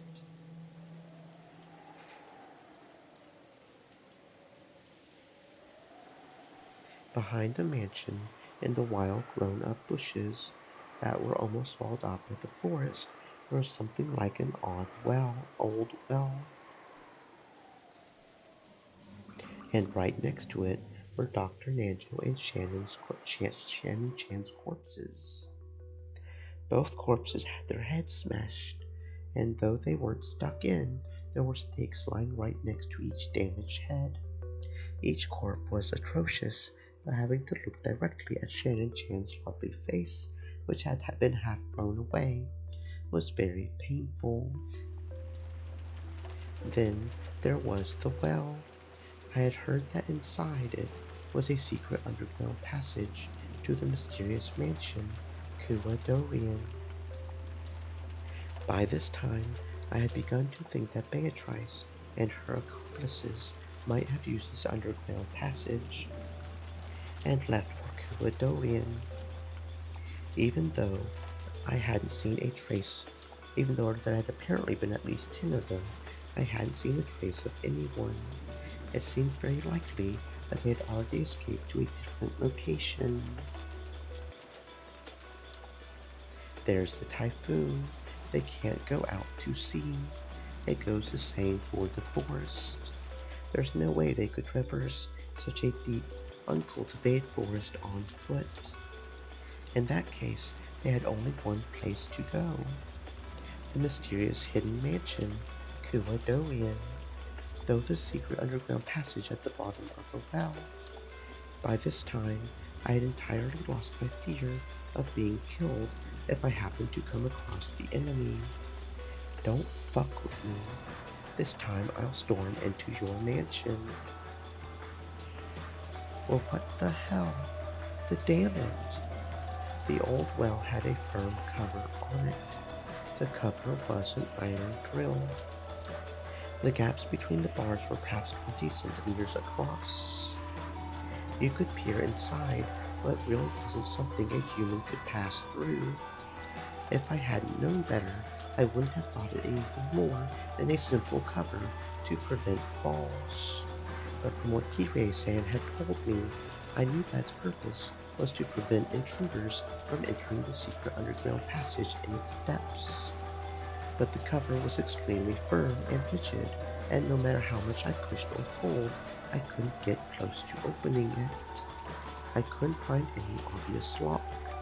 It might be sealed by some mechanism, but no matter how much I investigated it, I couldn't find anything to release it. The biggest piece of information Kirei-san had tried to give me, gambling her final moments, was the underground passage in this well. Don't think I'll be stopped by something like this cover. I'll smash it to bits. I'll search for a tool. I had an idea. After all, I had seen the various tools in the gardening shed when we had fought Goda-san and Kumasawa-san in there.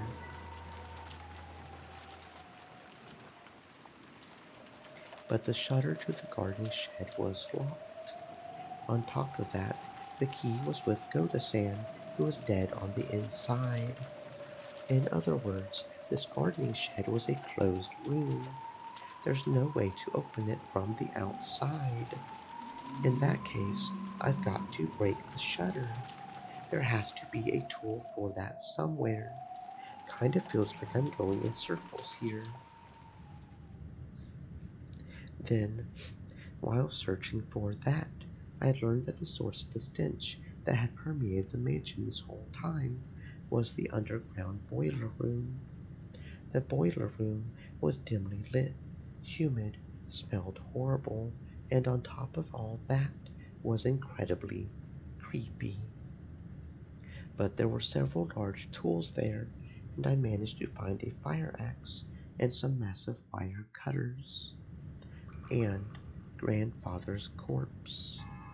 No, strictly speaking, I should probably say that I found a burnt corpse of a person who was probably grandfather. Someone's corpse had been stuffed into the blazing fires of the boiler. However, by coincidence, I was able to notice the number of toes on the corpse. Both feet had 6 toes. That's right. I think I heard it from Dad some time ago. Something about grandfather having polydactyly with extra toes. According to an old Ushiromiya family tradition, it seems that those with extra fingers or toes had some kind of good fortune and were treated as good omen. And because of that, grandfather was selected to be the successor, or something. But I wonder if I can be certain that this is grandfather's body just from the number of toes. After all, grandfather was supposed to be the leader of the group of culprits. I didn't have a clue why he would get stuck into a boiler in a place like this and die. A mysterious corpse, burning and spitting out a terrible stench amid the flames. If it really was grandfather, did that mean that the leader of the group of culprits wasn't grandfather, but that Beatrice after all? Grandfather was used because he was convenient and was then thrown away. Unfortunately, it didn't look like I would be given a chance to hear grandfather's side of the story.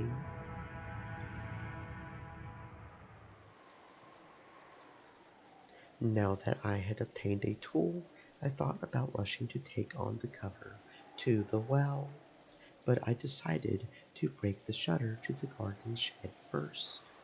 I had plenty of time to kill anyway.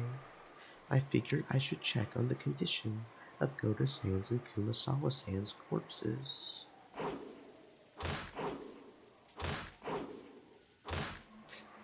I hit the shutter with the axe, breaking into it, stuck the wire cutter into the crack, and scissored it around, opening up a hole.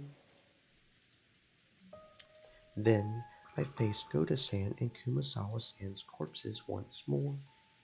As a result, I learned a new fact. First, they had not died by being hung by the neck.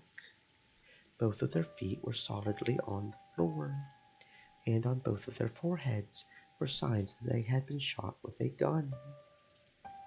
The loop seemed longer than a normal noose. On top of that, the length was different on each to match the height of each person.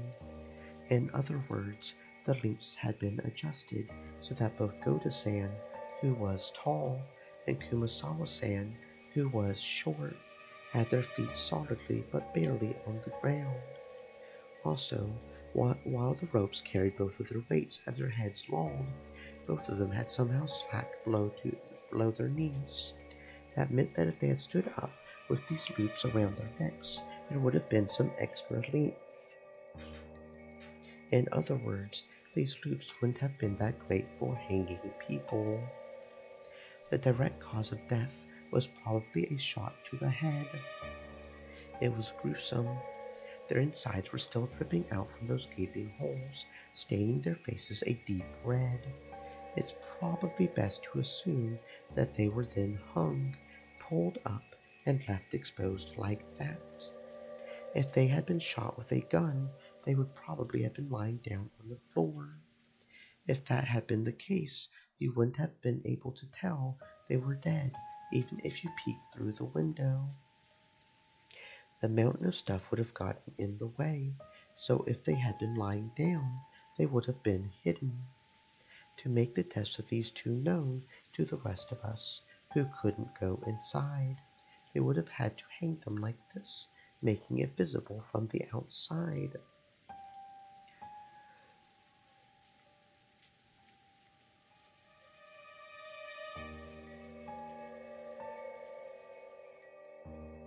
Was this done to get back at us for thinking that these two would surely be safe if we left the key with them? I wonder where the shutter key we gave Goda-san, which should have ensured their safety, is now. That key was in the pocket of his trousers. The gardening shed key had been kindly left there, and even the plate was attached. In other words, the gardening shed had been a closed room after all. And that gave rise to another question, because this can't be explained by a hanging. If they didn't commit suicide, then those nooses were set up by the culprit. It might have been possible to shoot them through the window, but it's really unthinkable that someone could have tied two loops to the beam from the outside. And furthermore, there's no way they could have lifted up the heavy corpses. In other words, to do all of this, they would have had to go inside. But the key was in Goda-san's pocket, and the shutter had been locked. In other words, the gardening shed had been a closed room. Goda-san had said that there was only one key to this shutter, but is it possible that there was a copy, and that the culprit was in possession of it? If we're allowed to theorize that there actually was a duplicate of the gardening storehouse key, and that Goda-san just didn't know about it.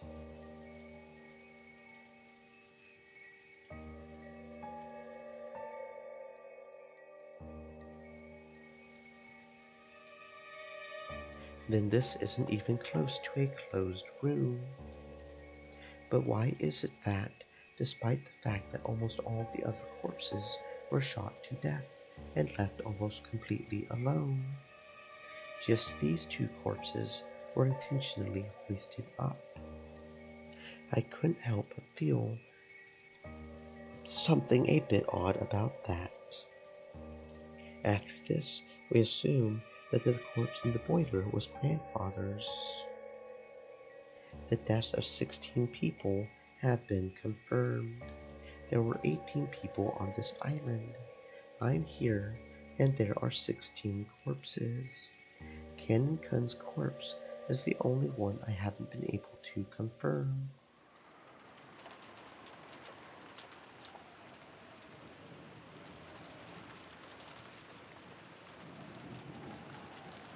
According to Kirie-san, he had been killed while climbing out of the well and had fallen down into it. So with the well closed up like this, it's impossible to check. I tried shining a flashlight through the bars, down into the darkness in the depths of the well, but it seemed that the jet black darkness had no intention of showing me its depths with a light of that level. It looked like I would have to break the bars after all. Using the axes and things I dragged from the boiler room and the gardening shed, I tried breaking the cover of the well. But the metal bars were extraordinarily sturdy, and breaking them wasn't easy. I hit them with the axe over and over until my hands started feeling weird, and eventually gave up on breaking them. It's impossible. If they were at least wood, I might have been able to break them. But this metal...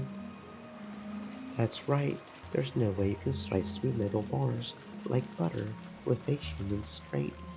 I can't even begin to understand that story about how Kennenkun cut through metal bars. I heard that a light like a red laser beam grew out of his arm, and that he sliced through the metal bars like he was cutting through butter. Cutting through metal bars like butter. And what's up with the red laser beam? Does that mean he secretly had a burner on him or something, and used that to burn through the bars? Still, just what kind of laser could cut through metal bars like butter? It almost sounds like the kind of laser beam you would find in those robot anime I loved as a kid, doesn't it? Does something like that actually exist? And how did Canon-kun get that laser beam? No matter how much I want to ask him, he's already been killed. Plus, even his corpse is now in the depths of the well, beyond this cover. If Canon could slice through the metal bars, I'm sure he could handle this metal cover in a single swing. It just feels like the closed room Goda-san was locked in while holding the key. Only one person can open the door, but they're locked inside. If only I had that power of Canon-kun's, I would be able to do something about this cover myself. Just who is Canon-kun? He couldn't really be a non-human being capable of using a strange power, right? Kirie-san told me to believe in witches, and I even met an insane woman calling herself one.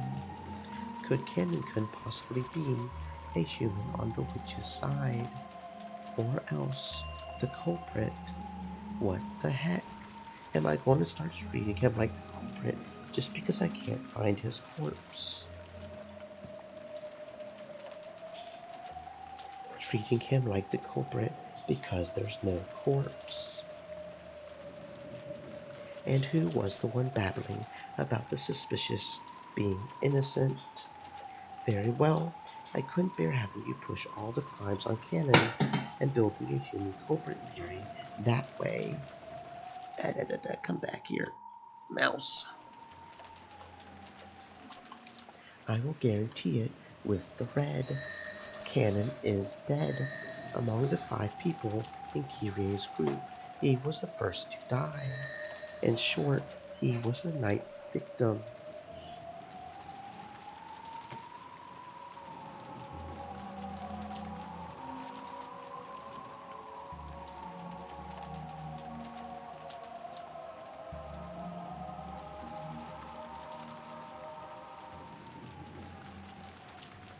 Since there's no corpse, I can't say for sure that Canon-kun is dead. So, my whispering in red does not reach the piece of you, but it did reach you, right?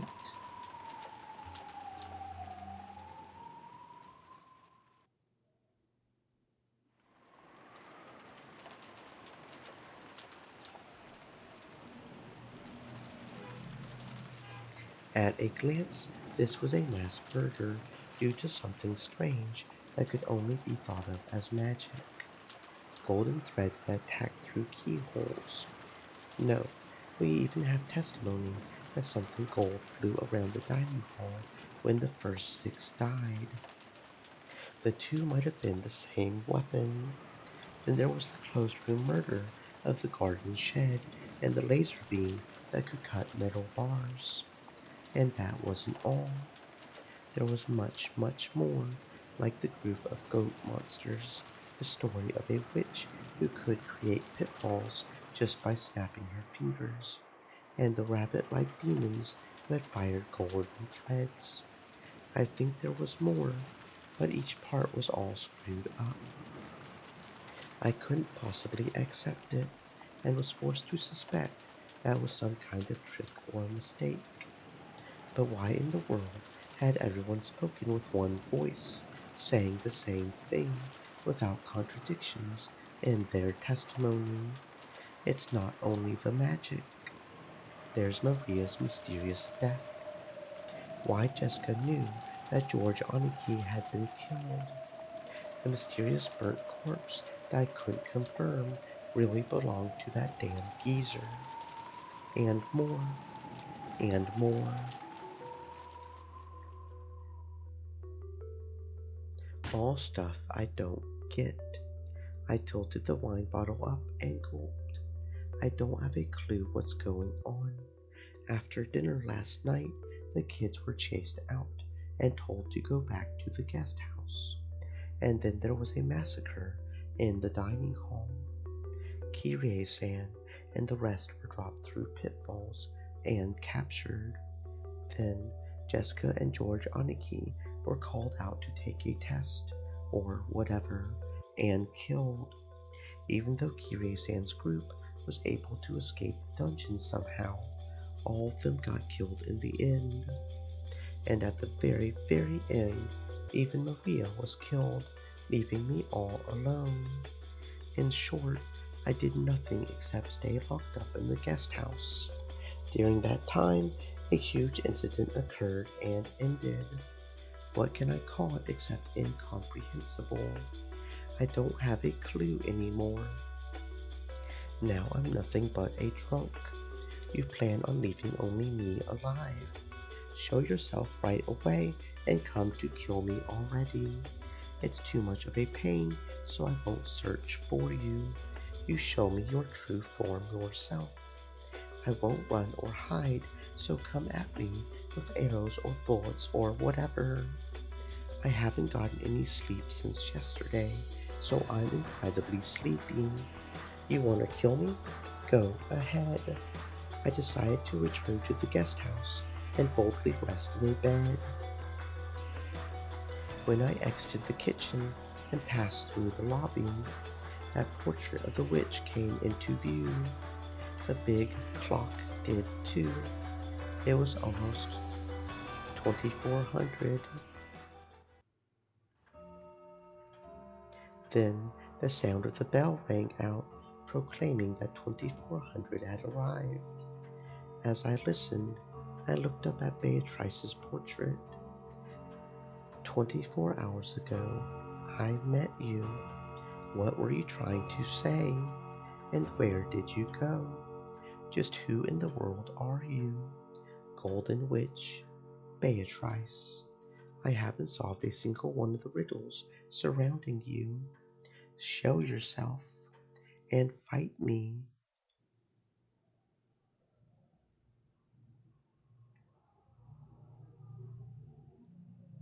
Then the witch showed herself, like a guest of honor finally appearing. She showed herself on the landing at the top of the big staircase. So, you finally show yourself. I've been kept bored for a whole day. Correct. I gave you a whole day. Was that enough for you to fully exercise the rights of the human side? Yes, I was bored after all. I did a heck of a lot of it. Angie was a good piece. Don't you speak Angie's name.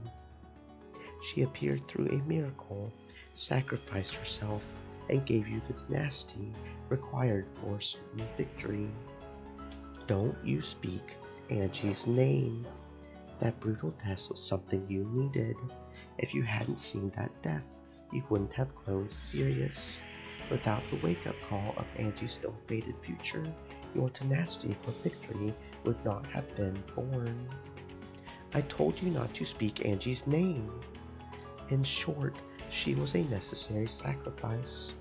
Otherwise, an anger great enough to kill me would not have been born in you. The rivalry between us cannot be destroyed. Damn you, Lady Berncastel, it's more fitting to call that a trump card than a piece. No matter how much a piece acts, it does not stray from the board.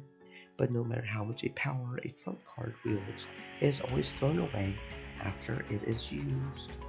Angie was truly a good trump card for you. Don't you speak Angie's name. As Battler's angry roar, Beato finally stopped talking. You know, I don't have time to play around in a place like this anymore. Even a tie will keep Angie waiting. So I'll break through you, take my family, and go back home. I won't waste a second playing witch games with you. In that case, what should you do? You know, don't you? Yes, I'll beat you down. I'll blast away all witches, magic, illusions, and delusions. Come on, let's get started. I won't let you trick me again. Resume the game, okay? I'll tear apart the witch's veil, concealing the outright lie you are. You talk too much. All you have to do is honestly say, I'll kill you. Yes, if those are the words you want, I'll say them. This is the first and last wish of yours that I'll lend an ear to. I thank you. I'll...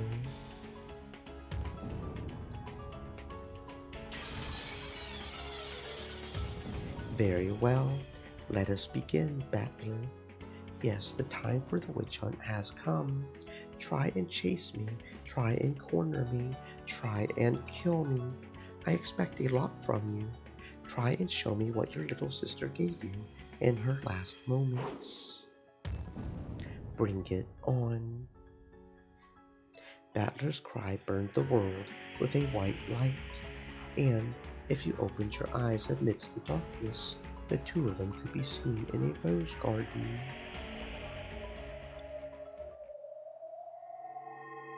Who shall make the first move? Me. How bold. In the rose garden, beautiful rose petals danced. The color of those rose petals was red.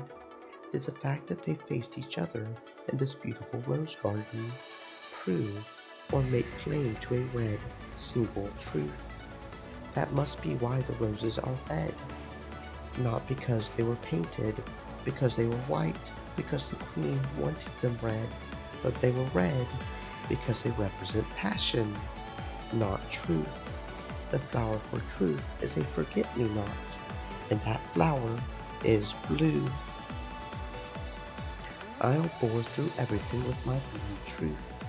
From the very beginning of everything, I'll start from the very first game.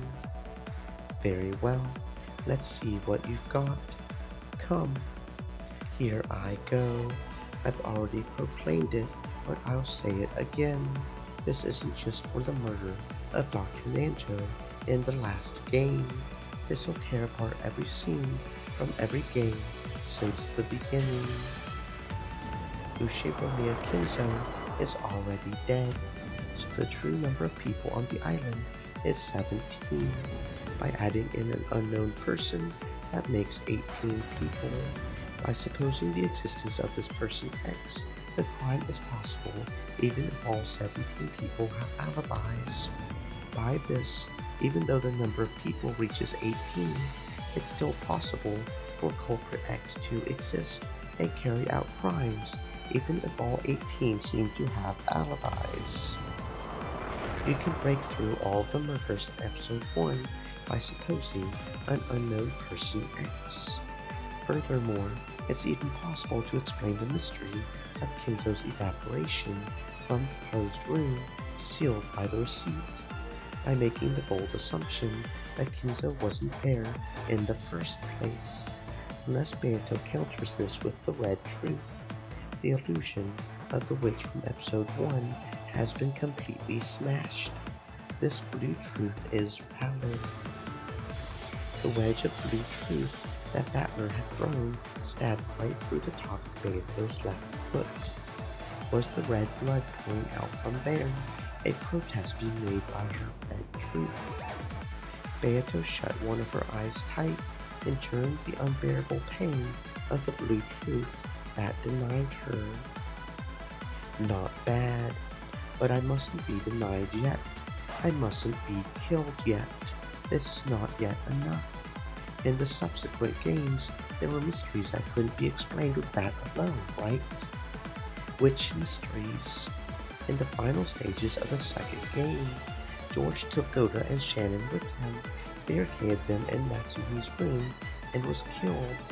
The key that unlocked Natsuhi's room was locked up inside that room, and all the remaining keys that could unlock that door were in Rose's hand. Even if a culprit X existed, it should have been impossible to construct that closed room. The blue wedge that pierced Beato shook. She was resisting, fighting to pull it out. No, that doesn't shake my blue truth. If culprit X were to obtain a master key that's not even close to a closed room, no, it was impossible for the culprit to obtain one. All the master keys were under Rosa's control. But that's meaningless if Aunt Rosa was the culprit.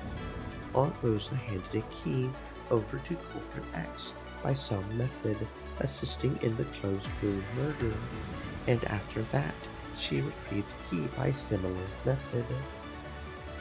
Too naive, Beato. I had already guessed that much at the time. Yes, you did, didn't you?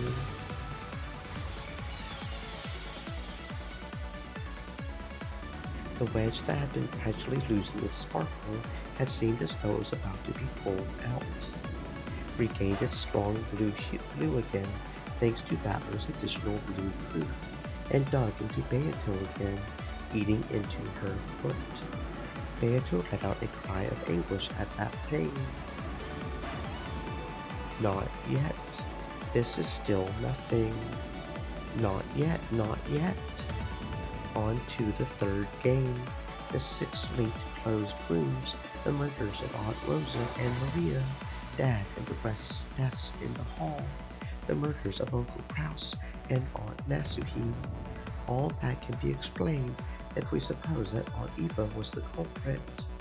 This argument was already won back then, and even that final riddle you proposed through Eva, the murder of Dr. Nanjo, can be explained with an 18th unknown person X. That breaks through the whole third game. Can you counter that? Of course, this much is nothing to worry about. In that case, how do you explain George's disappearance from the guest house? I shall add to the red truth.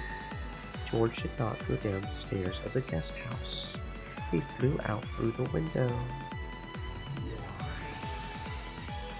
In the final stages of the third game, George suddenly vanished from the second floor of the guest house.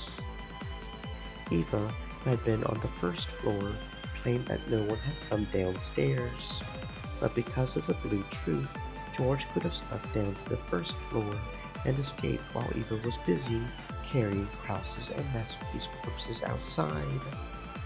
But by adding an additional red truth, Beato had denied that possibility.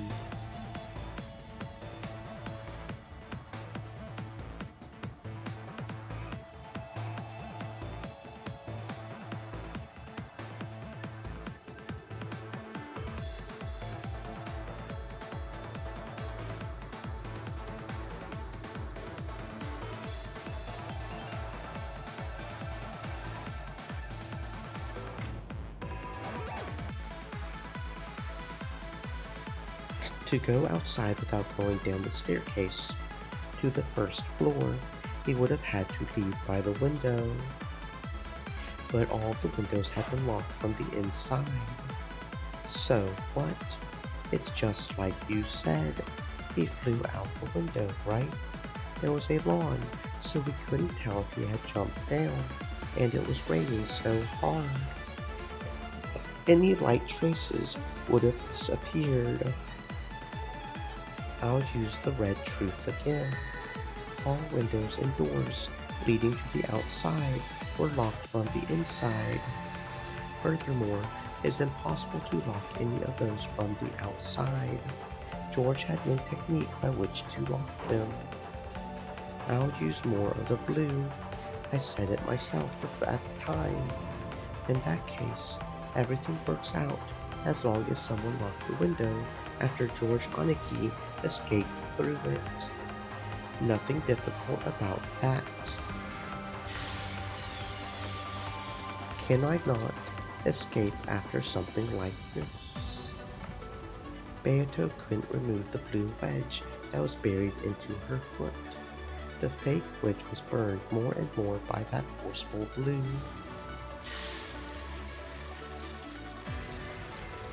There's still nothing that shakes my blue truth in any of the first 3 games. In that case, the only game that can prove you're a witch is this game, the 4th game.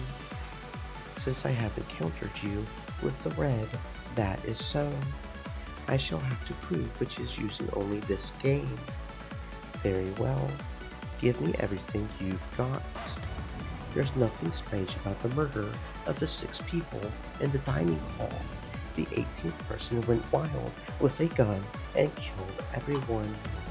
As for the pitfalls, there's a chance that pitfalls truly were hidden there. It is possible to explain it using Kivei-san's theory, supposing that poison dart shooting device X, which can knock a person out instantly, exists. The murders of George Aniki, Jessica, and those who escaped from the dungeon can also be explained with guns, just like the dining hall. There's nothing strange about it. But I'm sure you've got a counterattack, right? Bring it on. Your greatest sword, this 18th person X, is based on the theory that Kinzo was already dead. I knew you would make that claim. That's why I took Kinzo out of his study. All members of the family conference welcomed back Kinzo, right? All those present at the family conference acknowledged the presence of Kinzo.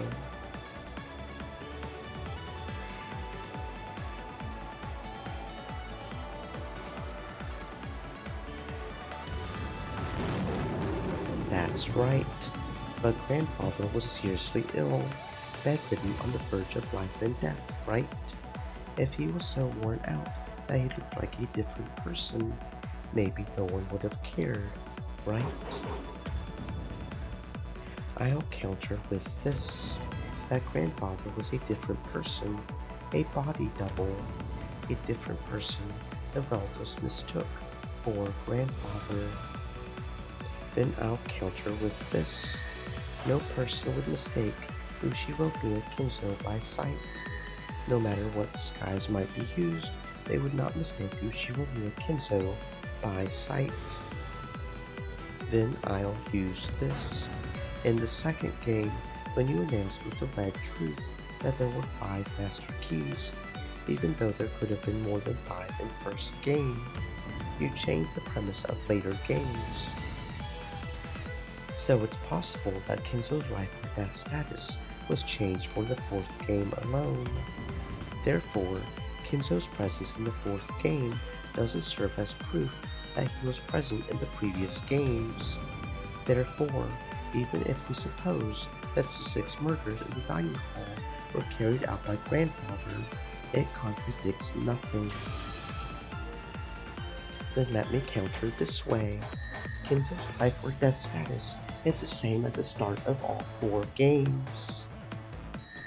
The setup is not different for the 4th game alone. Repeat it. Kinzo was alive at the start time of every game. I refuse to repeat it. I won't answer, Batman. I won't give you the red truth you so desire. Damn, you're standing in my way, geezer. Are you putting yourself on the line to protect Beatrice, this most beloved witch of yours? Swaying that damn geezer came into view. Is he trying to be some kind of knight, blocking the path between me and Beato? Batman, are you capable of surpassing me? I won't let you reach. I will not let you reach, not to the golden witch's height. You see? Your thoughtless reasoning cannot surpass even me alone. Die. Kinzo's jet black robe spread as though it would swallow the world, becoming the snout of a vast black dragon that came at me, trying to swallow me in one gulp. Faced with that black dragon's roar, I calmed my breathing and closed my eyes tightly. I'll swallow you up in a single gulp. Disappear, inexperienced fool. Quiet, you damn undying ghost. So you call me a ghost. So you intend to see it through to the end, this theory that I am already dead. That will prove fatal to you. Be swallowed up by the first twilight of the 4th game and disappear. The black dragon's vast mouth, its snout, its fangs, swallowed Battler whole. In that instant, Battler suddenly opened his eyes. Thanks, Beatrice. Your third game became a foothold for my counter attack. What? See ya, damn geezer. This is goodbye. As a basis for claiming that Kinzo was dead, even in the fourth game, I propose the following theory. Very well, come with all you have, my descendant. Here I go, you damn geezer. My theory is that the name of Kinzo gets passed on as the title of the Ushiromiya family head. Ushiromiya Kinzo was already dead, and he passed that name on to someone else. Everyone acknowledged that. That way, all those present at the family conference acknowledged the presence of Kinzo. There wasn't even any need for someone to disguise themselves as grandfathers, because everyone acknowledged a new Kinzo. So, they didn't actually mistake Kinzo by sight.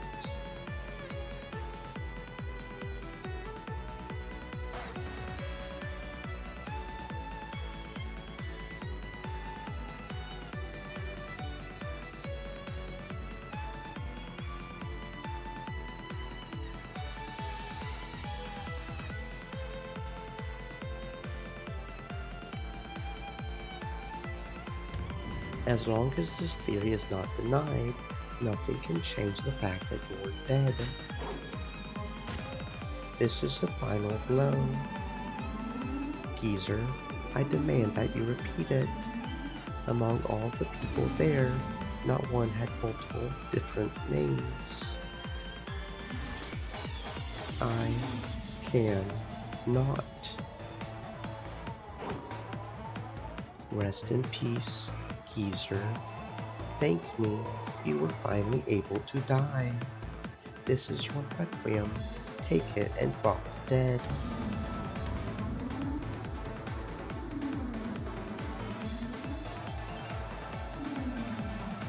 Ushiromiya Kinzo was already dead. That's right, you definitely deserve to be pitied, since whenever we find your corpse, it's always completely burnt. That was a device to hide the fact that time had passed since your death. Then, you passed that name on to someone else. With this theory, even though you were dead, Kinzo was able to appear at the family conference. How's that? This is checkmate. Several dozen blue stakes bored into Kinzo's ghost.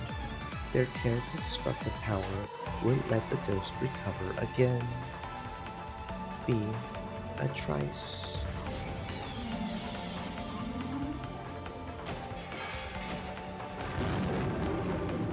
Kinzo, thank you for everything.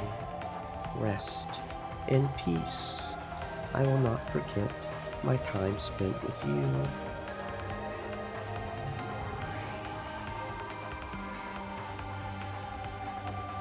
Dispersing along with the shadow of the black dragon as golden flower petals scattered, Ushiromiya Kinzo became a gold-colored cyclone and disappeared.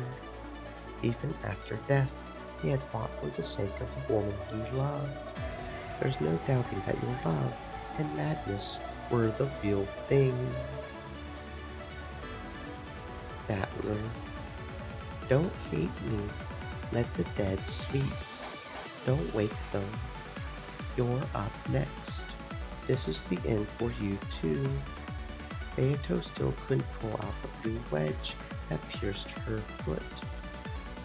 She realized that she was on the verge of death. I've gone along with you a whole bunch. I think I've more than fulfilled any responsibility I had to play with you. But it's about time to finish things up. I've got a lonely little sister waiting at home. Let me take my leave with my whole family. Then kill me. In that case, try and kill me. I won't run or hide, and by now I won't even be able to avoid it.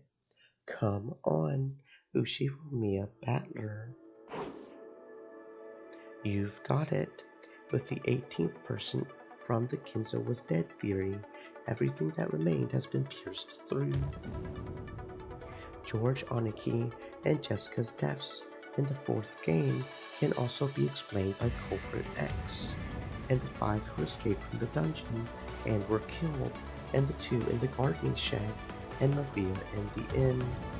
All of those can be explained with the 18th person X. There's nothing strange there at all. With this, I fully explained the culprit using humans for all games. Beatrice, this is checkmate.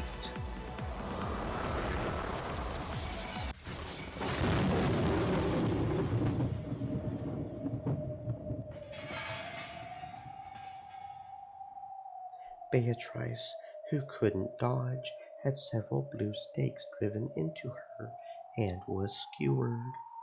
Beato grabbed at them, trying to pull them out somehow.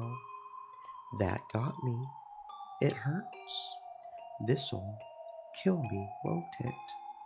If I don't pull these out, I'll die. I've had enough of the pain. I've had enough of the anguish. With both hands, Beato firmly grasped one of the blue stakes. Naturally, the power of the witch denying blue truth burned her hands.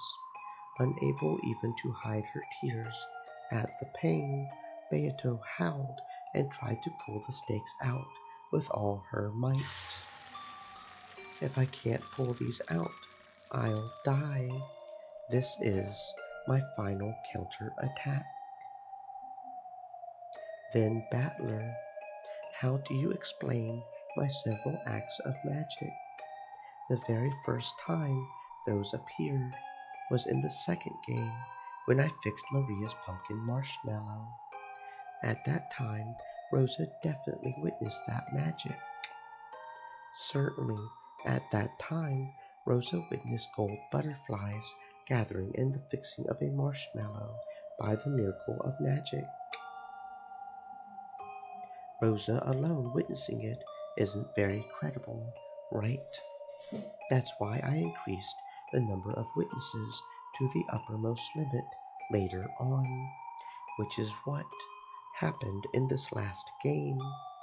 The summoning of my minions and brutal murders due to magic. All of those were witnessed by a great many people. That is itself proof that my magic exists. How do you explain that, Ushiromiya Battler? Stalemate. Well, what? Magic exists because magic exists. Didn't the rules of our Brawn Tube trial say that you couldn't use that kind of argument? Yes, you're right. No matter who or how many people witnessed magic, that cannot become proof of magic's existence. Whether all the magic you've shown exists or not, I can ignore it all and explain Stream things with Elements humans. said, "Stay moist, my friends, hydrate." That's my undeniable right. Am I wrong? At those words, the blue stakes let out an even brighter light, knocking my hands away. Seems I can't pull them out after all. As Battler is now, even if I pull up a witness for each individual bit of magic and demand an explanation, he'll probably use some kind of move to deny all of them. Not just the magic with the marshmallow I showed Rosa, but all the miracles of magic. So I can no longer even claim to be a witch without questioning him about something like how a marshmallow was fixed. I'm in such an inferior position that I must fight over such trivialities.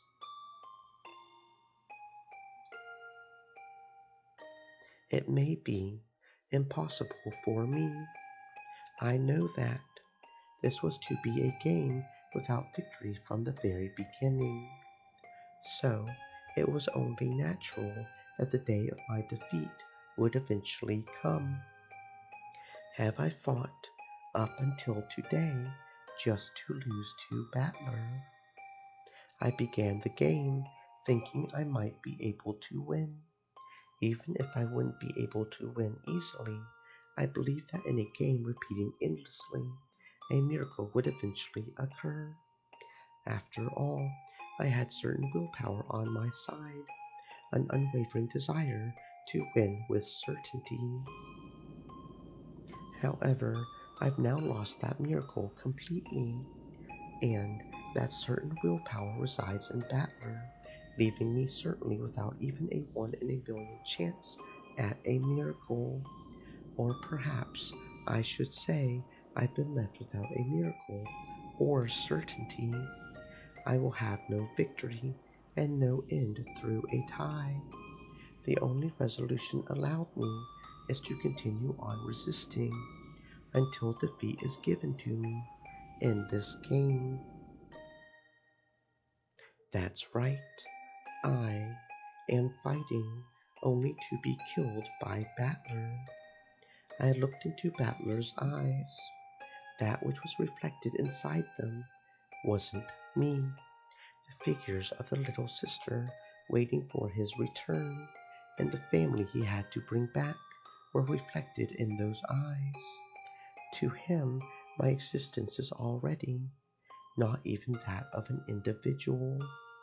Obviously, from the very beginning, he has been trying to deny the individual that I am. Yes, that last game sure was fun. I was only tricking him a bit, but for just a short period of time, it felt like we understood each other, and that was fun. That's right, I should have made my move then. I should have continued for eternity with Battler still totally fooled. But that's just no good, right? That just wouldn't be true victory.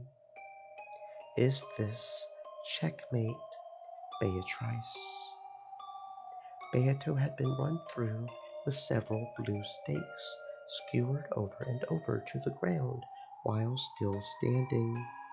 Because of that, she wasn't even able to fall over, and still looking up into the sky was sewn in place. That tragic form might have been a fitting end for the cruel witch who had endlessly toyed with 18 people's lives and who had killed constantly for hundreds and thousands of years.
Gently, as though someone was mourning over something, rain began to fall. Amid that rain, Beato was soaked and crucified. Is it over, Beato? Can't even let out a squeak. Not yet. You are a woman who let things end with just this.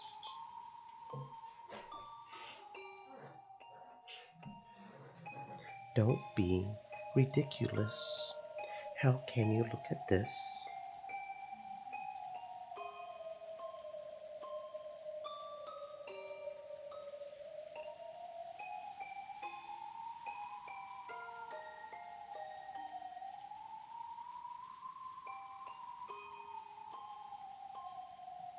and think that it isn't over? Quickly deliver the final blow.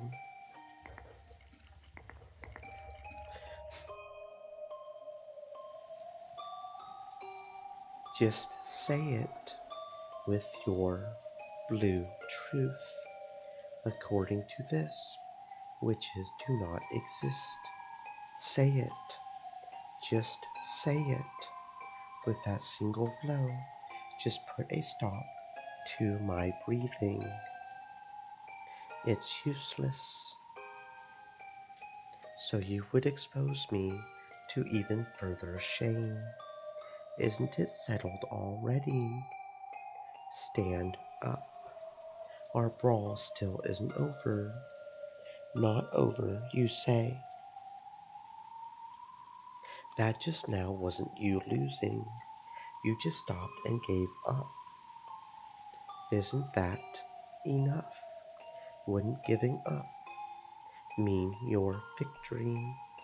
You should return to your little sister right away.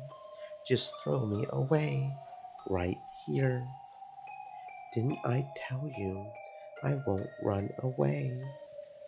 And I won't let you run away. Just who are you? And what in the world is it that you want? If you want to know, why don't you just try your favorite move? Isn't it better this way? With me as a mere delusion, an illusion. Isn't that enough? It's all useless. I won't let you run away. I'll break through you. How could I let you run away like this? I won't let you run back to the darkness of illusions while you're still all hazy like this. I'll break through you completely, so stand up. Don't act all frail like that. You're still hiding several moves. I can tell. Why won't you just let me escape? Dad, Mom, and Angie, all the cousins and all the relatives, and all the servants. You toyed with them so much and killed them. I definitely won't forgive that inhumanity. I can still feel Angie's arm on my shoulders. I won't forgive your inhumanity, so I won't let you get away like this. Battler's eyes burned with the flames of hatred. The time had long since passed during which pitiful behavior would have earned his compassion. After being tricked once, Battler will never sympathize with me again. Instead of the wolves and sheep puzzle, this is like the boy who cried wolf, isn't it? What am I supposed to do? What should I do? Is fighting endlessly only to avoid admitting defeat, a fitting endless torture for the endless witch? Is endlessly harassing Battler to avoid giving him victory also a part of being the endless witch? It's so sad. Is this what the endless magic is? I've had enough. I've had enough. of endlessly being toyed with by witches. I will have no victory and no tie. In that case, there's only one result that can release me.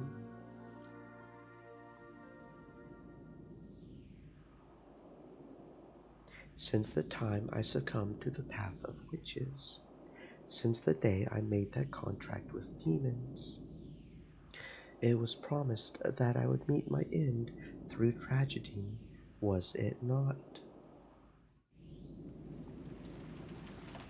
What's wrong, Golden Witch Beatrice? If you are the ruler of Rockinjima, show me a majesty fitting for that, even at the very end.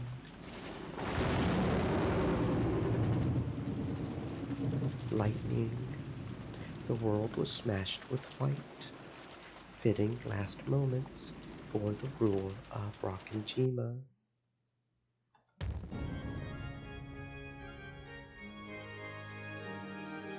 Still pierced by the blue stakes, Beato faced the rainy sky and let out a cry of laughter.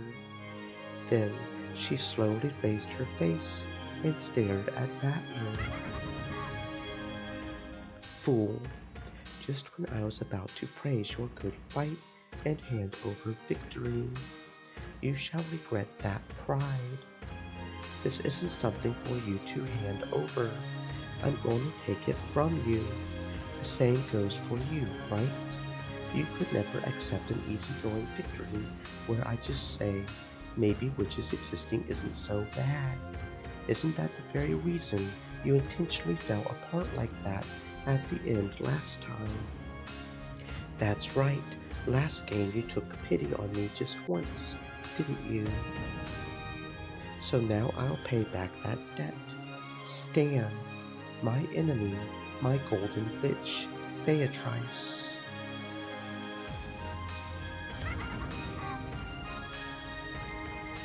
Fool.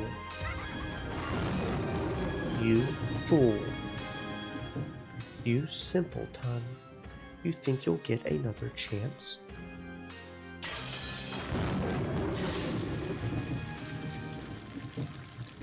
When Beato yelled, the blue stakes that had pierced her chest blew to bits and disappeared.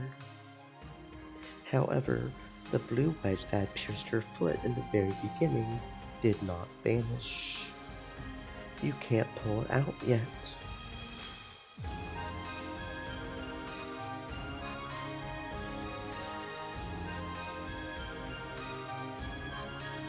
You can't pull out the blue truth of the 18th person X. I will respond to one thing you told me to repeat. As you reasoned, Kinzo was already dead at the starting time for all games. However, this means that you can take one person out. Before now, I have proclaimed that no more than 18 humans exist on this island. I will lower that by one for Kinzo.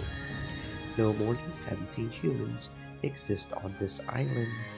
That excludes any 18th person. In short, this 18th person X does not exist. This applies to all games.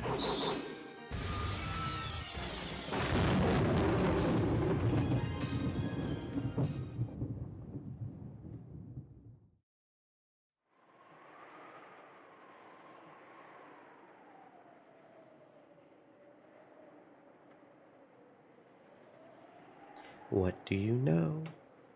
Looks like you're still hiding some pretty crazy stuff up your sleeve after all. The island, which had no more than 17 humans on it, has been set up to appear as though there were 18. Taking one off makes it 17, so we finally reach the correct number. This way, the wedge I knocked into you has been removed.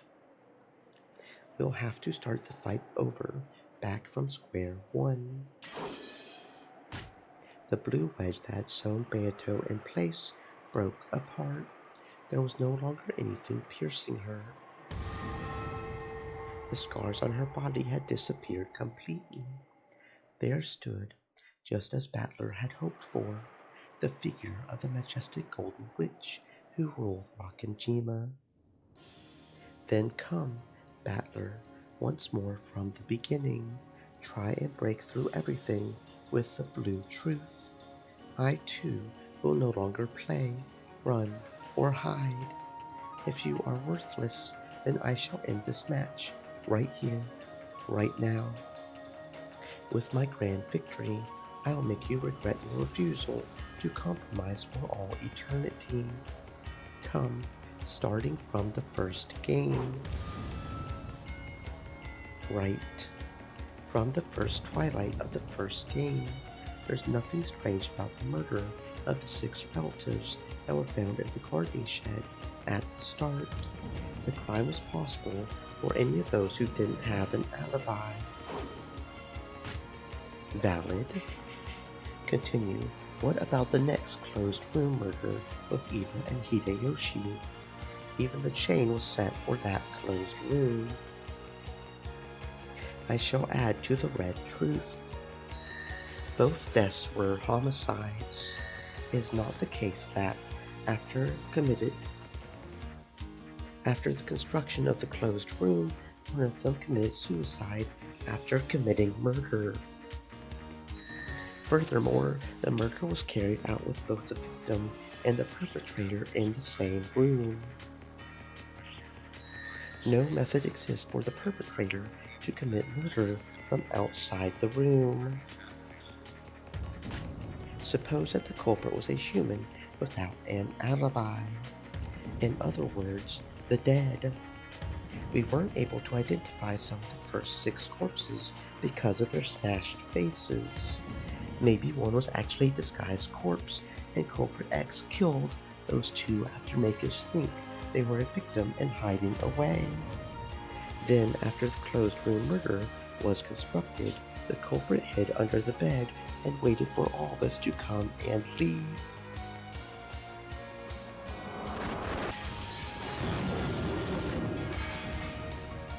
Very well. Next, Cannon was killed in the boiler room, correct? I shall add to the red truth. All of the survivors have alibis. Let's include the dead as well. In short, no kind of human or dead person on the island could have killed Cannon. If no one could kill him, then he might have been the one to kill. Cannon might have killed himself. Repeat it. Cannon did not commit suicide. Cannon did not commit suicide. One more. Repeat it. Cannon death was a homicide. I refuse to repeat it. By that refusal, it may be possible to view it as a homicide. We've already proclaimed in red that no one could have killed him. In other words, it wasn't a homicide. This is the same as the linked closed rooms from the 3rd game. Cannon died for a reason that was neither suicide nor homicide. The details are unknown, but he died due to an accident. Because of the devil's proof, I refuse to explain what kind of blunder could have led to an accidental death where a stake was driven into his chest. Now that you have borrowed the power of demons, you are without peer. It is valid. In that case, what about the murders after that in the parlor of Genji, Nanjo, and Kumasawa? Naturally, Maria, who was in the same room, did not kill them. And of course, their 3 deaths were homicides. We can explain those murders with culprit X, who hid away using an unidentified corpse. After all, those 3 had their faces smashed in. It's completely possible that one of them was a body corpse. I guarantee the identities of all unidentified corpses. Therefore, there were no body double tricks. then you can explain it with simultaneous murders. Each of them had a gun, pointed it clockwise, and blew each other's faces off at the same time. After that, Maria collected those guns and hid them. How about that? What? What a ridiculous argument. But how amusing. Then what about Natsuhi in the end? I shall add to the red truth. Natsuhi's death was a homicide. There was no unidentified corpses, and all of the survivors have alibis. You can explain it with an indirect murder due to Trap X. Something was done to Aunt Natsuhi's gun.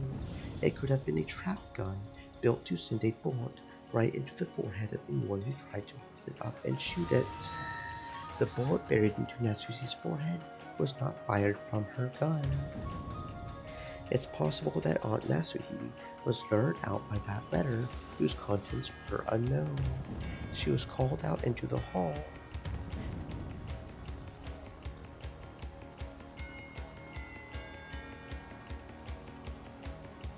Then she was forced to stand at a specified location, at a specified time, and murdered by Trap X, which used a gun that had been installed there beforehand. Wonderful. These reckless arguments of yours are even starting to feel pleasurable now. Out of respect, I shall hand the first game over to you. Well done.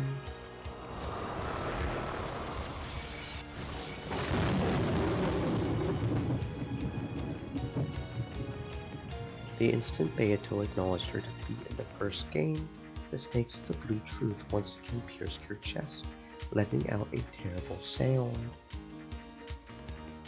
This is still hardly painful, and it's not over yet. Come, now for the second game. Beato just barely pulled out the stakes that had pierced her chest, but even though there was no hole left behind, she still seemed to be bearing a deep wound that was letting out a massive amount of blood. And she was tormented by an equally fierce pain. But Beato grinned, grinding her teeth, and pushed for the next game to start. But I won't feel sympathy for her. Just by her existing there, we've been killed and harassed over and over.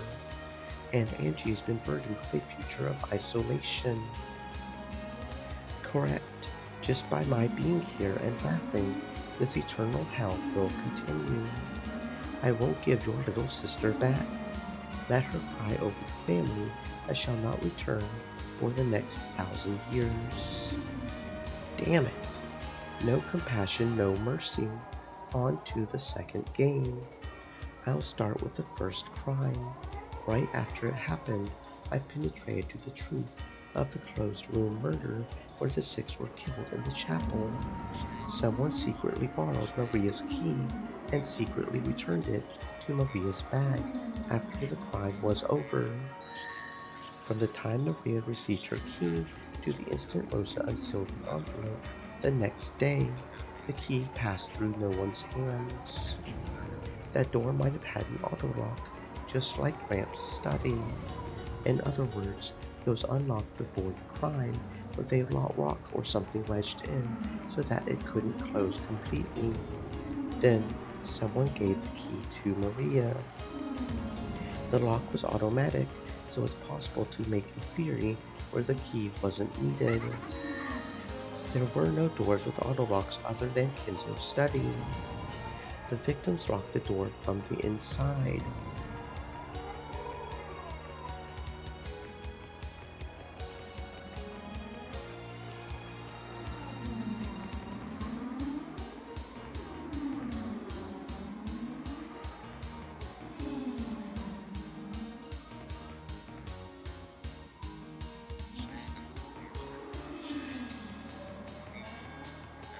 One of the 6 was the culprit, and this person killed the other 5, then pretended to be dead. The 6 were already dead by the time they were discovered. All their deaths were homicides. All 6 were genuine victims and did not take part in a mutual murder. There was no simultaneous murder. There were people, Kumasawa-san in particular, who had no alibi at the time. If we assume that someone was hiding in, on the inside, then we've got no problems. There was no one hiding in the chapel. Therefore, the shut-in murder you suggest does not work. What's wrong is that all Ushiromiya Battler.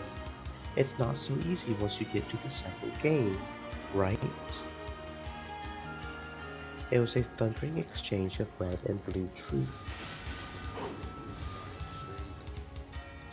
The stakes and wedges of blue truth that I sent flying attacked one after the other, and Beato cut them down, one after another, with her red truth, her red treasured sword, knocking them down. But the bloodshed lost from the first game was probably serious. This intense exercise was putting an even greater strain on her. I could also see her breath grow ragged. That's why I can't hold back now. I'll corner that witch. This time I'll break through her. Not yet. It's useless. It's all useless. My twisted logic isn't finished yet. Then what about this? The food they were given had small bombs in it, which exploded from inside their tummies. In other words, the crime was possible through Trap X. The nature of bombs they could swallow without noticing, and which could also blow open their tummies, is a devil's proof. I refuse to explain. What the hell's that? Small bombs. But Beato failed to knock down the blue wedge as it flew at an angle like a breaking pitch. It let out a loud thunk and gouged itself deep into her left shoulder. However, even as the breaking pitch hit her, her laughter didn't seem to be stopping. Yes, I get it. Even I think that theory's pretty screwed up. Laugh as much as you want. Got a problem with that?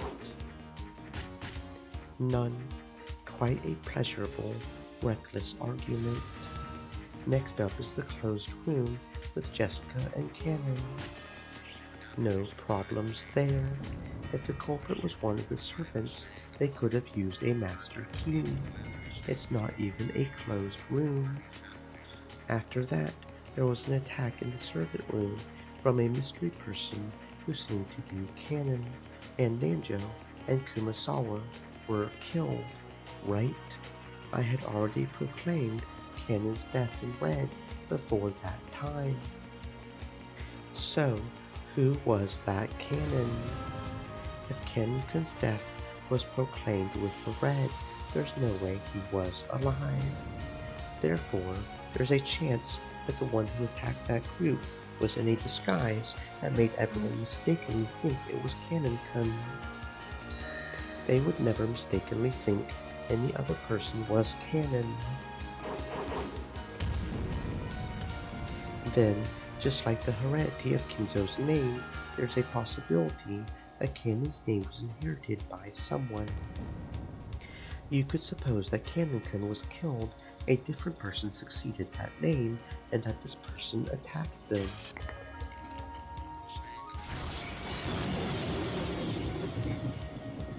A sound like a watermelon being squashed rang out, and a blue wedge was buried deep into Beato's left flank.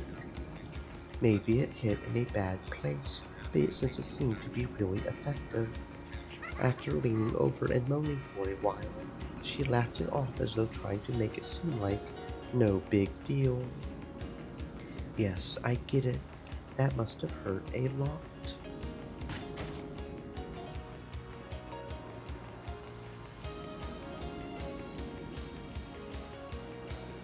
Once again, you set up some human as the culprit as if it were nothing. You truly are grabbing on about things you would never be able to open your mouth and say on the game board. And yet it's valid. That reckless argument is pleasurable. truly pleasurable. This isn't pain, it's pleasure. When Beato howled, the wedge that had pierced her was blasted away, but the wound remained.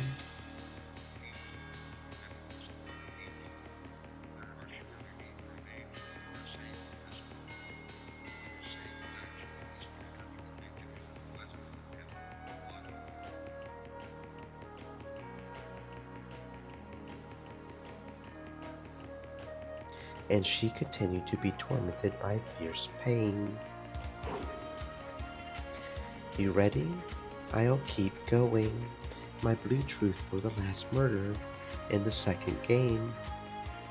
The 3 who died in Aunt Masuhi's room should still be valid even with the 18th person X denied. Do you have a counter-argument for that in red?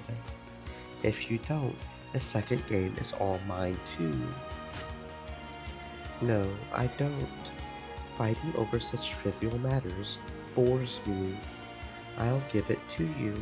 I'll give you the second game.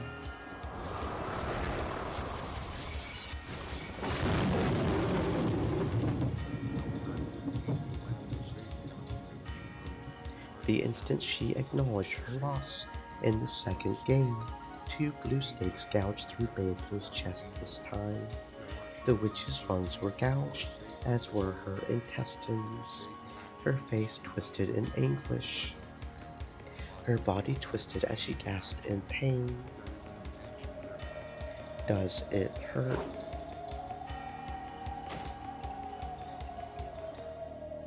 Hurt? No, this just tickles. At least compared to having your entire body torn to bits and turned into a pile of scrap meat like your sister. I'll make you scrap meat too, then you siblings can be all mixed together like ground beef and pork. I'll beat you to death. I'll tear you to bits the same way. Next, the third game. How long are you going to sit around, all worn out like that? I've only just started knocking you down to hell. Naturally, as if something like this could wear me down. You're right, we are still just getting started. Come, let us begin the third game, starting with the 6 linked closed rooms. You supposedly did penetrate this closed room at the time, but then you killed off Kinzo. At the time, I theorized that Gramps was the culprit, and that after killing the other 5 and stringing the keys across each room, he had constructed his own closed room in the boiler room, and that there he had died in an accident while carrying out some kind of scheme, burning to death in the boiler. But now I've declared that Gramps was already dead, so I've denied my own theory myself, ironically enough. However, there's no problem. Plenty of people besides Gramps could have committed the crime. You could even claim that all the adults holding the family conference were in on it. All 5 master keys were discovered, each in the pocket of one of the servants. The individual room keys were found inside envelopes alongside the corpses. In short, all keys related to the linked closed rooms were inside the linked closed rooms. No key could have been returned from outside the room using the crack of the door, the crack of the window, vents, or any place of the sort. Then they were killed with poison gas. Even if a key couldn't pass through, gas could, right? The murder was carried out from outside the closed room. All of them had what appeared to be gunshot wounds that were fatal. Murdering them from outside the room would have been impossible. I shall say more with the red. When the 5 other than Kinzo were killed, the killer was definitely in the same room as them. I already proclaimed in red at the time that there were no suicides. After the murder of each person in their respective rooms, the culprit created a linked closed room, but the culprit had no way to return, just the key to the very last room, and yet they were able to do it. After all, the first person to discover a corpse just had to pretend to find the key and pull it out from the pocket of one of the corpses.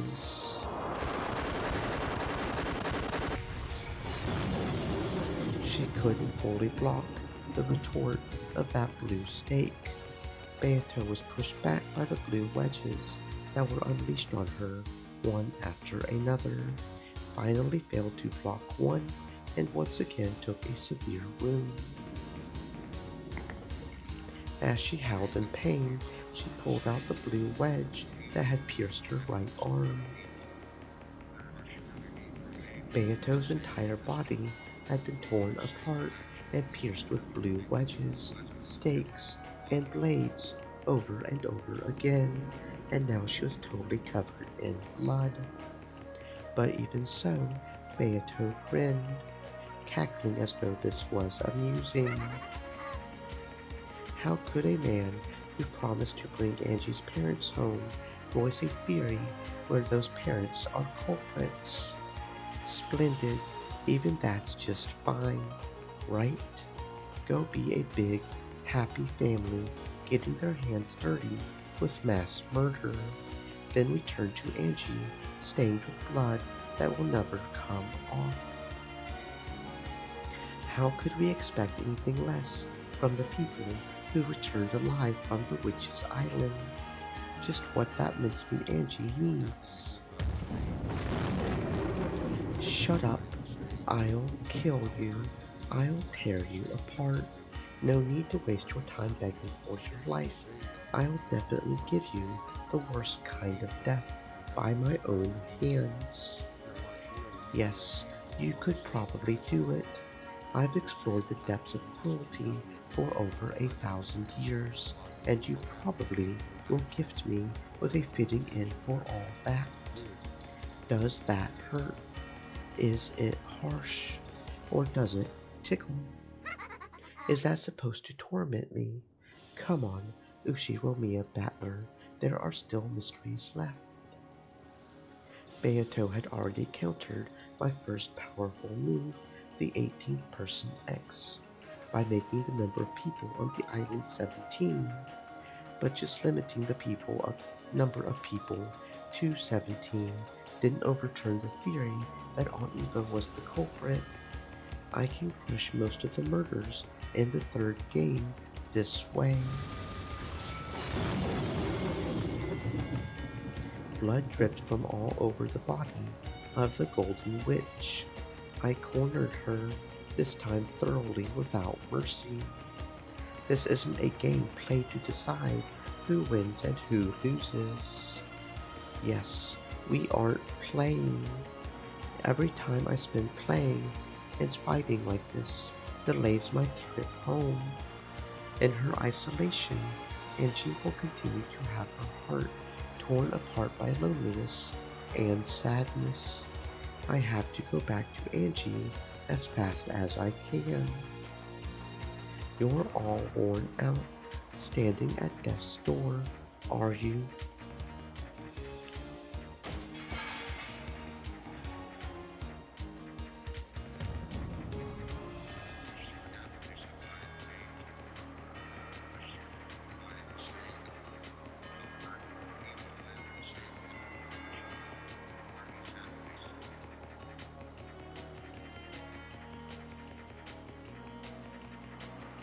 It still doesn't burden me.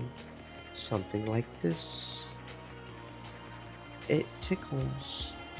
It looks like you don't need any mercy. I never asked for it in the first place. I'm going all out. Do so. When our roles were reversed, I showed no mercy. So you ought to do the same when given the chance. Otherwise, I'll summon another isolated Angie from a different world. And this time, I'll tear off her arms and legs, stick her with a spear, and roast her. okay? Shut up. Never again. Not my family. Not my relatives. Not any of the servants. I won't let you make them your playthings. I've already broken through all the mysteries in the fourth game with the blue truth. The only one left is the very last one from the third game. Only the murder of Dr. Nanjo. Have I already been cornered so far? What a precarious state I'm in. She coughed violently, spitting up blood. Her insides had been punched through so many times. It was only natural. In other words, the mystery of Dr. Nanjo's murder is the last line of defense for you being a witch, right? As you say, if you defeat that, it will mean that all the mysteries have been defeated, unless I counter one of your truths with some new red truth, or present a new mystery. I will die. You don't look like someone who's been pushed into a corner, standing on the brink. You still have some kind of hidden pitch up your sleeve, right? Well, who knows? I have already tired of a too long life after 1,000 years. I've started to think that having this life ended by a rival like you, whom I stumbled upon at the very end, might not be so bad. You can do it, can't you? Do it. I beg you. Kill me. I'm always the one killing, and I've never had the experience of being killed. I've killed the 18 of you hundreds of times, but I haven't been killed myself even once. So I wanted to experience it just once myself. It was a graceless show of boldness, unchanged from before. But blood dripped from her mouth. Her once beautiful dress was covered with holes, and blood poured from all over her body, making her physical appearance stand in sharp contrast to her attitude. Maybe the shot she had taken to the flank was still tormenting her, since she was still pressing down on it unconsciously without a trace of grace. But I've got no time for pity. As long as I feel sympathy for this witch, my family and I won't be released from this place. Until I defeat her, we won't be able to go home. In the outside world, it may be possible for even enemies to understand each other when circumstances change. But pure evil does exist. Evil that brings misfortune just by existing, and is to be spared no compromise. Just by its continued existence alone, it's evil. I don't pity you, just like how you didn't show pity for any of us. Well, of course, all of you are just pieces in the game. It's just unbelievably fun to think about which six to kill in the beginning, how to kill the next two, and whether I can find a much more grotesque method of murder. You see, Battler, I've reformed a little, so forgive me this time too. If you do, I'll change my methods of killing and do something a little better, okay? I'll listen to how you want them to be killed, and in what order. Got it? It's so fun, toying with people's lives. I'm sure you could think of a way to turn Angie into a pile of scrap meat much more thoroughly. Come, Battler, try to expose the truth of Nanjo's murder. The 18th person X has been defeated, but I won't give in. I'll stop that witch's breathing hold. The end of the third game. It was announced in red that the survivors at that point in time, Battler, Eva, Jessica, and Nanjo were all uninvolved with Nanjo's murder, and it was also proclaimed that he was murdered directly by someone before his eyes. All other people had the strongest possible alibi by having their deaths proclaimed in red. I'll break through this without using the 18th person X. Think. Don't stop thinking. Her red doesn't only bind me, it's also supposed to be her weak point. I've got to somehow use it against her. That's right, there's still a gap.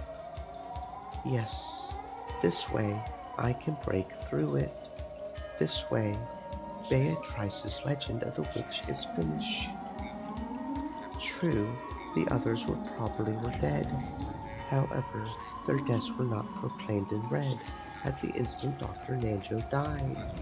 Strictly speaking, those in the fight between me and Eva after Dr. Nanjo's corpse was found. In other words, if someone was alive at the time Dr. Nanjo was killed and then died before Eva made that proclamation, you can sew right through that crack. In other words, it's like this.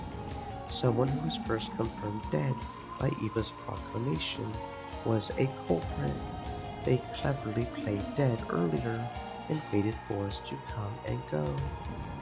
Before their death was announced in red, we were made to think that they had died. Then they killed Dr. Nanjo and later died for some reason. After that, Eva proclaimed their death in red. That theory can explain Dr. Nanjo's case. How's that, Beatrice? When he forcefully asked that question, there was a terrible sound that could only be likened to that of a compressor, and a blue stake that was as thick as a log appeared from under the earth and skewered the golden witch, Beato, pulling her right up into the air. Ugly tearing sounds rang out, and each time a blue stake or wedge would appear and pierce Beatrice's body. When that finally ended, her tragic form was exposed there, pin-cushioned by more than 10 stakes and wedges all over her body, and dripping with blood, dangling and crucified. There was none of the dignity of the brutal witch who had sneered at the honor of the dead, and toyed with and killed hundreds of the living. The rain, which had started falling at some point, quietly tormented the crucified witch. As Battler heaved with his breathing, he waited for some kind of answer from the Golden Witch. Although it wasn't long, it took the witch a bit of time to show any signs of life. It hurts. You got what you deserved. Now you can experience a portion of the pain felt by all those you killed. Even as he said that, it seemed Battler had lost a little of his momentum at this extremely pathetic sight. Even if it was an enemy, he couldn't look straight at a woman exposed in such a brutal fashion. But even so, unless he destroyed Beatrice, this battle wouldn't end. Battler, I beg you. Beato let out a sob. It hurts. It really hurts. End it. End it. Even with this, I still can't die. Even though it hurts so much, I still can't die. What are you asking of me? End it. Release me from this pain. Beato's expression was soaked with blood and tears. Battler certainly hadn't been tricked by her at one point, so he was probably able to suspect that her expression, that even her tears, were an act. However, Battler believed in those tears. After all, those tears had the red of truth mixed in with them. What should I do? What can I do to end your pain? I will now expose everything. This is my heart. Your heart. Kill me, Beato.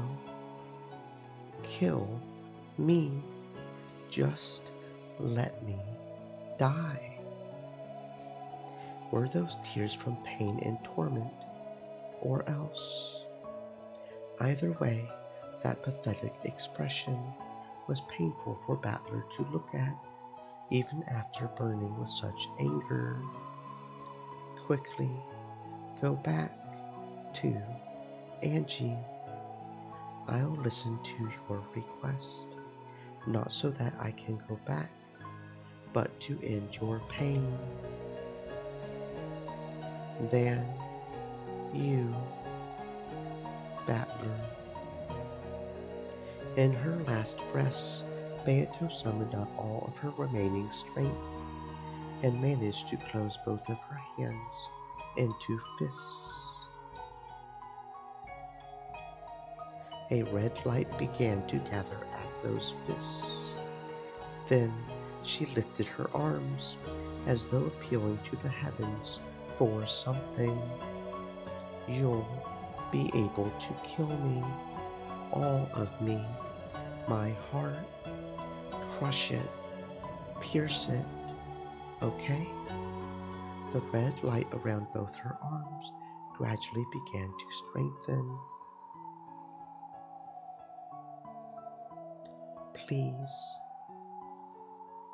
After saying that much, her face tilted to the side a bit. Then her right arm lost its light and flopped down. But her left arm alone did not lose its light and remained held out towards the heavens.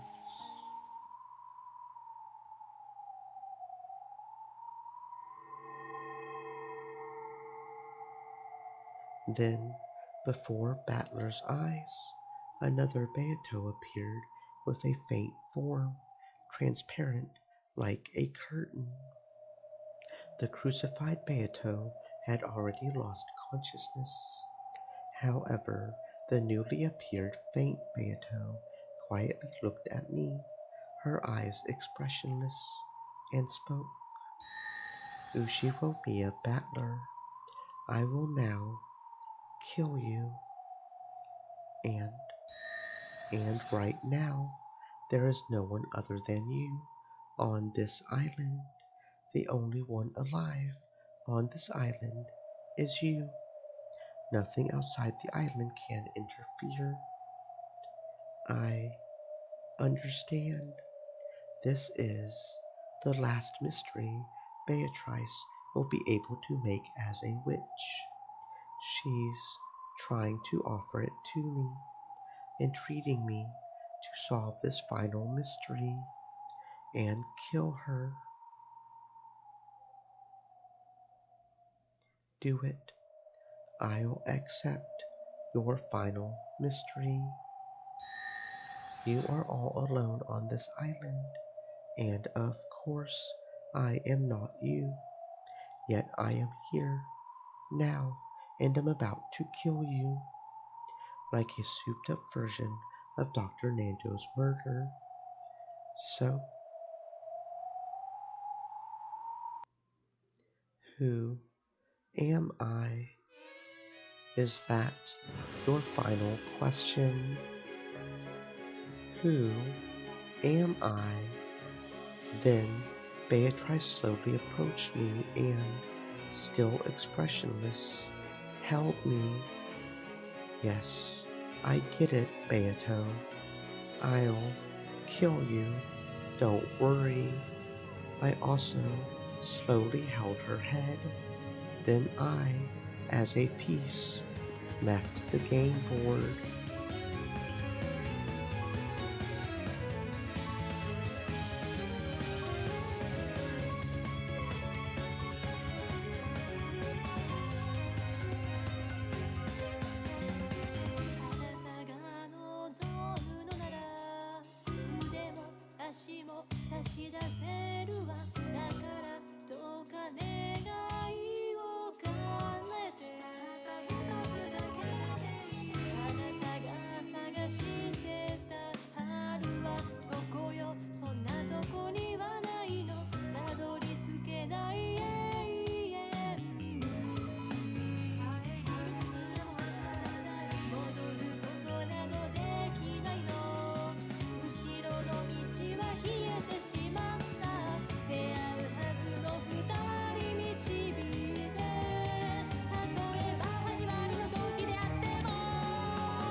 Bounty Hunter Stereo said, "Is this the end credits? Nice job."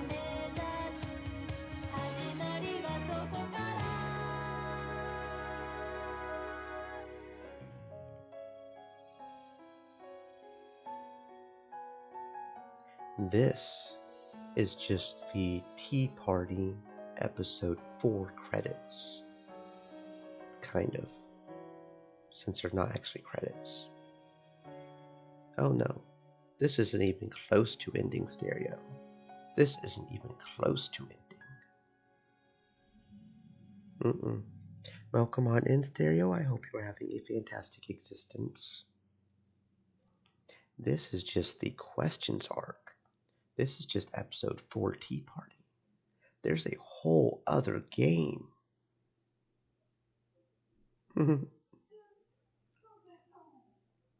The answers arc, where everything starts probably making sense. Not to mention, we still got a whole other tea party. One more tea party. The final tea party of the question arc, but the final tea party nonetheless. Stream Elements said, "Stay moist, my friends, hydrate." Bounty Hunter Stereo said, "AHH, okay."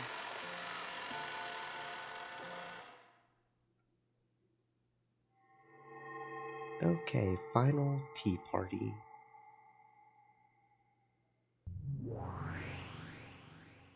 I don't know what we could potentially have here, since everything seemed to have wrapped up pretty much in that last tea party, but we've got an unknown with giant numbers. That's just nice. Ooh, jelly beans! Jelly beans! Jelly beans! Scattered on a large bed were cute jelly beans of various colors, and chocolates too, shaped like cheeky pieces. A fork was stuck into a shortcake too, peeking out of a gift box, and there were decanters with drinks of various colors lined up on a side table. But the color of the partially finished drink had been poured into a cup was venomous, matching none of the decanters. Someone had probably been playing around, mixing various things together. That could be lots of fun if you don't. Sometimes the taste is good too. You never know. On top of the fluffy bed were several colorful, big pillows like something from a dream. And on this bed that looked like something out of a child's dream world, Vern Castell lay face down, and Lambda Delta lay face up, clutching a pillow and relaxing. It was pretty thrilling this time, wasn't it? I got really panicky when Beato said she would stop the game. What a rude witch. to start a game like this and try to end it by throwing it away. Wasn't Angie a good piece? After Beato ran for it, Angie dragged her back and made her resume the game, although it's a shame that she gave Battler a little too much enthusiasm. After all, I knew Battler was a softie. No kidding. He looked like he might even go easy on Beato, his enemy. I was uneasy that, like the last game, he might actually feel compassion for Beato and take the game in a weird direction. Angie was a trump card to get Battler back on track when he mistook his goal. Although I wanted her to support him a bit more before using her up, she really did get used right off the bat. What a waste for a piece that requires so much preparation. Good thing I shackled her with that rule about not giving her name. If that hadn't been set up, the brother-sister tag team would have swallowed Beato up and won in the blink of an eye. I thought it would be a chance for them to press her all at once, but your mark was so restrictive that I couldn't make the best use of her. What a waste that piece was! Isn't it obvious that such an unfair piece would have to be retired right away? Well, in the end, she did a good job of preventing the suspension of the game, and that helps me out too. The way she made both our interests match is what made her a truly wonderful piece. She was an innocent kid, like Battler, so it was easy to get her to do as I said. Morons and impulsive types make the best pieces. I really can't stand losing that piece. By now, that kid's minced meat. Let's make hamburgers out of her later on. Stream Elements. Wait, didn't you like said, gyoza more? Stay thirsty, my friends, hydrate. I wonder what little sister tastes like. Hilarious. Is it really okay for you to be so relaxed? Thanks to Angie, Battler has gotten all fired up. I'm pretty sure he started a hot pursuit of Beato, making this game take a big turn in my favor, right? I mean, didn't Battler just solve almost all the mysteries up until now? Not even close. Almost all of Battler's blue truth was wrong. Beato's lukewarm red is full of holes. If she had any brains in her, she would slip through it easily by setting up a suitable web of twisted logic. Yes, it really ticks me off. If it were me, I would thoroughly cut down all of it with the red. Really? I was sure that those were all correct. Well, I don't know about that small bond part, though. Not all of Battler's blue truths were valid. When talking about the first game, Beato clearly declared that she guaranteed the identities of all unidentified corpses. This defeats Battler's theory about the culprit of the Eva Hideyoshi closed room murder being someone who faked up a corpse. Next, Cannon might have died in an accident in the boiler room, but what kind of accident could drive a stake into his chest? Are you a moron? I'll slice it with that red treasured sword thing. Cannon did not die in an accident. For the next one, the murders of the three, including Genji and the partner, the thought that it was a simultaneous murder where they shot each other in a clockwise pattern at the same time is laughable. Genji, Kumasawa, and Nanjo are not killers. The final trap X to kill Natsuhi was also ridiculous. The thing that shot Natsuhi wasn't a trap, it was a real shooting murder with a gun raised and trigger pulled. Sucks for you. You shouldn't do that. Saying something like that in red, that kid's trying to say that she bounced Natsuhi's bullet back with magic and killed her. How terrible of me. You're right. Even the blue truth for the second game was way too naive. When the six were murdered in the chapel, the culprit was inside the chapel. That guy keeps trying to explain things using Trap X. What the heck is Trap X? Some weird mystery novel cliche? It's also laughable to say that in the case where Angel and Kumasawa were killed in the servant room, someone else inherited Kanen's name. No one else can go by Kanen's name. A different person can't claim that as their name.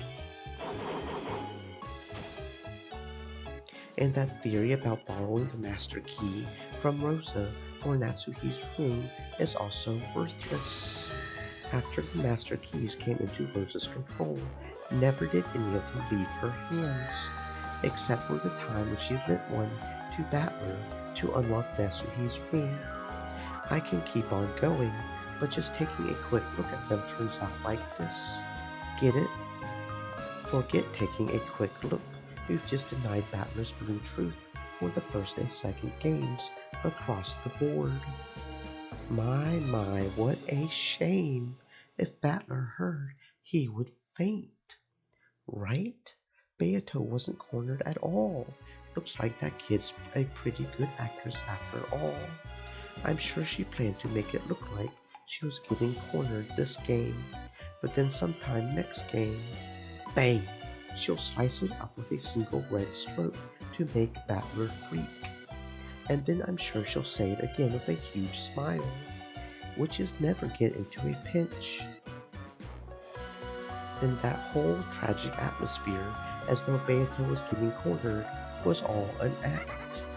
Isn't it obvious? She really is a great actress. Even though she wasn't cornered at all, it felt like an astonishing last episode climax. She's totally the winner for Best Supporting Actress this year. Oh, but of course I'm the star.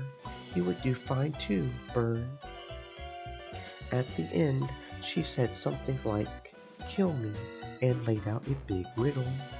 Wasn't that her last stand with Beato to be finished for good if that riddle was solved? Come on, were you seriously tricked too, Burn? That wasn't even close to a last stand. Beato still holding back a pure, hidden move. When she stuck out both hands to give the final riddle, did you notice how she lowered just her right hand? Yes, now that you mention it, is that what that meant? Sure is. That kid still had plenty of hidden moves left.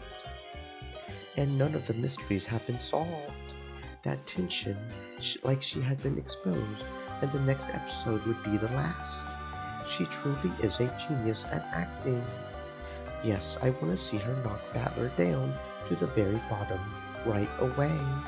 That kid's been totally encouraged by her North Wind and the Sun strategy from last time, right? I'm sure Battler will sympathize with Beato again and fall for it completely. After all, a single tear from a woman can fool a man. Totally economical and profitable. I wonder if Battler will get caught by the same move again. I've got to spur him on so he never feels sympathy again.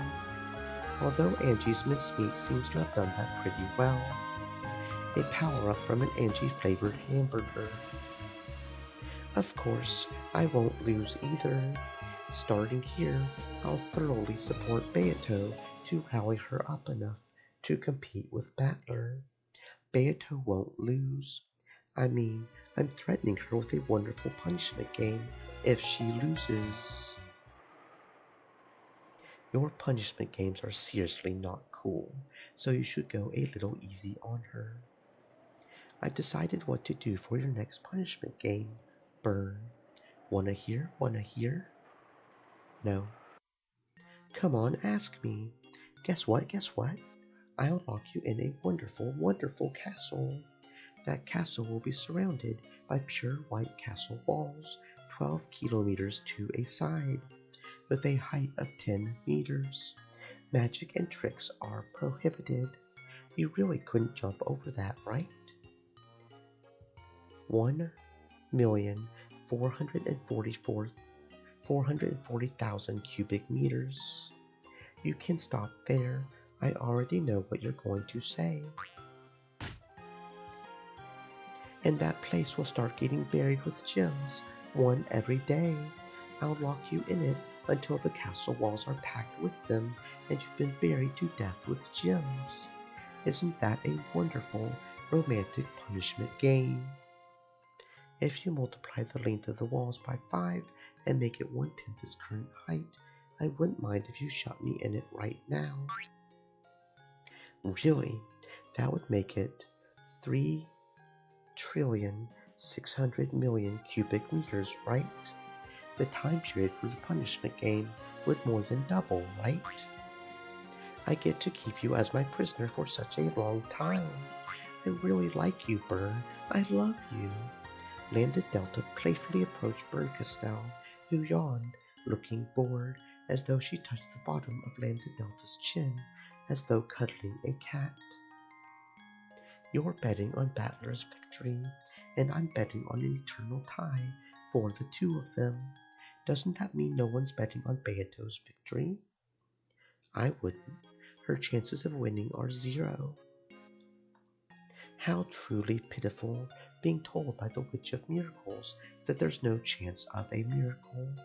Although I wouldn't bet on her either, right? I can say that with certainty. It's also pretty sad when the Witch of Certainty says that you're certainly screwed. Unusually for them, they giggle together. I wonder how this game will resolve itself. Yes, that's the one thing we can't predict. That's why it's fun. I won't permit escaping our suspensions any longer. I'll certainly make them continue their game, and I won't let them run away. Even though I can't even imagine what will happen next, I know it certainly won't end that way. At the very least, it won't end with Beato's victory. I mean, think about it. Neither of us is betting on Beato's victory. In other words, if it looks like Beato is going to win, she'll have us two great witches as enemies. Our powers are most in equilibrium when balancing between a tie and Battler's advantage. If it tips too much in Beato's favor, both of us will line up along the same vector and drag Beato back. In other words, the instant Beato's in a superior position, she'll have to deal with both of us as enemies. A common front with Burn sounds fun. Thanks, but I'm not going into a Conpeto candy bath with you.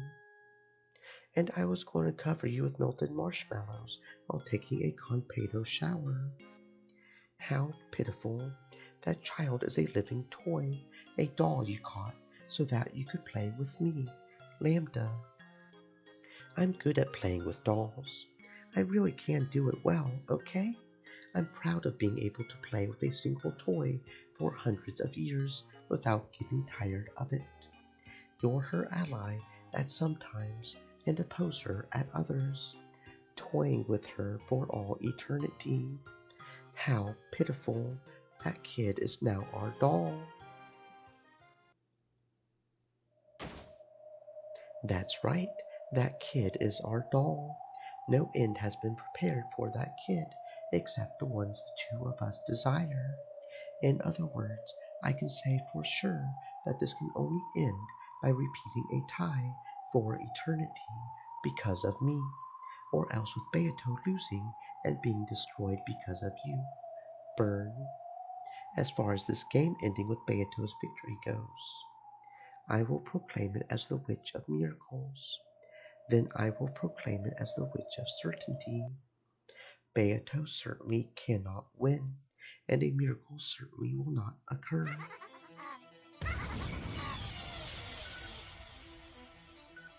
And that's the last tea party.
And last but not least, the whatchamacallit. Words are hard sometimes, man. The beginning, complete the fourth hidden tea party. And then last but not least,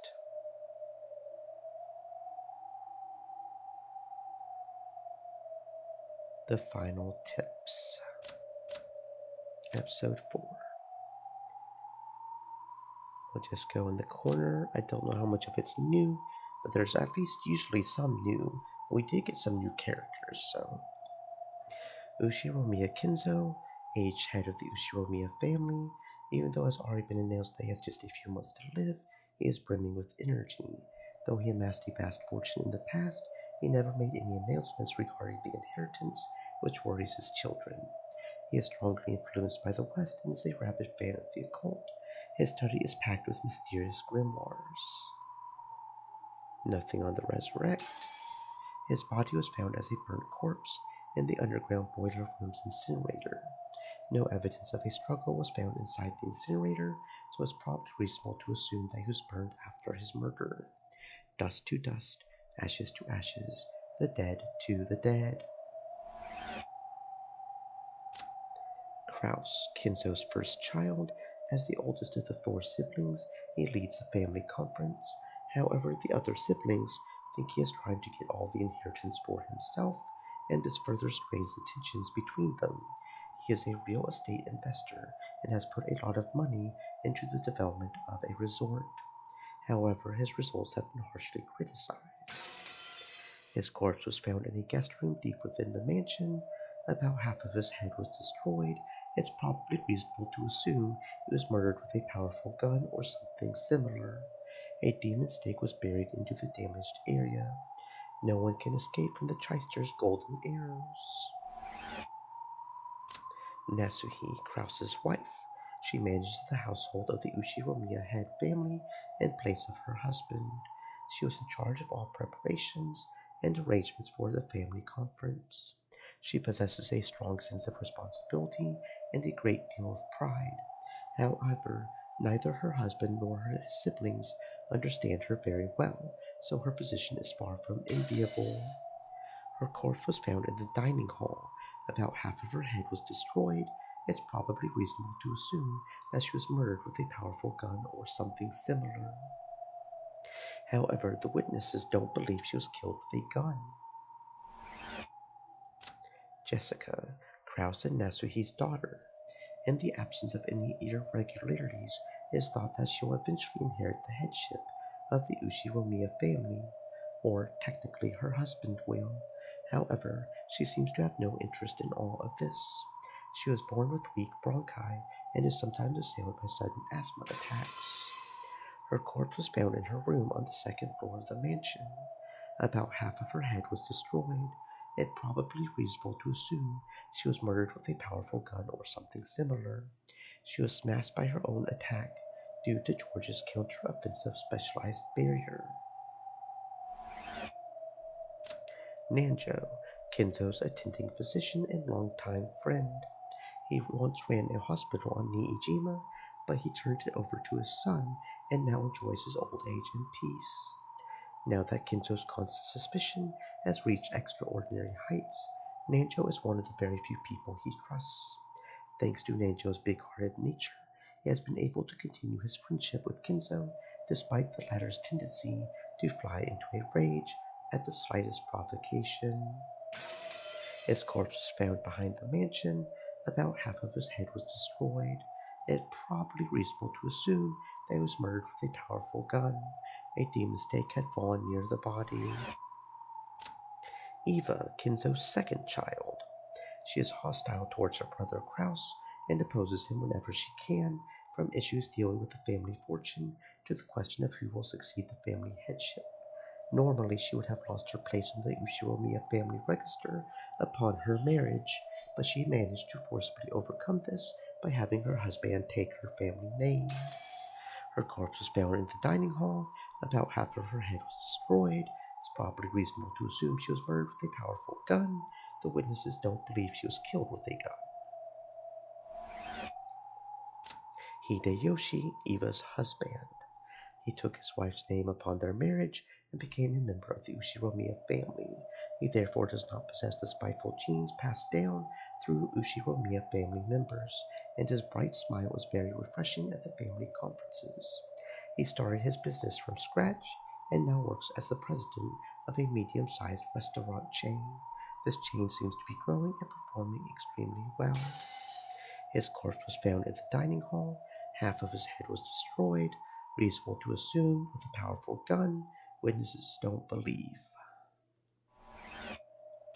George, Eva and Hideyoshi's son, an affable young man liked by everyone in the family, he is currently studying as an assistant for his father's company, and it seems he dreams of making it on his own one day. As the oldest of the four, he acts as their leader and arbitrator. His corpse was found in the rose garden arbor. There was a single hole right in the center of his forehead. Reasonable to assume, shot with a gun, brand of humiliation marking his defeat to Gap. Rudolph, Kinzo's third child, along with his sister Eva, intends to make his voice heard during the family conference to prevent their oldest sibling Kraus from keeping all of their father's wealth for himself.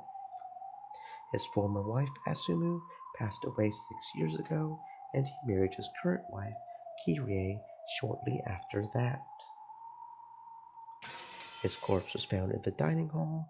Half of his head was destroyed, probably reasonable to assume he was murdered with a powerful gun. Witnesses don't believe. Kirie, Rudolph's second wife. She had already worked alongside him for some time before the death of his first wife, at which time she openly took the position of his wife.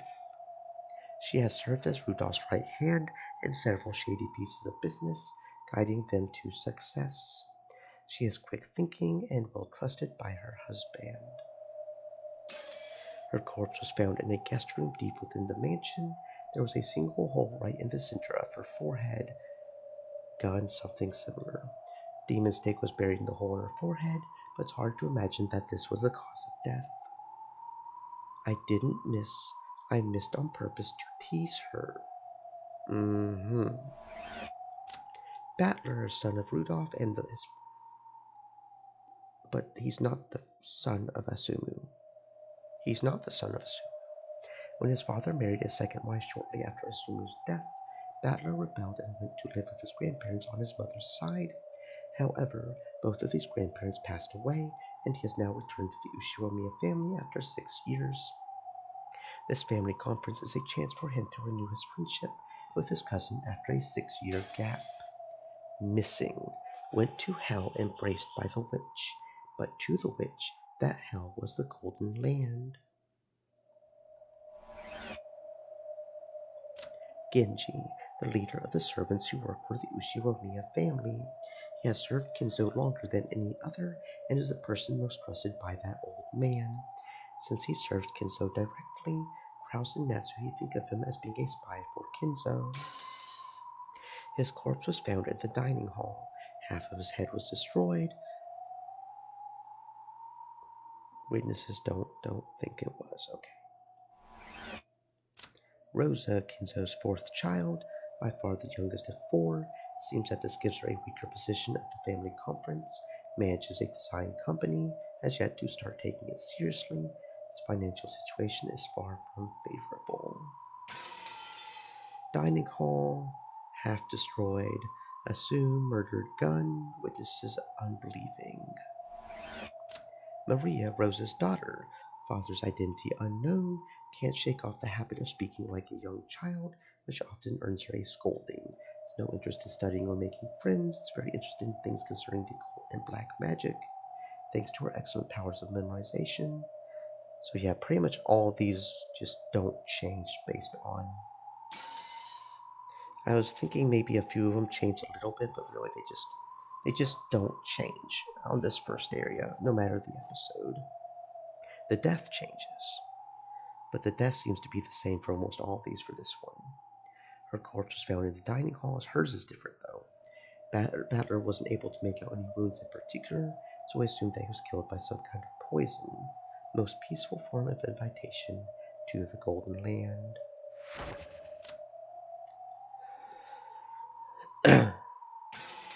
Corpse was behind the mansion, half head, powerful gun, demon stake. Witnesses at least realized the stake wasn't what killed her. Canon. Battler was not able to find his corpse. No matter how he's killed with magic, without a corpse, he's a definite suspect. Now that's definitely anti-fantasy. Therefore, I guarantee his death with a red truth. Now that's definitely anti-mystery. Goda. Rose Garden Storehouse, hung by the neck after being shot in the forehead, put ropes around their own necks. That can be a pretty interesting experience now and then. Kumasawa, same as Goda. As long as I could construct a closed room murder, nothing else mattered.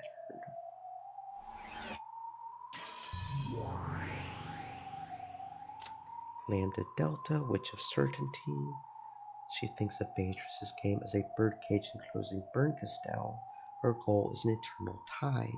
She'll ally with Beatrice as a general rule, but she'll support Battler when it looks like he's about to resign. Then, when it looks like Beatrice is about to be cornered, she'll start supporting the witch again. The willpower of certainty is far stronger than the endless, which just repeats over and over idly. And we can't execute her. Berncastel, Witch of Miracles. To defeat Beatrice in her game, she threw in a piece called Angie. The Voyager witches who cross the Sea of Fragments are beings far superior to the witches who cannot leave their own territories. While they may be on an even footing inside this territory, her true magical power far surpasses that of Beatrice. What is sought by these witches who repeatedly voyage in an attempt to escape boredom? Beatrice, the endless witch who has lived for thousands of years, known for being cruel, loves bullying, capable of using trial and error endlessly to find the cruelest fate they can possibly be given. And she toys with her victims even further by piling one after another. This witch is extremely powerful. Word has it that she sometimes becomes obsessed with creating certain patterns so that her means end up becoming her goals. And we can execute her. Oh, hello there. Doopa doopa doopa doopa. Doopa doopa doopa doopa. Paste and block and ban. Okay. The endless witch who has lived for 1,000 years holds a fatherly magical power that has a source of endless evolution in the sea. However, that power is meaningless. No matter how many times you multiply something in the sea of zero, it will never be more than zero. However, when she was blessed by a miracle that gave birth to one in that sea, her world became endless. When she was joined with the witch Origins through Marie Sorcier, their magical compendium gained an endless span as well as endless power.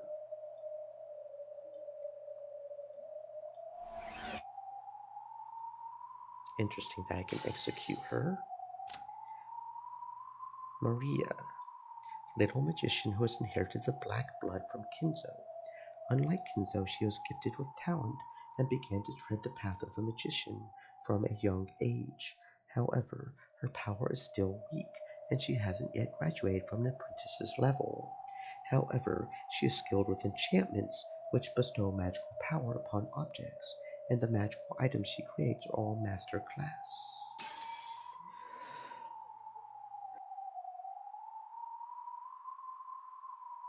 We can also execute her, a witch of origins who will live for 1,000 years in the future. She holds the motherly magical power to give birth to one from the sea of zero.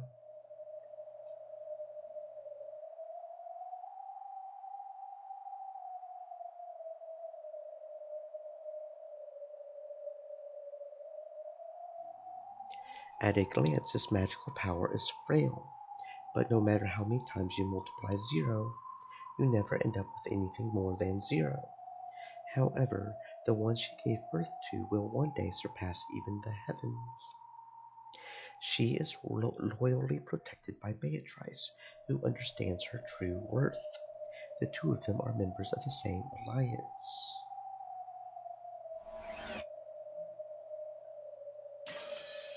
Interesting that I can execute both of them. Angie, the endless witch who will live for 1,000 years in the future. Or perhaps she's a hunter of witches who will fell all of them. Witches cannot be felled if they are not understood. Witches cannot be felled even if they are understood. To understand witches and yet deny them, only this contradictory power gives her the blade with which to fell witches. And we can't execute her. Goldsmith is Kinzo's sorcerer's name.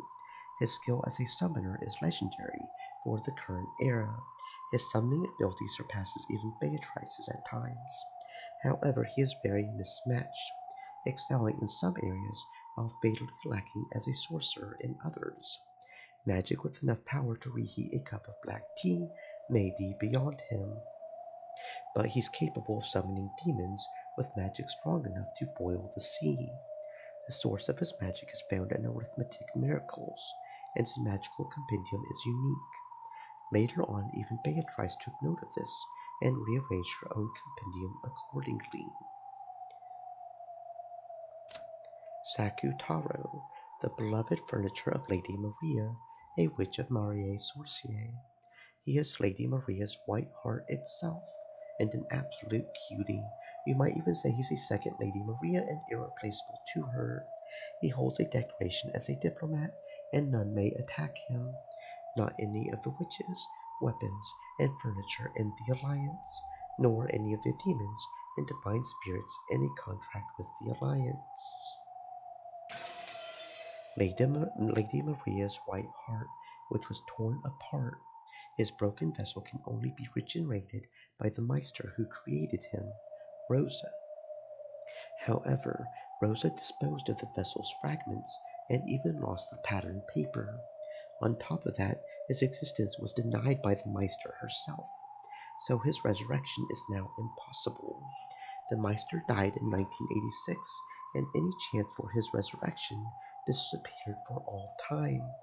Even the endless witch, Beatrice, could not manage it.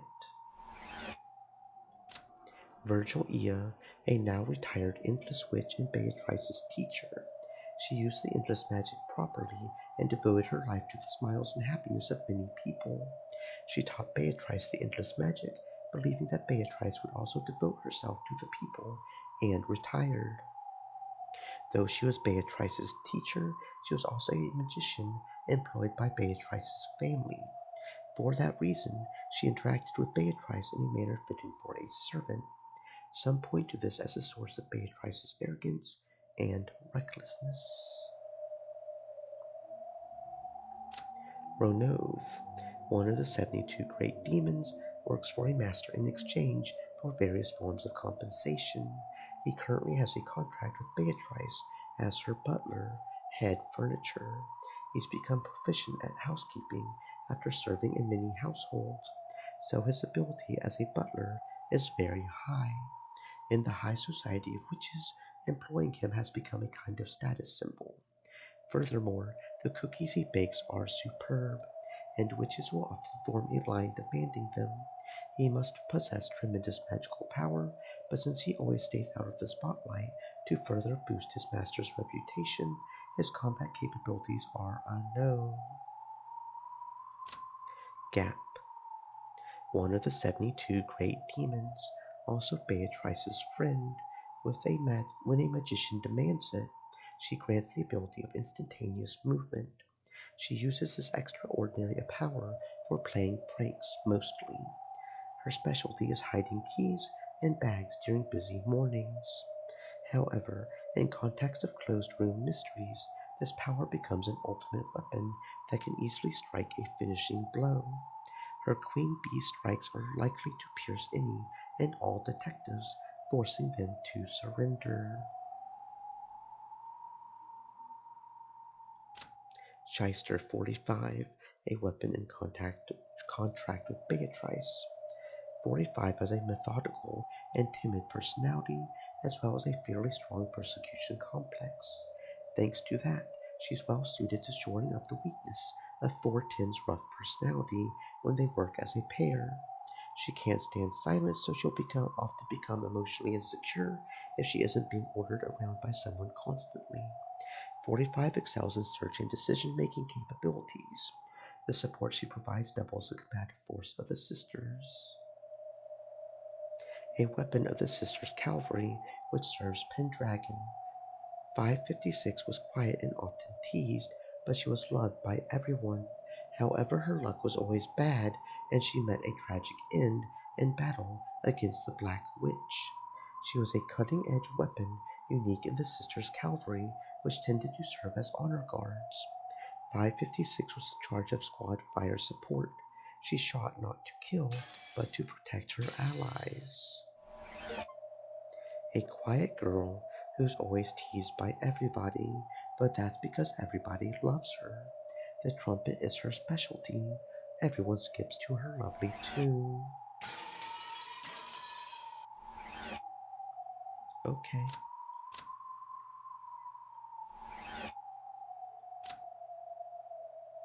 And now it's just sort of, we don't get to see the other Chysters. There she is. A weapon of Sisters Cavalry which serves Pendragon. Zero is their calm and composed leader.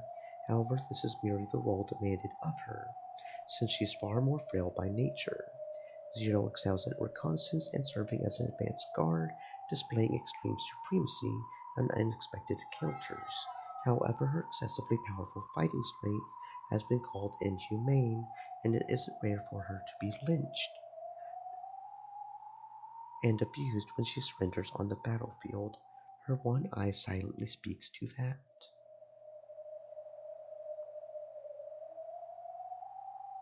Why, when I. That's interesting. When I execute 0, it turns into 45. 410, kid with a strong personality. I think this is the same.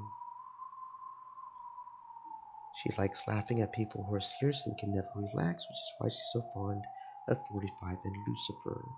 Her choice of words may be coarse, but she loves company and gets lonely easily. She gets depressed if there isn't someone talking with her constantly. Skilled when coming to firing control, can wield unparalleled and combative force. Yeah, when we execute. Yeah, I'm not sure how that works. I bet all of those are the same.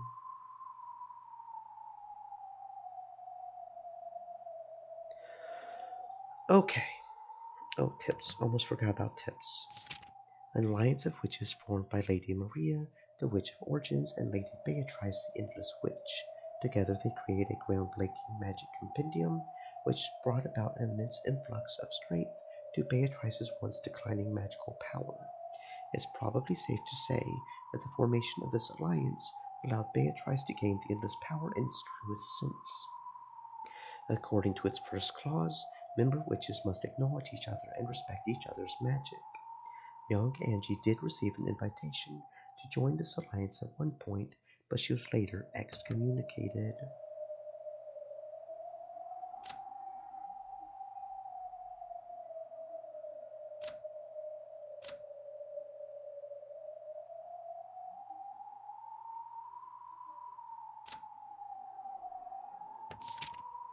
Magical compendiums.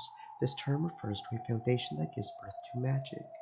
In particular, it indicates a system through which magical power can be gained automatically by sharing. For witches, committing one's magical compendium to paper and leaving it behind for future generations is often considered to be an important life's work. However, the more fearsome the power of a magical compendium, the harder it is to comprehend and share with others. In an easily learned magical power, it may be easy to share, but such magical compendiums are doomed to end up as little more than good luck charms that are eventually forgotten. The essence of sorcery is maintaining a balance between these two outcomes when leaving a magical compendium behind for later generations. Simply put, any time a magical compendium is written down to be passed on to later generations, the result is a grimoire. It is said that today, the most famous grimoire in the world has a history of over 2,000 years and is still in circulation, acquiring new alliance members even now. It is forbidden to speak the true name of that grimoire, so it is simply called Book. Beatrice's titles. As a witch, Beatrice holds two titles, Golden and Endless. These originally came from separate magical compendiums, so it can be said she wields the power of two compendiums. The title of Endless Witch has its foundation in endless creation and is the root of her unmatched endless magical power. The title of Golden Witch has its foundation in the realization of magic, a magical power that can materialize imaginary precious metals, providing the miracle of manifestation to all less tangible forms of magic.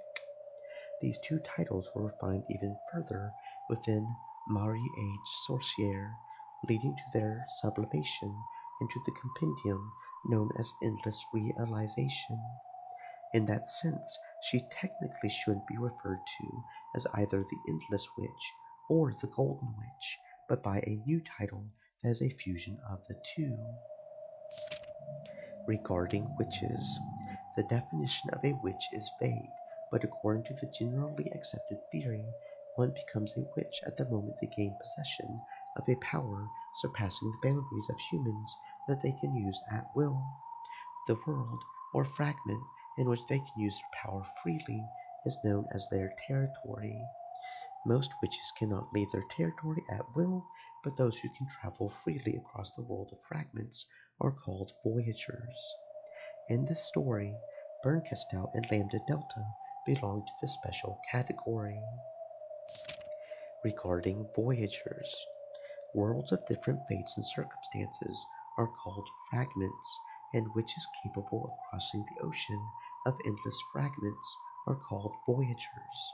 It is also a title used to indicate a high order witch, and witches limited to their own territories cannot compare to their power. However, perhaps because they don't have well defined territories of their own, their values are ever changing, and it's easy for their souls to become vague and insubstantial. It isn't uncommon for this to result in them turning into scraps of seaweed in the fragment ocean and fading away. Their voyage has no destination, and you might even say they're on a journey to escape a destination. Witches of an even higher order than voyagers are called creators.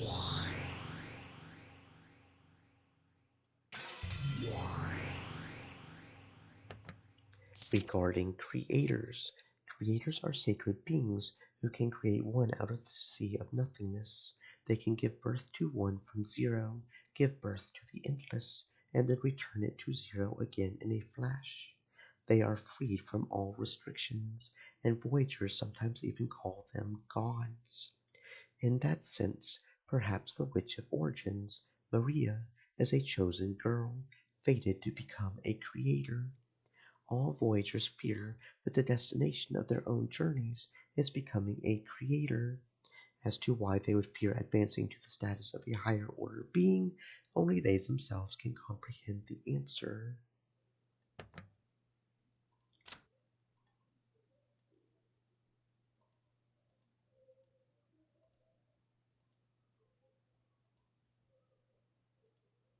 Is execute how we're supposed to cycle through them? I don't know. It's a little weird.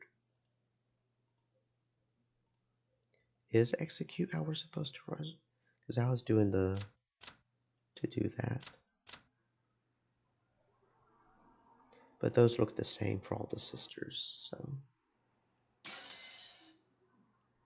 Oh, and there's a third one. Okay. Ushiromiya Eva, after being repeatedly hospitalized because of psychogenic stress, she has already died in the world of 1998 due to acute heart failure. She lived her later years in isolation with no one to understand her and is the only survivor from Rakanjiba. The media gave her the name Queen of Suspicion. she continued to make reckless expansions of her business, just like Kinzo had done in the past, which earned her many enemies. By her later years, she was doing it merely to harass people, as if she enjoyed it, rather than for financial gain, as it was all done for the sake of Angie, who would eventually succeed her.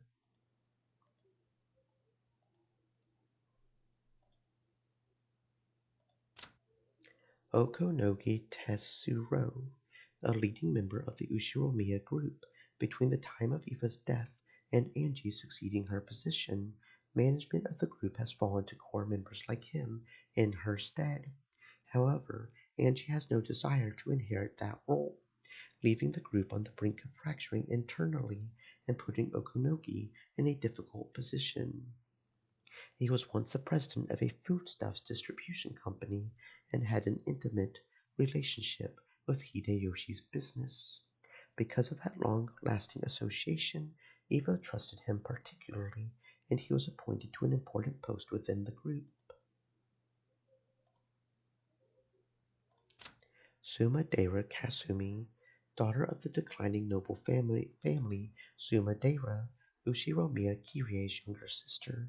She despises her sister, and by extension, Angie as well. She's the opposite of the free-wheeling person Kirie once was, and holds appearance in high regard, possessing a strong ambition for philanthropy.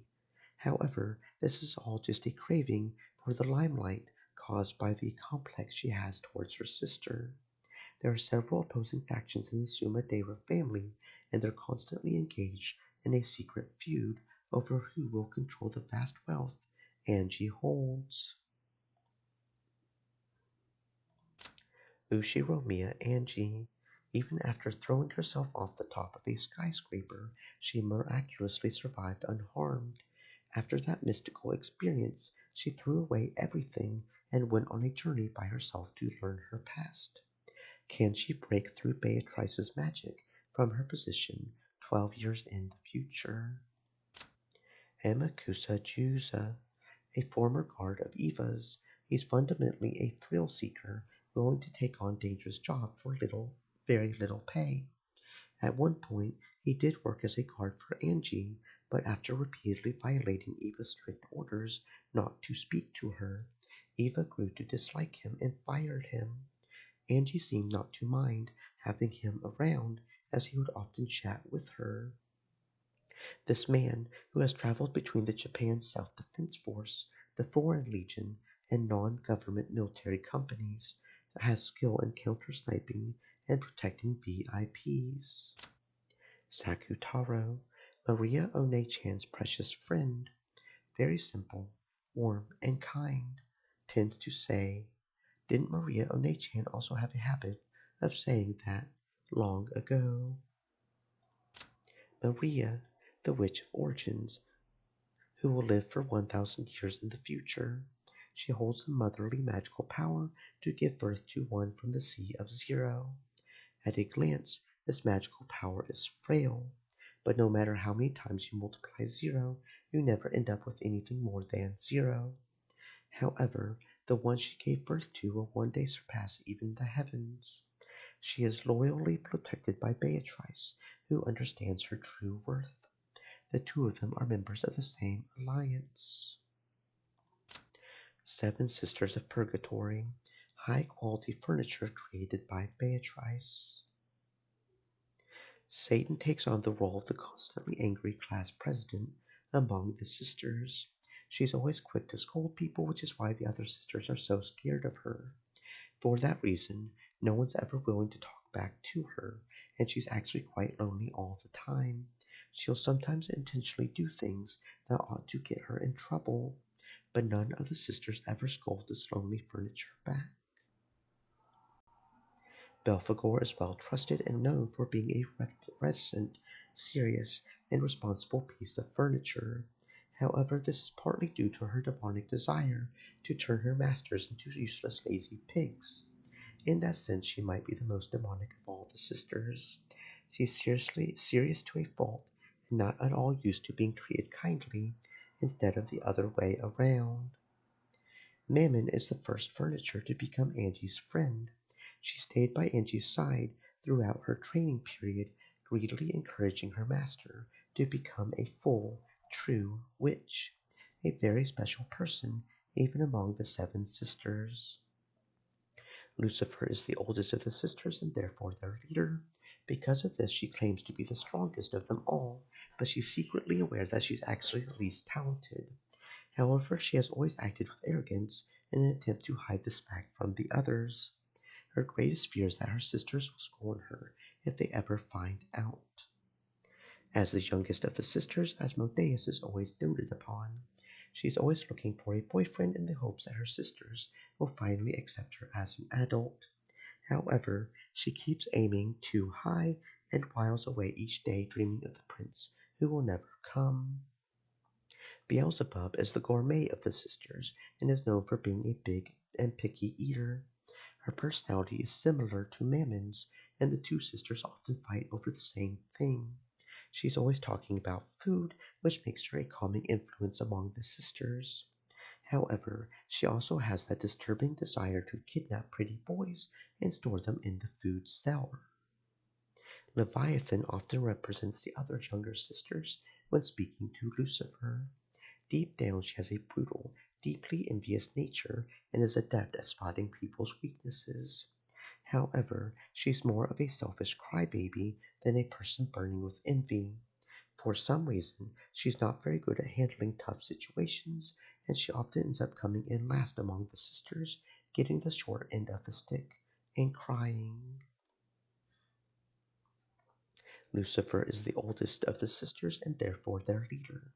Because of this, she claims to be the strongest of them all, but she's secretly aware that she's actually the least talented. However, she has always acted with arrogance.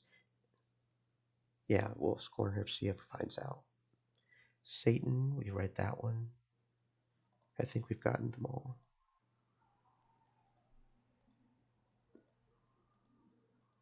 Yeah. So I think only Mammon was really different. Professor Osuki, a professor at a certain college, well known as an authority on the subject of Western folklore. He is also famous for his hobby, researching the Rakajima witch legend as one of the witch hunters. The primary focus of the witch hunt is the pasting together of the occult stories to try and make them match with the Rakajima incident, making it much more of a mental game for dilettantes and enthusiasts of the mystical in a scientific investigation into the truth of the crime. Nanjo Masayuki, Nanjo's son, inherited the Nanjo Clinic. Unlike Nanjo, he seems to be a more sobered and different person. After the rampage surrounding Rakanjima, he grew to completely despise the press, and he never spoke again of what happened around that time.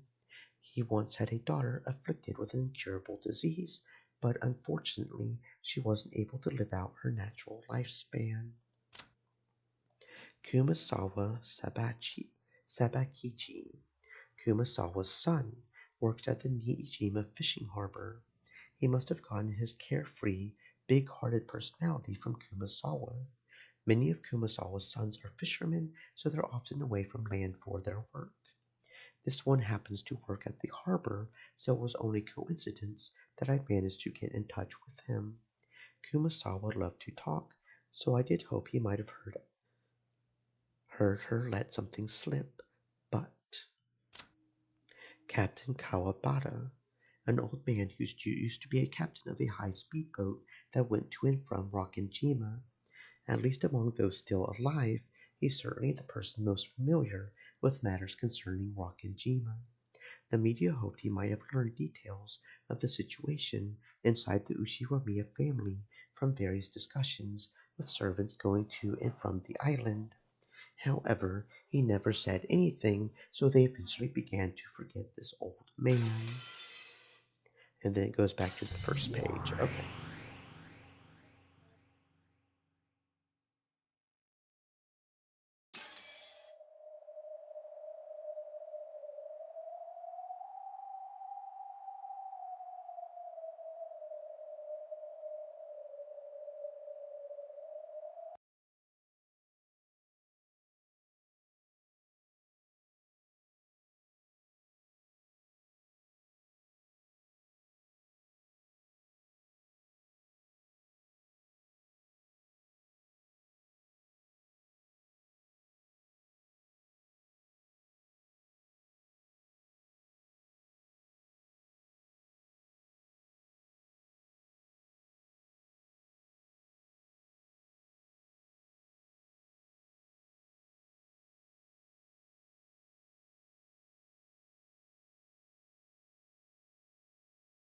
Okay, y'all, we've still got an hour left, so let's get started on the answer arcs.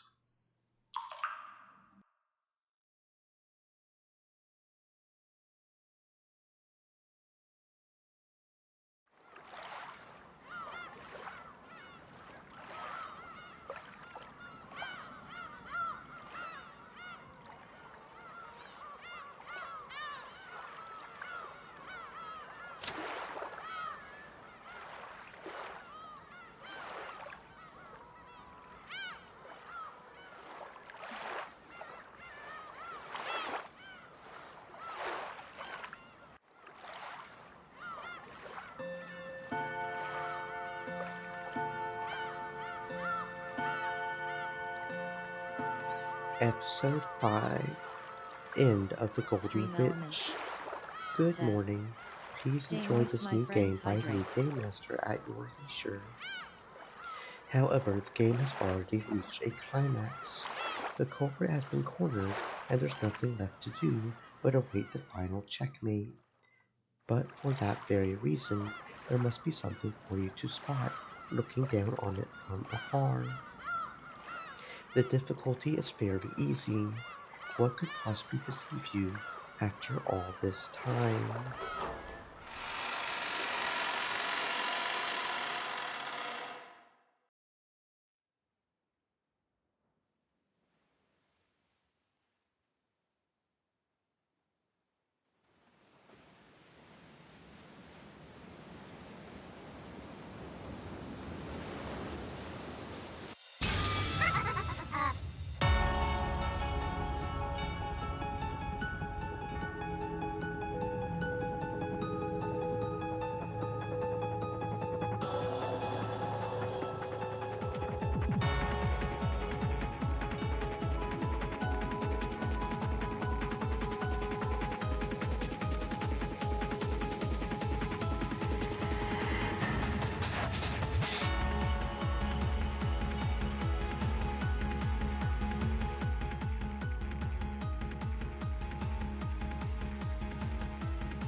You idiot.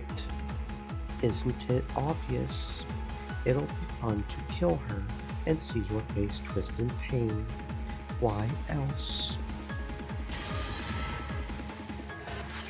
Look, look, don't turn your eyes away. Look at it. Look, look, look. It's magic. It's furniture. No matter how much you try to deny me and magic. Look, look, look, look, look. Sorry, Battler. It was pretty fun. Sure, I just did what teacher told me, but look how great it turned out.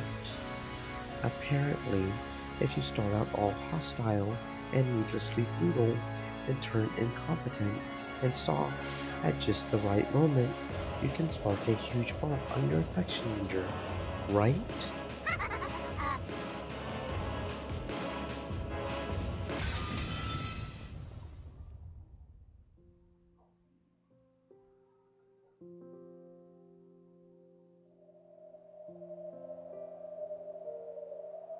That lonely tone was the desolate sound of the wind blowing by. The glittering rose petals on these bushes were all golden. The cloud of gold butterflies that had once danced through this golden rose garden like fluttering rose petals was no longer anywhere to be seen. The master of the Golden Land is the Golden Witch, Beatrice. She might be called inhumane and cruel, arrogant and outrageous, or perhaps naive and simple. That laugh of hers, which lost its grace more and more the longer it continued, could no longer be heard. The Golden Witch Beatrice sat like a doll, resting in a deck chair adorned as beautifully as the Golden Rose Garden itself. She wasn't relaxing there. Her eyes were empty. She didn't respond to any questions. Even so, she was not permitted to sleep. Beatrice sat like a doll. Her hair was down, and Virgilia was carefully tending to it with a comb.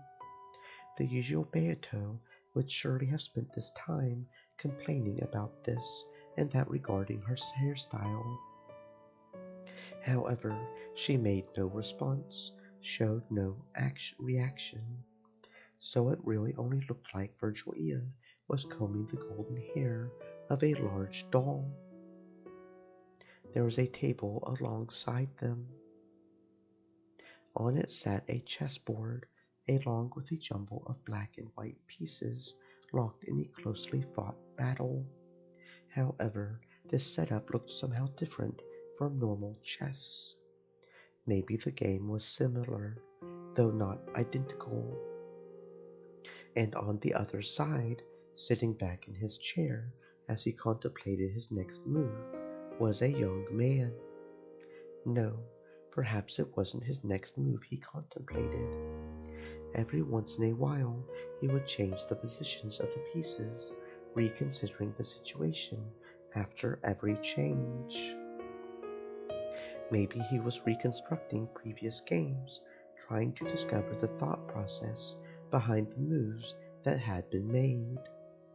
In the past, Kenzo, the Ushiromiya family head, once said that learning chessboard arrangements was like taking a journey through the thoughts of the old masters. Ushiromiya Battler was on a journey, a search for the thought process that had led the Golden Witch to create this arrangement and make these moves. Battler took a black piece that should have been moving forward and returned it to its original place, sighing deeply. Battler's pieces were white. However, on this chessboard, the black encampment was on Battler's side. He was reconstructing that arrangement, trying to play Beato's role. The more I do this, the less I understand your moves. Even Battler didn't expect that Beato would respond to that statement. Or rather, he was pretending to talk to himself, thinking there might still be some chance of her responding.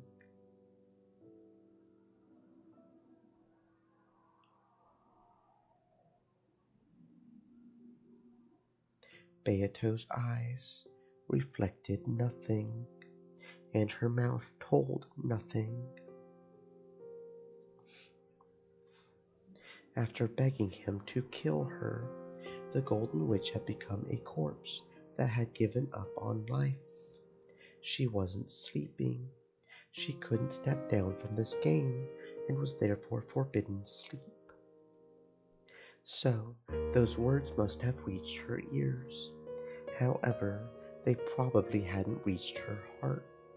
The Golden Witch would not sneer at Battler's moves, nor would she praise them or belittle them. By now, Beatrice was nothing more than a living doll. Even so, she would glance at him every once in a while. It would be an empty glance, but a glance nonetheless. Sometimes she would seem to make some sort of gesture, or even move her lips. However, her movements never managed to communicate anything to Battler. How did you decide on this move in this situation? I don't get it at all. I don't understand your moves. Beato, Battler-kun is talking to you.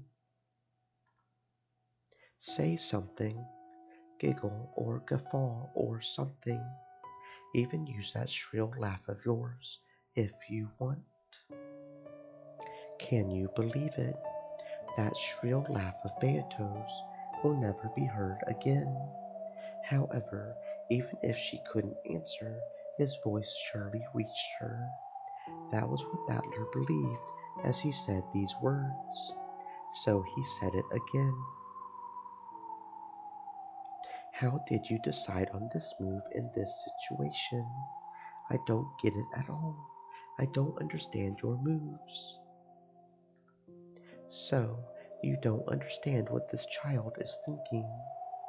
Virgil Ea answered in her disciple's stead. Up to this point, she had done her best to avoid speaking for Beato. After all, there was a chance that Beato would respond in some way, and Virgil Ea didn't want to be the one to steal that chance. So, Battler was going to have to bear with this silence until Beato herself answered. Virgil Ea could no longer bear to watch Battler like this. Besides, Battler also wanted to hear what Virgil Ea had to say. He believed that conversation would reach Beato's heart. Yes, I don't have a clue. The more I try standing in Beato's shoes and moving the pieces like this, the less I understand. A serial murder following an epitaph.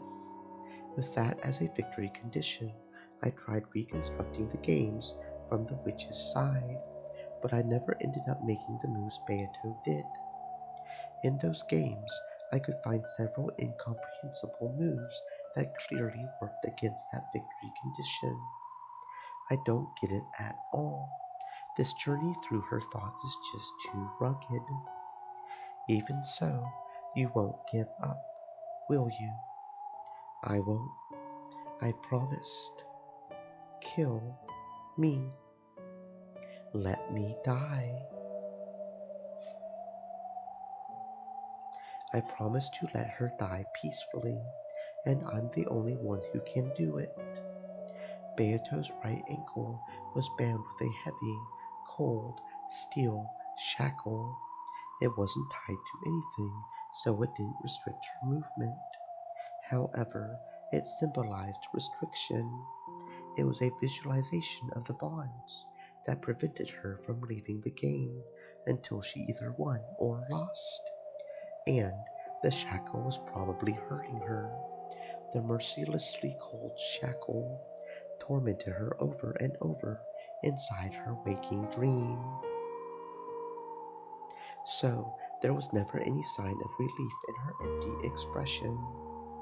Her eyelids would sometimes tremble like she was having a nightmare, and every once in a while she would let out a pained gasp. Unless I win, Beato will never be released from the curse that prevents her from sleeping peacefully. Are you sure you want to be doing this? It seems the fifth game has already started. Not interested. Why should I take part in any game unless Beato is my opponent? If that's the only alternative, then it's a much better use of my time to reconstruct previous games while taking a journey in search of Beato's thought process.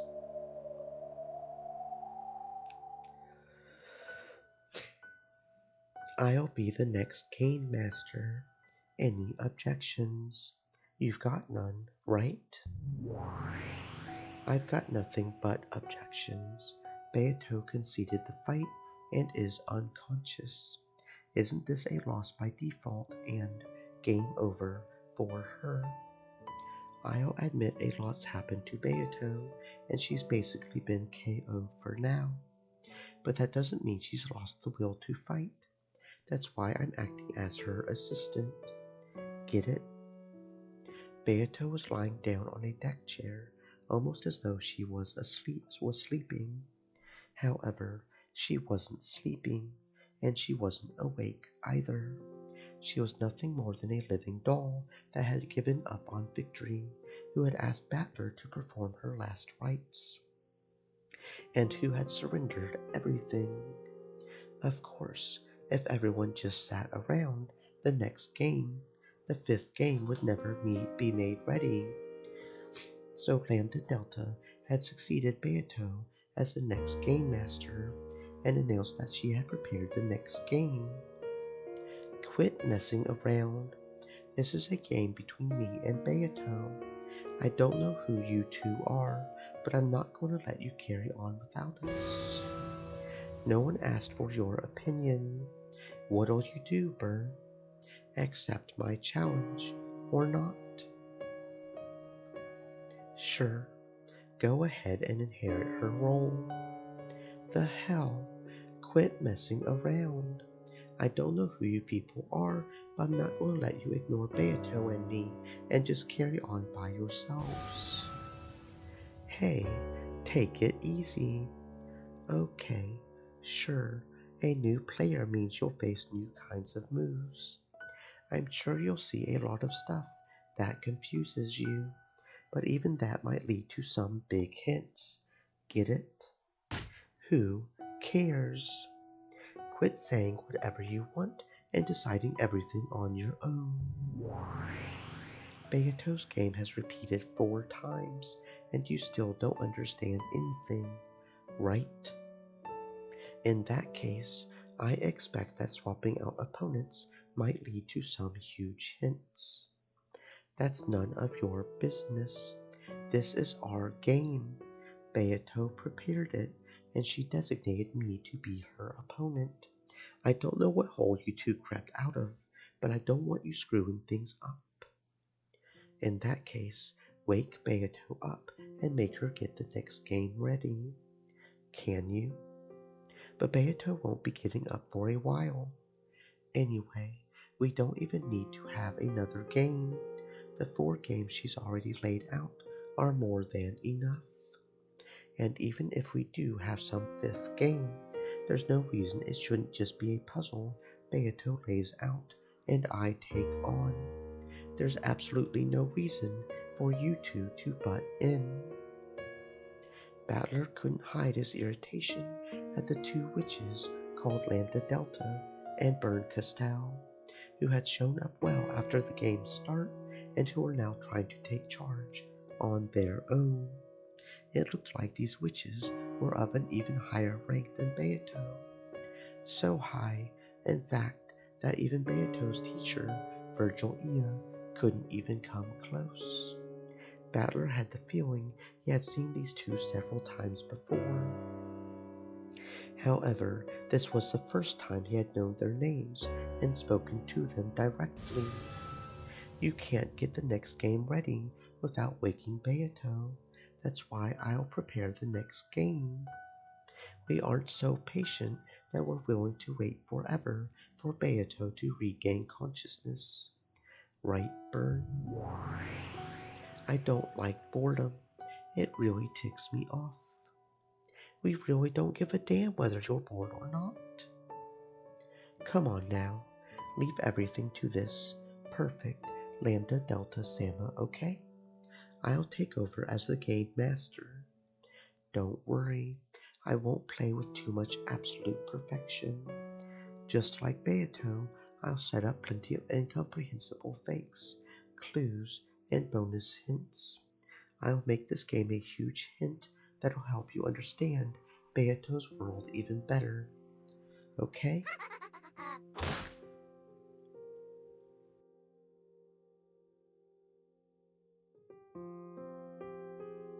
Letting my voiceless emotions explode, I slammed the table hard. The 2 witches didn't flinch at all. One grinned. The other looked indifferent, as though nothing had happened.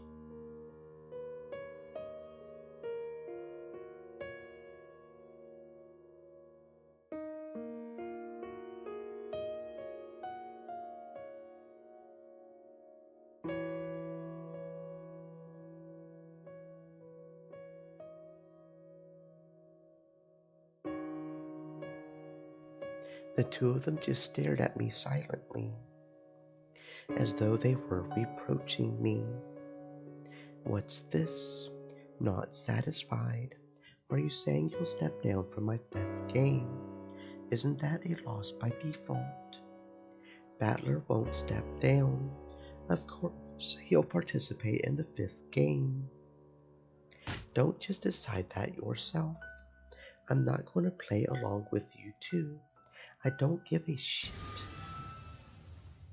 Then it really is a loss by default, right? The which side wins this game? Is it really okay to end this with the humans surrendering? If you step down, the game will end with your loss by default. Get it? If you want to guarantee that your lonely sister always meets with miserable circumstances, in an endless number of worlds. That option is indeed open to you. When Bern Castell mentioned Angie, Battler's expression changed instantly. You bastard! Don't you dare talk about Angie so lightly. Because you have an ally in me, Bern Castell, the Witch of Miracles. There exists the possibility of a miracle in which Angie's family comes home to her. Well, if you do throw that chance away and guarantee that Angie's endless futures all end in sorrow, that might be pretty interesting too. I vaguely understood what she was saying. Until I win in Beato's game, I'll remain trapped in this bizarre world. And if I abandon that victory, then most certainly my parents and I will never return to Angie. For Angie's sake, even though I know that the witches are toying with me, I must keep on fighting. Damn it. What's wrong? You look unsatisfied. Have you already forgotten how angry you were when your sister was turned to mincemeat? You know that spectacle where she was torn to bits, ripped to pieces by countless red-hot pliers. You had better watch more closely next time, okay? Bern Castell pointed the palm of her right hand up. As she did, a pale light gathered there, and some kind of blue glowing crystal appeared there. A scene was reflected on its sharp surface, but it wasn't the scene that surrounded them now. If you look deep into that crystal, that fragment, then you would probably learn what was reflected on there. If you stared at it, then you would surely see the end Angie finally reached, after waiting 12 years and giving up everything for the sake of her beloved brother. The scene of her death throes, as her entire body was torn to bits while she still lived. Damn you. Without thinking, he grabbed at her collar, but as soon as he touched that which made up her form, it disappeared like foam on the waves. Then, as naturally as though she had been there from the beginning, Bern Castell was leaning against a distant wall. If you step down from the game, this will become not just a fragment, but a definite reality. I won't be the one to create that future.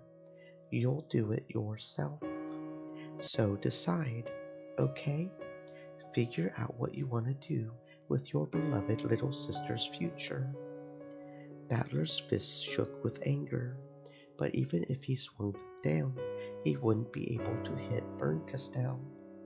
This witch was like a phantom, or a cat who wouldn't even let someone pet her if she didn't wish for it. And she was telling the truth. For Angie's sake, I can't step down from this fight.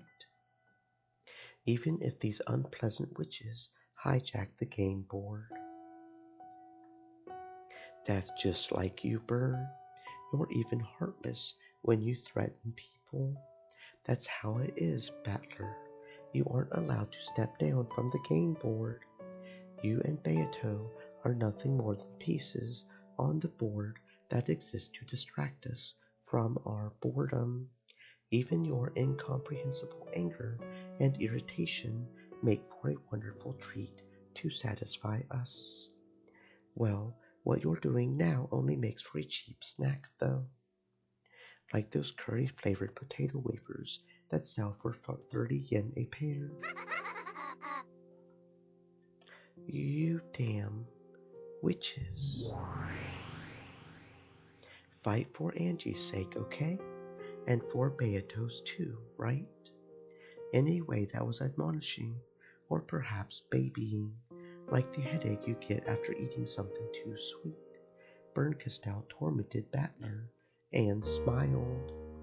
By now, the host of this tea party, Beato was absent. The guest witches were already making themselves at home. What'll you do, Yushiromiya Battler? Will you surrender to fate? Just step down. You've had enough of being toyed with as a witch's piece, right? It sure is tough being one of Burn's pieces. I'm sure she'll use you and throw you away, just like she did with Angie. I'm not giving you the option of stepping down. Keep fighting for the sake of your sister's future. I'm your ally. Until you win, I'll support you so you can reach that future for all eternity until I get bored. I can't let her provocation and cajolery rile me up. These witches know I get mad easily, and they're trying to take advantage of that. Battler withstood it all and finally relaxed his clenched fists. If you want to start this fifth game of yours, go ahead and do it. Do whatever you want. Yes, I will do whatever I want. Where are you going? Even though Battler acknowledged this fifth game, he turned his back on them, much to Lambda Delta's surprise. If you're going to be Beato's substitute, then I'm sure that Berncastel witch over there can stand in for me if she wants. Not a bad idea. Better than a loss by default. What the heck? Are you going to just ignore this episode 5 that I put so much effort into making? Rude, rude. Battler says he's going to take a break for a while. Until he comes back, I'll be his substitute. How's that sound, Battler? You do that. What's wrong, Lambda? So, you'll refuse to play if it's against me instead of that fool, Battler? Of course not. I'm glad I get to play with you, Burn. Come on, let's play. Let's play together in Lambda Delta Samma Super, Hyper, and Cute Episode 5. This technically is a world Beato created. You aren't going to ruin the atmosphere of the story, are you? Don't worry about that. I'm really good at reading between the lines for that sort of stuff. I made sure to use a Beato-ish atmosphere to make a tale that's even more interesting. Battler, make sure you come back as soon as your break's over, okay? It would be a shame to miss this. I've set up plenty of bonus hints that'll get you closer to Beato's secrets. Or at least that's what it'll look like when it's actually filled with misdirection that makes stuff more and more confusing. Wait, Battler, why aren't you listening when a witch is talking?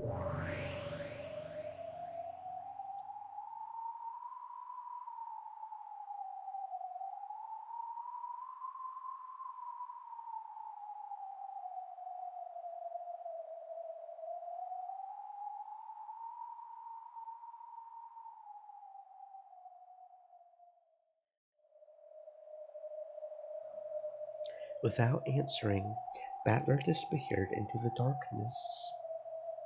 After shrugging and cackling, the witches immediately started playing with the game board they had stolen from Beato.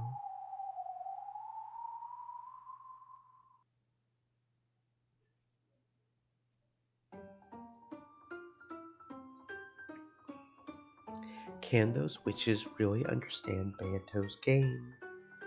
Since they're using the same game board, they cannot do anything that this child cannot do. However, they can do things that this child wouldn't do. What do you mean, things she wouldn't do? The materials of chess exist so that you can play chess. You cannot use them to play cards. Get back here. Fuck. Fuck. Damn shitty ass chair.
Okay, chair trying to dump me on my butt aside.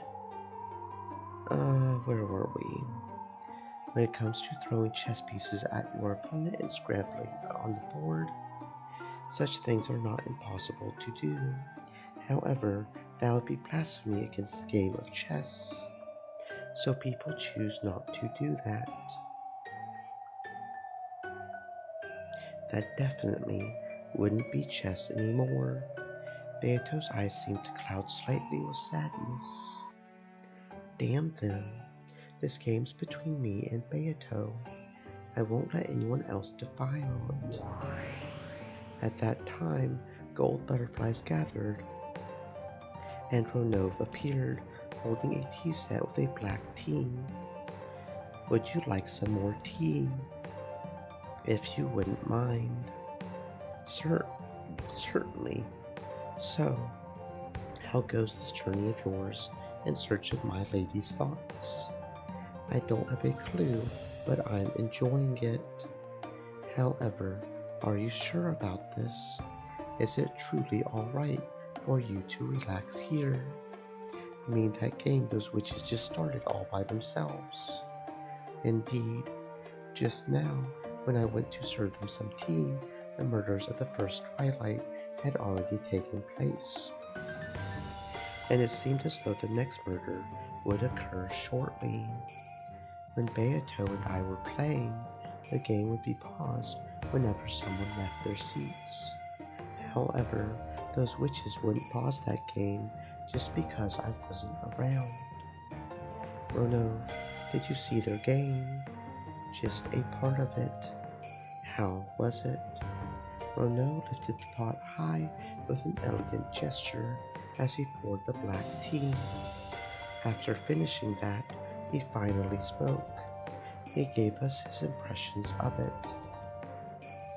It did not have love. What do you mean, love? My apologies. That is how a woman might put it. As a man, one might call it dishonorable. I understood what those words meant. When I met Virgil Ia's eyes, she shook her head slightly and stared at the floor. I believe it resembles my lady's games greatly on the surface. However, its foundation is quite different. Does it go against the rules of Beato's game? No, it does not. Lambda Delta Sama actually does understand the rules of my lady's game very well. However,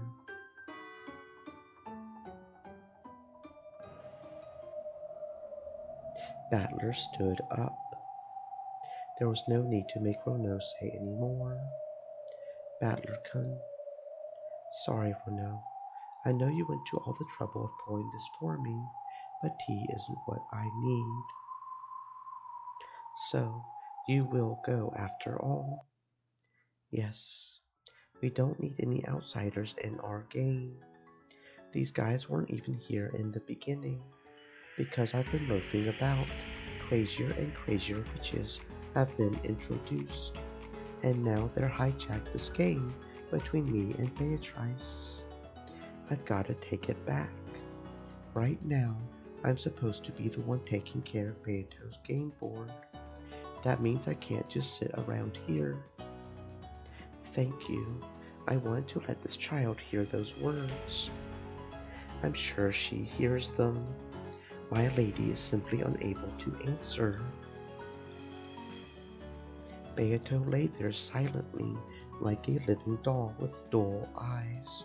The game board she had created herself had been hijacked by incomprehensible people and was being turned into a mess. If I was designated to be her opponent, then Beato must have created this game for me. I've got to take it back. Wait here. I'll go and take it back. Of course, Beato didn't respond in any way. That's right. If she can't respond, then I have to protect it in her place. I'll be right back. Virgil, Renaud, I'm counting on you two to look after this golden sleeping beauty. Yes, leave it to us. See you later, Battler-kun, and please end the game without this child and to try and find some part of her. If you can, and even if this child is absent, it will mean you will have fought with her. You're right. It's all useless. What am I doing? Let's go, and let's take it back. Sorry to keep you waiting, witches. My break is over. When he faced the jet black heavens and yelled this, the whole world shattered as though it were made out of thin glass.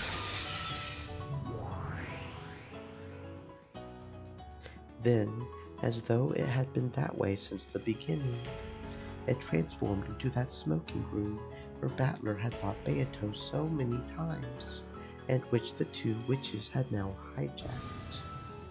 What do you think you're doing? You're only coming back now? It's way too late. Not only has the game reached the second day, it's already at the finale. Get it?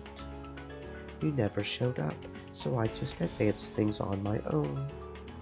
Yes, like you even waited for me in the first place. Byrne was way more skillful and thrilling than you were, right? Shut up. I'm the player. You substitute witches can just take a step back now. Well, I don't really mind if you join in starting now, but there's probably no need for you anymore. Seriously, after all, we're already at the climax. After this, Byrne will probably corner me and win. What the hell? Nothing wrong with that, is there? Why don't we let him watch the final endgame? Of course. Come on over, Ushiromiya Battler. It's almost completely over, but here's the cute and elegant game I made. Episode 5, End of the Golden Witch.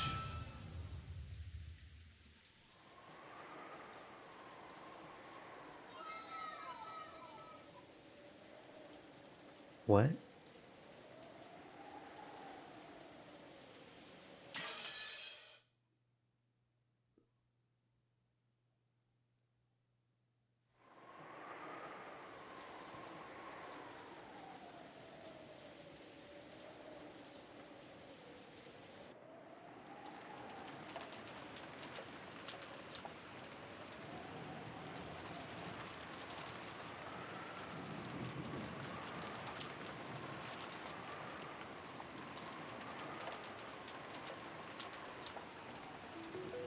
Right now, no humans exist on this island except for those in the parlor, and with one exception, it has been shown that none of them have committed murder, and the culprit is among these people.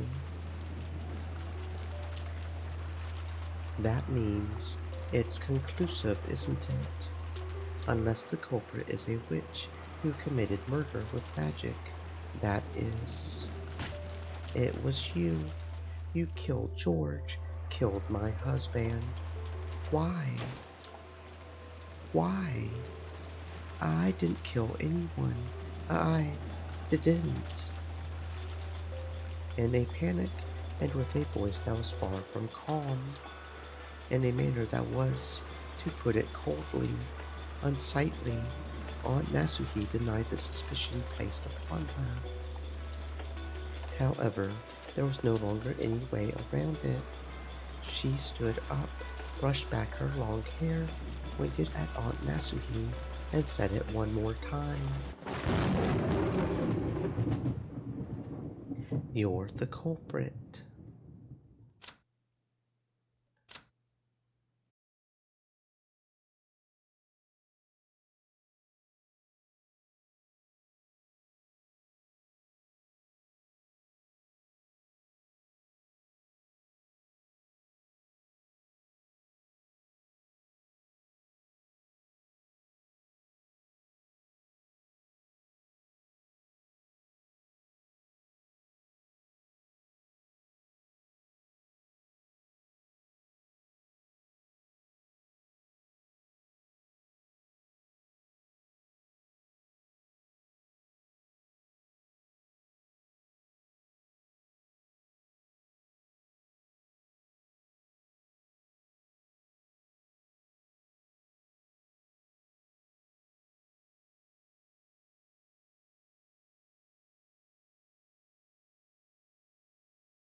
Of how she automatically grimaced at that, even though she thought it rude to the family head.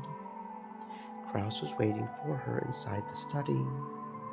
Nasuhi flew into his arms. His father, is he?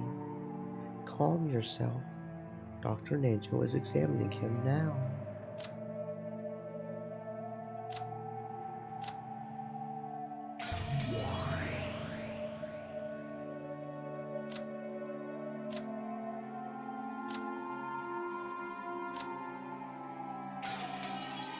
With an uncertain gait, Natsuhi walked towards the center of the study, supported by Kraus.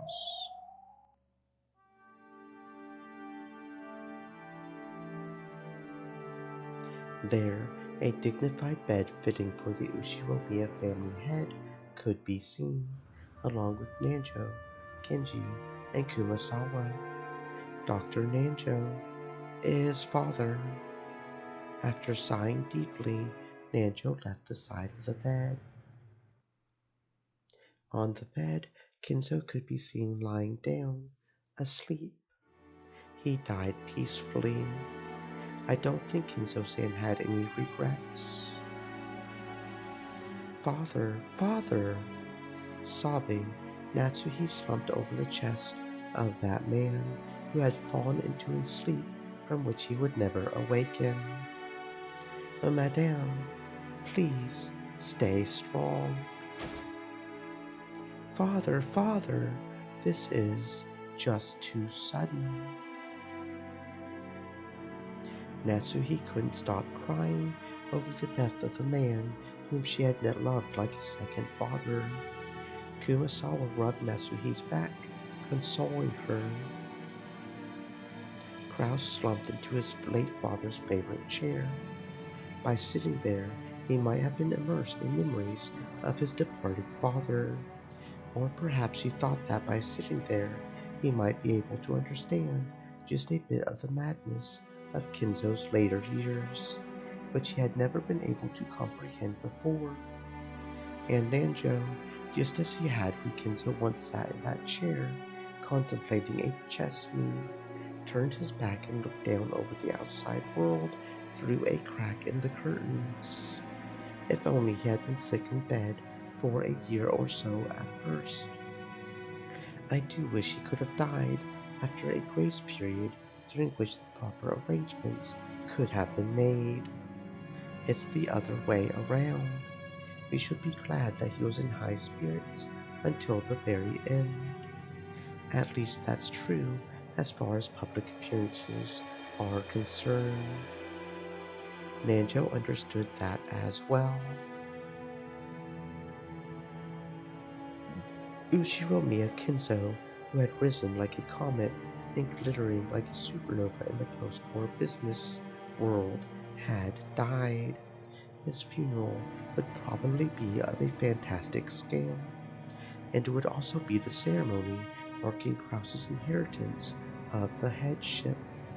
He would have to arrange everything as the host of the event, carry out funeral diplomacy perfectly, and make it clear to all that the Ushiromiya family still had enormous influence in the political and financial spheres.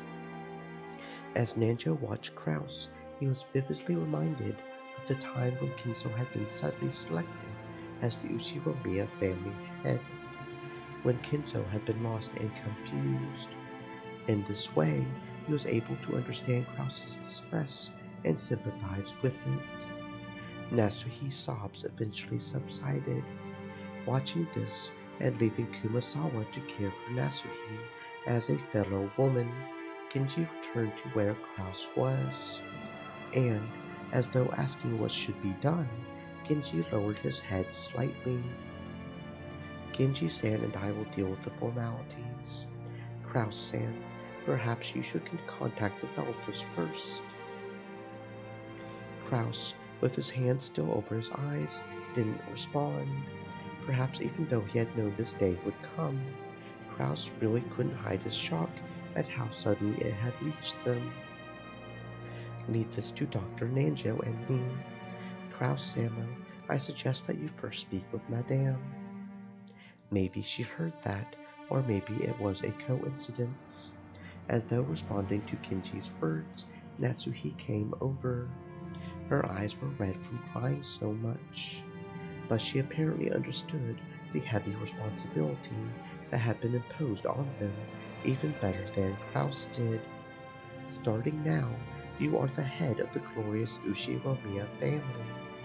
Let us show everyone, inside and out, that you have splendidly succeeded your father. As your wife, I, Natsuhi, am prepared to serve you until the day our coffins are laid down alongside each other. Trying to encourage her husband, who was overcome with shock, Nasuhi lent him some reassuring words. When Kraus finally lowered the hands that had been covering his face, he looked up at the ceiling with a blank expression and let out a deep, deep sigh. Please stay strong. There are a great many people who will plan to devour everything Father has left behind. We must fight to protect Father's honor and wealth. That is the first responsibility of the Uchiromiya head. I understand. I do understand. Dr. Nanjo, Genji, please take care of the legal and funeral arrangements. Especially you, Genji. I ask that you take particular care and see to it that the funeral will be fitting one for Father. Certainly. And Dr. Nanjo, Father didn't pass away in a hospital, so indeed, an autopsy might be required depending on circumstances. Can't you do something about that? Even though he has passed away, Father's body is precious. Any damage done to it would not be acceptable. I understand how you feel. However, it is also important to deal with these matters properly. And I don't really know how to say this, but several of the relatives might make things difficult. Yes.